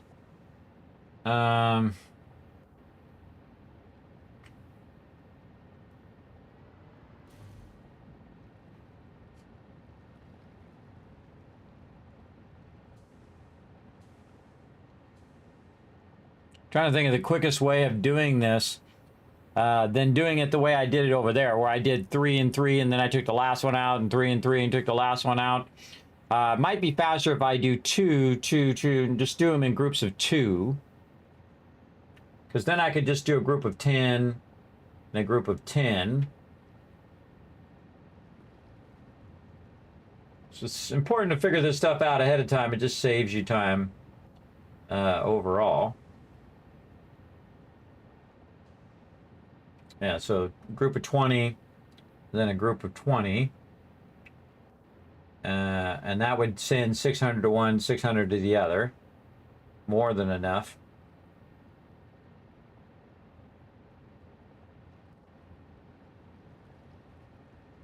Yeah, it's easier if I don't do it this way. Hold on, let's take this out. Easier if I do it in twos, because then I can just count 2, 4, 6, 8, 10, 2, 4, 6, 8, 10, as opposed to going 3, 3, 3, 9, and then put another one in and then take 2 out and do all of that. It just adds more time to what I'm doing. So I'm going to go ahead and take one of these out. And we're going to rework with all of this. Take all this out. It's going to require more cross-line running, but in the end, it's going to be way easier if we do it like that. Just counting-wise and lining everything up. Okay, so let's go ahead and we're going to say this is 2 turbo fuel refineries. And we're going to save that one. Then we're going to go into our blueprints, and we're going to take out this one right here, remove blueprint, and just keep the 2 one. There we go. And then, again, that's going to be easier overall. We're going to make a tremendous amount of these, and we'll put them in 2 separate rows to make this a bit easier to manage.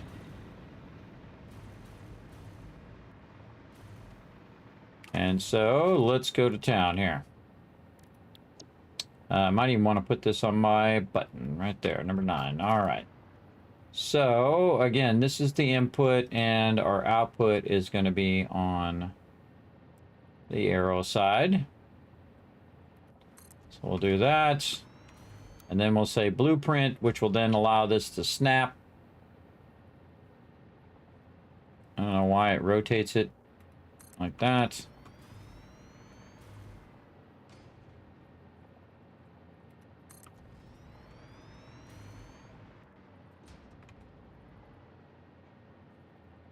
Eight. And that should be 10. All right, so 2, 4, 6, 8, 9, 10. Okay, great. Now we need to connect all of our stuff together. Again, we're doing this in manifold style, which is my favorite style of running stuff, because it's just way more space efficient and efficient for the use of your time. And get our belts here. Our belts. Now, if you notice, I did the other ones in groups of 5, and this one I'm doing in groups of 10. It just, again, the way that the math works out is just easier to do it that way. And then this is the front where our connections are. I don't know. This is kind of not an easy way of getting underneath there and connecting it. It's going right through the middle of the thing. Okay.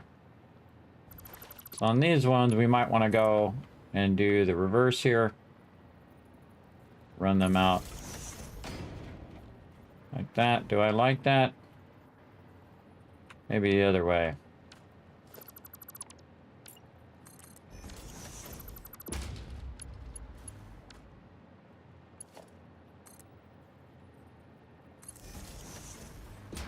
Yeah, we'll go with that.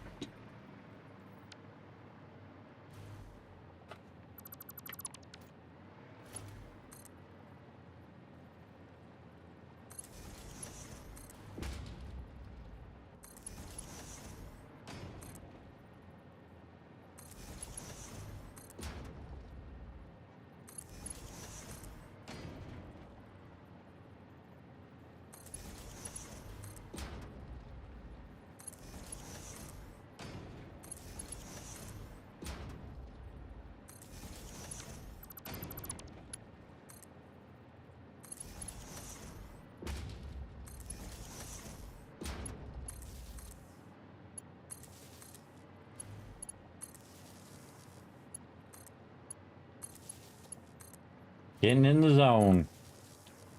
In the zone.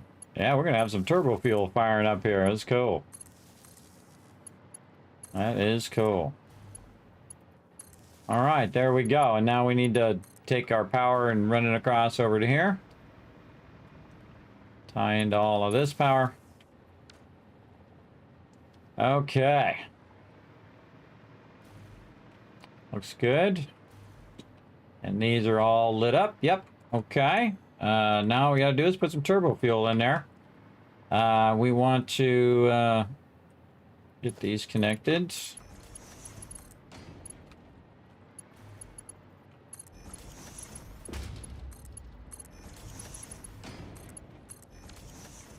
All connected to each other. So the output of this turbo fuel is 18.75. 18.75 times 10 is 187. Times 10. 187, so it's not going to max the pipe, which is 600. So that should be fine. Let's just divide it by 600. Actually, it should be the other way. 600 by 18.75 is we can have 32 of these together, but we'll put them in group. We'll put them in a group of 20 and a group of 20, so that it doesn't exceed the pipe capacity. Okay, we're gonna put this all back in here, and then we'll do a bunch more.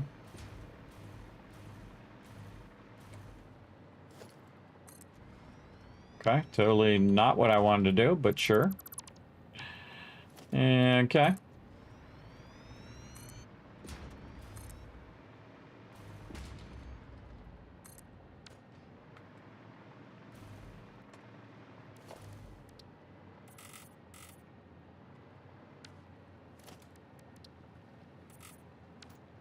Kind of split that up by putting a little line there saying that I'm going to put a gap there. Okay. And same thing again.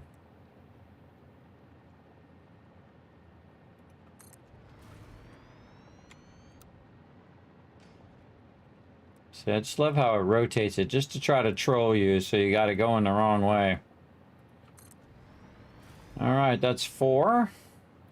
That's 6. That's 8. That's 10.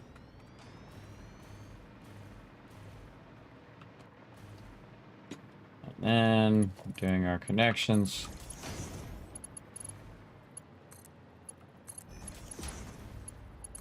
You definitely want to come back when you're starting to run all these resources and double check all of this, because this is not going to be not going to be perfect. I have a feeling you're going to be like, oh, I missed that connection, I didn't click that thing. Easy to miss one of these pipes and then realize that none of it is getting the actual fuel. Oops, speaking of. Like I was putting those pipes in. Come on. I clicked. Why are you not putting it in? Them pipes in.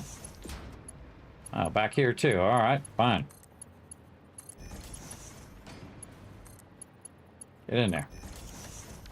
Okay, so all those pipes are in. And this one is going to go to here. And then that's it there. All right, let's do all of our belts. Belts are all connected. Okay. And then connecting all of our turbo fuel here.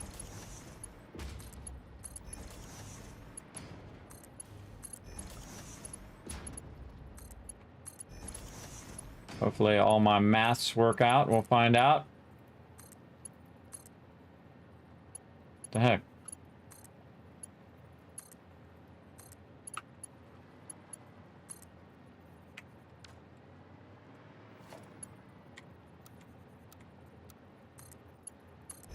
There we go. Switch modes there. Okay, so now we got all those connected. And we want to go in and Run all these power lines.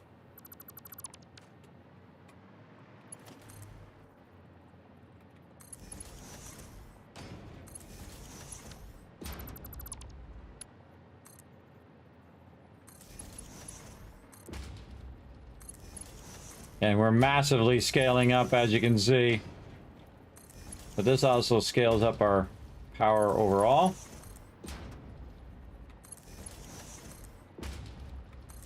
And we'll start with one half regular fuel, one half turbo fuel, so that we can get the turbo fuel up and running, and then we can eliminate the need for the regular fuel as well. Of course, I could be working on nuclear power, which is going to basically dwarf this power that we're doing right now. But again, we also need packaged turbo fuel as well. So all of this nicely connected together. There we go. We should see all of our lights. We do. Okay, that's all good. Let's go ahead and zoop in some more foundations. Leave the end of that open. Okay, now we need fuel. And again, this is 20, so 600 divided by 22.5. You see, I double check my numbers all the time. 22.5 is 26, and we're only doing 20, so that should be more than enough. And so what we'll do is we'll divert the second half. The first half is going that way and is being used for our currently for our regular fuel production. And this one we're just going to go ahead and tie across. We could tie it in the center, which should make this a little easier to run in both directions. I'll say like this. And that's going to take that fuel and now run it in here, and this should start going in and backlogging that fuel. All right, very nice. That's all looking good. Now we need to go look at our compacted coal, and I'm going to put the compacted coal up there and just run the compacted coal line down. We'll probably make it run across the top of this coal power, or maybe we'll run it around the back. We'll see how it goes. But the first thing we need to know is what speed our coal is running at. And we're going to check the second line, or the third line up. Yeah, the third line up here.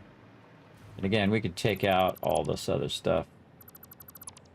For now, take out both of these.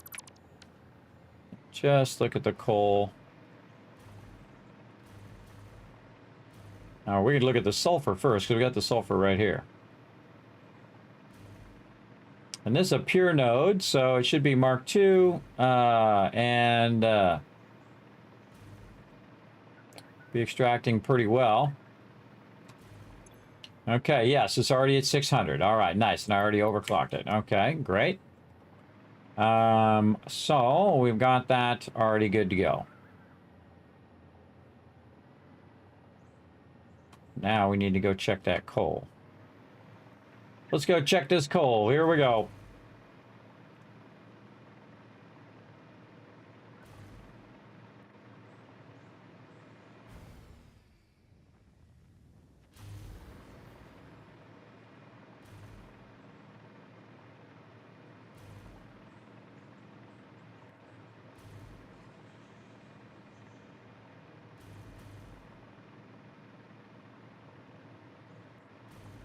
Just floating above it all.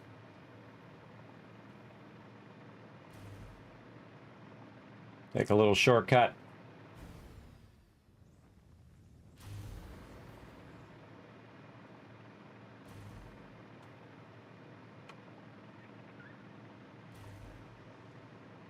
Okay, these two are combining together. Yeah, these are normal nodes. Yeah, two normal nodes. Oh, we don't have a radar thing over here. Yeah, it's just out of our range there. just outside of the radar tower. I'll probably move that radar tower to the other side to, because again, you don't need to radar stuff off the side of the map. Radaring stuff off the side of the map does not help you at all. So we'll actually need to move that way over. We should probably move it over to about here. I could just create one right where I'm at. You know what? I think I am. All right, let's just create one right here. Let's see. Organization, radar tower. And let's add some more foundations here.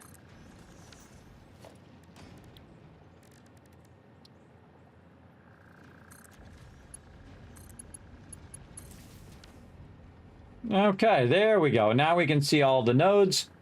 And so these should all be normal nodes, I believe. So yes. Normal.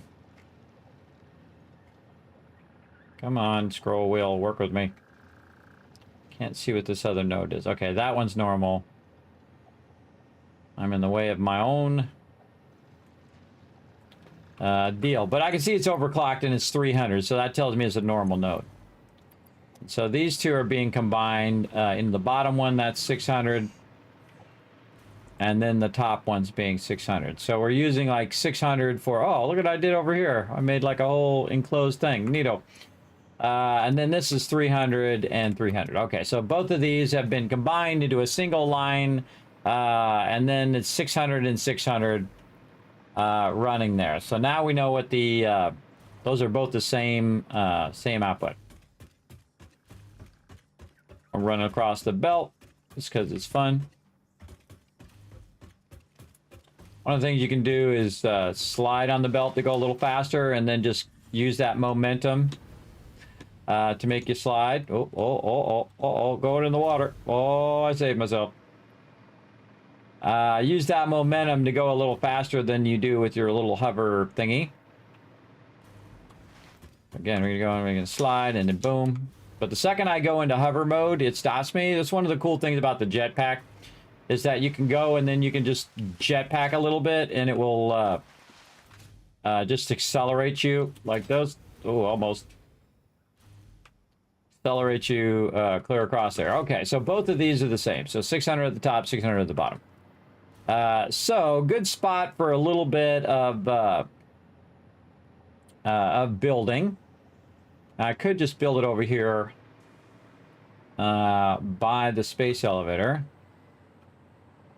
Maybe down here. Oh, there's something down there we need to get. Extra pole. So here's what we'll think about. We need to do... Again, we need to produce 600. So let's get a assembler again. Let's just double check. Compacted coal.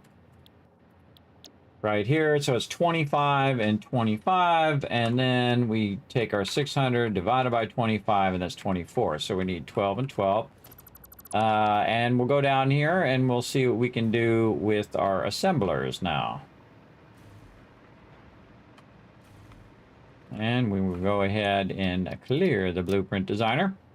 Let's go ahead, put our assemblers in. Let's leave some room. Let's put it right in the center. All of this madness.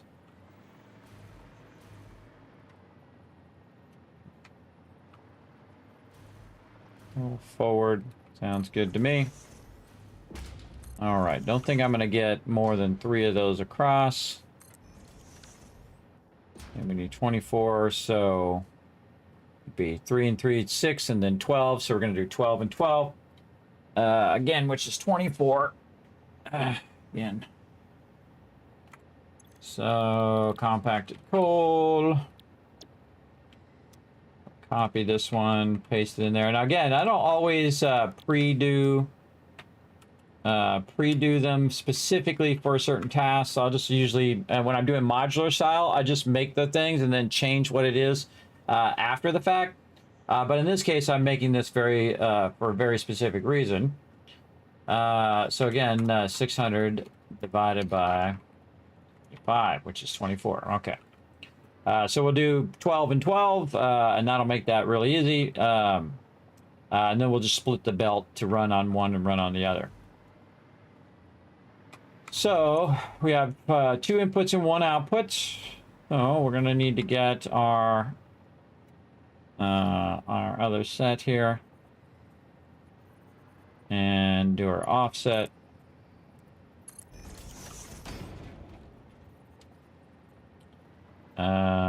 Oh, we were going to back-to-back these. That's right.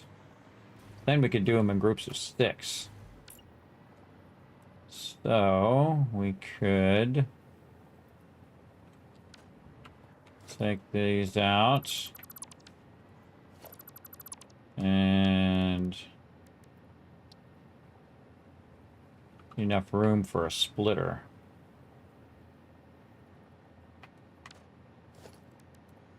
So we put one in the center.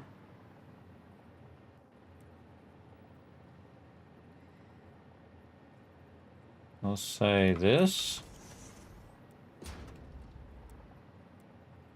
No, because then the equal would be that. We would need to do a splitter. Say this.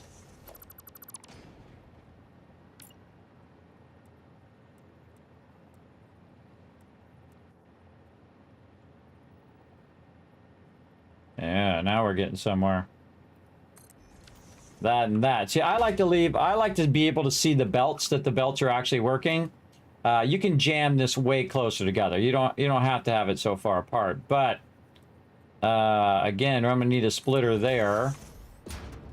And then the ability to go in and lift this or split this via a lifter.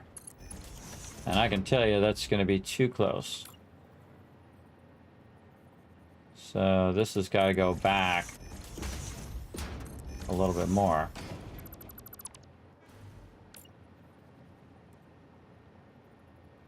Well, we might as well just run it out to the edge and see what we can get away with. Yeah, let's run it out to the edge on both sides.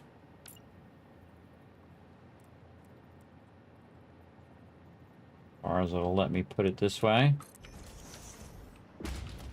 Then we could take this out. Oh, yeah. And then same thing there.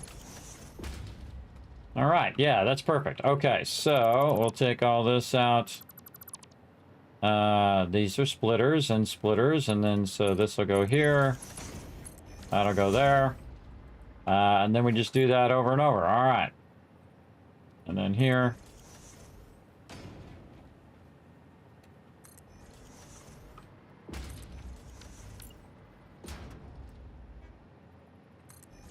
Yeah, now we're going to get 6 of them at the same time, even better.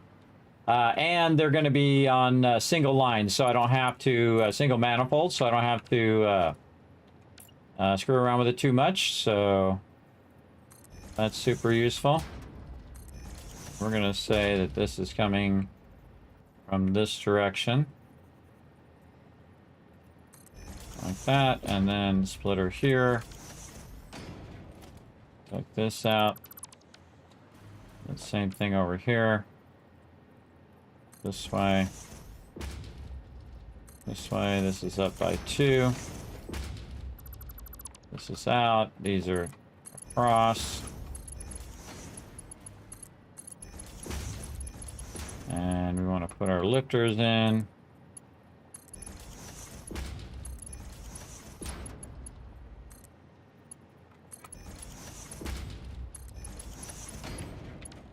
Lifters in, then we'll want to connect all these down below probably first, just to make it easier. Oh, we got one going a different. This one is not like the others. We're gonna go like a dish. Put that in again. This one into there.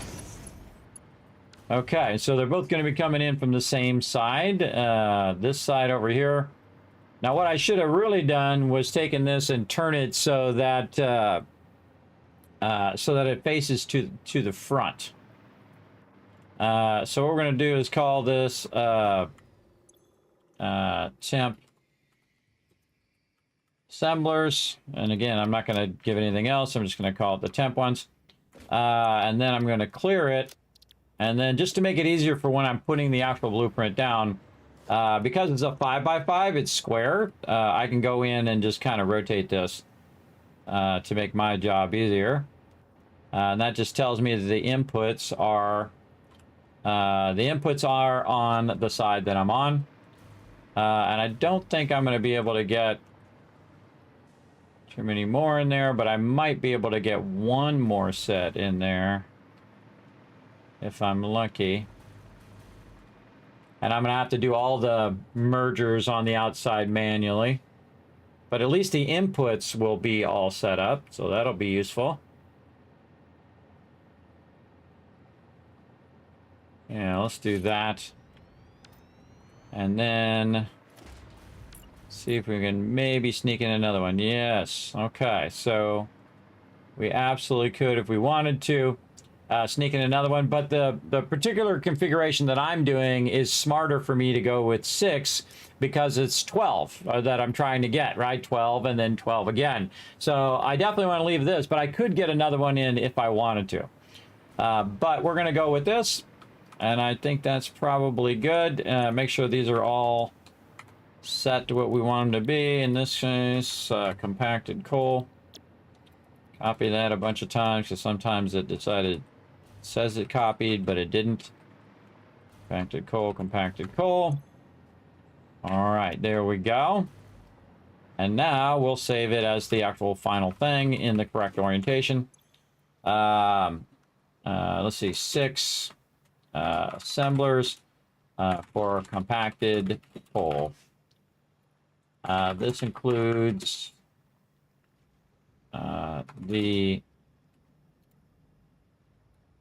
this is 6 assemblers for compacted coal with input lines already added. It's 600 times 600 divided by 15 equals 24 of these will be needed.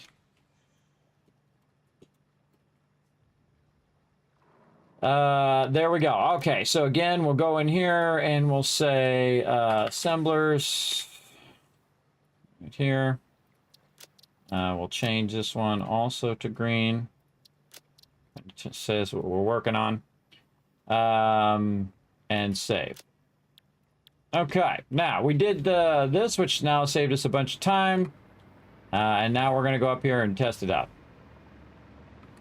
I say we go ahead and just do it right here.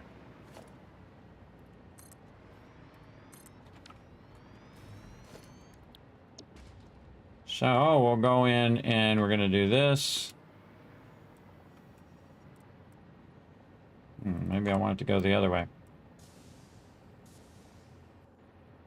I think this in a straight line works for me.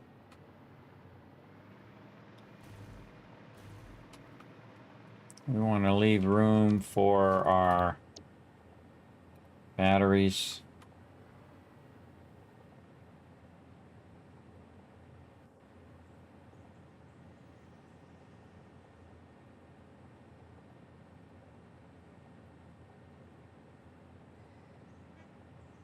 I need one gap there.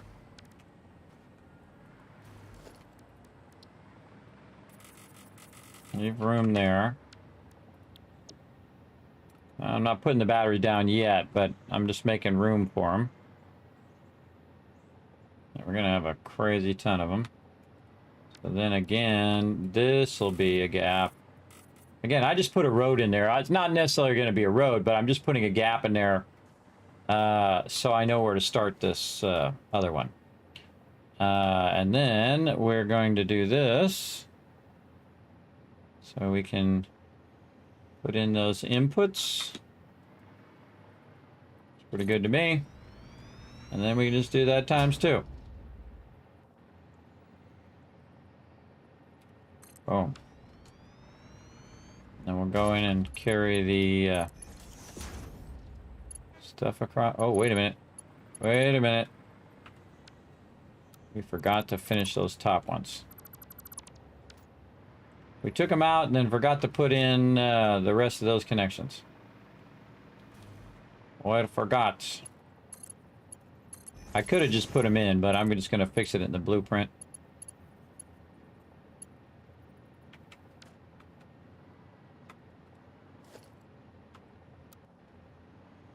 So splitter, splitter, and splitter.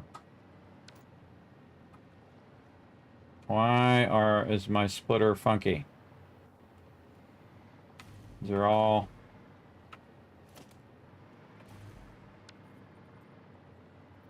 So input there, this is backwards.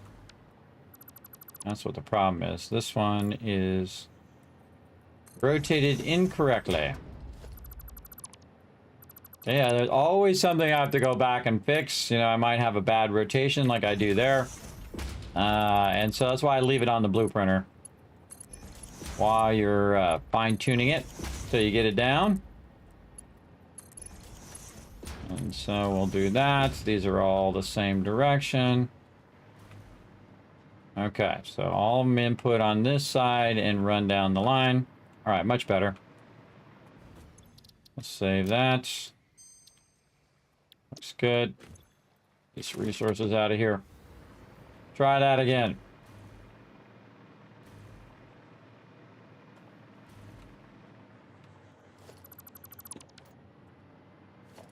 Okay.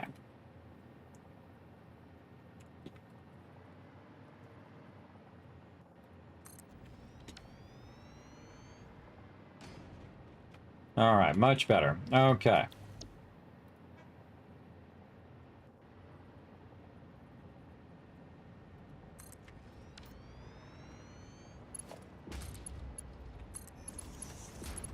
Tie those together. Okay, now we're gonna have to do all of our power and mergers as well. So we'll go ahead and just take this out, and we'll do kind of the same thing we did previously, where we just run this forward.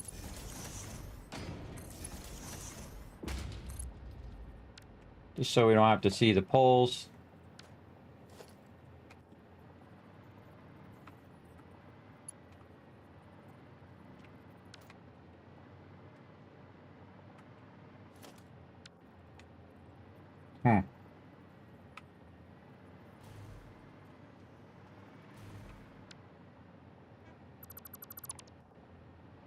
This one seems like it thinks like it's already connected. Something weird there.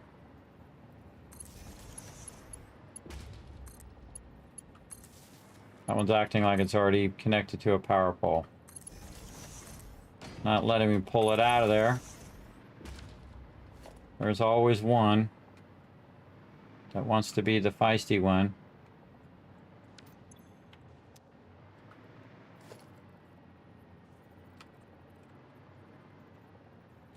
Did I run a power pole by mistake?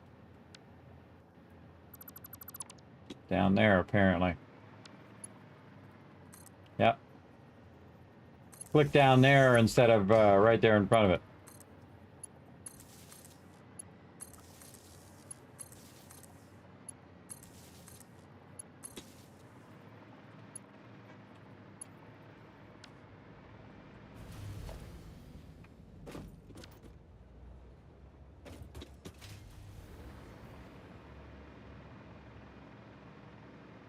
Sure it's not in the way of the outputs. Okay, it's not.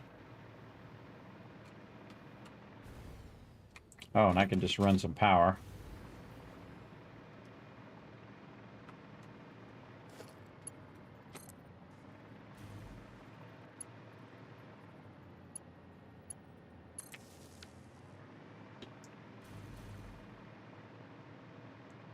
Oh, this doesn't have power over here either. So we can run some power also.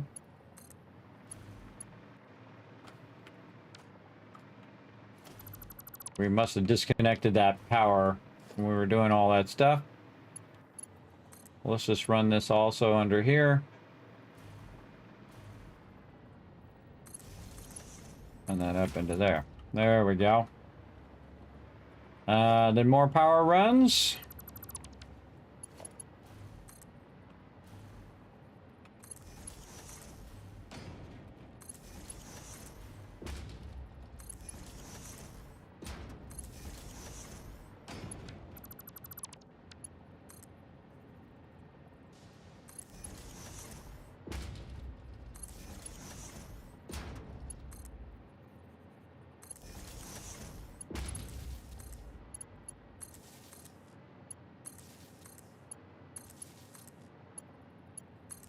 Nice. Cover that back up.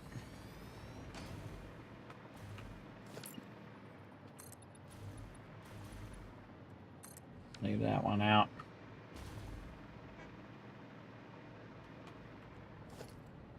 Should leave that one out too, because I'm going to need that again here in a second. Okay, so that's just the first 12. And then we'll want to cross-connect these over to this side. And that should give us all of our lights, which it does. And so that is 12. Yes. Okay. And then we'll go ahead and go into blueprint mode. Snap this out a little bit further. And we're going to end up doing this again anyway. So let's just doing that now. There we go. And then we'll want the second group. All right, so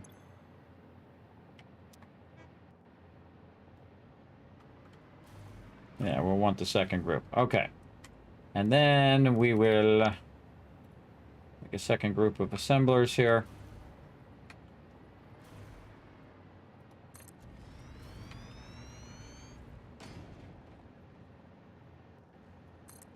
That's 24. And they're backwards.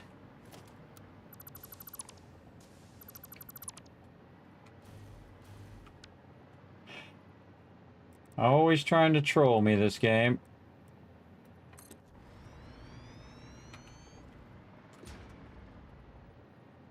Yeah, right when I click it, it moves.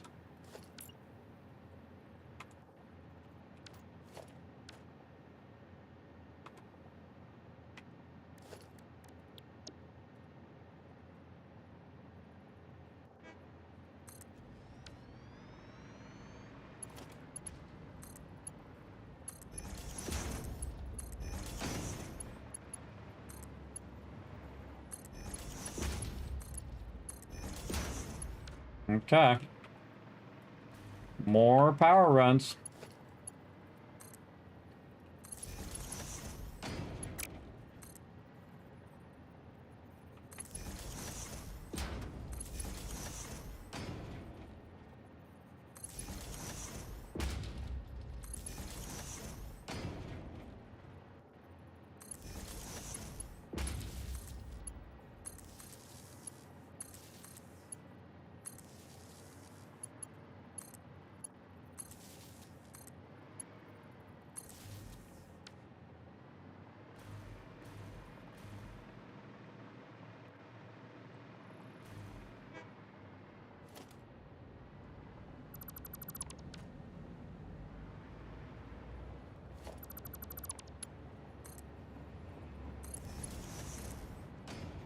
I hear the train back there. Working away. This is what we want.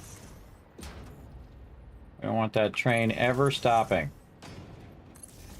Again, we've reduced our overall factory down to just as bare essentials while we are doing all this kind of crazy stuff.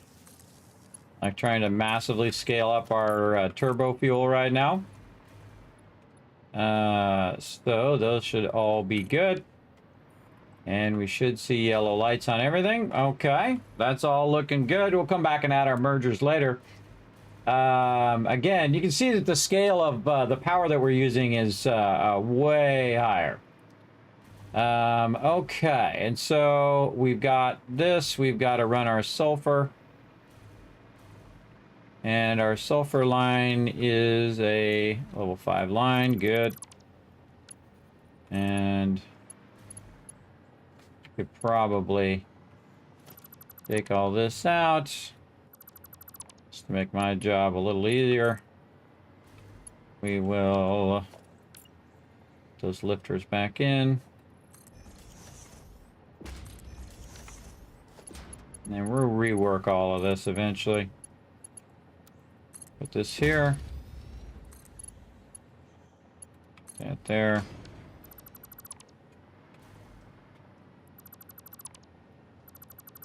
Top 2 things we can take out. And then we'll run... Actually, we'll run it up just a little bit.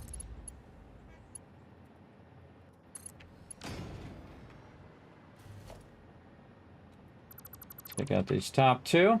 Okay, so now we have the actual resources that we need to run, and we want to go ahead and run that to here.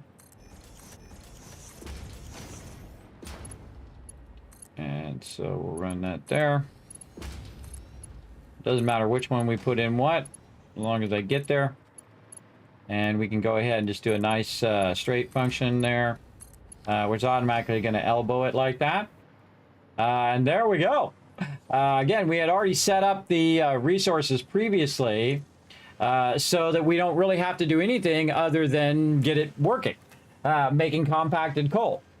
And away it goes.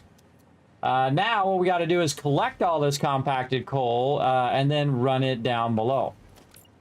So we're going to go ahead and add a thing here. And we'll put all this back in here. Now, what I really want to see is to make sure that all of this actually is working.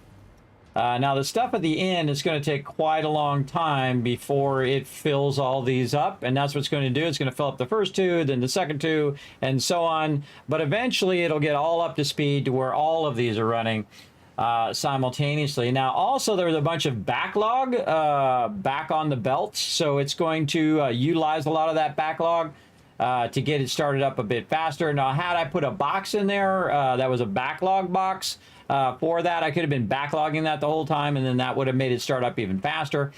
But it'll get started here in just a second, and while we're waiting for that to start up or get up to full speed, we're going to go ahead and just do some simple mergers here. In this direction.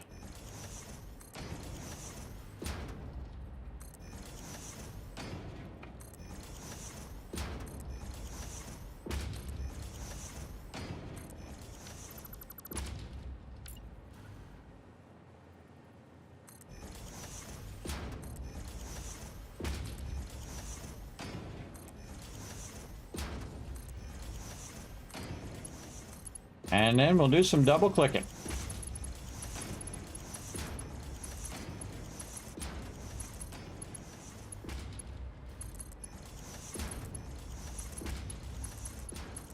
We got an epic stream going on today, everybody, man. We are crossing about 10 hours coming up.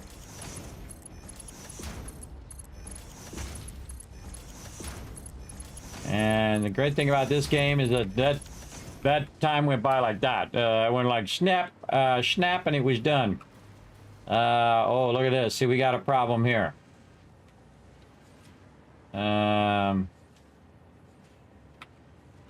What is causing... Oh, because it hasn't got up to speed yet. It's still working on it. I'm like, why is there nothing on that belt? And that's because these are still getting up to speed. Okay, other side. And we're merging it toward the spot in which we want to run it down. That's why I'm running it in this direction.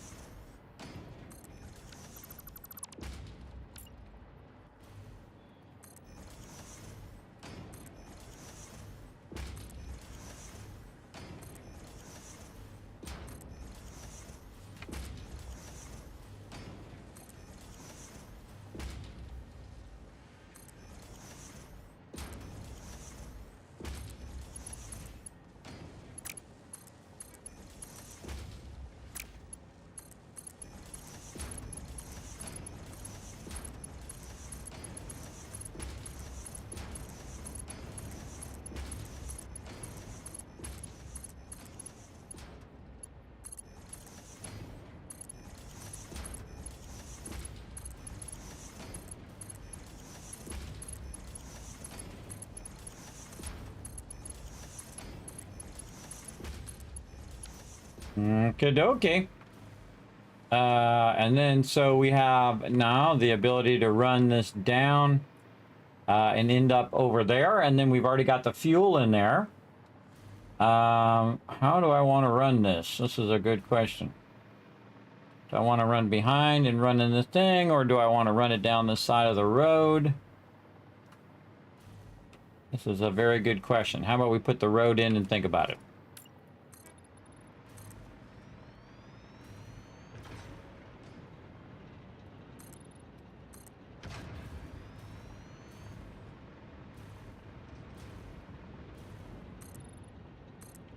I kind of feel like I just want to run it right by where the hole is here.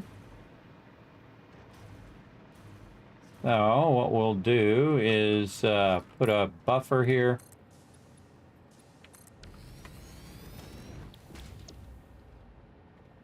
Not my blueprints, just a single box buffer. And let's say something like that. And then this is going to be a merger again into the box. Merge this side into that box, and then I'll start backlogging. And then we'll come around this way, and then this one should 90 that into there. There we go. All right, very nice. And so that's going to start to backlog that in there, and then we are going to just run it down into here. And then run it way down, do kind of what we're doing there.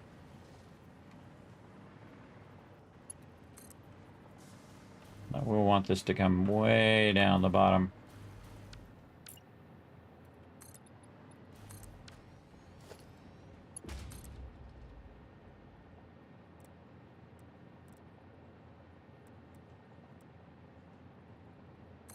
Put that up just a little bit.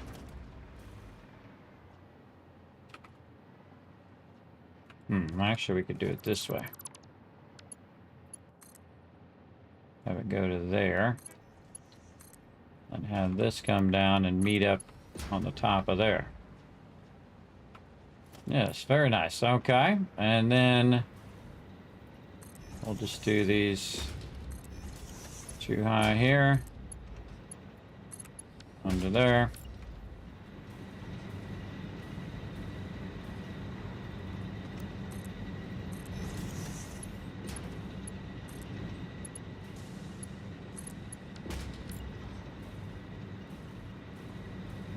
I'm counting these 6 foundations apart. So I can run these belts at pretty much maximum length.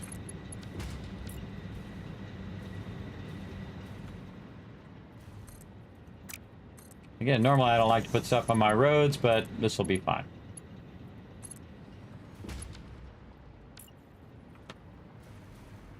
Okay, that equals right here. Okay, good. And then we'll line this up. And we'll just cross it over from over there.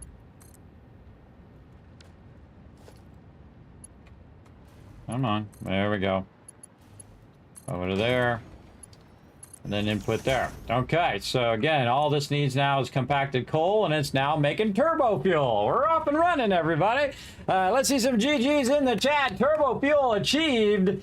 And this is just getting started, everybody. This is just one half of the turbo fuel that we're going to be producing. Now, turbo fuel, again, is going to be producing at 2,000 megajoules coming out of there. And so we want to go ahead and make some more of these fuel generators on the other side, except for we are going to be doing a whole nother row of these. So let's get our stuff in here to make another row. And let's go out to there. Let's say this here. Give ourselves some more room. There we go. Oh, missed one. There we go.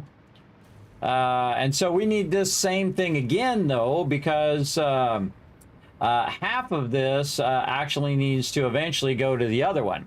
So right now this is 600 and this is only using 300 in theory. Let's go see. 15 times, this is 20 because this is 10 and 10. 2, 4, 6, 8, 10. 2, 4, 6, 8, 10. Yeah, so that's 20. 20 times 15, we would need 300. So half of the amount that we're bringing in. Okay. Better nice. Then we have the output there. Let's go ahead, again, leave ourselves a nice little gap in between. Like so. And then again, how much room do we need back here?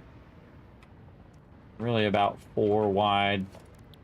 Okay, let's go ahead and do our turbo fuels again. And we will turn this the proper way. There we go.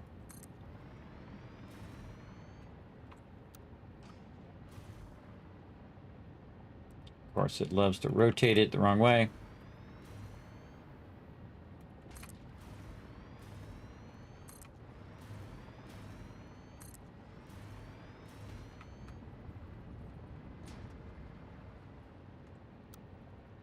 And again, we'll leave a bit of a gap between those 10. This way it's easier also for me to count how many I already have. Because I can just do the math in my head. I say, okay, that's 10, that's 10. Instead of having to go back and count them individually.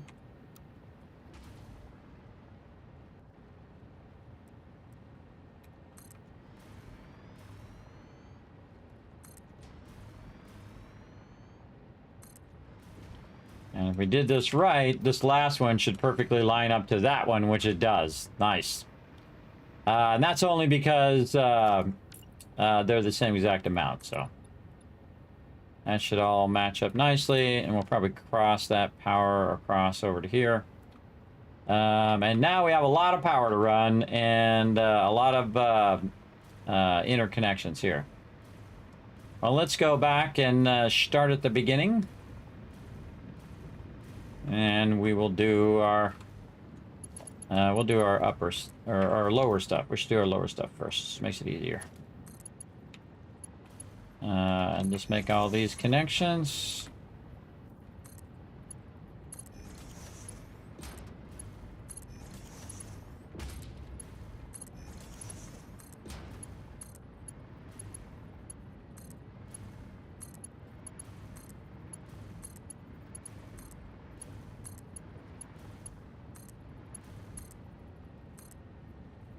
No, it's not going. Man, I clicked all of those and not one of those went in there.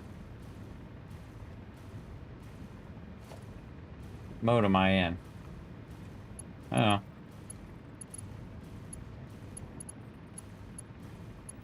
It did do some of them. Okay, for some reason it just stopped doing them. It has enough resources, it just didn't like doing it from on top, I guess. I don't know why. All I know is I want to get this up and running. As well. Now this whole side over here is not going to be running until I decide I no longer need my other fuel over there. But while we're at it and we're in the zone, now's a good time to get this done. All we need to do is make sure this has ability to run all these manifolds down the way.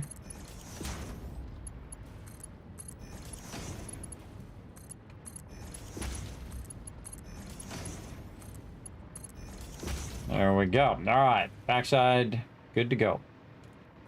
We need some front side power.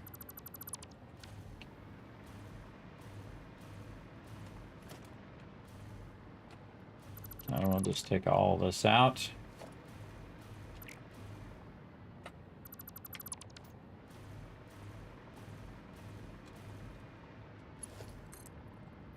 All right, more power lines.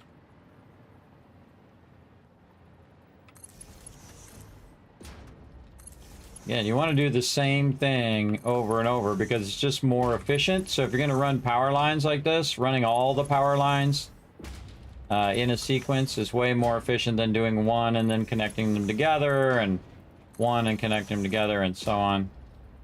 I find, but also you can think, oh wait, well, by the time I reach the end though, I'll be done. I find it's more efficient for me to just do the single thing. Like in this case, running out a bunch of lines. Then coming back and connecting them later. Like this and like this. Nice, nice, nice. And then connecting all these back together this way. Before I connect those all the way down, I'm going to run to this side and connect these across. So I've got that power all tied together. And then again, in the water, it's kind of hard to see. Actually, a bit easier during the daytime.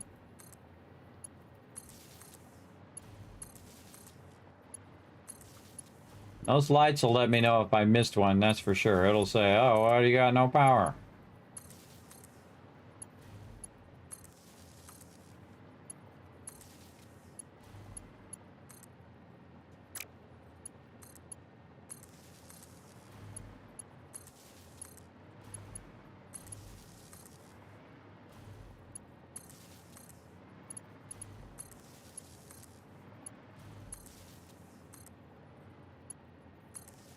And that is a lot of those. All right.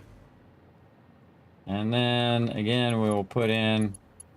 Notice I'm not using any pumps, by the way. That's probably the most important thing to notice. 0 pumps right now. Again, if I have an issue with it, then I'll add pumps. But this is all at the same level. So the pumps shouldn't be needed. But again, when in doubt, add a pump. Okay, those are all together. They're all clicked into the grid. They're already been set up. And so again, while I'm at it, I might as well get not only all of this going, which I have going right now, which actually is maxed out. And I'm going to go ahead and make a storage area. That's why I left this center part open, by the way, is so I can make a storage area for this turbo fuel. And so I will put this one right here, because while we're waiting and while we're building out the rest of the infrastructure, we could be backlogging a ton of turbo fuel. One step back further.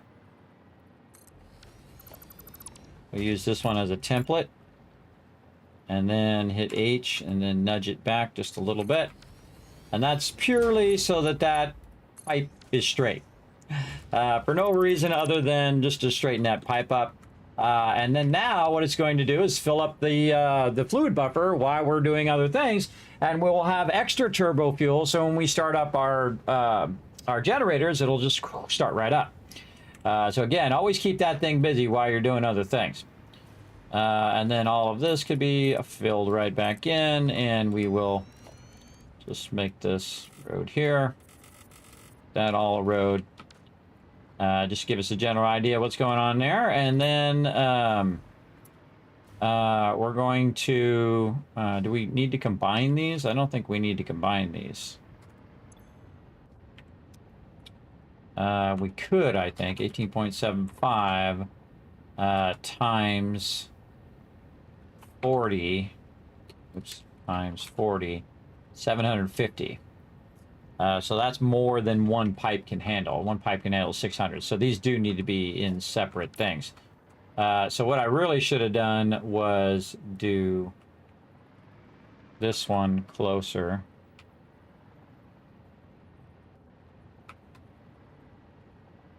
Yeah, this one should be the closer one.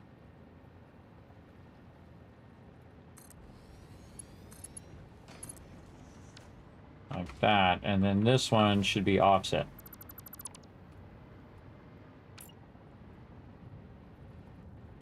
And that's so I can run both lines over here. A little bit further.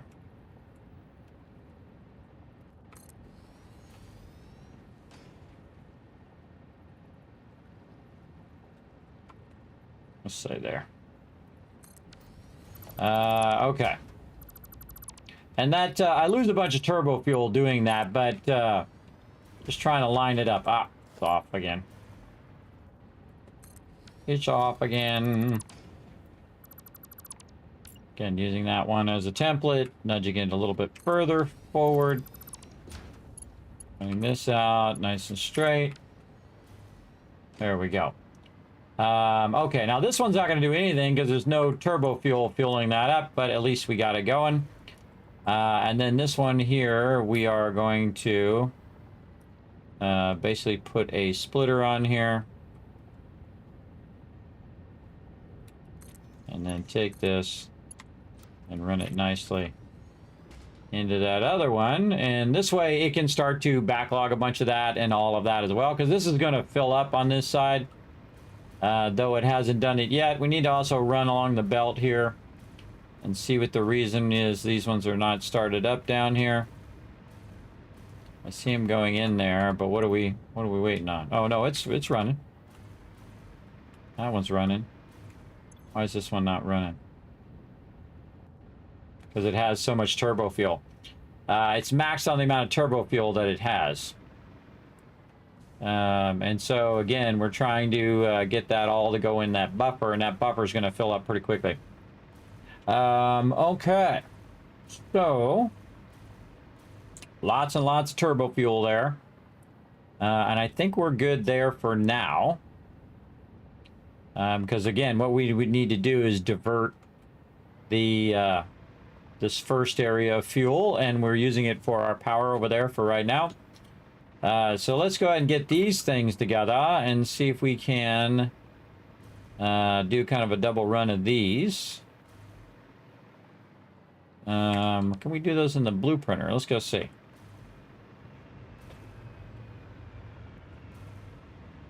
I haven't tried in a while. This blueprint is good, so we can just take that off the blueprinter. There we go. And these are really tough because these things are massive. Massive to put down. But if we could get it to do some of them for us, that would be super useful. Yeah, see, they're just like real close to each other. Where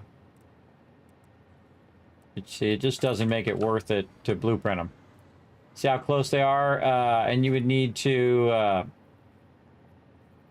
run a splitter there, which you could probably get away with, maybe.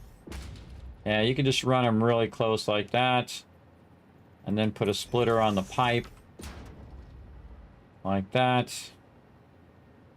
And then the real problem is trying to line it up to the next one over here.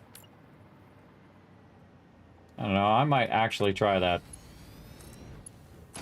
Because, yeah, we can just hold down control and it snaps. Okay, and then this to this. Alright, very nice. And then to make my job easier, I would probably put a pipe in there if I wasn't doing this properly. So yeah, let's go with that, see how we like it. That's just going to save us some time there overall. So we'll say 4 fuel gens. We'll go fuel generator here. 4 fuel gens for reducing power. Reduce product producing. Producing. There we go. Power. Brain did not want to cooperate. I know what I wanted. Just gonna get my brain to cooperate with that. Okay, so save. Okay, so how many of these fuel generators are we eventually going to get going? Oh, I'd love to see the green lines all the way down, everybody. I'd love to see that. We'll get up on it here. It's all the way down to the end. You can see that those green lights are all lit up all the way to the end. Very cool. Okay.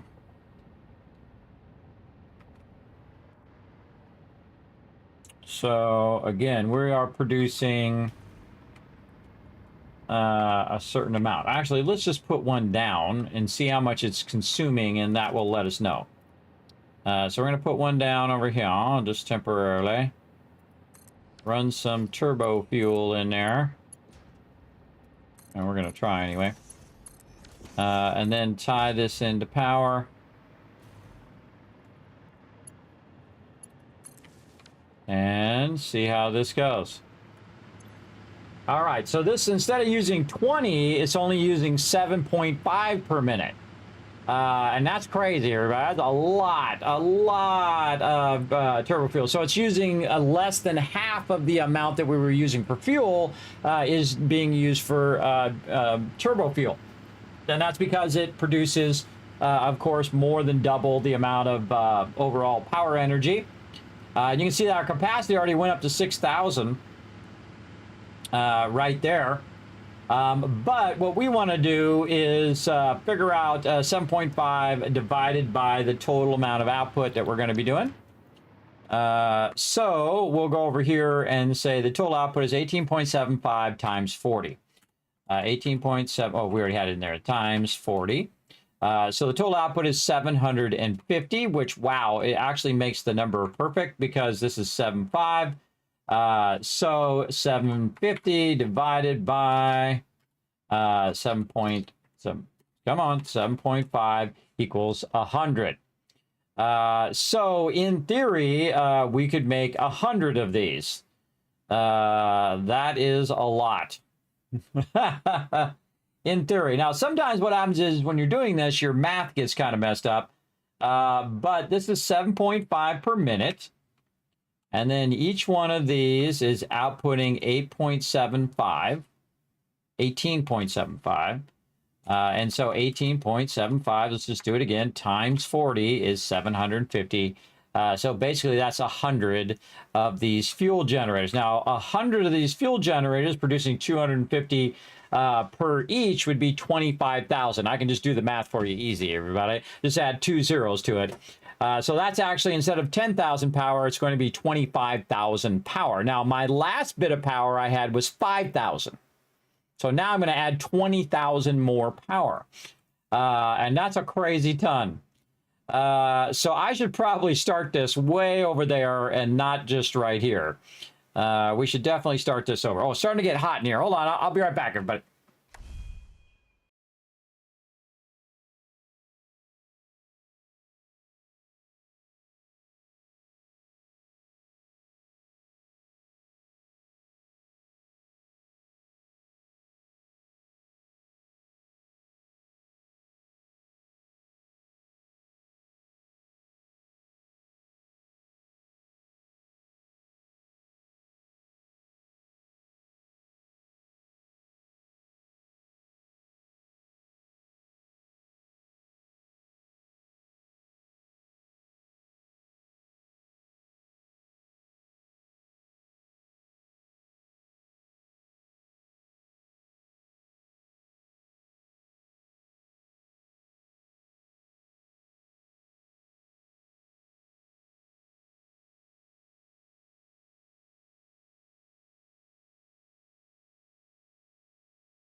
I'm back. All right, so I turned the heater on to take a bit of the chill off, and now it's actually starting to get warm because I closed my office off, so it's just heat in here, and then, of course, these computers help, too. Keep me a little warm there. All right, so we got that working. Now, this is going to be nuts. Okay, I think it's going to be the most of these I've ever done. Okay, so I'm a little tempted to also include the foundations here. What does our foundations look like? Yeah.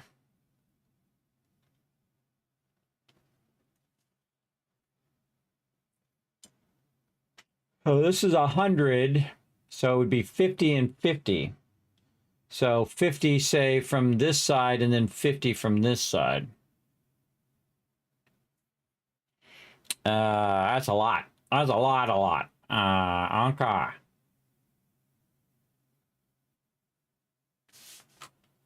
So this is going to be 4. So 50 divided by 4 is an even number? No. Not an even number. And that means that if I put it down, I'm going to end up with an odd number at the end. But that's okay. So that's 12. So 12 of those. So 1, 2, 3, 4, 5, 6, 7, 8, 9, 10, 11, 12. Which will give me 50. I'll end up right about there. And then if I do another 12 behind that, I should be okay. We'll see. We'll see. Now, again, it kind of tempted me to go ahead and put in the foundations, and then I could just snap it to the foundations. I already have the foundations there. I feel like that's what I want to do. All right, hold on. Let's revamp this. Take these back out. Over here. Like this. And let's put these in with foundations. Okay, so we will put our foundations down. Could have just used our foundation blueprint, but we've already got this in the name of this already in there. So the cool thing is you can pull something up, and if you've already got the name of it already in there, then what you can do is just erase the whole thing or readjust the whole entire thing, and then just save it over the one that you've already got, which is very, very useful. Now let's go ahead and see if this is going to let me put this back in here now that I've made it a little bit taller. It absolutely is. Okay, so we are good. I'll do this one and then do that one, then flip it this way. Yeah, and I normally don't like these to be so close, but we will do what we got to do. Align those nicely. Do this. Another thing that this will help us do is also snap these in. We could snap them on the underside, say like that. Typically don't like to run it through there, but this is going to make this so much easier. If we already have the power lines run too. We got all the piping run. We got the power lines run underneath. That's pretty sweet. Like that. And then on this side, we do the same thing. Run those power lines down like that. Run this to here. Do a cross connect across here to this one. And then we'll just leave this one open, and that'll be the cross connect to the next one. And then all we have to do is just go in and put that foundation back in on that one side. And so now it also has all the power. So it has all the power. It has the pipe connections together and all the power. And then again, we just chain all of them together. Maybe I want to have the one that is chaining actually be on this side. Because when I put this down... Oh, yeah. This should actually be rotated. The whole thing should be rotated the other way, and this way when I put it down, it's going to have the thing, but it's okay. What I'm going to do is just leave this side open and connect that down. Okay, that sounds good. Let's go ahead and save over what we've already done, and that's just going to save over that blueprint. We don't have to redo it all. Let's give it a try. All right, so we'll put these right out here. And I feel like they're just perfectly beyond our blueprinted thing here. So right here, let's do the first one. Again, we just aim at the bottom here. We can turn the arrow in which direction? In that direction.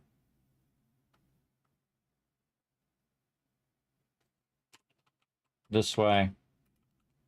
All right, so there we go. This is why we needed so many resources, everybody. Now you know. There we go. And that should hopefully align the same. Yes, it does. Again, we're just using our blueprints, and our blueprints are snapping to our other blueprints. And so on. What are we missing? Motors. That is cool, everybody. Oh, I turned the sound up. That is very cool. So 4, 8, 9, 10, 11, 12, 13, 14, 15, 16.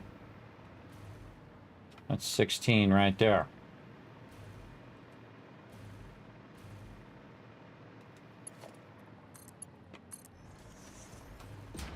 Connect those together.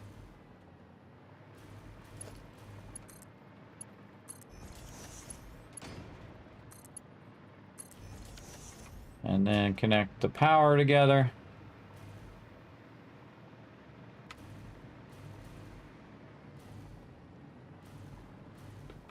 Oh, I think I left 2 of the things out instead of just 1. Yep, I did. Bummer.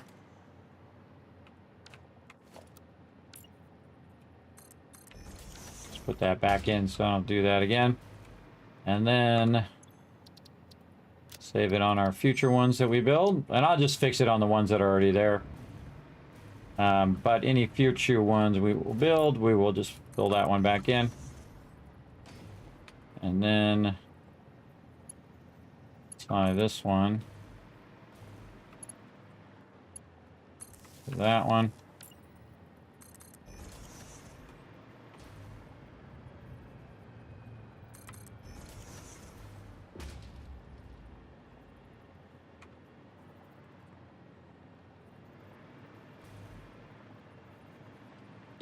Oh, wait a minute. Messed that up. This one. So there.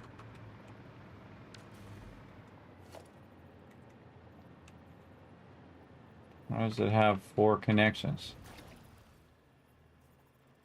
Oh, from this way. Oh, okay. So these I got to upgrade.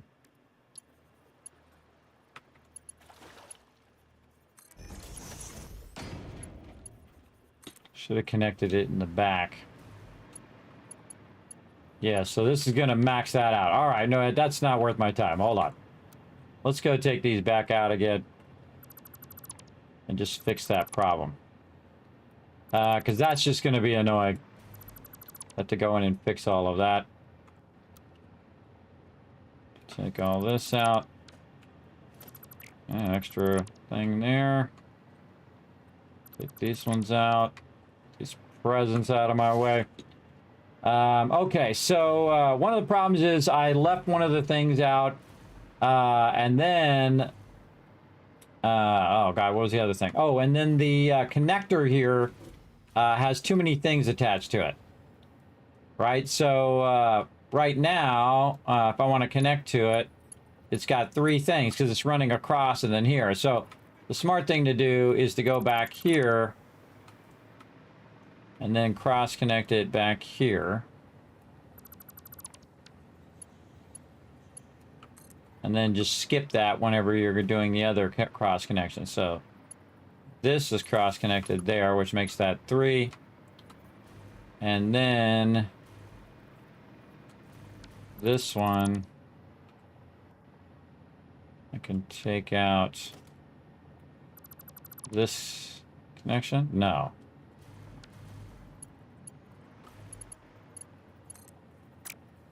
Take out, put this here. And take the connection out across this way.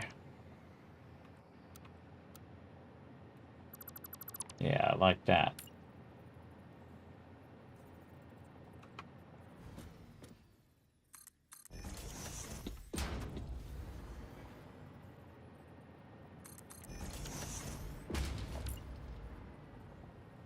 I'm running around the back so that when I'm cross-connecting these, I'll have enough lines to keep doing it with a level 1. And so this will be 2 of 4. And then it will become 3 of 4, and so on and so forth. Fixing all of that problem too. And save that. All right, let's go try that again.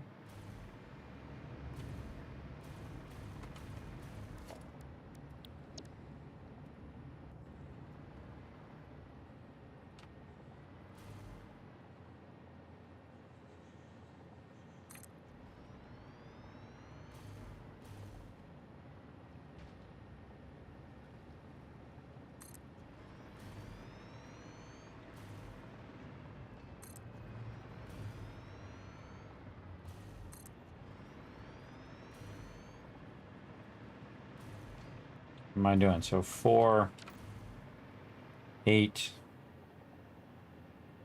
2, 4, 6, 8, 10, which would make that 20.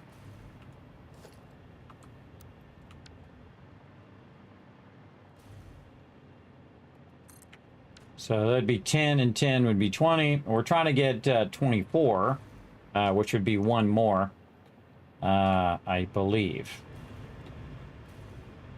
Is that what we're doing? I should have wrote that calculation down. All right. So we're doing 1/2 of this. So 1/2 of this is 18.75 times 20. 20 times 18.75 is 375. 375 divided by 7.5 is 50. Oh, that's right. That's right. It's 100. That's right. Okay. Geez. This is just 20. That's a lot. All right. Again, well, hopefully our math all checks out at the end. We'll see. Dang it. Did I forget to do both of those again? Darn it. Forgot to fill that one in again. At least I didn't do all the cross connections yet. Sometimes that happens. Keep iterating on your designs and then save. But it's not that bad because, again, because you can take it out as a blueprint, it just makes this go really fast. Like this. And then you just put it back in this case. Again, I'm going to make a whole bunch of these, so it's best to troubleshoot it first. 1, 2, 4, 6, 8,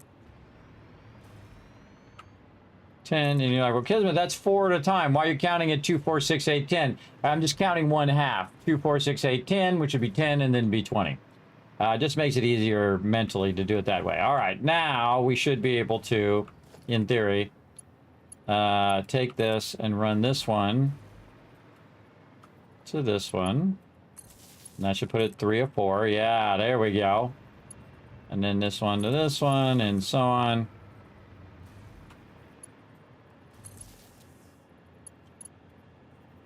Now we got that solved. Okay, we'll run all of those, and then we'll connect our power into our primary power.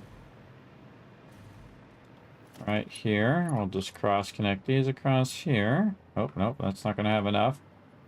The first one.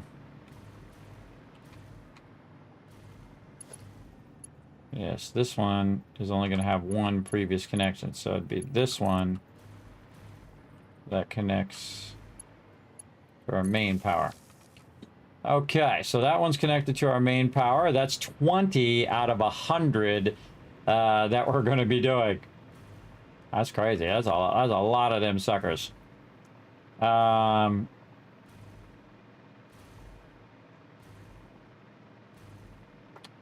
so that's 20. 24, which would be 48. And then 2 more, which would be 50.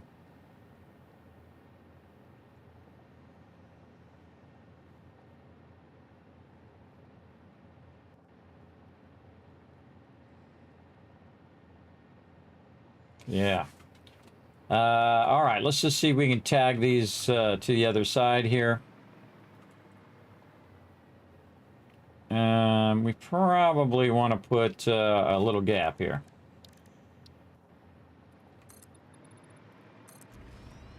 Let's just do ourselves a favor and leave ourselves a little extra room. A little bit of a gap here. Now this is the end result of what I'm doing. I don't need to run any resources out of here. They're going to end up here and that's it. But what I'm going to do is run it down and then create a loop that loops back and then keeps looping around in a kind of a circular flow to make that a little bit easier to avoid that hammering that happens. And we'll see how it goes. Okay, which way is the arrow? This way. There we go.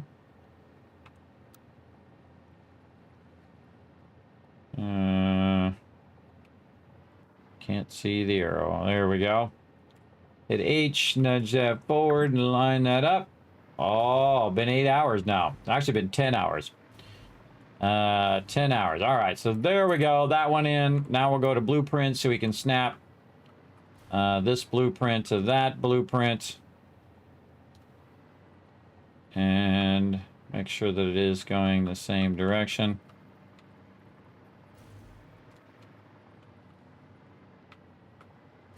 Times it's hard to tell.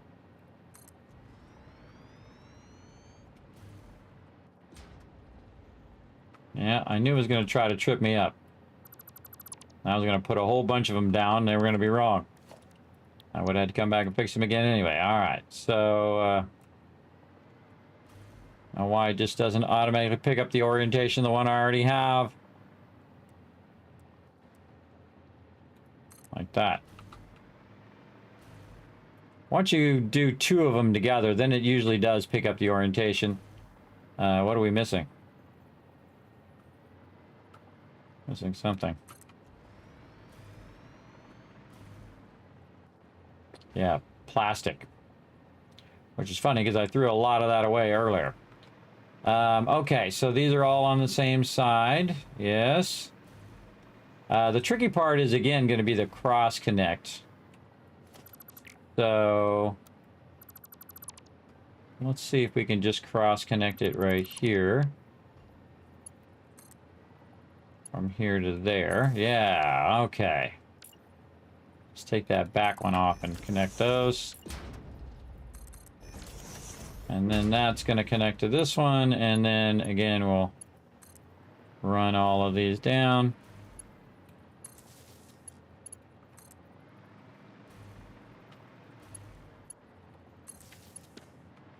There's a lot of turbo fuel.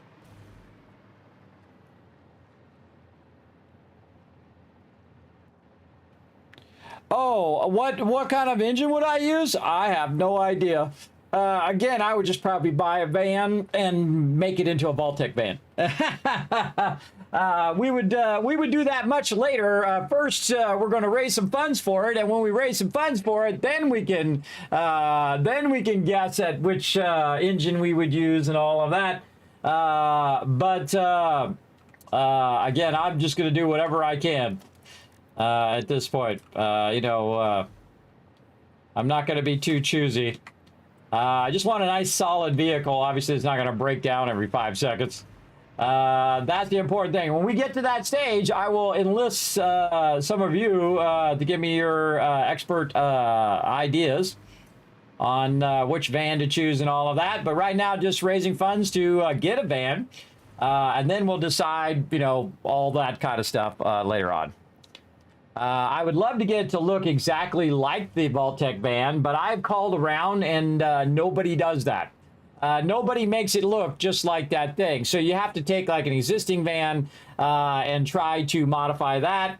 Or what we'll do is we'll just make the inside of it be Vault-Tec, and then the outside will just be a plain van. You know how it goes. You know, something like a Dodge Caravan or like a ProMaster or something like that. That would be awesome. Something along those lines, you know, like the van life people are using right now. And it's really just so I can travel around, go to different areas, because I actually don't own a car anymore. I actually have cars, but I don't drive them. I gave up my car to repair my wife's car. I sold it off, which I wasn't really driving it anyway. And so now I have no car.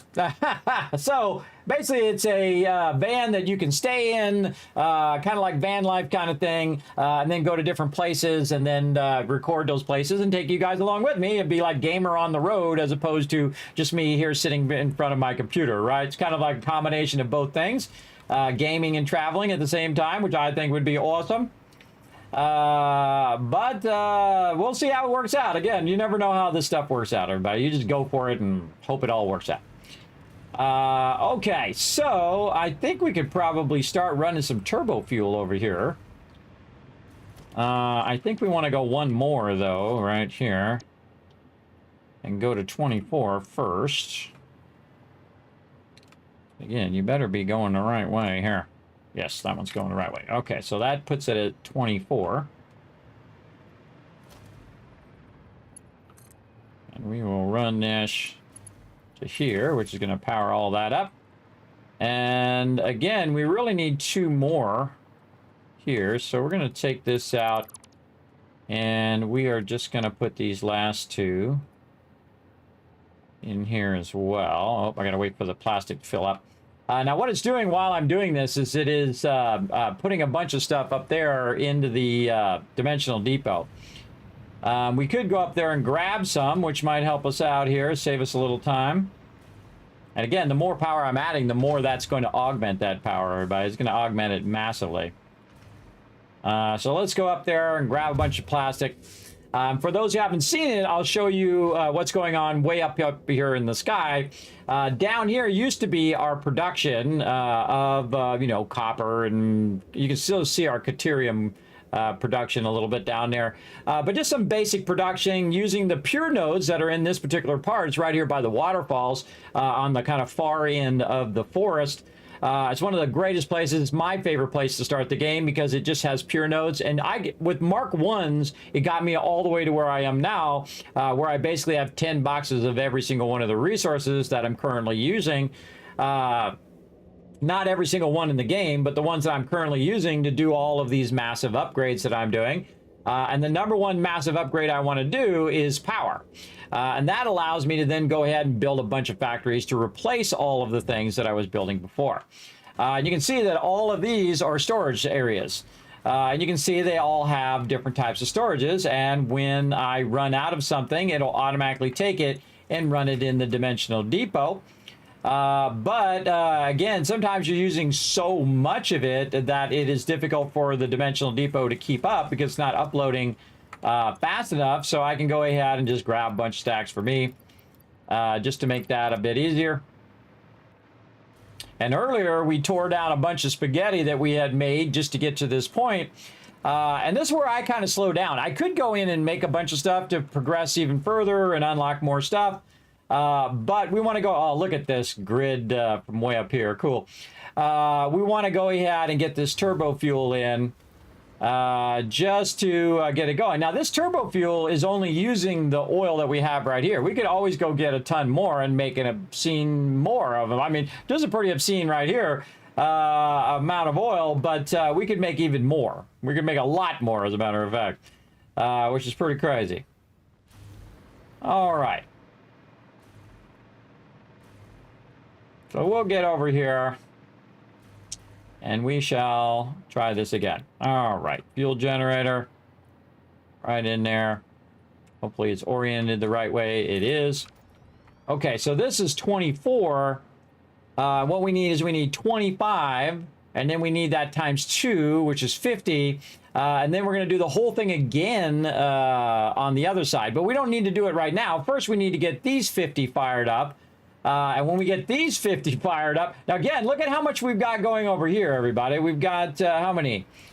10, 11, 12, 13, 14, 15, 16. So we have 16 roughly running now. And we're going to do 50. So again, massive, massive jump in the amount of these that we're going to be running. But here's the thing. See, this right here, these last two, I don't need. Because these last two are going to cover the last two that I need to hit 50. So we're going to go ahead and do this. Then we're going to connect this one into here. And we'll bring this out. And yeah, this one's going to be right in the way. You know what? I would have been smarter to do it the way I had it before. I hate to waste that turbo fuel, but I'm going to anyway. Because I don't like the way that's laid out. Don't worry, it'll make more. I think I was better off the way I had it before. Or I had it on the inside. Like that. Because then the inside I could just run straight out. Across here. And bring this out. That's straight? Yeah, that's straight. Okay.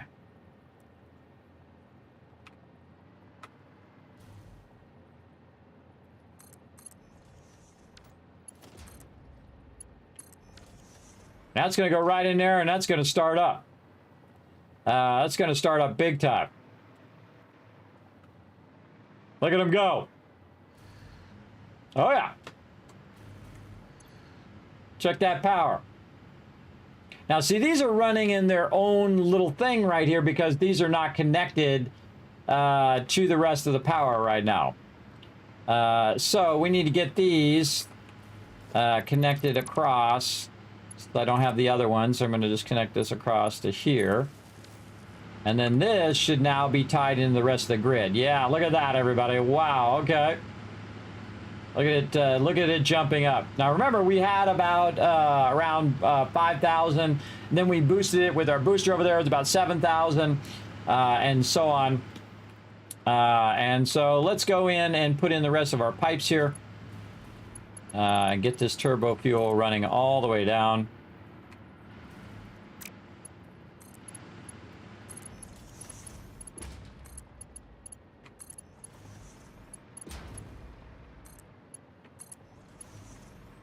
And that's confirmed that we can put them that close and then put a splitter on there and then for them to actually work. Which is awesome. Oh man, this is just going to start the green light, green light, green light, green light, green light. Now again, if we had all that extra that we had before, this could have started up way faster. But again, I think it'll be fine.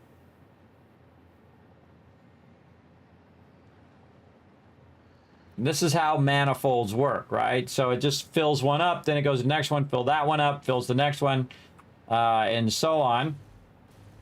I just love to see the green lights come on. That's just the coolest thing. God, this is going to be a tremendous amount of power for this stage of the game, everybody. It's an insane amount of power. And we're not doing any more plastic or rubber for right now. Again, we got 10 boxes of it. We don't really need to do it right this second. Eventually we need to do, because it's part of processes that we'll need. Oh, yeah.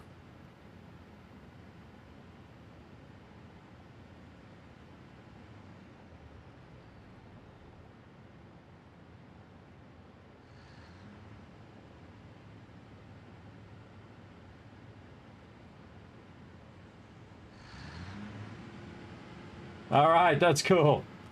All right, eventually it'll make its way all the way to the end here. Now I'm just going to go ahead and add a few foundations here along the backside. I could use my thing, but I don't need that many. And I'm going to go ahead and add a fluid buffer here. That's going to align to this. And we'll say 2 back from there. Just so we can get... Nope, still not right. So we'll need 1 back. There we go. So we'll get a nice little straight coming down 90. And again, any extra will end up in here. And then what we're going to do is we're going to have it go along and actually feed this side as well. And we're going to feed it from both sides and create kind of a circle of how, just like you would with a train, we're going to do that with our fluids. So our fluids are constantly flowing in a circular fashion. And we got the buffer on that side, and then we just need to put the rest of these in. Now, while I've been doing all of this, I've been waiting for the dimensional depot to get more of these in here so I can add more. So let's see if we can. Let's go. Now you know why we did this while we were on holiday. Who's showing that love? Let's see. Blair and Fire with the 88 months of sub love. That's a great number. 88 miles an hour, that's for sure. Thank you so much for coming in, showing that sub love. Let's show them some love in the chat, everybody. Let's see.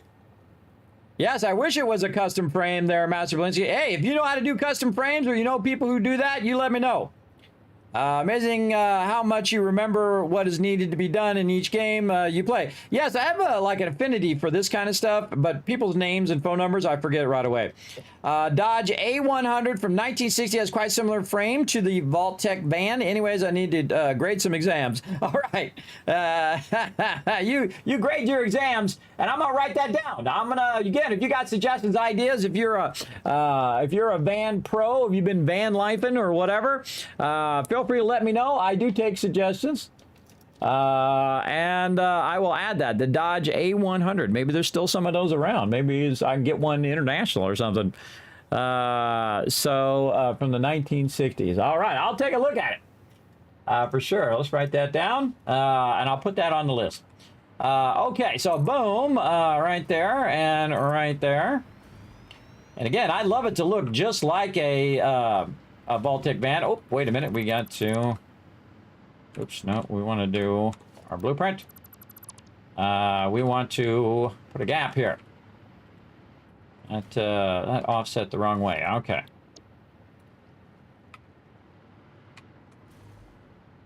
Yeah, why is it not lining up to this blueprint? All right, now it's lining up. Okay, and then these are the last two that we need. So this is 24 and 24, and this is 25 on that side and 25 on this side. So we all good. Now we need to run the rest of this power. Could have ran it from the other direction, I guess, instead of walking all the way back to here, but such is the way it goes. Could be connecting all of these pipes while I'm at it.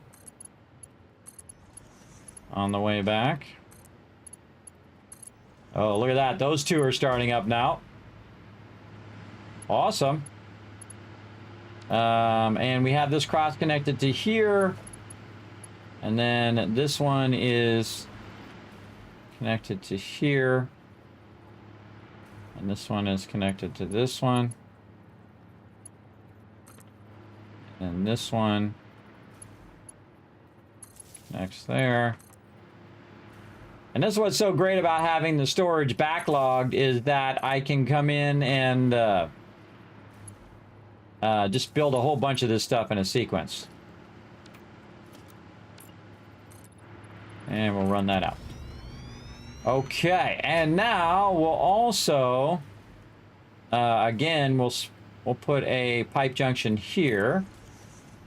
And we will run this pipe down this way, and we'll offset it down the center here. We'll make a thing that goes this way, just to give this a nice kind of windy feel to it. It's kind of winding its way around the foundations, and then forward, and then into there. So now it's connected from both sides, and those both sides, again, is going to create like a circular effect where that fuel is being circulated down both ends, and if there's any excess when it gets to the end, it will then feed that onto this side, and keeping that circular flow going. Just like when you're like your circulatory system or your a water system where you keep the water flowing in a circle like that. Holy mackerel. That is a lot. Okay. Now we need to give it a minute to start to fill all these up and keep these rocking and rolling.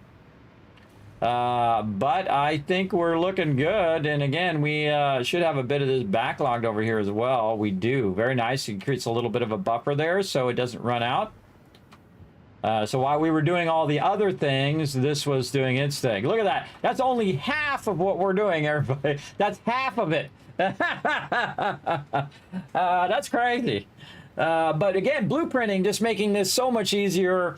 And again, you think out how you're going to connect them together. Look good. Look, this whole side is green. All right, nice. Let's see this side. This is green. Not quite in the center yet. Let's see what's going on here in the center. What are we waiting on? We're just waiting for some turbo fuel to get in there. So it's struggling a bit here in the center to get enough turbo fuel right now. Again, just trying to fill up all the pipes. One of the smart things that you can do is to go in and turn some of these off so that it is backlogging the pipe first, and then the pipe is filled all the way through. One of the problems is if you go to the pipe here, you can see that the pipe itself is not completely full. And so that makes it a little bit harder for it to constantly be feeding that in there. But it's still kind of filling up each and everything. And once it does, it'll then start to go along there. Now, when it comes to fluids, I always feel like you might want to go a couple less than whatever you figured your math out about. So if I say, hey, this is outputting a certain amount, which is not outputting anything right now.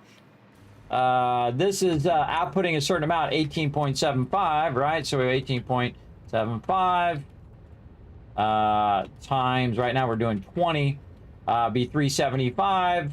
375 divided by 7.5. Is 50. But if I go in and I just decide, you know what, I'm going to take 2 of these off to make this run a little bit better, that actually is going to make it where those ones in the middle that are struggling will get, actually it was already up and running, we'll have a little bit extra. Plus what it will do is allow me to have another fuel buffer in here, which will allow me to backlog any of the excess in case my power does go off. And if my power does go off, then what I want to do is basically go in and oh, that's weird, going a different way.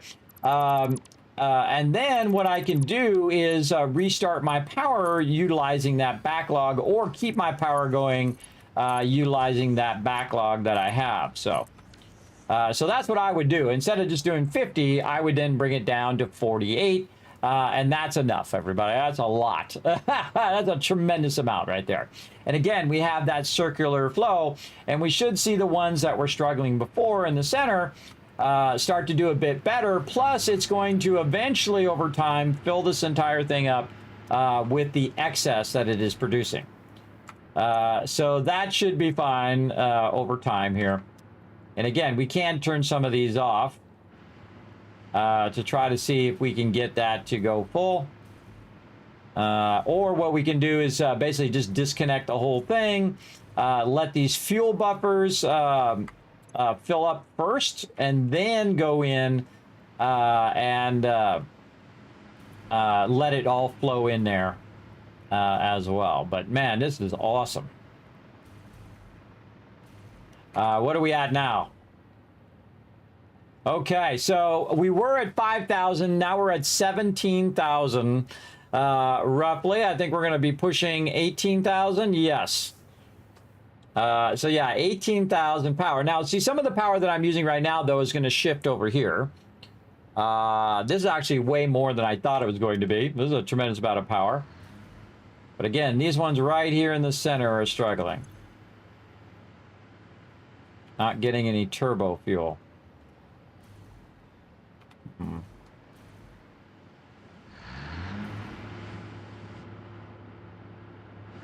Again, it's going to take it some time to get there.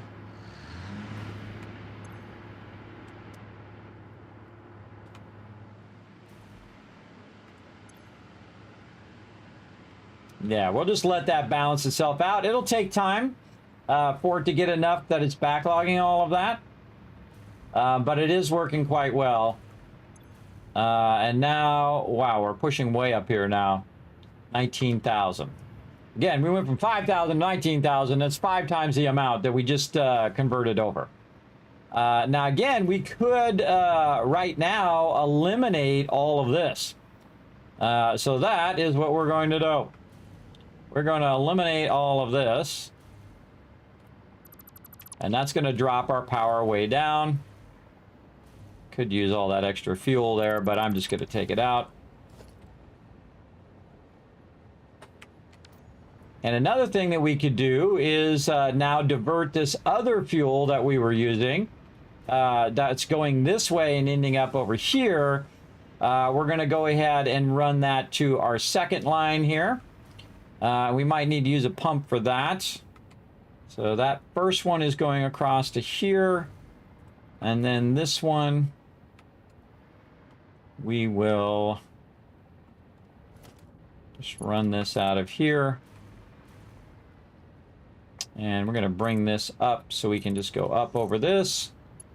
End up over on that second row. And then I would definitely put a pump in here somewhere.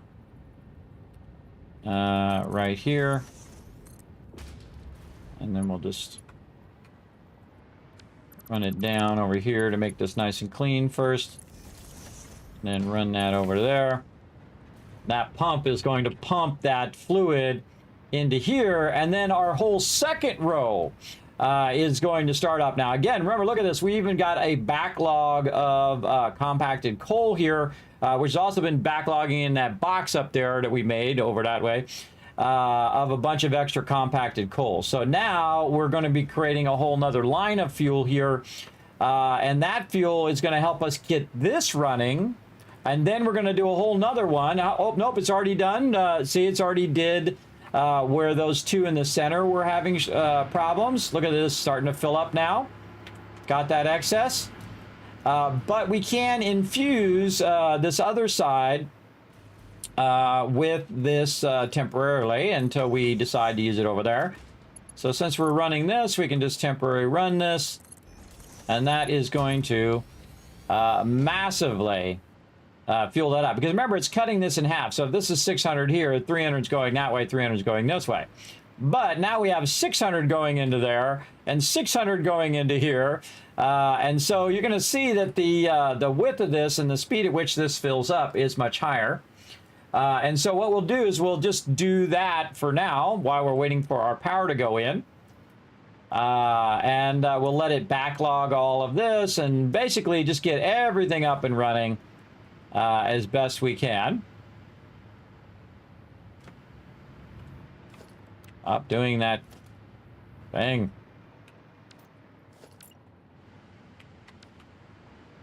Turn off that glowy stuff. Okay.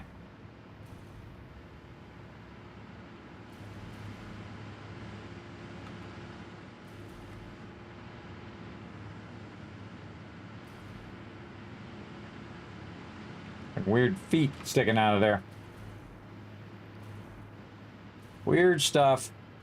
Okay.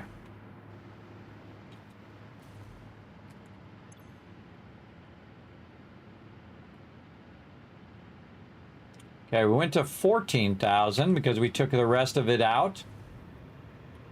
So we dropped by quite a bit.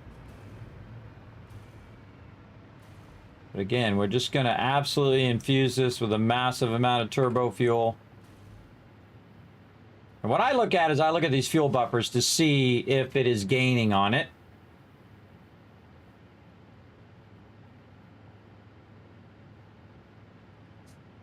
Does seem like it. Let's see if these are all up and running yet.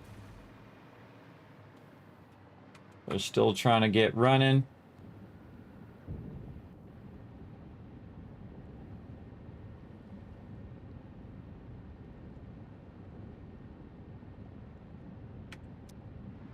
Seems like they're maxed out. There we go.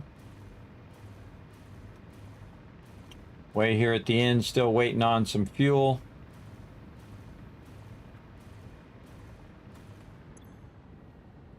Yeah, this one's starting to get backlogged. Okay.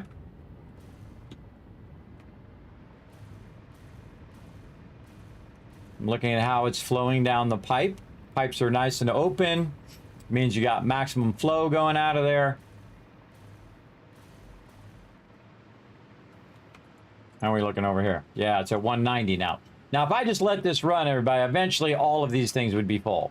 They'd all be full. All the pipes would be maxed. So it would flow much better than it being half out. That's what you typically want to do. You typically want your pipes to get completely filled first and then start the process. Because it creates a more of a balance. If it's just basically starting and stopping all the time, it makes it difficult for the machine to run. So again, we're just going to let that run in there, let that fill up for a bit. And I think that's pretty good, everybody. That's pretty good. So we're up to 12,000 power now. And we just need to do that same thing again over here. And I think we're going to go ahead and remove these.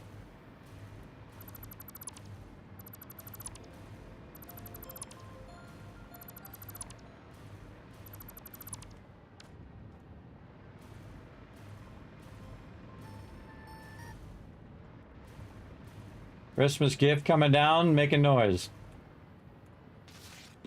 Okay, so we got that out of there, and we're just going to go ahead and do the same thing over here. And take that foundation out. And just make 24 more on this side. Now, again, if we really wanted to do this, we could go in and say, hey, I want to make 24 of these. And figure out how much resources we're going to need, because we're going to need a lot. And just go get those resources. And just build them all out at the same time, connect all the power, connect all the line runs, connect all the stuff. And then once we let that run for a little bit, then we'll switch it over to that one, and then we're just going to have a crazy ton of power.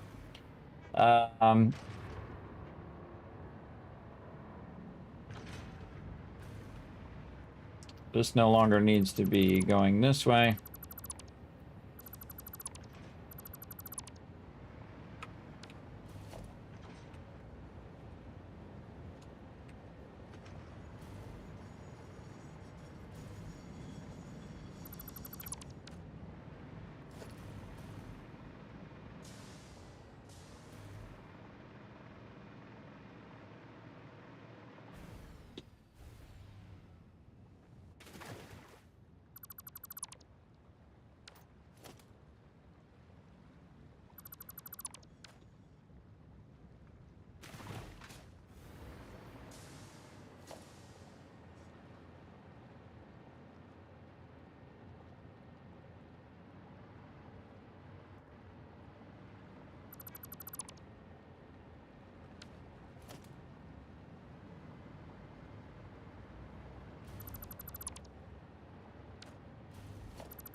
I love to just get in the zone, you know, when you're doing this kind of stuff.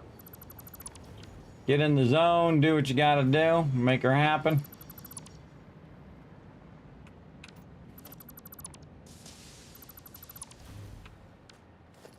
Getting all these resources back. Not that I'm hurting on resources, but it also takes up my frames here when I'm got all this stuff out here that I'm not using. I'll probably end up taking out this whole side. But for right now, we will clean this up a bit first. All right, very nice. Pull that back in again, and you see this one's full of fuel here too, so It's going to backlog that fuel down the line and basically in that up over here. Look at that. Both lines are all green all the way down. Nice.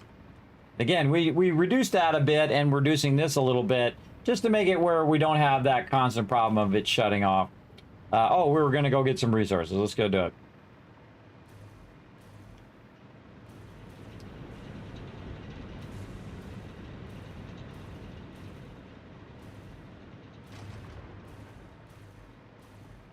I don't know how much is backlogged over here while we were doing other stuff. Oh, wow, the whole box. It backlogged a bunch. It's got a lot of compacted coal right there. And that's because we did the compacted coal at max amount, and then we only did half of it, and so it's backlogged that. Our power is going to look amazing.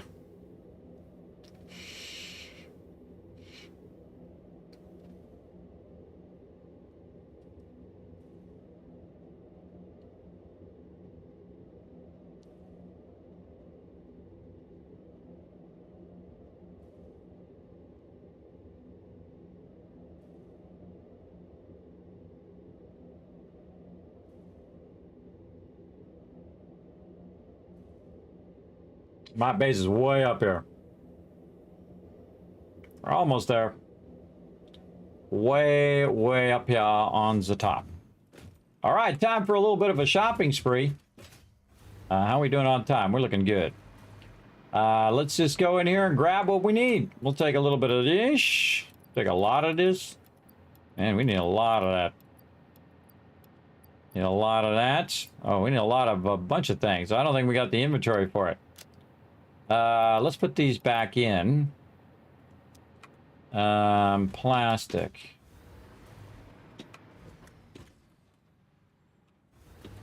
Let's go in the back and put our plastic back in just to save us some time here.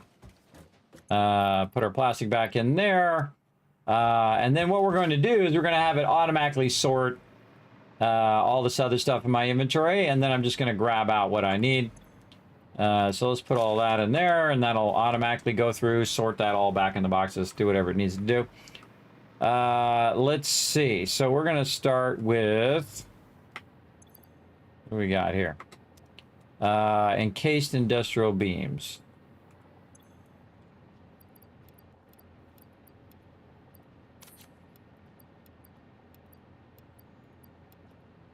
Now, I don't even know if I can hold this much stuff in my inventory, but we'll find out.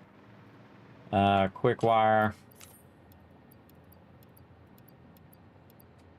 Again, I'm also using the stuff from the Dimensional Depot. So just to save my inventory a little bit of space. Making sure I'm only taking full stacks. Oh my goodness. It's a whole lot of that. And then again, copper sheets back this way. Oh, we need some motors too. Again, this is 10 boxes deep, everybody. There's a lot of all of this. Yeah, we may not have enough inventory space.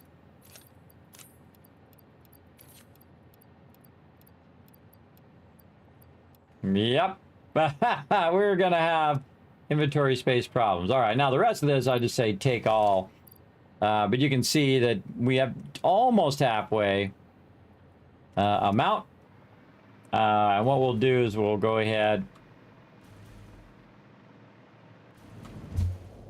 and run down and just put down as many as we can, and then we can always come back and get a bunch of copper sheets.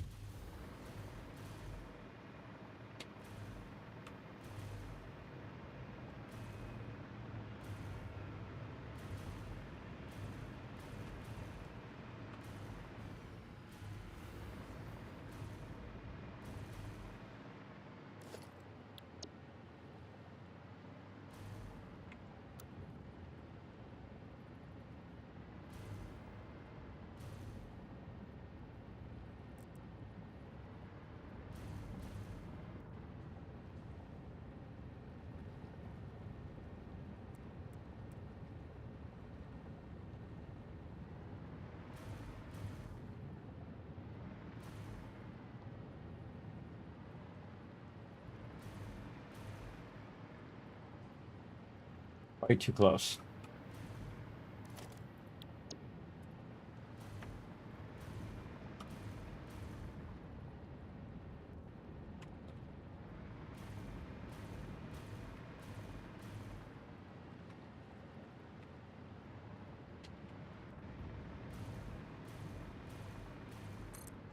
Okay.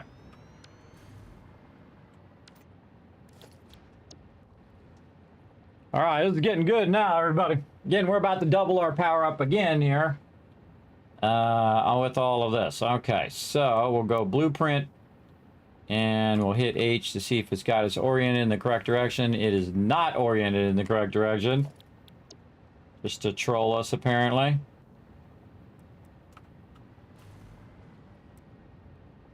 Try it again. Still not the right direction. Why don't you just pick up the direction from the other one?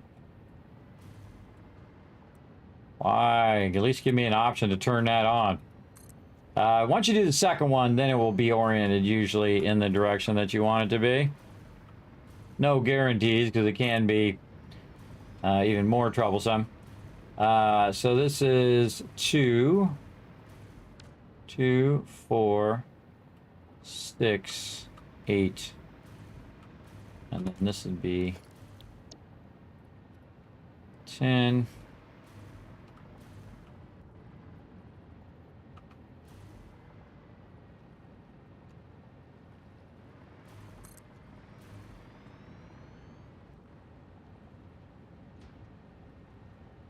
And that would be 12. Which would be 24. This is what we want. Let's get all this connected together.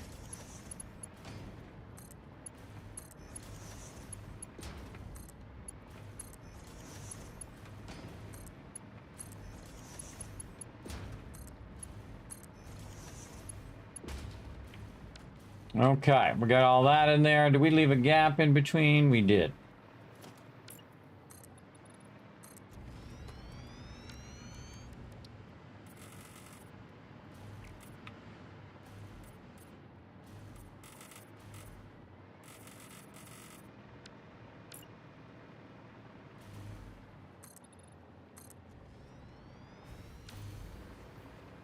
Okay, let's tie the power together.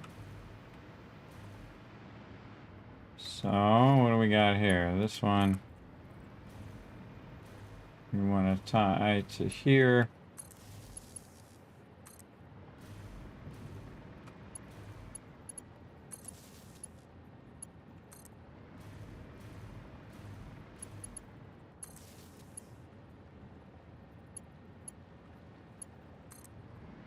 Now, we're also trying to get another really awesome game in.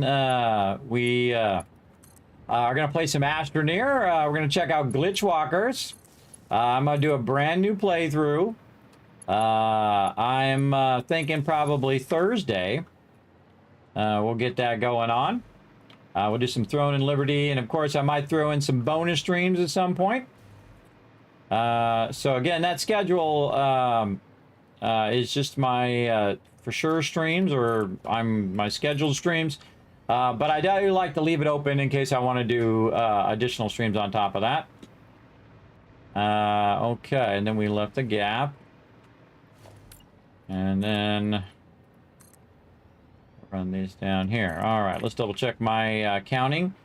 2, 4, 6, 8, 10, 11, 12 times 2 is 24. All right. And these are, how are we doing over here? Oh, yeah. Yeah, that's looking good. All right, awesome. And then we are doing another set of a bunch of these. Turn the blueprinting thing off for a minute. Rotate this.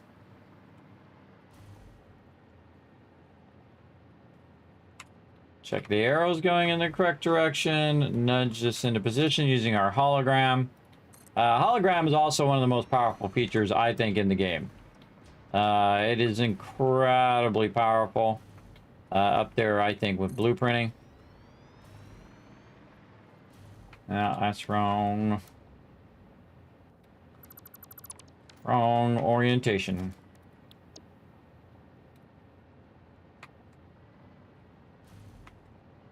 It's kind of hard to see on these because you gotta have to be in a certain spot to link them, and then they're kind of hard to see the direction in which you want them to go.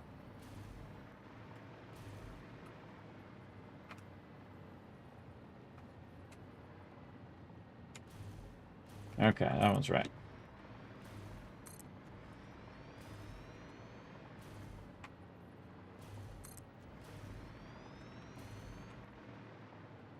Ah, so close.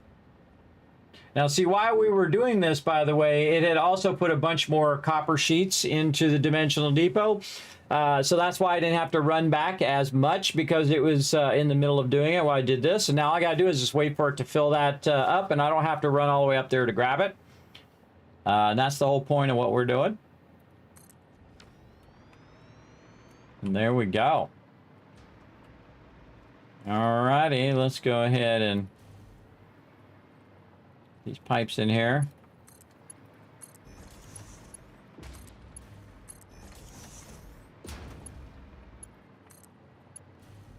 Oh, out of copper sheets for running pipes. Wow, look at this. A sea of power over here. Gotta go get a bunch more copper sheets. All out. Too fun. We're up to 9. Oh, we're getting close. One more hero in the chat. You could be the hero of the whole stream, everybody. Just go ahead and follow that link right there in the chat. I'll throw it in there for you again. Hit that like button, hit that retweet button, and you're off and running. And again, if you have some suggestions for the Vault Tech band, I do have a new alert that comes up. If you do use bits, or if you do donate to the stream, it will do that fun alert.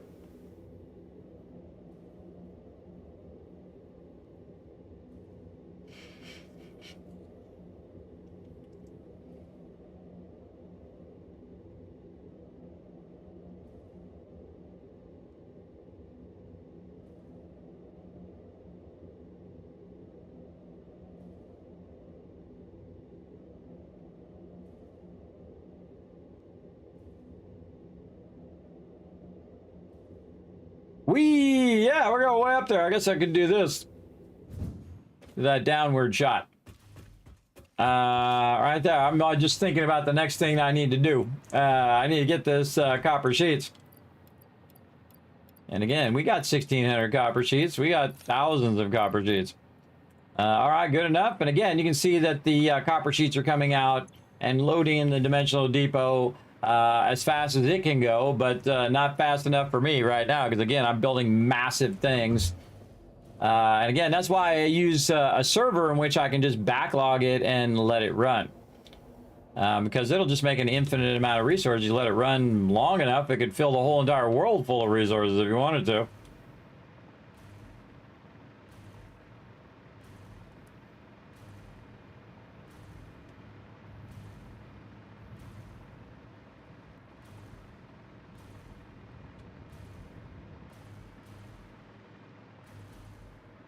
Okay, and then again, we're going to do the same thing here. We're going to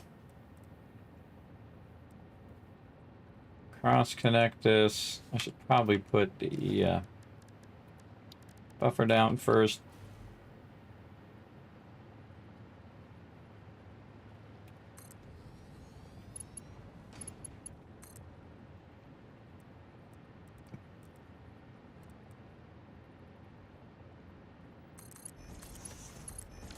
Buffer into there.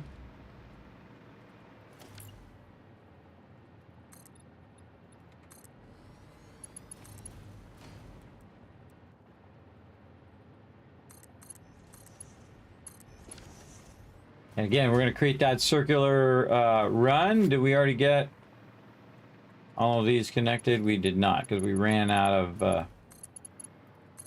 of copper sheets.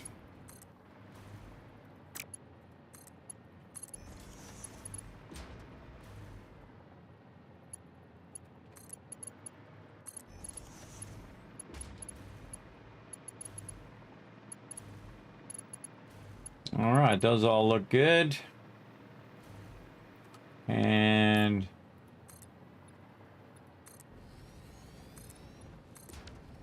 we'll put a buffer on this side.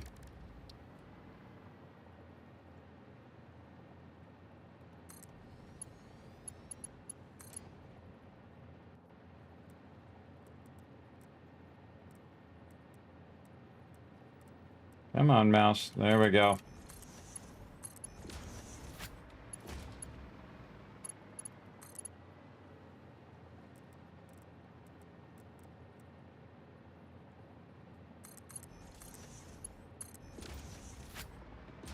Okay, did we get all of these pipes?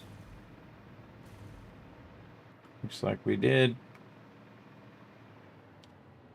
All of those pipes. Okay, nice.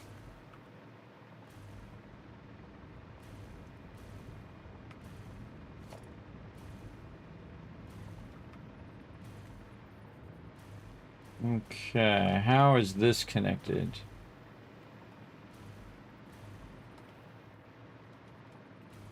This should say no power. Yeah, okay. So let's take this power.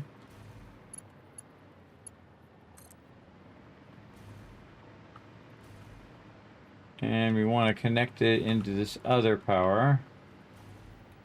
They will connect there.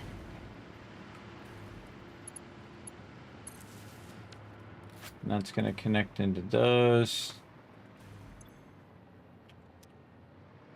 I know you got no fuel. I haven't run any fuel to you yet. Okay, so we got those connected.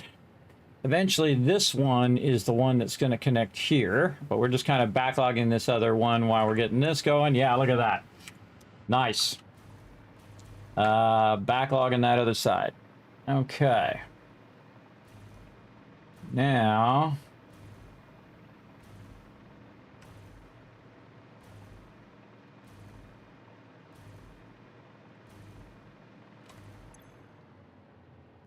this guy on this side's getting in right now. Okay, did we connect all the power connectors to each other?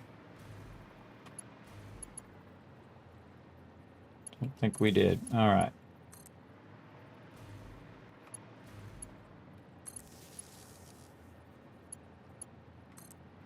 Very easy to lose track when you're doing really large builds like this. As to where you left off and what you were doing.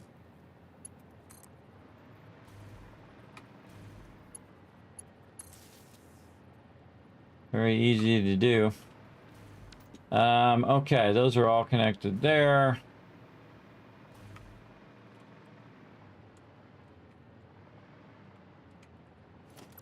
And this one, we'll just do an extra kind of redundant connection.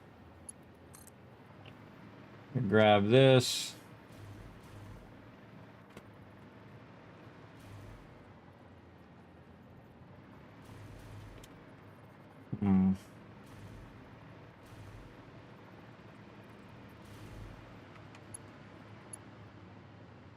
Yeah, right to there. Okay, nice. Okay, do we go in and... we already connected all of these. How's it looking? Yes, okay, so we can see all the other capacity in there. And see that this is actually almost full, so we can go ahead and just go ahead and change this to a elbow. One going that way, one going this way.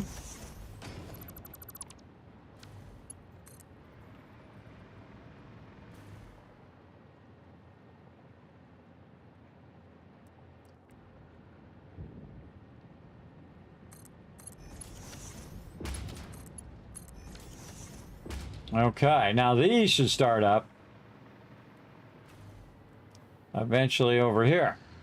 Oh, and there they go. Let's do this.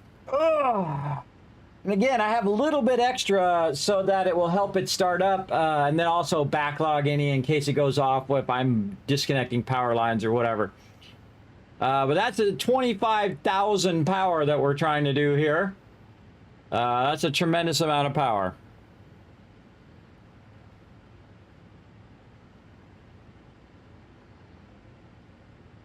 Yeah, and I think that's a good spot to let that run and get up to full speed. And when we come back next time, yeah, it's topping out right about 19,000. When we come back next time, that should be all full with extra turbo fuel and all that. So we can use some of the turbo fuel to package the turbo fuel and use that. And then make other fuels from the turbo fuel as well. But for right now, we just want to wait for it to get kind of fully spin up to max amount. And so we'll let that run. This one, actually, I lifted up over this thing, which I can take out now.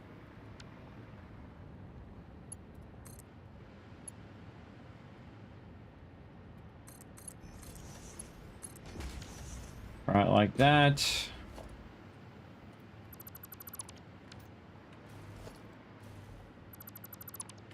Take out those junctions.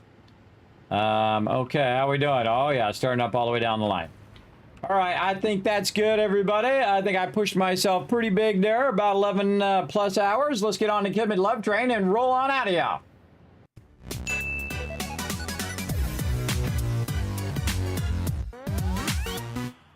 All right, 11-hour stream, everybody. Again, I'm back. I'm back and ready to rock and roll over here. Thanks for coming in, hanging out, everybody. Let's see if this is the updated schedule. No, that is not the updated schedule. Basically, my updated schedule is I'll be streaming later tonight, Wednesday night, 10 p.m. Eastern Standard Time. So in about 13 hours from now, whatever time it is, your local time, I shall be back doing some streaming, some Throne and Liberty with my crew. We need a lot more people to get it back online, everybody. We need you to get back into Throne and Liberty. Come and join us. Remember, it is free. We need some peeps to help with rating and higher end stuff. They also have a bunch more of content coming down the line. Basically, that 2-star stuff that we've been farming, as well as the epic level 2s. Which are going to be awesome. Oh, we got the 10 retweets. Oh, well, there we go. Let's give you guys a bunch of kiss caps then for being awesome. You can also help the stream by going over to the social media. I'll go ahead and throw those in the chat for you. Go ahead and click those links. Go over there, hit that like button, hit that retweet button. It does help the stream tremendously. I'm going to go rest up, everybody. And again, I'll give you some extra kiss caps for hanging out all the way to the end of the stream. We'll come back and we'll do it all over again. Tonight, 10 p.m. Eastern Standard Time, having more fun, and we'll let this run. And we'll come back and check in on it. Maybe we'll do a bonus stream on Friday or on Sunday or Monday. We'll see. To come back and take a look and see how our power is doing. And again, we want to let it run for a while so it'll balance out. And then once it balances out, that's it. You've got 25,000 power. And that's a lot because we're going to go through and start building all of our factories out. So that we have a production of each and everything that'll just keep those boxes full 24/7. And then from there, we will then start on the higher tier stuff as well. So very fun. So thanks for being here, everybody. Again, I'll see you guys tonight, 10 p.m. Eastern Standard Time. See y'all then. Bye. Bye. Oh, thanks to all these people going by. And of course, thanks to all my patrons as well. Thank you, everybody. Bye.